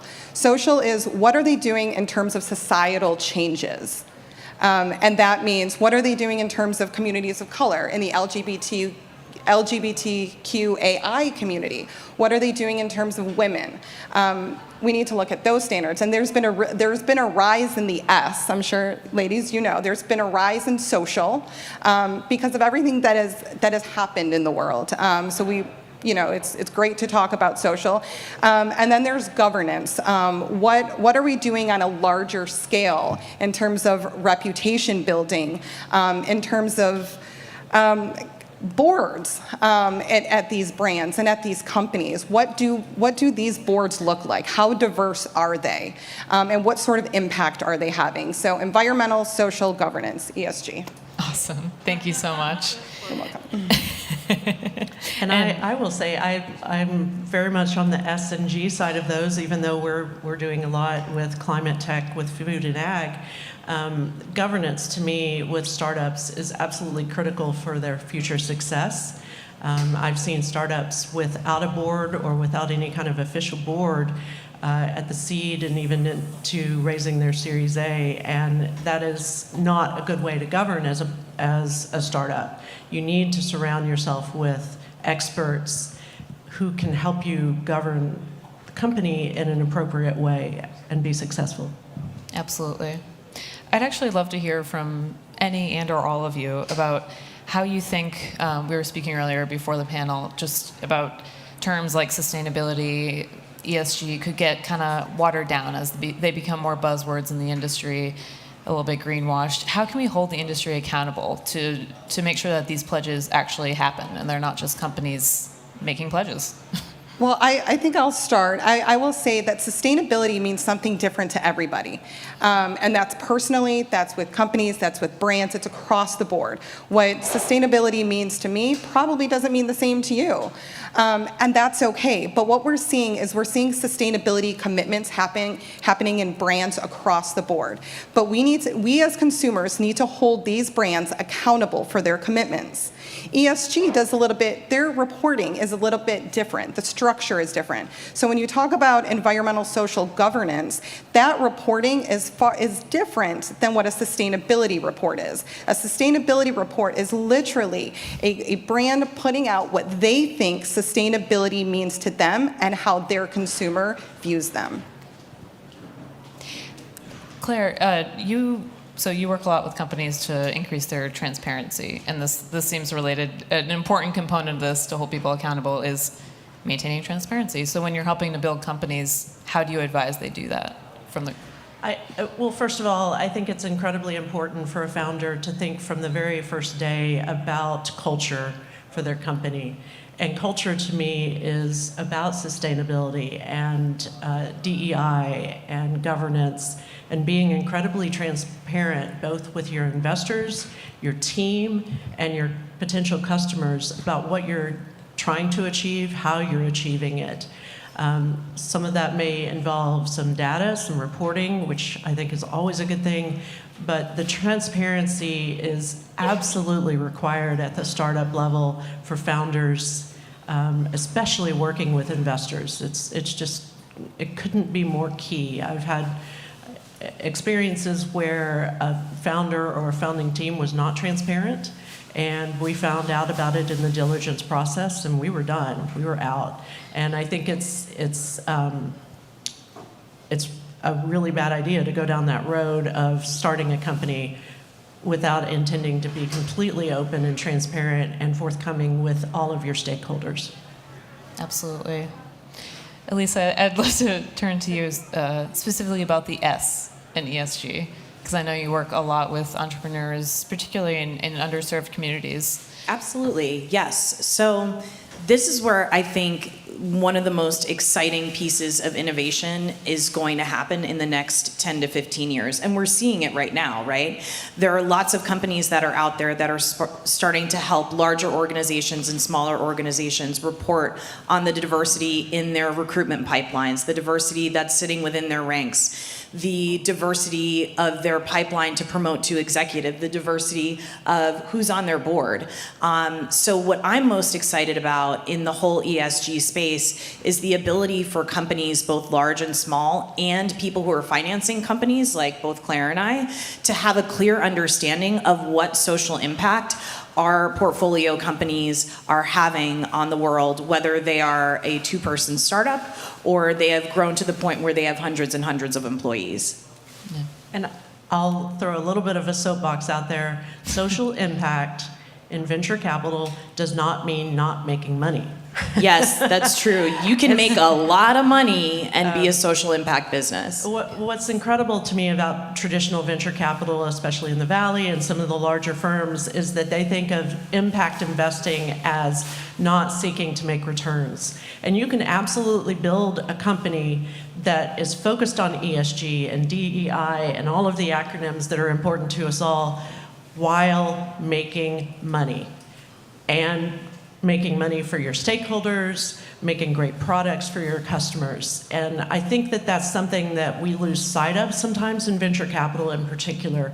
It's incredibly important that we remind ourselves that we can do good in this world while making money. Do good and do well. Absolutely. I love that. And I'd love to hear from all of you about how you see business models changing with this heavier focus on ESG. Well, I think we're in an ever-changing climate, right? And I use that word strategically because we're in a climate crisis right now. And I really want to focus on the E part. I know we started on the S. But I mean, even at South by Southwest, we've talked a lot, especially at the Future of Food, about climate change. But what is that going to mean for brands? What is that going to mean for companies? And looking a little bit forward, and my life has really been in agriculture, and as I know I'm probably getting ahead of myself, but looking at the 2023 Farm Bill. We look at sustainability a little bit differently. As we get into next year, we're going to start seeing words like climate friendly in the Farm Bill and maybe regenerative. But what does that actually mean? How much greenhouse gas emissions are these brands actually cutting? What does their supply chain look like? Everything from the environmental benefits to the social aspects, and also to the governance part. What are they doing in terms of diversifying their supply chain, their board, just really across their entire portfolio. So I think we really need to start looking at environment, and I think we are seeing that. I don't know if y'all are seeing that, but I'm definitely seeing that in brands around climate change specifically and what it means for the future. Because we all want to live on a healthier planet. How are we going to get there, especially with these huge brands making commitments, but we have to hold their feet to the fire. Mm-hmm. I'll add that I think from the business model perspective, there was the rise of the B Corp in the last decade or so, last 2 decades. And we hear a lot about double and triple bottom line companies. That should not be the exception. There's no reason why we can't build C Corps that are focused on all of the things we're talking about today. And it takes commitment by the CEO, the founders, the board, but it's entirely possible, and it should be done if for no other reason than selfishly the millennials, the Zoomers care about these topics, and they're going to pay their wallet to the companies that are focused on these issues. That's absolutely true. Where I'm seeing a lot of innovation right now, look, we're consumers. Yes, we all need things like toothpaste and toothbrushes, but you can make changes in these large organizations by demanding more transparency around their environmental and social impact. I'm seeing a ton of innovation that's really exciting on the software side of companies that are starting to compile this data for consumer companies so that when you're shopping as a consumer, you can start to see the environmental impact of that little compact that you got at the store. So keep demanding this from the brands that you know and love, because that's what's going to help continue to drive the change. Yeah, absolutely. I'd love to hear if you have an example or a couple examples of people who are actually doing this, actually driving forward with the change. Who's leading the pack here? We have a portfolio company called the Mentor Method. The CEO is Janice Omedeki. Yes, we love Janice. She's great. So she started her company focused more on the social impact. So it is a B2B SaaS company that helps connect entry-level talent to mentors within large organizations. If you've ever worked at a Fortune 500 company, I know I have, they're really difficult to navigate, especially if you're coming in as an underserved group. And this software helps facilitate and create stronger relationships, which improves succession planning, it improves retention, and it improves engagement. So definitely one of the hot companies to look for in our portfolio. And I can add from our portfolio, actually, our very first investment was into the Series B of Full Harvest. And for those of you who don't know it, they're attacking one of the most important issues in climate change, and that is food waste. And the fact that they're tackling that in the way that they are, they're having a lot of success, and their CEO is just a phenomenal leader. She happens to be a woman, but she's just a phenomenal leader, full stop. I love it. And I would just say, like, Kroger, look at, I mean, Denise had been on a couple of panels. Look at what Denise and Kroger are doing in terms of food waste. Absolutely. So we only have a few minutes left, but I'd love to hear, we hear a lot of disempowering narratives surrounding this, of coming out of the mainstream kind of dialogue. A lot of people see regulatory changes as too little too late, and a lot of people are very pessimistic about this issue. So I'd love to hear what makes each of you feel hopeful that we'll reach the transformational change that we need in this space. What makes me feel hopeful is all of the people that are here today and seeing, I have nieces and nephews that are all Gen Z, and they're looking for the same things that we're demanding. I'm an old millennial, so that we're demanding as older millennials. I've switched all of the brands that I work with to be clean beauty. I research all of the products that I use in my house to make sure that they have a low impact on the environment to the best of my ability. I think we have so much power as consumers, and we don't think that because, again, there are thousands of us buying hair ties or, dish soap. But if you demand this of these large organizations, it's going to make a change. I'll just say the kids are all right. These next generations, I'm very impressed. I have 3 nieces. I'm just astounded by their commitment to social impact, their commitment to the environment, their commitment to diversity. And I think that's generally true across these up and coming generations. I hope that Gen X, my generation, can also make a big difference and an impact. We have to work around at times the political scene and government, but we can make that happen ourselves. Yeah. So I'm a little on edge about this question because I've seen it not work, and I've been disappointed so many times. Yeah. And as a woman of color, and I think in rooms where people aren't represented, that there isn't representation, sometimes it's really hard to be in those rooms. But then I get hopeful because I work with brands and I work with organizations that are committed. They're committed to the environment. They're committed to social causes. They're committed to the governance of what they're doing. And I look at them and I say, maybe you can make a change. You have millions of consumers, and you actually are going to sit in this room and listen. And I think that's the first step, is listening and being able to work with people and be in a space where people are willing to listen to you. I think that's the first step. And that is what is making me hopeful and keeping me going, to be honest. So, and I think we need to do more of that. I think we need to listen to each other a bit more.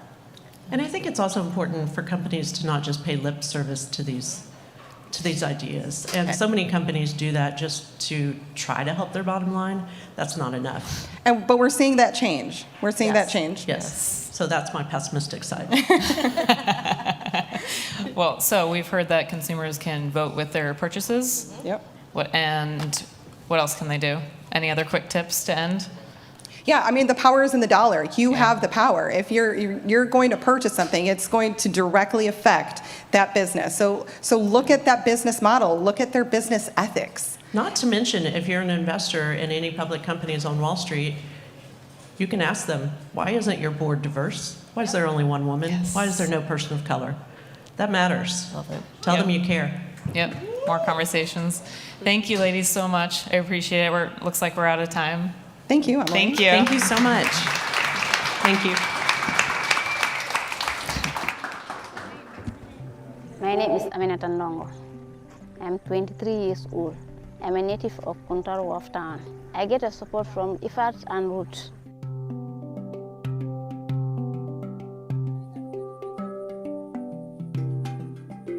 So when I came back for the training, I started my own farming.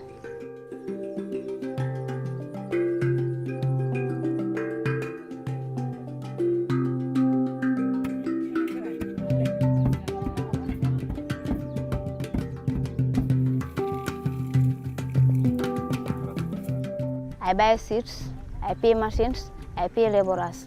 All those things are from the money they give me.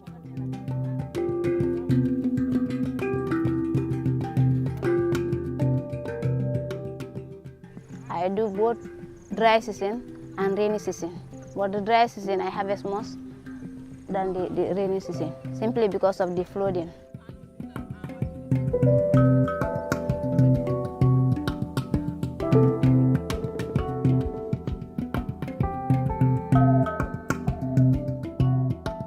The type of training I received, it was on digital marketing, how to market our products on social media, WhatsApp, TikTok, Facebook. But after the training, that's the time I started having more customers. Every day I'm receiving calls from different areas, and others also know my business. And before, my business was not known.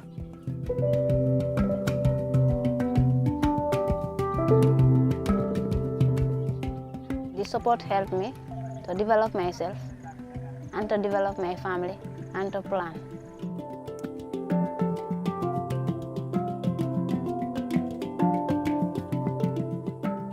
When I sell, I take out my profit and make savings. That's the time I know that saving is very important in any business you are doing. I thank Roots Gambia and IFAT for their support.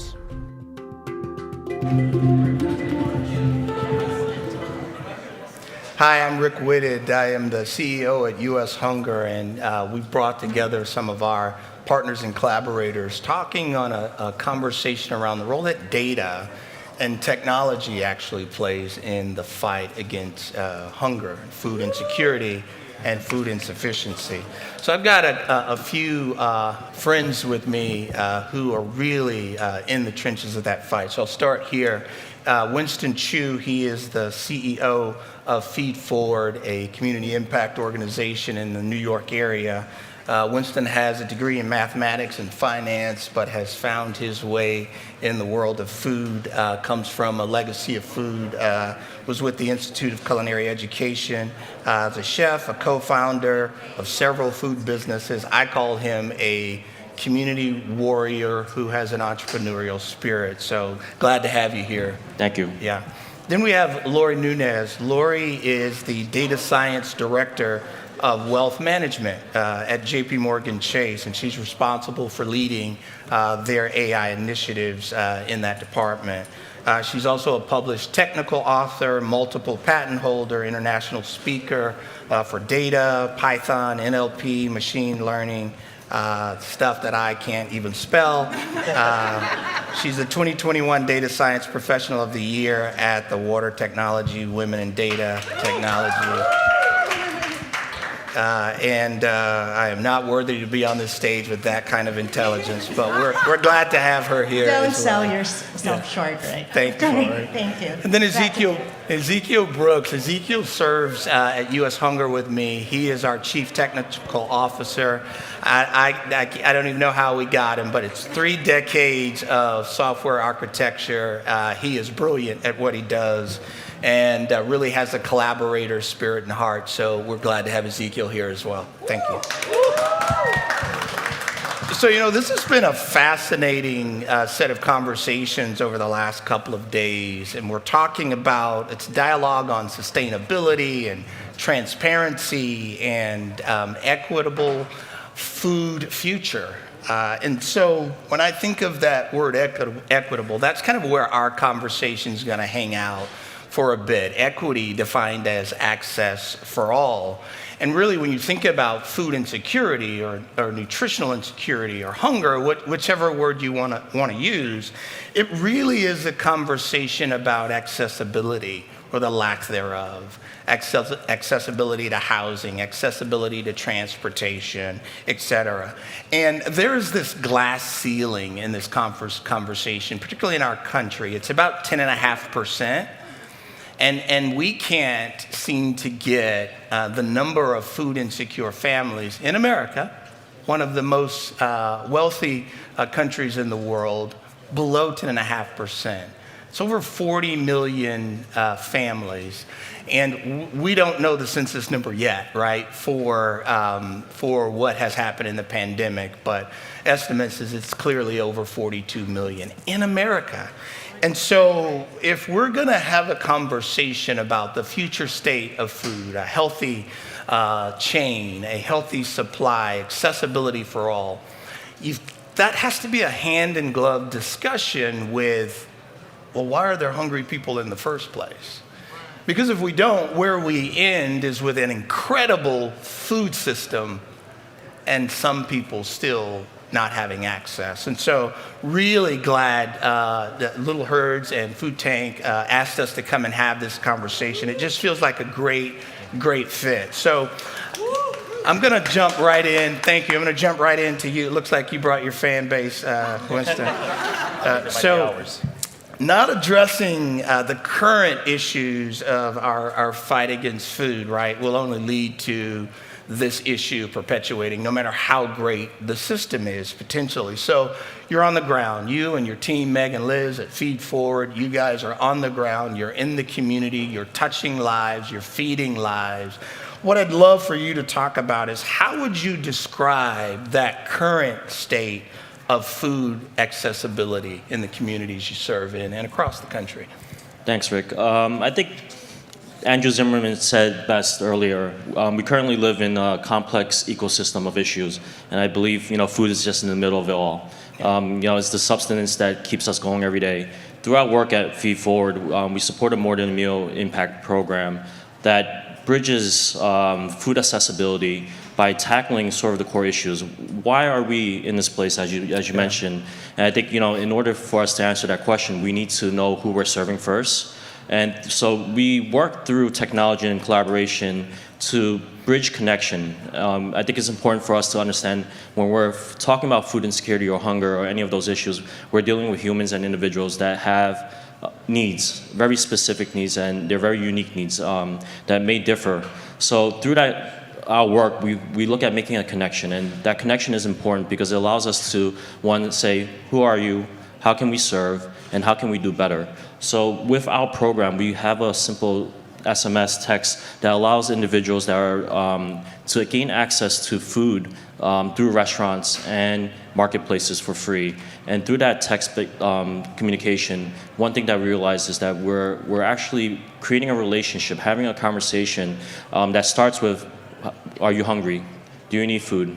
Giving them the access to that, for them to give us the feedback channel to say, I need more, I need help, I need medically tailored meals, I need food that makes sense to me because what we're currently getting doesn't make sense because we don't have utilities or we don't have the ability to cook our food or don't necessarily have the bandwidth because we're juggling a lot. So through our collaborative approach and through our communication tools, we're able to set up progressive surveying that allows us to work with U.S. Hunger in a way that feeds the big data machine and data scientists like Lori to give us the direction so that we're hitting sort of these milestones in an approach that is conducive for us to continue the conversation. And I think that transparency is very important for us to continue to do our work. Yeah, it's interesting. You and I met through the Austin food system community and the food tank community, and we were introduced. And it was because we're both very focused, our organization and teams are very focused on data and technology specifically in this fight against hunger. And that's unique, actually, in the world of community impact organizations. So Ezekiel, I want to turn to you. So we've learned that when it comes to nonprofits, because of a plethora of things, the lack of resources, competitive nature of the grant-seeking process, that often what happens is there's no data collection, or at least data is not collected well, and there's no collaboration. So 30 years of tech experience, you've seen a lot. Yeah. What is your observation of the state of technology as it relates to nonprofits and community impact organizations? Right. Well, first of all, thank you for that question, Rick, because it sets up nicely what I want to share with you, and that is technology often precedes and predates some of the most historic breakthroughs in society. I'll give you an example. And I'm dating myself a little bit here, but when GPS first came out, there were these huge units. You like glue them on your windshield, or drag a generator behind your car trying to run the thing. And it could tell you where to go. What a novel concept. Well, now that's ingrained in our society. Every single one of us right now is emitting GPS information right now. And we know where everybody is on the face of the planet at any time. And that's how much technology, and specifically data, can change things. Now, one drawback for those early GPS units was that the quality of the data was not that good. So sometimes you'd be driving along and you're doing great, and you cross the state line and the data disappears because they had no backing map data about that particular destination. And so in that same way, data is a GPS for the food insecurity community, for all of us, right? If we don't know where we've been, we're not going to know where we're going. Well, we can agree on that. But even more intensely than that is the fact that data serves as a roadmap to those that are most vulnerable in a way that is context appropriate. Yes. A hypothetical I'd like to share is about Mrs. Jones. Mrs. Jones is food insecure. She reaches out to U.S. Hunger, asks for help. She does freeform data, she gives us information, she types in her story, and we use all this wonderful technology, machine learning, AI, and now language processing, which my buddy Lori is going to talk about some of the approaches we take there. And we use that data to discover, hey, it's really not about food. She's got hypertension, she's stressed out, she has grandkids she's taking care of. That's the kind of stuff that doesn't show up on a spreadsheet. Right? Yeah. So, but together, if all of us started capturing this data and feeding it into a data engine, of which we're working on one, and there would be others, the key is collaborative effort and collective wisdom. This problem is so huge in a nation of 350 million people. There's no way any one organization can solve all of this. Yeah. The U.S. government, with all of its might, can't solve this problem. It's going to take us to really push solutions to food insecurity. So that's how I see data and technology affecting our approach going forward. Thanks, Ezekiel. I'm hearing his GPS analogy, and all I keep thinking is recalculating. If you laughed at that, you're over 45. That's all I'm going to say. I'm just saying. I was right there with you. I'm right there with you. All right, so, we have a ton of data coming in. We have more than 100,000 families that have just found their way to us. We don't market, we don't advertise, begging for help, and they tell us their story.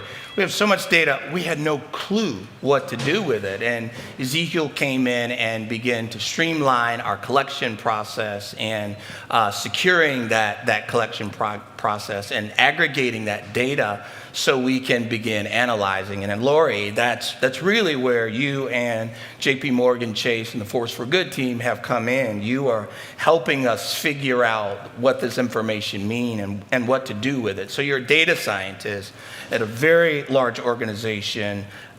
You direct a huge team and effort there. Why food accessibility, and how do you see data playing a role in this fight against hunger? Well, the pandemic has made me realize that some problems you cannot solve alone. There are community-based solutions that I, as a technologist in a big corporation, was really interested in helping out. So JP Morgan, through their Force for Good program, enables technologists like me to engage with the community. And how they do that is they partner with nonprofits to deliver sustainable technical solutions. And so going back to your question, the problem of food accessibility, I think of it like as a tip of the iceberg problem. I think you spoke about it very eloquently. It's the tip of the iceberg. The data system or the data tool that US Hunger is developing allows you to look under that iceberg. It enables you to see the patterns in the data. It enables you to see trends and how the data is related to one another. So it's not just that, why are you hungry? Because as you guys pointed out, hunger is a symptom. There's so many underlying causes. So that's how I see data as being essential in the fight against hunger. And once you know that, once you're able to see the relationships, the patterns, you are able to act. And now, like, realistically, some of us act like, we act reactively. Like, okay, there's a problem, let's solve it right away.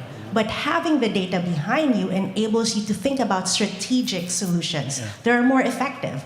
So that's how I feel that data can really aid in the fight against hunger. Yeah, I love this group. We've got an entrepreneurial community warrior, a tech veteran who really knows his way around architecture, and a data scientist to address underlying causes of hunger. That's incredible, and I really applaud you all for being so collaborative in that approach. So we're trying to answer this question, why are families hungry in the first place? So Winston, gonna come back to you. So when you think about the intense amount of work that your organization, our organization, and others already are doing in the community, and honestly, there's a lot of food being given in the community, but we can't seem to answer this question.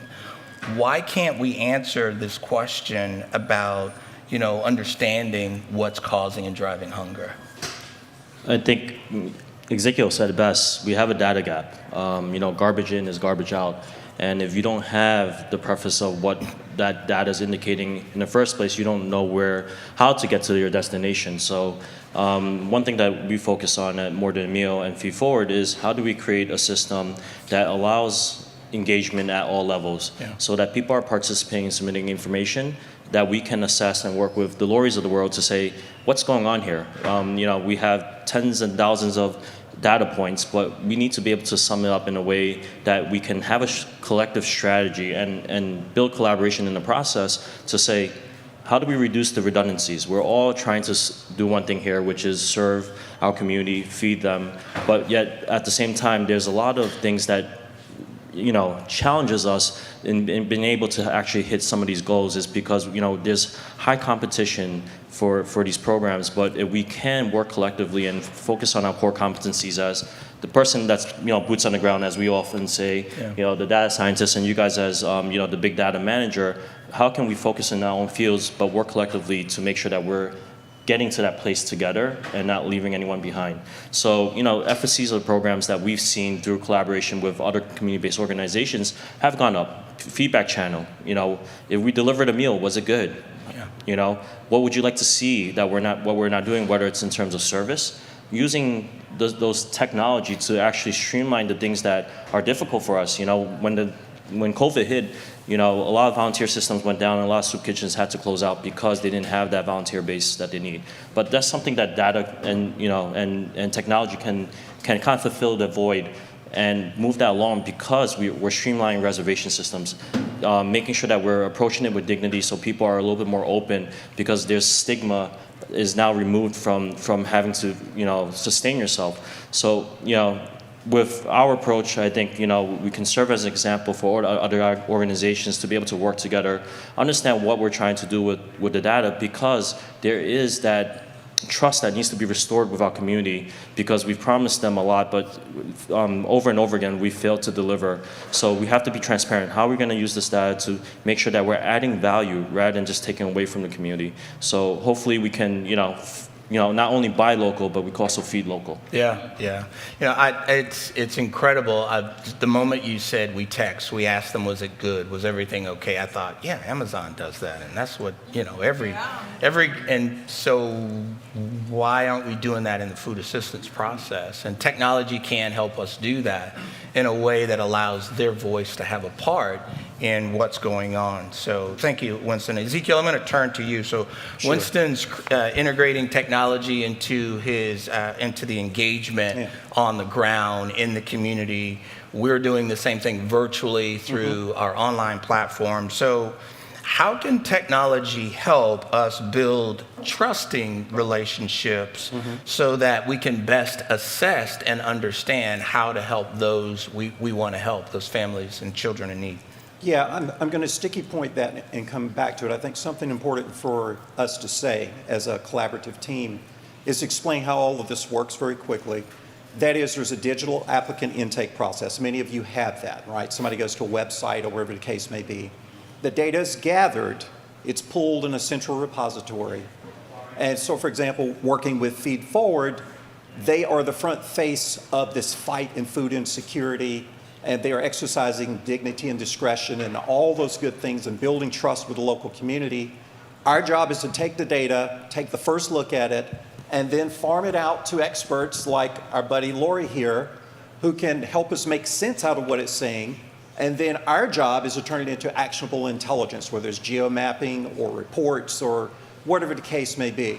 But as far as technology really helping bridge the gap, technology and data, specifically data, gives voice to the voiceless. So this hypothetical I keep sharing with you guys about Mrs. Jones. Mrs. Jones may have visited with a social worker, but she did not divulge the full extent of what's going on with her because of dignity and discretion issues, which we value very highly at our organization. So what we try to do is to make sure that her story is heard, that is analyzed correctly, even though she didn't talk to a social worker, even though she may not have even shared with her doctor everything that's going on. She may not have even shared with social services everything that's going on because those grandkids are in the house. We know that kind of stuff. All of us are canaries in the coal mine, and we're getting just-in-time information about trends of what's going on. The technology can allow us to do that. But in order to really make that happen, we've got to gather good, clean data and really up our game in that particular respect. Yeah, and you know, we also don't share our data, so no individual data ever goes back. There's just a strong enough thumbprint with address, street address, zip code. There's a persona of what's really going on in the marketing. You can be discreet and you can be dignified in how you handle that data, and so appreciate that. And honestly, it wasn't until we took the time to ask, because sometimes we don't ask because we're uncomfortable. That's right. Right? And listen and then carefully document, you know, what they're saying, that we realized it's not about food. It's not about food. And, you know, if you'd asked our organization over the past decade, we would have said we provide 150 million meals, we ship them to 50 countries, and blah, blah, blah. I couldn't tell you a whopping stink about who they were or why they were hungry or what was going on. And until we had the bridge of technology to allow us to interface and allow them to have discretion, you didn't have to have a shameful exchange, that we began to understand kind of what was going on. So, Lori, you just heard two community-based organizations, stakeholders, right, for you, talking about some of their observation. What comes to mind when you think about a data-driven solution to meet some of the concerns they're addressing? Well, one phrase comes to mind, like impact at scale. We can give one box to one family, but if you really want to make an impact at scale, in some way, shape, or form, you have to have a data-driven strategy. There are some challenges to have a data-driven strategy. I'm not gonna lie, but it requires a subtle shift in mindset. It requires, as what you pointed out, curiosity, creativity, and collaboration. First, you have to be curious. Have an honest assessment of what data do you have? What data can you respectfully collect? Where are you in your process? Then be creative. How are you going to use that data? If that data is showing you inefficiencies, great. Address that inefficiency. And even one step above that, one step beyond that, how do you predict that inefficiency in the future so you can avoid it? What is the data telling you about your customer? What customer segments are you finding out? And one step above that, how can you personalize your service to address the different customer segments? Those are just ways on how you use your data and find creative solutions to it. And the third one is collaboration. As Ezekiel is pointing out, we are only as good as what the data we have. And it's not taking away, and I know you pointed out about this, Winston, that when you share your data, it's not taking away anything from you. You're creating something bigger than you. You're boosting each other's success. So always the collaborative nature of data sharing enables everybody. It's not taking away from anybody. You're contributing to the overall success. You're making the pie bigger. Yeah, that's so well said. And we talk about data, and you're hearing that word a lot. I will tell you, a huge part of the information that they're talking about is a verbatim story. I'm a father. I lost my job. We literally hear those stories. I have a child who has Down syndrome. His appointments are expensive. I'm choosing between paying, appointments for his therapist or food. Those are the stories we're hearing. So the information and the data that Ezekiel and his team and Lori and their team are working on is machine learning and AI to really process what contextually is going on through language. I don't even know. Why did I go out on that limb? Because that's as much as I can tell you. But these smart folks are figuring out the patterns in those stories. And for the first time, it gives the families that we help a voice at the table. And just think about that for a second, because we're smart people, and so we know how to help them, right? They're hungry, so what are we going to do? Feed them. And that's what we've been doing. And that's great. Still can't pay the bill. Still don't have transportation to get to work. There's a new job opportunity, but I can't take it because that's a 50-minute bus ride with 6 transfers, and I got 2 kids to coordinate in the middle of that. And so if we don't address these things collaboratively, and if the organizations who do such great work never come together, one of the things we say often at US Hunger is we have all the answers. We just all need to come together and talk about it and share it and figure out how to work together on the solutions and making sure that the voice of those we help are part of the solutions. All right, that's my soapbox. Last question to all of you. It's the same question. So when you think about the community of listeners that are in this room and online, and there are many change agents that are listening, what do you want them to remember about the future of food or nutritional insecurity? Winston, I'm going to start with you. Thank you. I want to start with just sharing a quick story. Sure. When we first started More Than a Meal through Powered by Feed Forward about a year ago, we were able to divvy up vouchers and give it to work with community-based organizations that were redeemable at restaurants. And somebody asked me a question, Winston, how do you prevent someone that's going to cheat the system? And I simply thought about it and answered, what's stopping them from cheating the system now? Is there any income verification when you come up to a pantry line to pick up a meal? So the fact that we dignified the process, we now have to put rules to make sure that nobody's taking advantage of the system. But also living in New York City, and I speak for New York City because that's where we're from, is that you could be making $80,000 a year and you realize that you're still food insecure or you're still in need. Our demographic ranges from helping seniors to college students that are, receiving grants, or they're receiving scholarships but cannot afford the cost of living. And, there's people that are in middle, lower income that just want to make it to the next level, but, they have to make these trade-offs. So I think it's important for us to, in terms of doing this work, to keep in mind that we have to be human and allow personalization, because our current system right now, we work through a centralized system in terms of how we tackle some of these issues. So I hope that we remember that, allow creativity to flow and be personalized in the way we approach. And it's simple. It doesn't really require much beyond just saying, hi, how are you? How can I help you? Yeah, I love that. I love how intentional you guys are about just really knowing who you're helping, like the who, like knowing who it is that you're helping. That's so great. So I'm going to go to you, Lori. Same question. I'm going to add a nuance on that for you. But, when you think about this community listening and online, what is it about the future state of food and nutritional insecurity that you want them to walk away with? I'm no expert. I've only worked with you guys for 6 wonderful months, and it's been a great journey. But this is what I do know. The future state of anything, we cannot achieve our ideal future state if we do not know the current state. We cannot achieve our ideal future state if we don't learn from our past state and our current state.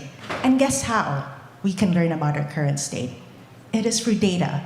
It is through an honest assessment of what we have accomplished. It is systematic, intentional, respectful data collection, and also collaboration with organizations, your peers, other NGOs, and with the private sector. We went to that event last night when there was a talk on private and public collaboration, private sector and public sector collaboration.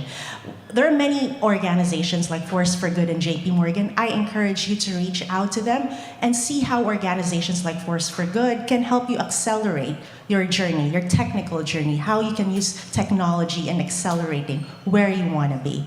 And last but not the least, I encourage everybody to think on how to make the data work for you. Make the data tell your story. Make the data tell the story of the people you're serving. Make the data tell the story of your organization. And that's how I believe we can accelerate this. We can accelerate solutions to fight hunger. I think you articulated my nuanced second question well, so I'll spare you. But I really appreciate you coming alongside us. Our organization, Feed Forward, the work that JP Morgan Chase's Force for Good at no cost to us, and the time that they're spending. We could not afford that as a community-based. There's no way, right? So take them up on the offer to go to their website and apply. It's real. They do help. And this is a great example of the community impact organizations and the corporate world working together. We also see that in this organization with Kroger and Little Herds. And I just think it's a great, and Food Tank, I think it's just a great examples of what can happen. Ezekiel, I'm going to go to you last. Sure. And same question. Okay. When you think about this community of change agents and those who are listening online, what is it you want them to take away from this in light of what you're learning? You're seeing hundreds of thousands of personalized hunger stories every day, you and your team. What do you want them to take away? Wow, that's a loaded and rich question. I'll be brief with it. But the first thing I want to say is going back to something Lori said about her telling you about Force for Good. Take advantage of that. It can accelerate your organization from 0 to 100 overnight. But data's got to be cleaned. So if you have questions or need some tips on how to get your organization moving in the right direction, we don't know everything, but what we do know, we're doing it pretty well. So feel free to reach out to us on LinkedIn or wherever you find us if you have questions. We certainly are not in this for money. We're in this to make a difference, right? We want to make a difference in the lives of people as nonprofits. And so that leads to 3 things that I would say I would encourage us all to remember. Number 1, we are better together. Like a beautiful tapestry made of so many different pieces. Any one piece on its own doesn't look particularly beautiful, and it's not particularly effective. But when you weave it together, and that data is the thread that weaves us together going forward, it's going to make us better together. And it'll make one big, beautiful solution to make a much greater impact. The second thing is to remember that data is our GPS into the future of food insecurity. As everyone has already mentioned, that accuracy of the data is important. Dignity of the data is important, not sharing personal information, that kind of stuff. But the summary level things are our GPS. So that if you want to know about a county, there might be 5 organizations there that if we're all networked together and communicating with one another, you can gain insights that you might learn the hard way and hundreds of thousands of dollars later. So data is our GPS. And the last one is a little bit philosophical. I think you're all familiar with the expression living outside the box. I want to modify that a little bit for our community and suggest that we strive very hard to know what's in the box, but we are determined to not be in it. So we have to be groundbreaking in our communication, in our relationships with each other. And this is great. Everything that Food Tank is doing, Little Herd, South by Southwest. This is the launching platform for a rocket ship called Change in Food Insecurity. All right. Love that. Well said. Felt like theme music needed to be behind that. That was really good. We better end on a good note. Hey, I want to ask you one more question, Ezekiel, before we end. When you first took this role, and I know it was risky coming from the private world, T-minus 30 on the pandemic. One of the things you said to me was, I want to be a technical evangelist for the community organizations. Once you saw the hot mess we were in, there are a lot of community-based organizations listening. What kind of, in their thinking, well, this is impossible. I got 5,000 spreadsheets just on that desk alone. You know, give them some encouragement and first starting place. Sure, I'd be glad to jump in on that. The first place to start is to make sure whatever you've written down your observations on and your record keeping, make sure it's right, no matter what format it's in. After you do that, there are ways to pull that data or aggregate, we call data aggregation, put it in a big database that belongs to your organization. And there's tons of resources to help you with that. Again, going back to JP Morgan Chase and Force for Good and what Lori Fell put out there. Find it, and there are others. JPMC is not the only one, right? Kroger Foundation. There's a lot of people who are sponsoring this type of work. Reach out to those organizations. If you don't know where to start, like I said, drop me a line on LinkedIn or send me an email. Probably the next step is to get hold of some very knowledgeable data people that can help you tell the story of the community you serve. Remember the tapestry. We're not trying to solve the whole problem, just the one in front of us. And if we all just do our part, just by cleaning our data, making sure it's right, getting somebody to help us interpret it, generating outcomes and impact reports and that kind of thing for your donors and the people that sow into your organizations, it'll make a huge difference. People become much more generous when they can see that the money they're giving is making a difference. So that's what I would say. Awesome. So my panelists are nervous because we're a little early and I'm all off script now, but I'm going to use this time and then we'll give them a few minutes back. Winston, I'm going to come to you. Same thing. There's a community impact world out there. And when we first met, you and Meg and Liz, you were down the same path we were down. And we got on a call, we shared each other's systems, and you immediately said, well, why are we doing this? Why don't we just work together? Why don't we figure out how to do that? And that seems to be, I'm very surprised. So I'm a 30-year corporate guy. I'm a recovering banker. I'm getting there, right? I thought we would come over to the nonprofit world and we would all hug and sing Kumbaya and flick our lighters, and it didn't happen. And yet when we met, immediately your heart was about, so how do we just do this together? You and your whole team, it was, how do we do this together? So what would you say to the community, the impact community, about the power of collaboration and or the fear of collaboration, right? It's real, right? I think it goes back to the question, who are we serving? I think for us, we know that putting our ego aside allowed us to have, be here today to celebrate and share our work and our relationship. And I think we're going through a huge renaissance period. And if I had to kind of put my math hat on for a second, it's a 1 in a 100-year event, to be able to come to this point and create something of value. And after many years in both the private and in the public sector of understanding how do we build efficiencies. There's so much work to be done, and Ezekiel said best, not one company can do it, not one organization. It requires the collaboration and the buy-in of your stakeholders, those that are the donors that want to help, and those are recipients of the work that we do, and the people that work for our companies and are coming up every day to work hard.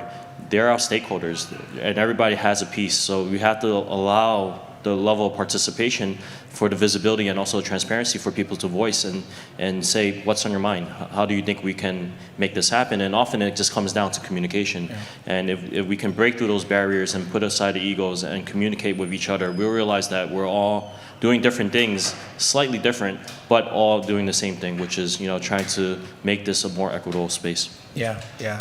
All right, so Lori, we're going to end with you. I promise this is the easy one. So you think about what you've done with our organization, and we have an Ezekiel, so that's made the lift a lot. It's allowed you guys to get in and go running, but a lot of what your organization, the Force for Good program, does is kind of getting in at the bottom level and starting wherever you need to start. If you had to say to an organization listening, I have no idea where even to start, is there one or two simple things you would suggest that anyone can comprehend as it relates to beginning to get my data house in order? Are there one or two things you would recommend? Yeah. Ask the right questions first. I would start with the questions rather than the data. As an organization, what questions do you want to answer? As an organization, where do you want to be? Ask it first and be intentional about those. Just don't ask some random question, but what does that question affect? What processes will that question influence? Yeah. Ask those, the data will follow, the technology will follow, the data collection will follow. So that would be my suggestion. If you don't know where to start with a question. Yeah, incredible way to end. Let's give our panelists a hand. Thank you for your time and attention. We appreciate it.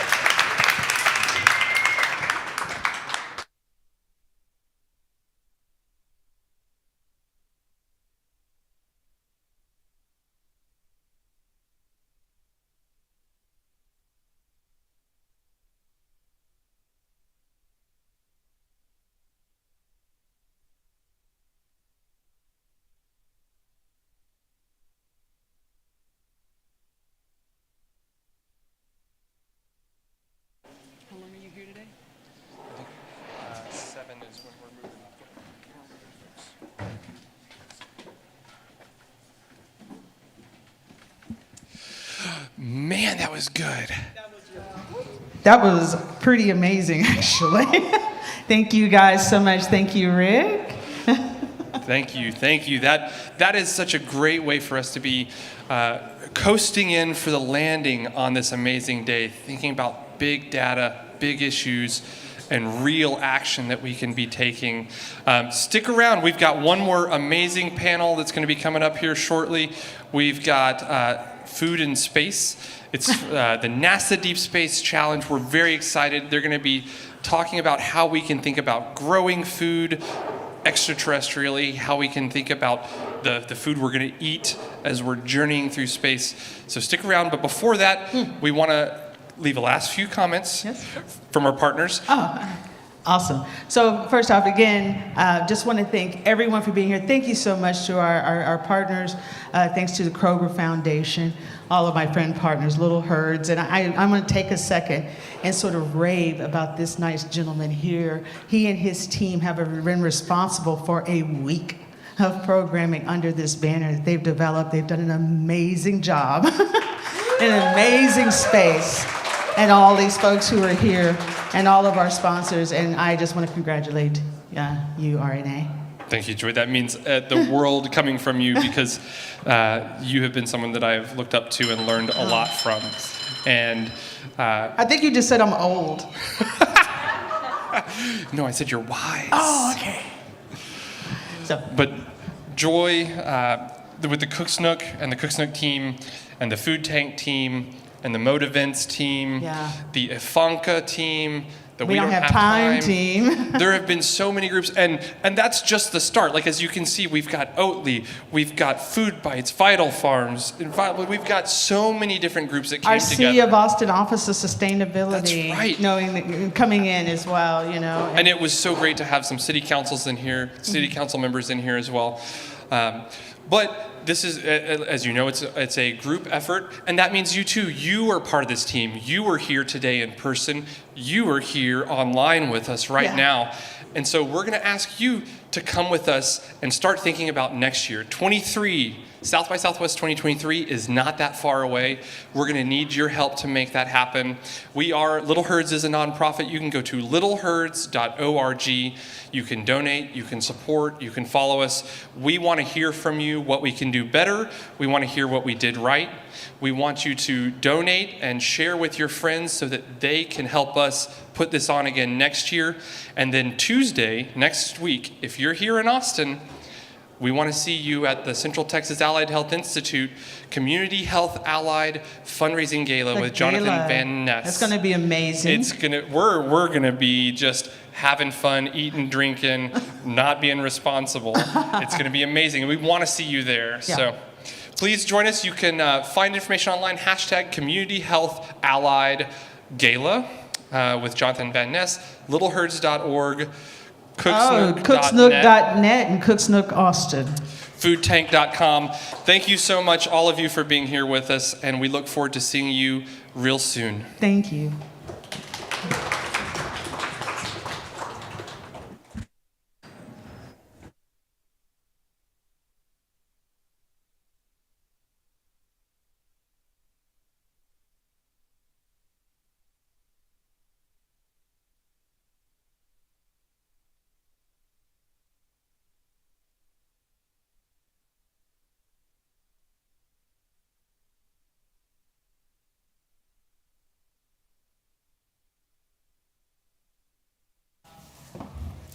Just sit in the back here and hopefully I won't. Okay, thank you everyone. To those of you who stuck around, thank you for my apple box. So we have a really exciting conversation now on the future of food for Earth and space. In partnership with Food Tank, the purpose of this panel discussion is to grow awareness of the Deep Space Food Challenge, an open food innovation prize competition led by NASA and the Canadian Space Agency, administered by the Methuselah Foundation to accelerate food production technologies for future deep space exploration and more near-term Earth applications. So this is just like next level. It's very, very exciting. My name is Alexina Cather, for those of you who weren't in one of the earlier panels, and I am the Director of Policy Advocacy and Sustainability at the James Beard Foundation. We have a few remote guests that are going to join us via video, and then 4 fantastic panelists in person.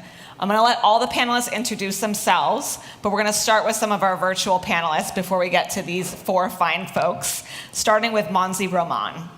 So Monzi, what is the origin story of the Deep Space Food Challenge, and why is it critical to innovate for the future of food for Earth and space? Hello, I'm Monzi Roman. I was the program manager of Sustainable Challenges when the Deep Space Food Challenge was started. We were excited when we were able to bring together the concept of crowdsourcing, sustainability, and a technology gap that the agencies have related to the food for our future astronauts together in one amazing package that is the Deep Space Food Challenge. NASA is a master of making people think differently. So we are requesting the help from the public in this competition to come and bring us those ideas of things that we might have not thought about. And the sustainability of this competition is so important, because how much are we going to use to start the process and try to reduce or eliminate the amount of waste. If we're using plants, for example, all the parts of the plants that are not used as food can be used for things like clothing or all kinds of other products. The technologies that will come as a result of the Deep Space Food Challenge will have, of course, a lot of applications for space, but also will have incredible Earth applications by providing alternatives for areas that are currently food deserts, areas that are hit by natural disasters, or by areas that do not have enough water or resources to grow their food. So interesting. Thank you, Monzi. Next up, I have a question for Vicki Clarice. Vicki, from your more than 3 decades as a food scientist and manager of the ISS food system at NASA, how have you observed food impact astronaut morale and psychology? My name is Vicki Clarice. I'm a food scientist, and I worked for more than 3 decades with NASA Food Systems at the Johnson Space Center. When I first came to work at NASA, it was very early in the shuttle program. The missions were short, and so very few of the crew members were really super serious about what food they took with them. We had a list of items, and they would come in and choose from our menu what they wanted for each meal. But as we transitioned into long duration space flight, first with our crew members going to stay on Mir, and then with the International Space Station, it quickly became obvious that the psychological importance of food had increased a great deal. As NASA goes forward to a mission to Mars, it's going to be even more important because that mission is likely going to be close to a 3-year mission from beginning to end. And so the Deep Space Food Challenge puts a focus on the fact that food is going to be significantly important on that first mission to Mars. Right. I mean, if any of you are like me who remembers very clearly eating astronaut ice cream, it's this really special treat, but I'm sure for our astronauts who are up in space for 3 years, it gets a little bit old. So really interesting to think about, astronaut nutrition and how food impacts their missions. So next up, we're going to hear from Chris Hadfield. Chris, how do you think efficient food systems that produce nutritious and delicious food will change the game for these long-term duration missions? Hi, I'm Commander Chris Hadfield, astronaut, 3-time space flyer. And it was Frederick the Great and Ernest Hemingway who said, "An army marches on its stomach, but astronauts boldly go also on their stomachs." And you don't want to be exploring the universe eating, reconstituted food and peanut butter. And on board the spaceship, I sure wasn't going to boldly go on the reconstituted mashed potatoes that we had, but there was some excellent food, the thermostabilized Hawaiian chicken, and for me a favorite, the dehydrated shrimp cocktail. But when we go into deep space, it's going to be even more important. It's not just the nutritional value and what's necessary for your body, but it's the psychological value as well. Food is a big, important part of being human beings. And the further you get from home, the more important it is. So I'm really pleased to be part of the Deep Space Food Challenge, both from what I can contribute for some of my ideas, but also for my fellow explorers who are going to be out there eating that food in the near future.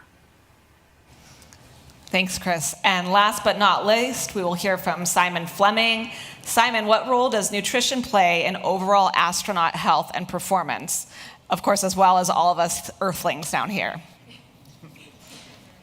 Hi, my name's Simon Fleming. I'm a UK-based doctor and the clinical advisor for the Deep Space Food Challenge. Look, human beings have been involved in manned spaceflight for the past 5 decades. Diverse nutrients are necessary to help astronauts and those in that extreme environment combat bone loss, muscle atrophy, cardiovascular dysfunction, upright intolerance, and all those other physiological changes we see in space. We also know that there's a variety of digestive illnesses and problems that we see because of a lack of fruit and vegetables from a fresh source. Nutrition plays a key role in combating the negative effects of space travel, like radiation exposure, immune deficiency, and those bone and muscle issues. So space nutrition must contain 16 essential nutrients, with about 15% protein, 30% lipids, and 55% carbohydrates. We know that people in space lose weight at a terrifying rate. Most of the astronauts that have been studied lost between 2 to 5% of their pre-space weight, some up to 10%. Microgravity means that you lose bone mass, you get immune problems. So nutrition plays a huge role in maintaining astronaut health and performance.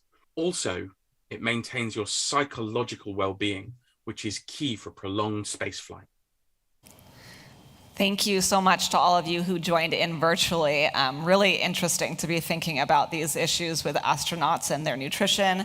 Now we're going to move down to Earth, and I'm going to ask each of you to briefly introduce yourselves, and then we'll kind of dig into our conversation. We'll start with you, Mackenzie. Hello, my name is Mackenzie McAleer. I'm with Fresh Produce Supply.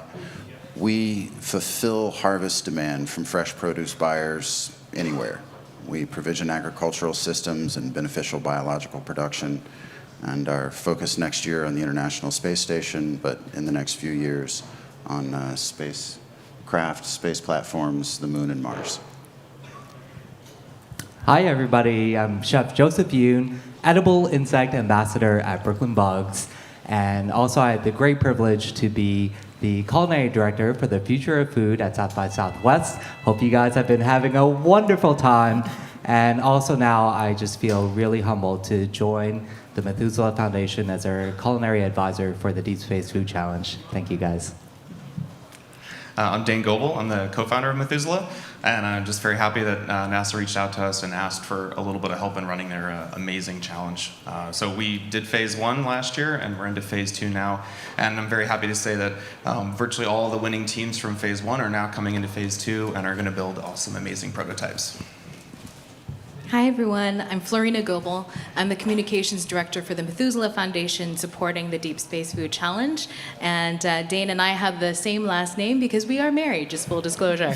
And so we also work together and are strong partners in this, and very glad to be here. Oh, I love it.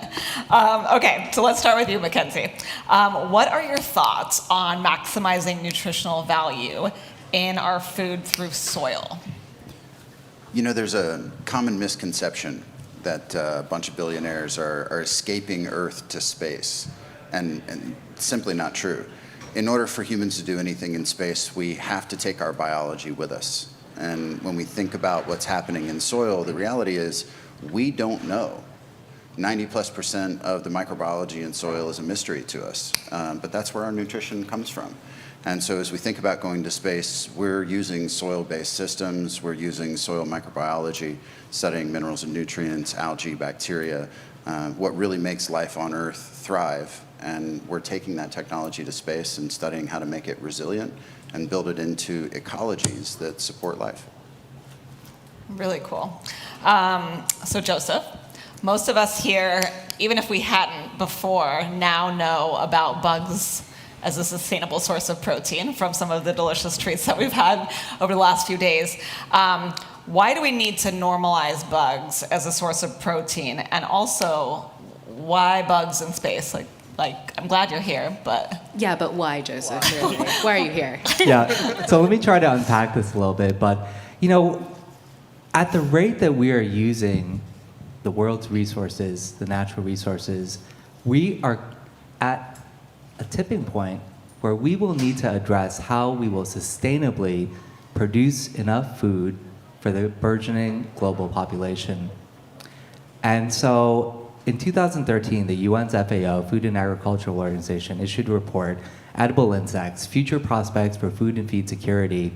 And they don't claim that this is a silver bullet that will save the world, but rather it's like among the portfolio of solutions that we can incorporate. And the idea of eating insects means not to give everything else up, but rather if you were to eat insects just once a week, even that would have a great impact on the environment. So there's a tendency to think in terms of extremes, but what we're trying to say is that we are an addition to what you can have in your diet with over 2,000 types of edible insects with wildly different flavor profiles, textures, and functionality. And one of the things that I really appreciate and enjoy about sharing this message is that it's one of hope and optimism. It's one that we can dream the impossible, and we can really be able to stretch the only limitations we have with edible insects is with our own imagination. And so when you think about bugs and space, like, yeah, why is this bug guy talking on the space panel? Didn't you compete and not even make it to the second round? Yes, that is indeed true. With Constellation prize? No. With great respect to my team, we put so much hard work into that, and a big tip of the hat to all the teams that did make it into the second round, and how humbling to be approached by the Methuselah Foundation to be the culinary advisor. And I think that a big part is that we've been so successful in transforming a global generational mindset towards edible insects. And so to what Mackenzie was speaking about, this isn't a tech race for a vanity project with deep space travel, but we want to find solutions. How can we apply this technology to address food security and sustainability? And I think part of the success that we've had with edible insects can also maybe translate to deep space travel and help bring the humanity to the food, something that's been a really big part of our conversation here with all the people that have been involved with Food Tank and Zero Hunger, Zero Waste. All these ideas speak to the heart of the future of food. And to me, that's where the heart is, the humanity. And I think that's where the connection between bugs and space is for me.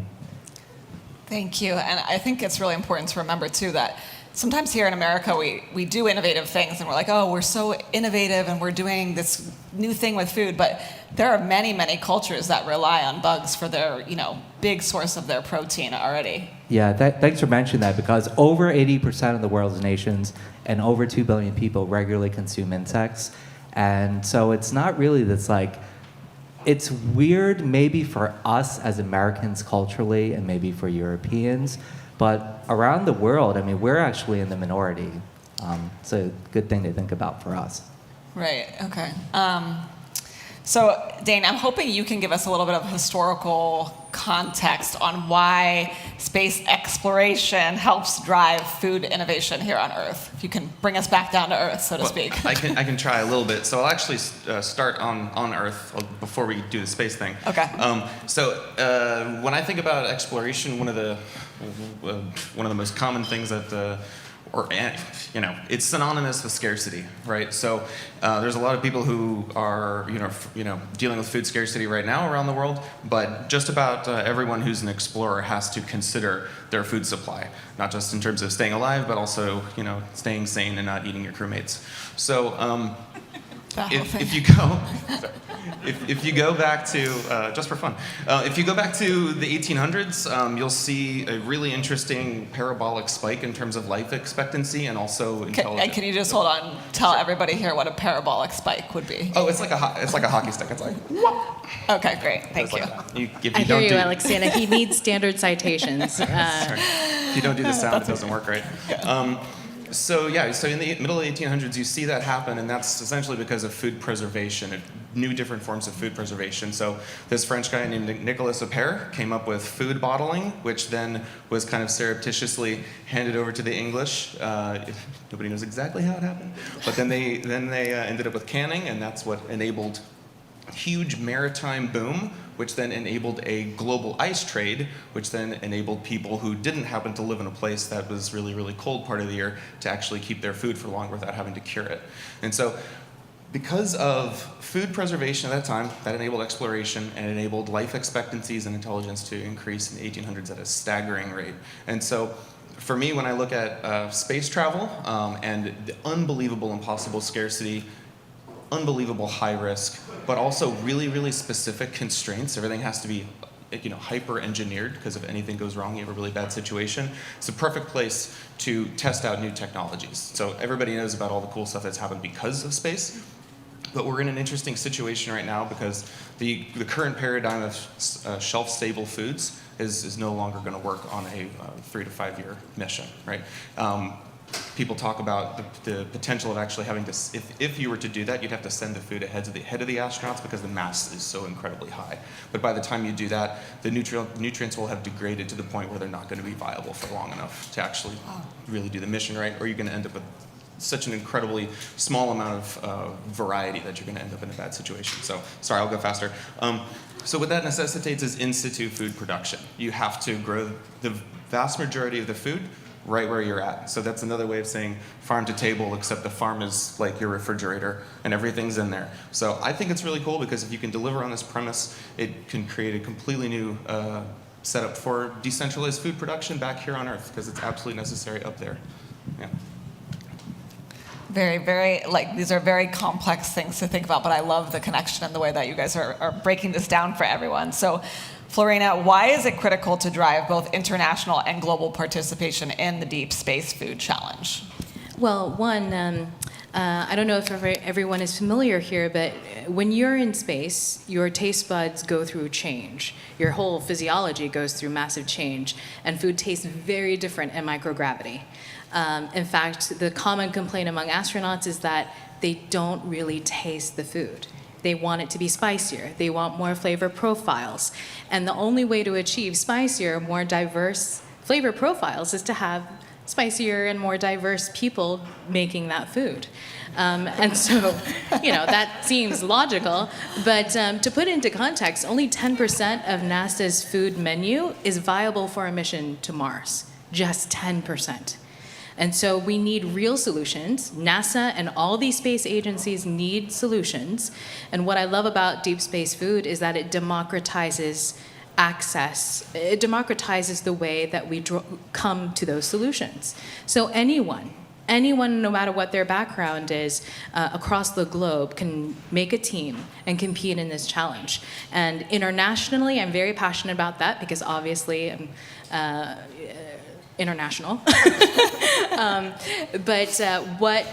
But I'm passionate about this too is because the technologies that these teams develop should be used here on Earth to address food insecurity and world hunger now and where they are. What's going to work in Africa will not work in Asia. What will work in Southeast Asia will not work in the Ukraine.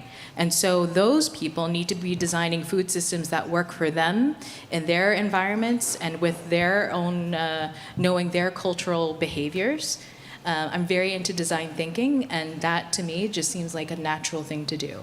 So it's very close to our heart to drive the international piece of this challenge. And by the way, we are building that international prize. So NASA is awarding $1 million to US teams. Canada is awarding a very similar prize pot. The international prize pot is at 0. And so we're working to build that. And we can discuss more on that later. Yeah. So how will some of this innovation get back to the average person? So it's this big challenge. Is it going to NASA? After that, is some of the lessons learned going to be shared with nonprofits or governments or other people who are trying to make these changes in terms of food insecurity and sustainability? That's an interesting question. So when NASA develops stuff, a lot of times it ends up in the public domain. They're very, very generous about that. The way that the prize is structured is that all competitors keep all of their IP. NASA just wants to be able to negotiate in good faith for a license to that technology. So, I mean, this is probably reductive, but I would say a lot of it is a question of the economics of it. So they can take it to space, but if by some chance it's not quite a home run for that sort of thing, they can bring it to Earth, repackage it, reproductize it, and it's tough to build stuff for space. It's incredibly hard to do it. So if you can do it up there, it's probably not going to be wild and crazy to do it back here. Space is the new New York City. If you can do it there, you can do it anywhere. Yeah. You have some thoughts? To your question, the agricultural system that we're taking to the International Space Station next year is based on an invention that my father brought in. We call it GeoGrow. It's a soil-filled, centrally irrigated, revolving cylinder. So we grow plants in 3D with soil and gravity. And in space, that gives us the ability to grow more plants in less space with less labor. And to this point, my father was actually reading an article in a Scientific American from the 70s that was talking about NASA trying to grow food in space and was talking about the advantages of gravitational effects or gravastimulation on plant growth. So our experiment to the space station is both to learn about the gravitational effects on plant growth, why plants take up more nutrients, grow bigger and faster, live longer, but simultaneously to study what we can do with gardens and farms and grows and ranches on Earth in a lens of a completely self-contained, resilient system for space. And so whether you're talking about a tropical island or a container ship at sea, or a spacecraft, you've got to bring everything you're going to use with you, consider all of the variables, create a conducive environment, and when you start thinking about biological inputs, you can't run down to the farm store on the moon. So you really have to consider how to bring an ecology with you. And these are just frankly things we've never considered as a species before. So it's a really exciting time. It's fascinating. So for those of you not aware of like what the requirements for this module is, imagine having a 2 cubic meter space, like a refrigerator, powered by an average pull of 1,500 watts, which is like a space heater, that can help provide the sustenance for a crew of people, 4 astronauts going on a deep space mission. And then you apply that technology into like food deserts or areas that's like ravaged by war, or in areas where we need that kind of food production. Minimum input for maximum output. Those are the technologies that we want to do. We want to spark the imagination of children, students, scientists, educators, artists, and like really have this be an interdisciplinary collaborative project where we can really dream and imagine something new. I love it. Florina, Dane. Last I thoughts? was just going to say yes, absolutely. And for the first time, you have food scientists working with engineers, working with college students who are into agriculture. For the first time, these people are coming together to work at solving a real problem with real requirements. As a product manager, that's a dream. And especially if you have the opportunity for NASA, for instance, to be your very first customer, for this Deep Space Food Challenge to act as an accelerator, get some limelight on you so that you can get connected to funding and support to spin off your own startup. That is part of the intention of the Deep Space Food Challenge and part of why it's so powerful. I love it. And just super quickly, obviously it's not an abstract thing, but also it's surprisingly productized because we care so much about acceptability, which is like a proper term for how palatable something is, but also the user experience. Astronauts are very busy people, so they don't really have a lot of time to fix stuff that breaks. It's actually got to function and require very, very little maintenance and cleaning and that sort of thing. So. More importantly, they all like good food, Right, just like who the rest of doesn't? us. Well, thank you all so much. That was such an interesting conversation. I can't say that I've ever had one like that. So we're wrapping up the day. Really appreciate those of you who have been with us all day. Next, we have a treat. We're going to hear some spoken word poetry from Chris Carr, who will close out a fantastic day of programming. Thank you, everyone. Thank you. Thank you. We'll go that way.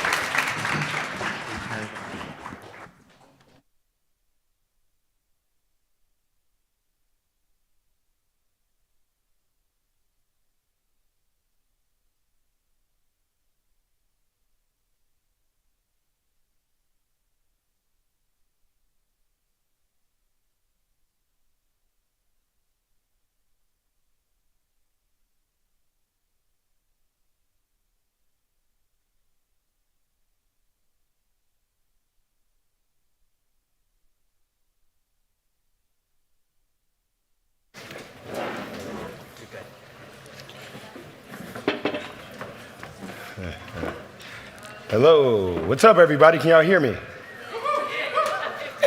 Kind of tepid, all right? I'm from a hip hop background. When I ask like how you feeling, I need y'all to make as much noise as possible so we share this energy, get rid of any negativity, and share the positivity. So how you feeling? All right, I'm out here. I was speaking on a panel talking about non-traditional touring, met some awesome artists, and reinvigorated about music. But I haven't been talking to people a lot about my music. I've been at the convention center and in the exhibitor hall because I have my little pass. And every booth I walk up and I say, what's your strategy to make sure people of African descent are involved at an executive level, C-suite level? And I don't know how many companies look at me like, well, we could do better. I said, what's your strategy? That's not a strategy. And so when it comes to food, I'm being focused, Black land ownership, all right? Our goal is to raise $5 million so we can buy 11,000 acres. The island of Manhattan is 14,000 acres. Over 4 million people live there.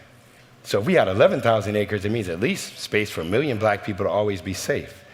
And you might not think that's important. Ask any Black person in this room how they feel when you say, let's go to Burning Man. Let's go to Bonnaroo. Let's go out in the middle of nowhere in the woods, in Arizona, Idaho, New York, California, Florida, Mississippi, Alabama, Oregon, Illinois, Pennsylvania, Delaware. You mean everywhere is not safe? Yes. Yes. All right? I don't want to argue about the police. I don't want to argue about if you think Black Lives Matter or not. I don't want to argue about which political parties being paid for by corporations. Stay focused, Black land ownership. What can you do? Connect us. If you know anything about land ownership, development, building, new methods, thinking forward, connect us. If you know about old methods, we weren't brought here from Africa because we were laborers, we were scientists. We had the first libraries. They burned them, stole our information, kidnapped us, brought our techniques here, and then don't let us own the land. I did a study from 1820 to now on land ownership. How are we going to benefit from the Homesteading Act if we were property during the passing of the Homesteading Act? And if we went to a free state, someone could grab us, take us to a southern state, and we'd be slaves. But we're free. You can make more money taking Black people into slavery than farming. So I think we should consider, when we're discussing the future of food, what has been the past, and what are we doing now? And to stay focused, stay forward thinking. In my mind, it's about humanity. The way I can connect with humanity is through art, through music, through education, communication. So some people wrote down some words. I'm gonna do some poems, right? But improv. You hear people say they freestyle. They're liars, they don't freestyle. It's written. They do it every city. They're like, hey, Boston, I never did this. They're lying. But this will be real, all right? So let's begin.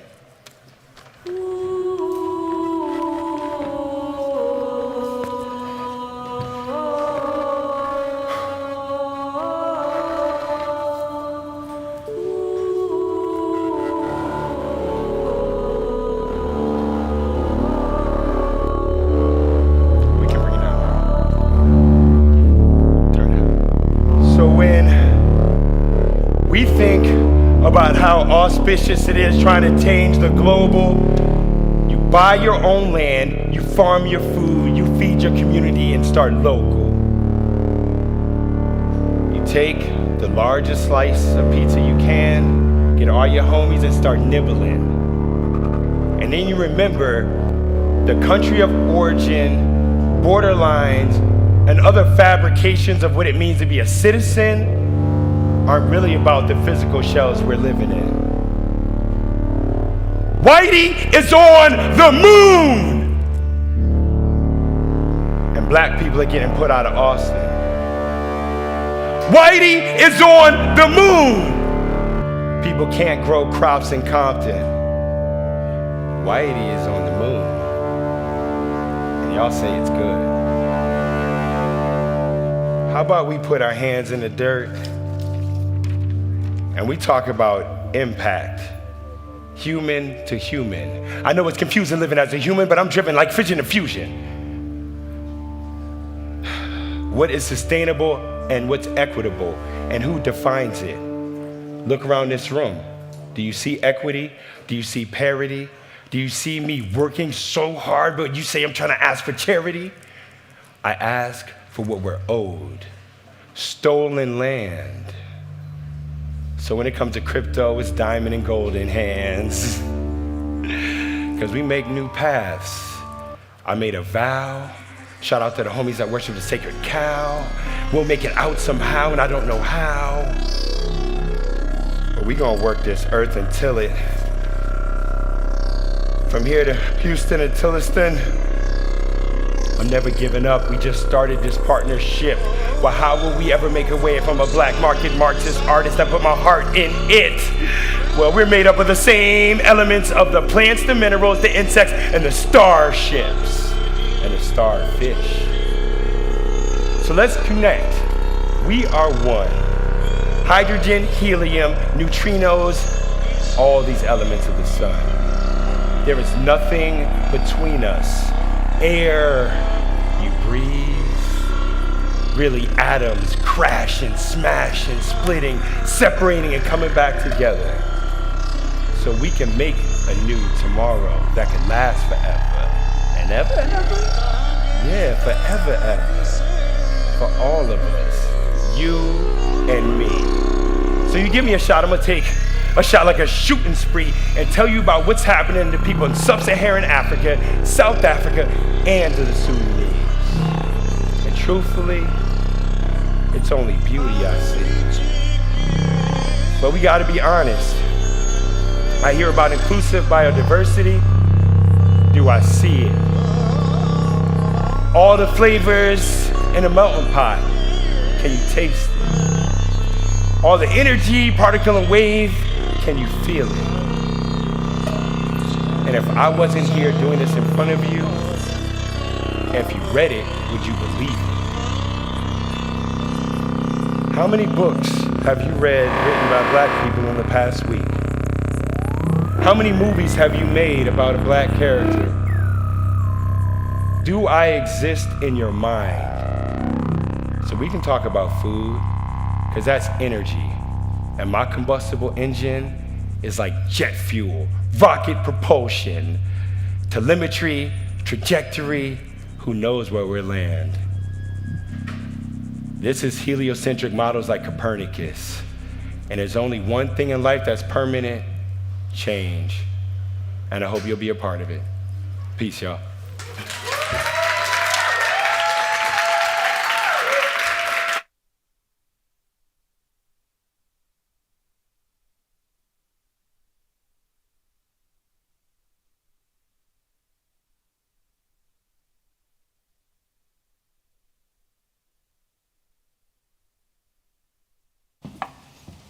Thank you. You're going to start?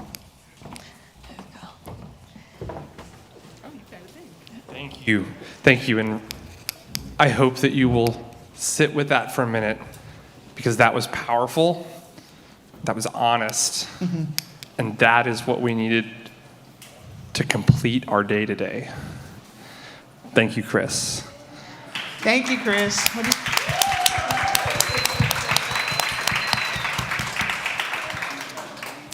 So we heard from so many dynamic speakers on so many different topics crossing the food system, from food waste, food insecurity.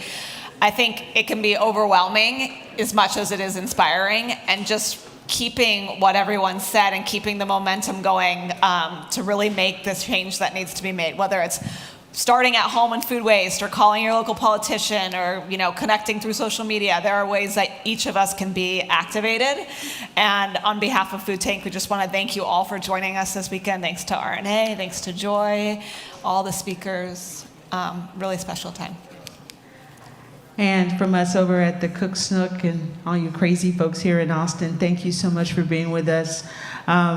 If anything there is a takeaway, and I hope, the Cook Snook is representative of that, is collaboration is everything. It is the individual out to organizations around them.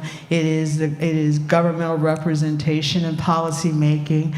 It is, the private companies coming in and being their part as responsible corporate partners and friends and community leaders. It is our nonprofits who spend their time in the communities directly. Everybody has a part to play in that, and your part has value. And it's when we all know what our parts are and all of our parts come together that we actually are going to change how our food systems work to the benefit of everyone, right? I would also like to thank those who help hold a space for us in this, and I really appreciate our friends at Kroger Foundation. To be able, there's some difficult conversations, amazing conversations, long conversations over these days. But again, appreciate folks making a space for us to be able to bring you all of this, and thank these guys here. They've just been ridiculously amazing. I think the last thing I'll leave you with is two things. One, like it's been said, this is a group effort. You are part of that group. We want you to be part of this group going forward. We want to hear from you. We want you to be part of the team. We're nonprofits, we're entrepreneurs, we're a community, we're family. Get in touch with us. Let us know about what you're doing so that we can have you with us next year. We can bring you to the stage. We can bring you to the patio. You can bring your friends, your family, your energy, your values. That will help this continue to grow. It will help it continue to grow, to be more complete. And all of the things that we've talked about here, we're so thankful that they've been captured. This is information and knowledge that is free, and it will be free for anyone, for you to watch again and think about, for you to share, for you to send out into the universe so that everyone has access to these conversations and we can continue them. From all of us at Food Tank, the Cook's Nook, Little Herds, thank you so much. We'll see you at Future Food South by Southwest 2023.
It's a good start to the day for Marianne Indong.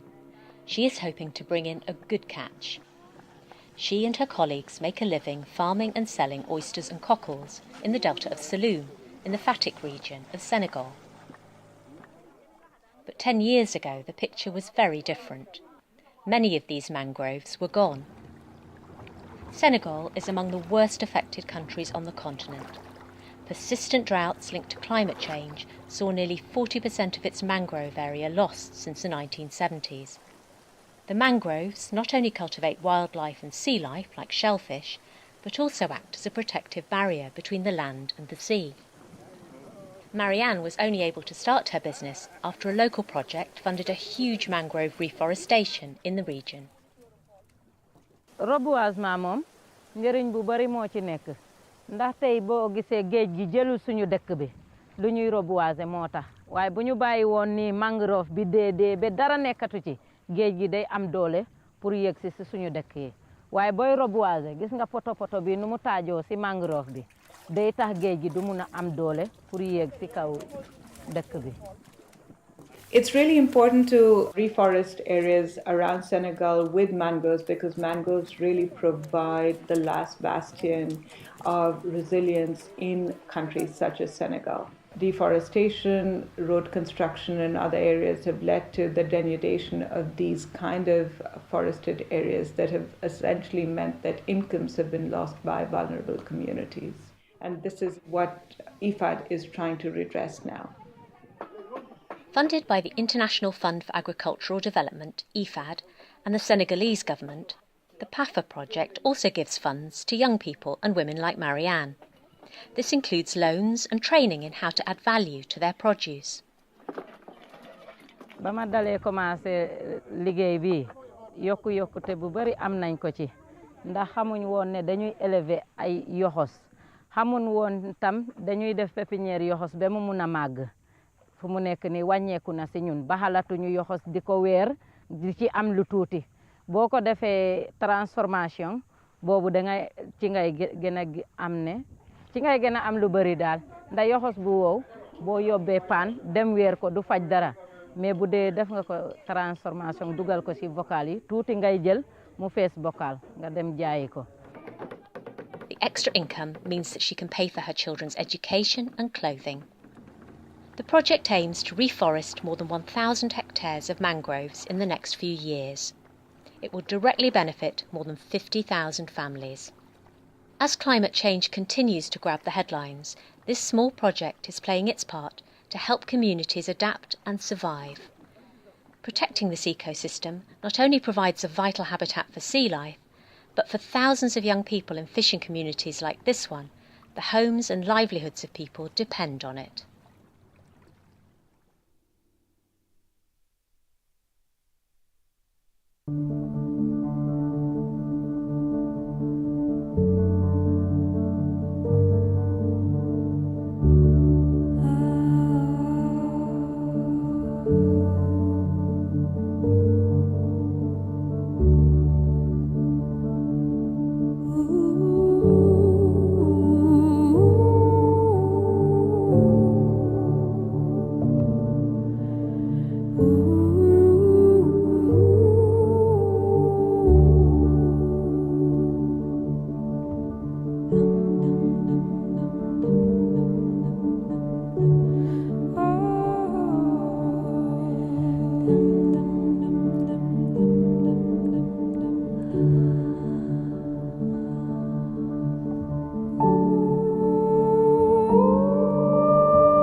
We must change the narrative on the planet that soil is a wealth, a legacy we have received from previous generations, and we have to pass it on as living soil for future generations.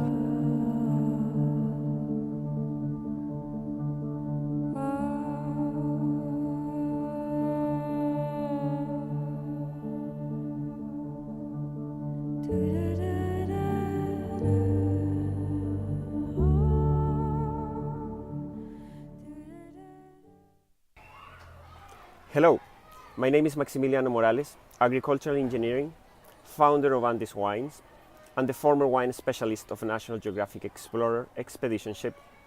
My whole life has been connecting the dots for the origin of wine. Try to imagine ships coming from Spain, France, Italy, with vines being spread all over the world. The first place was Mexico, Chile in 1551. But they also spread other seeds like coffee. When I became agriculture engineering, I also organized over 140 events. I became a serial wine entrepreneur, but also I had a wine store. During that time, I helped local producers to create wines out of old vineyards. In fact, I created a methodology after studying in University of San Francisco, Innovation in Wine. Bloomberg published my work in November 2019, just before pandemic.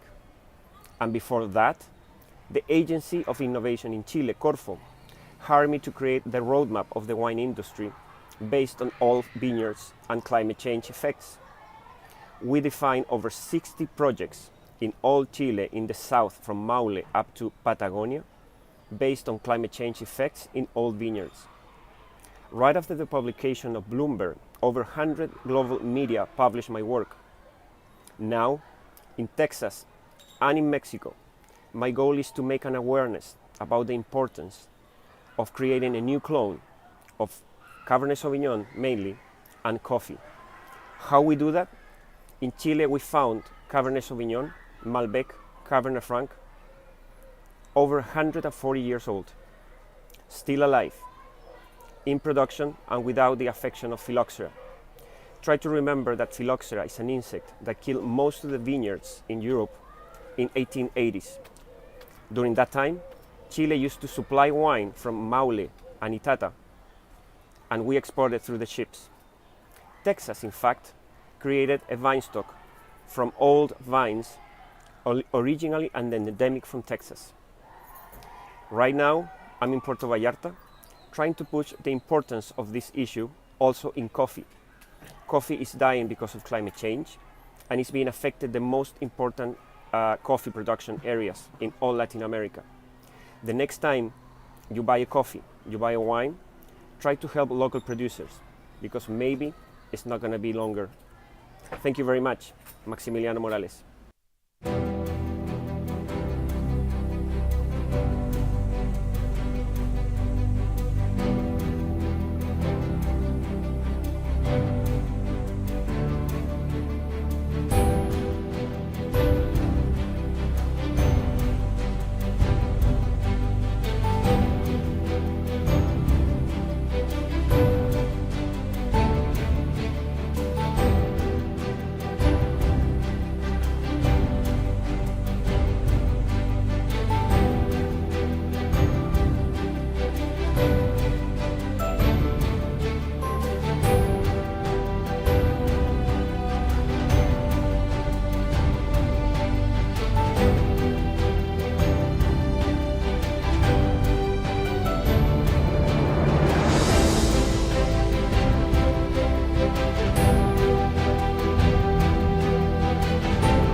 Detroit is a place of like innovators, creatives. It's a great place to come and start over again. I think it's definitely important for people who belong to that community to kind of help rebuild it.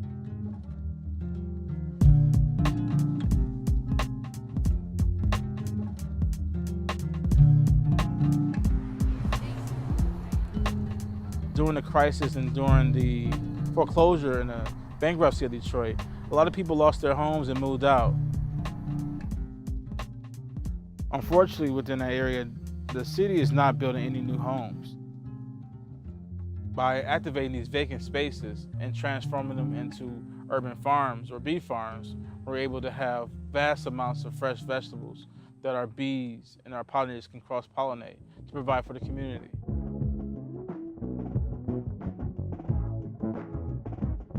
What we do is transform Detroit vacant lots into urban bee farms.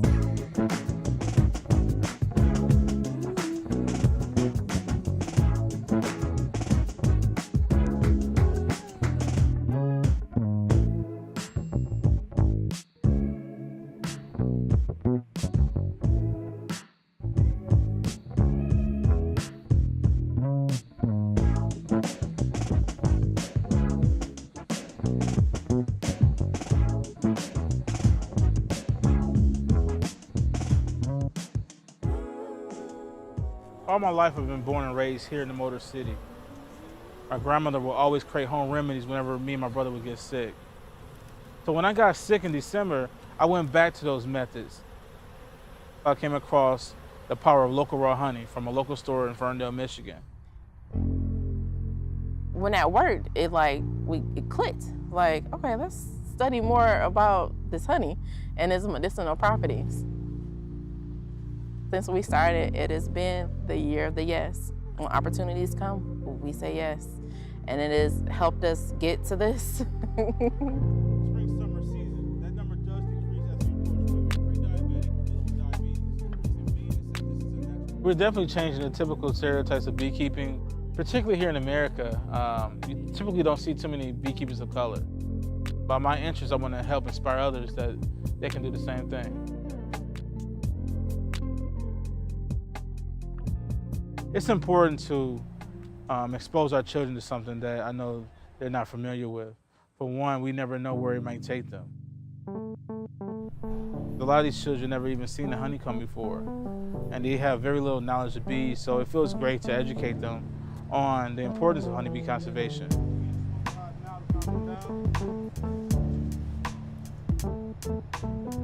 Growing up as a kid, it wasn't cool to be into science or to keep bees or to be outside in nature.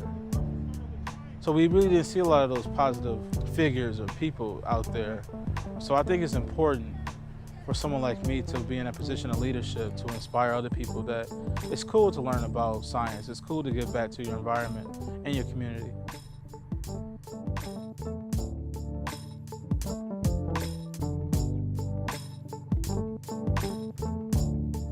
When people find out about our organization, they're like, wait, you're in Detroit?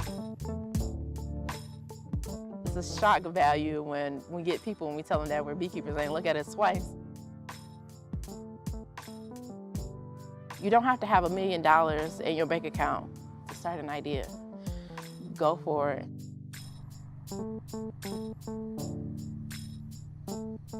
Starting a nonprofit organization within the community, it helps inspire others to feel that they can do the same thing. It's important to pass on this education to our generation so that they can create a better future for themselves.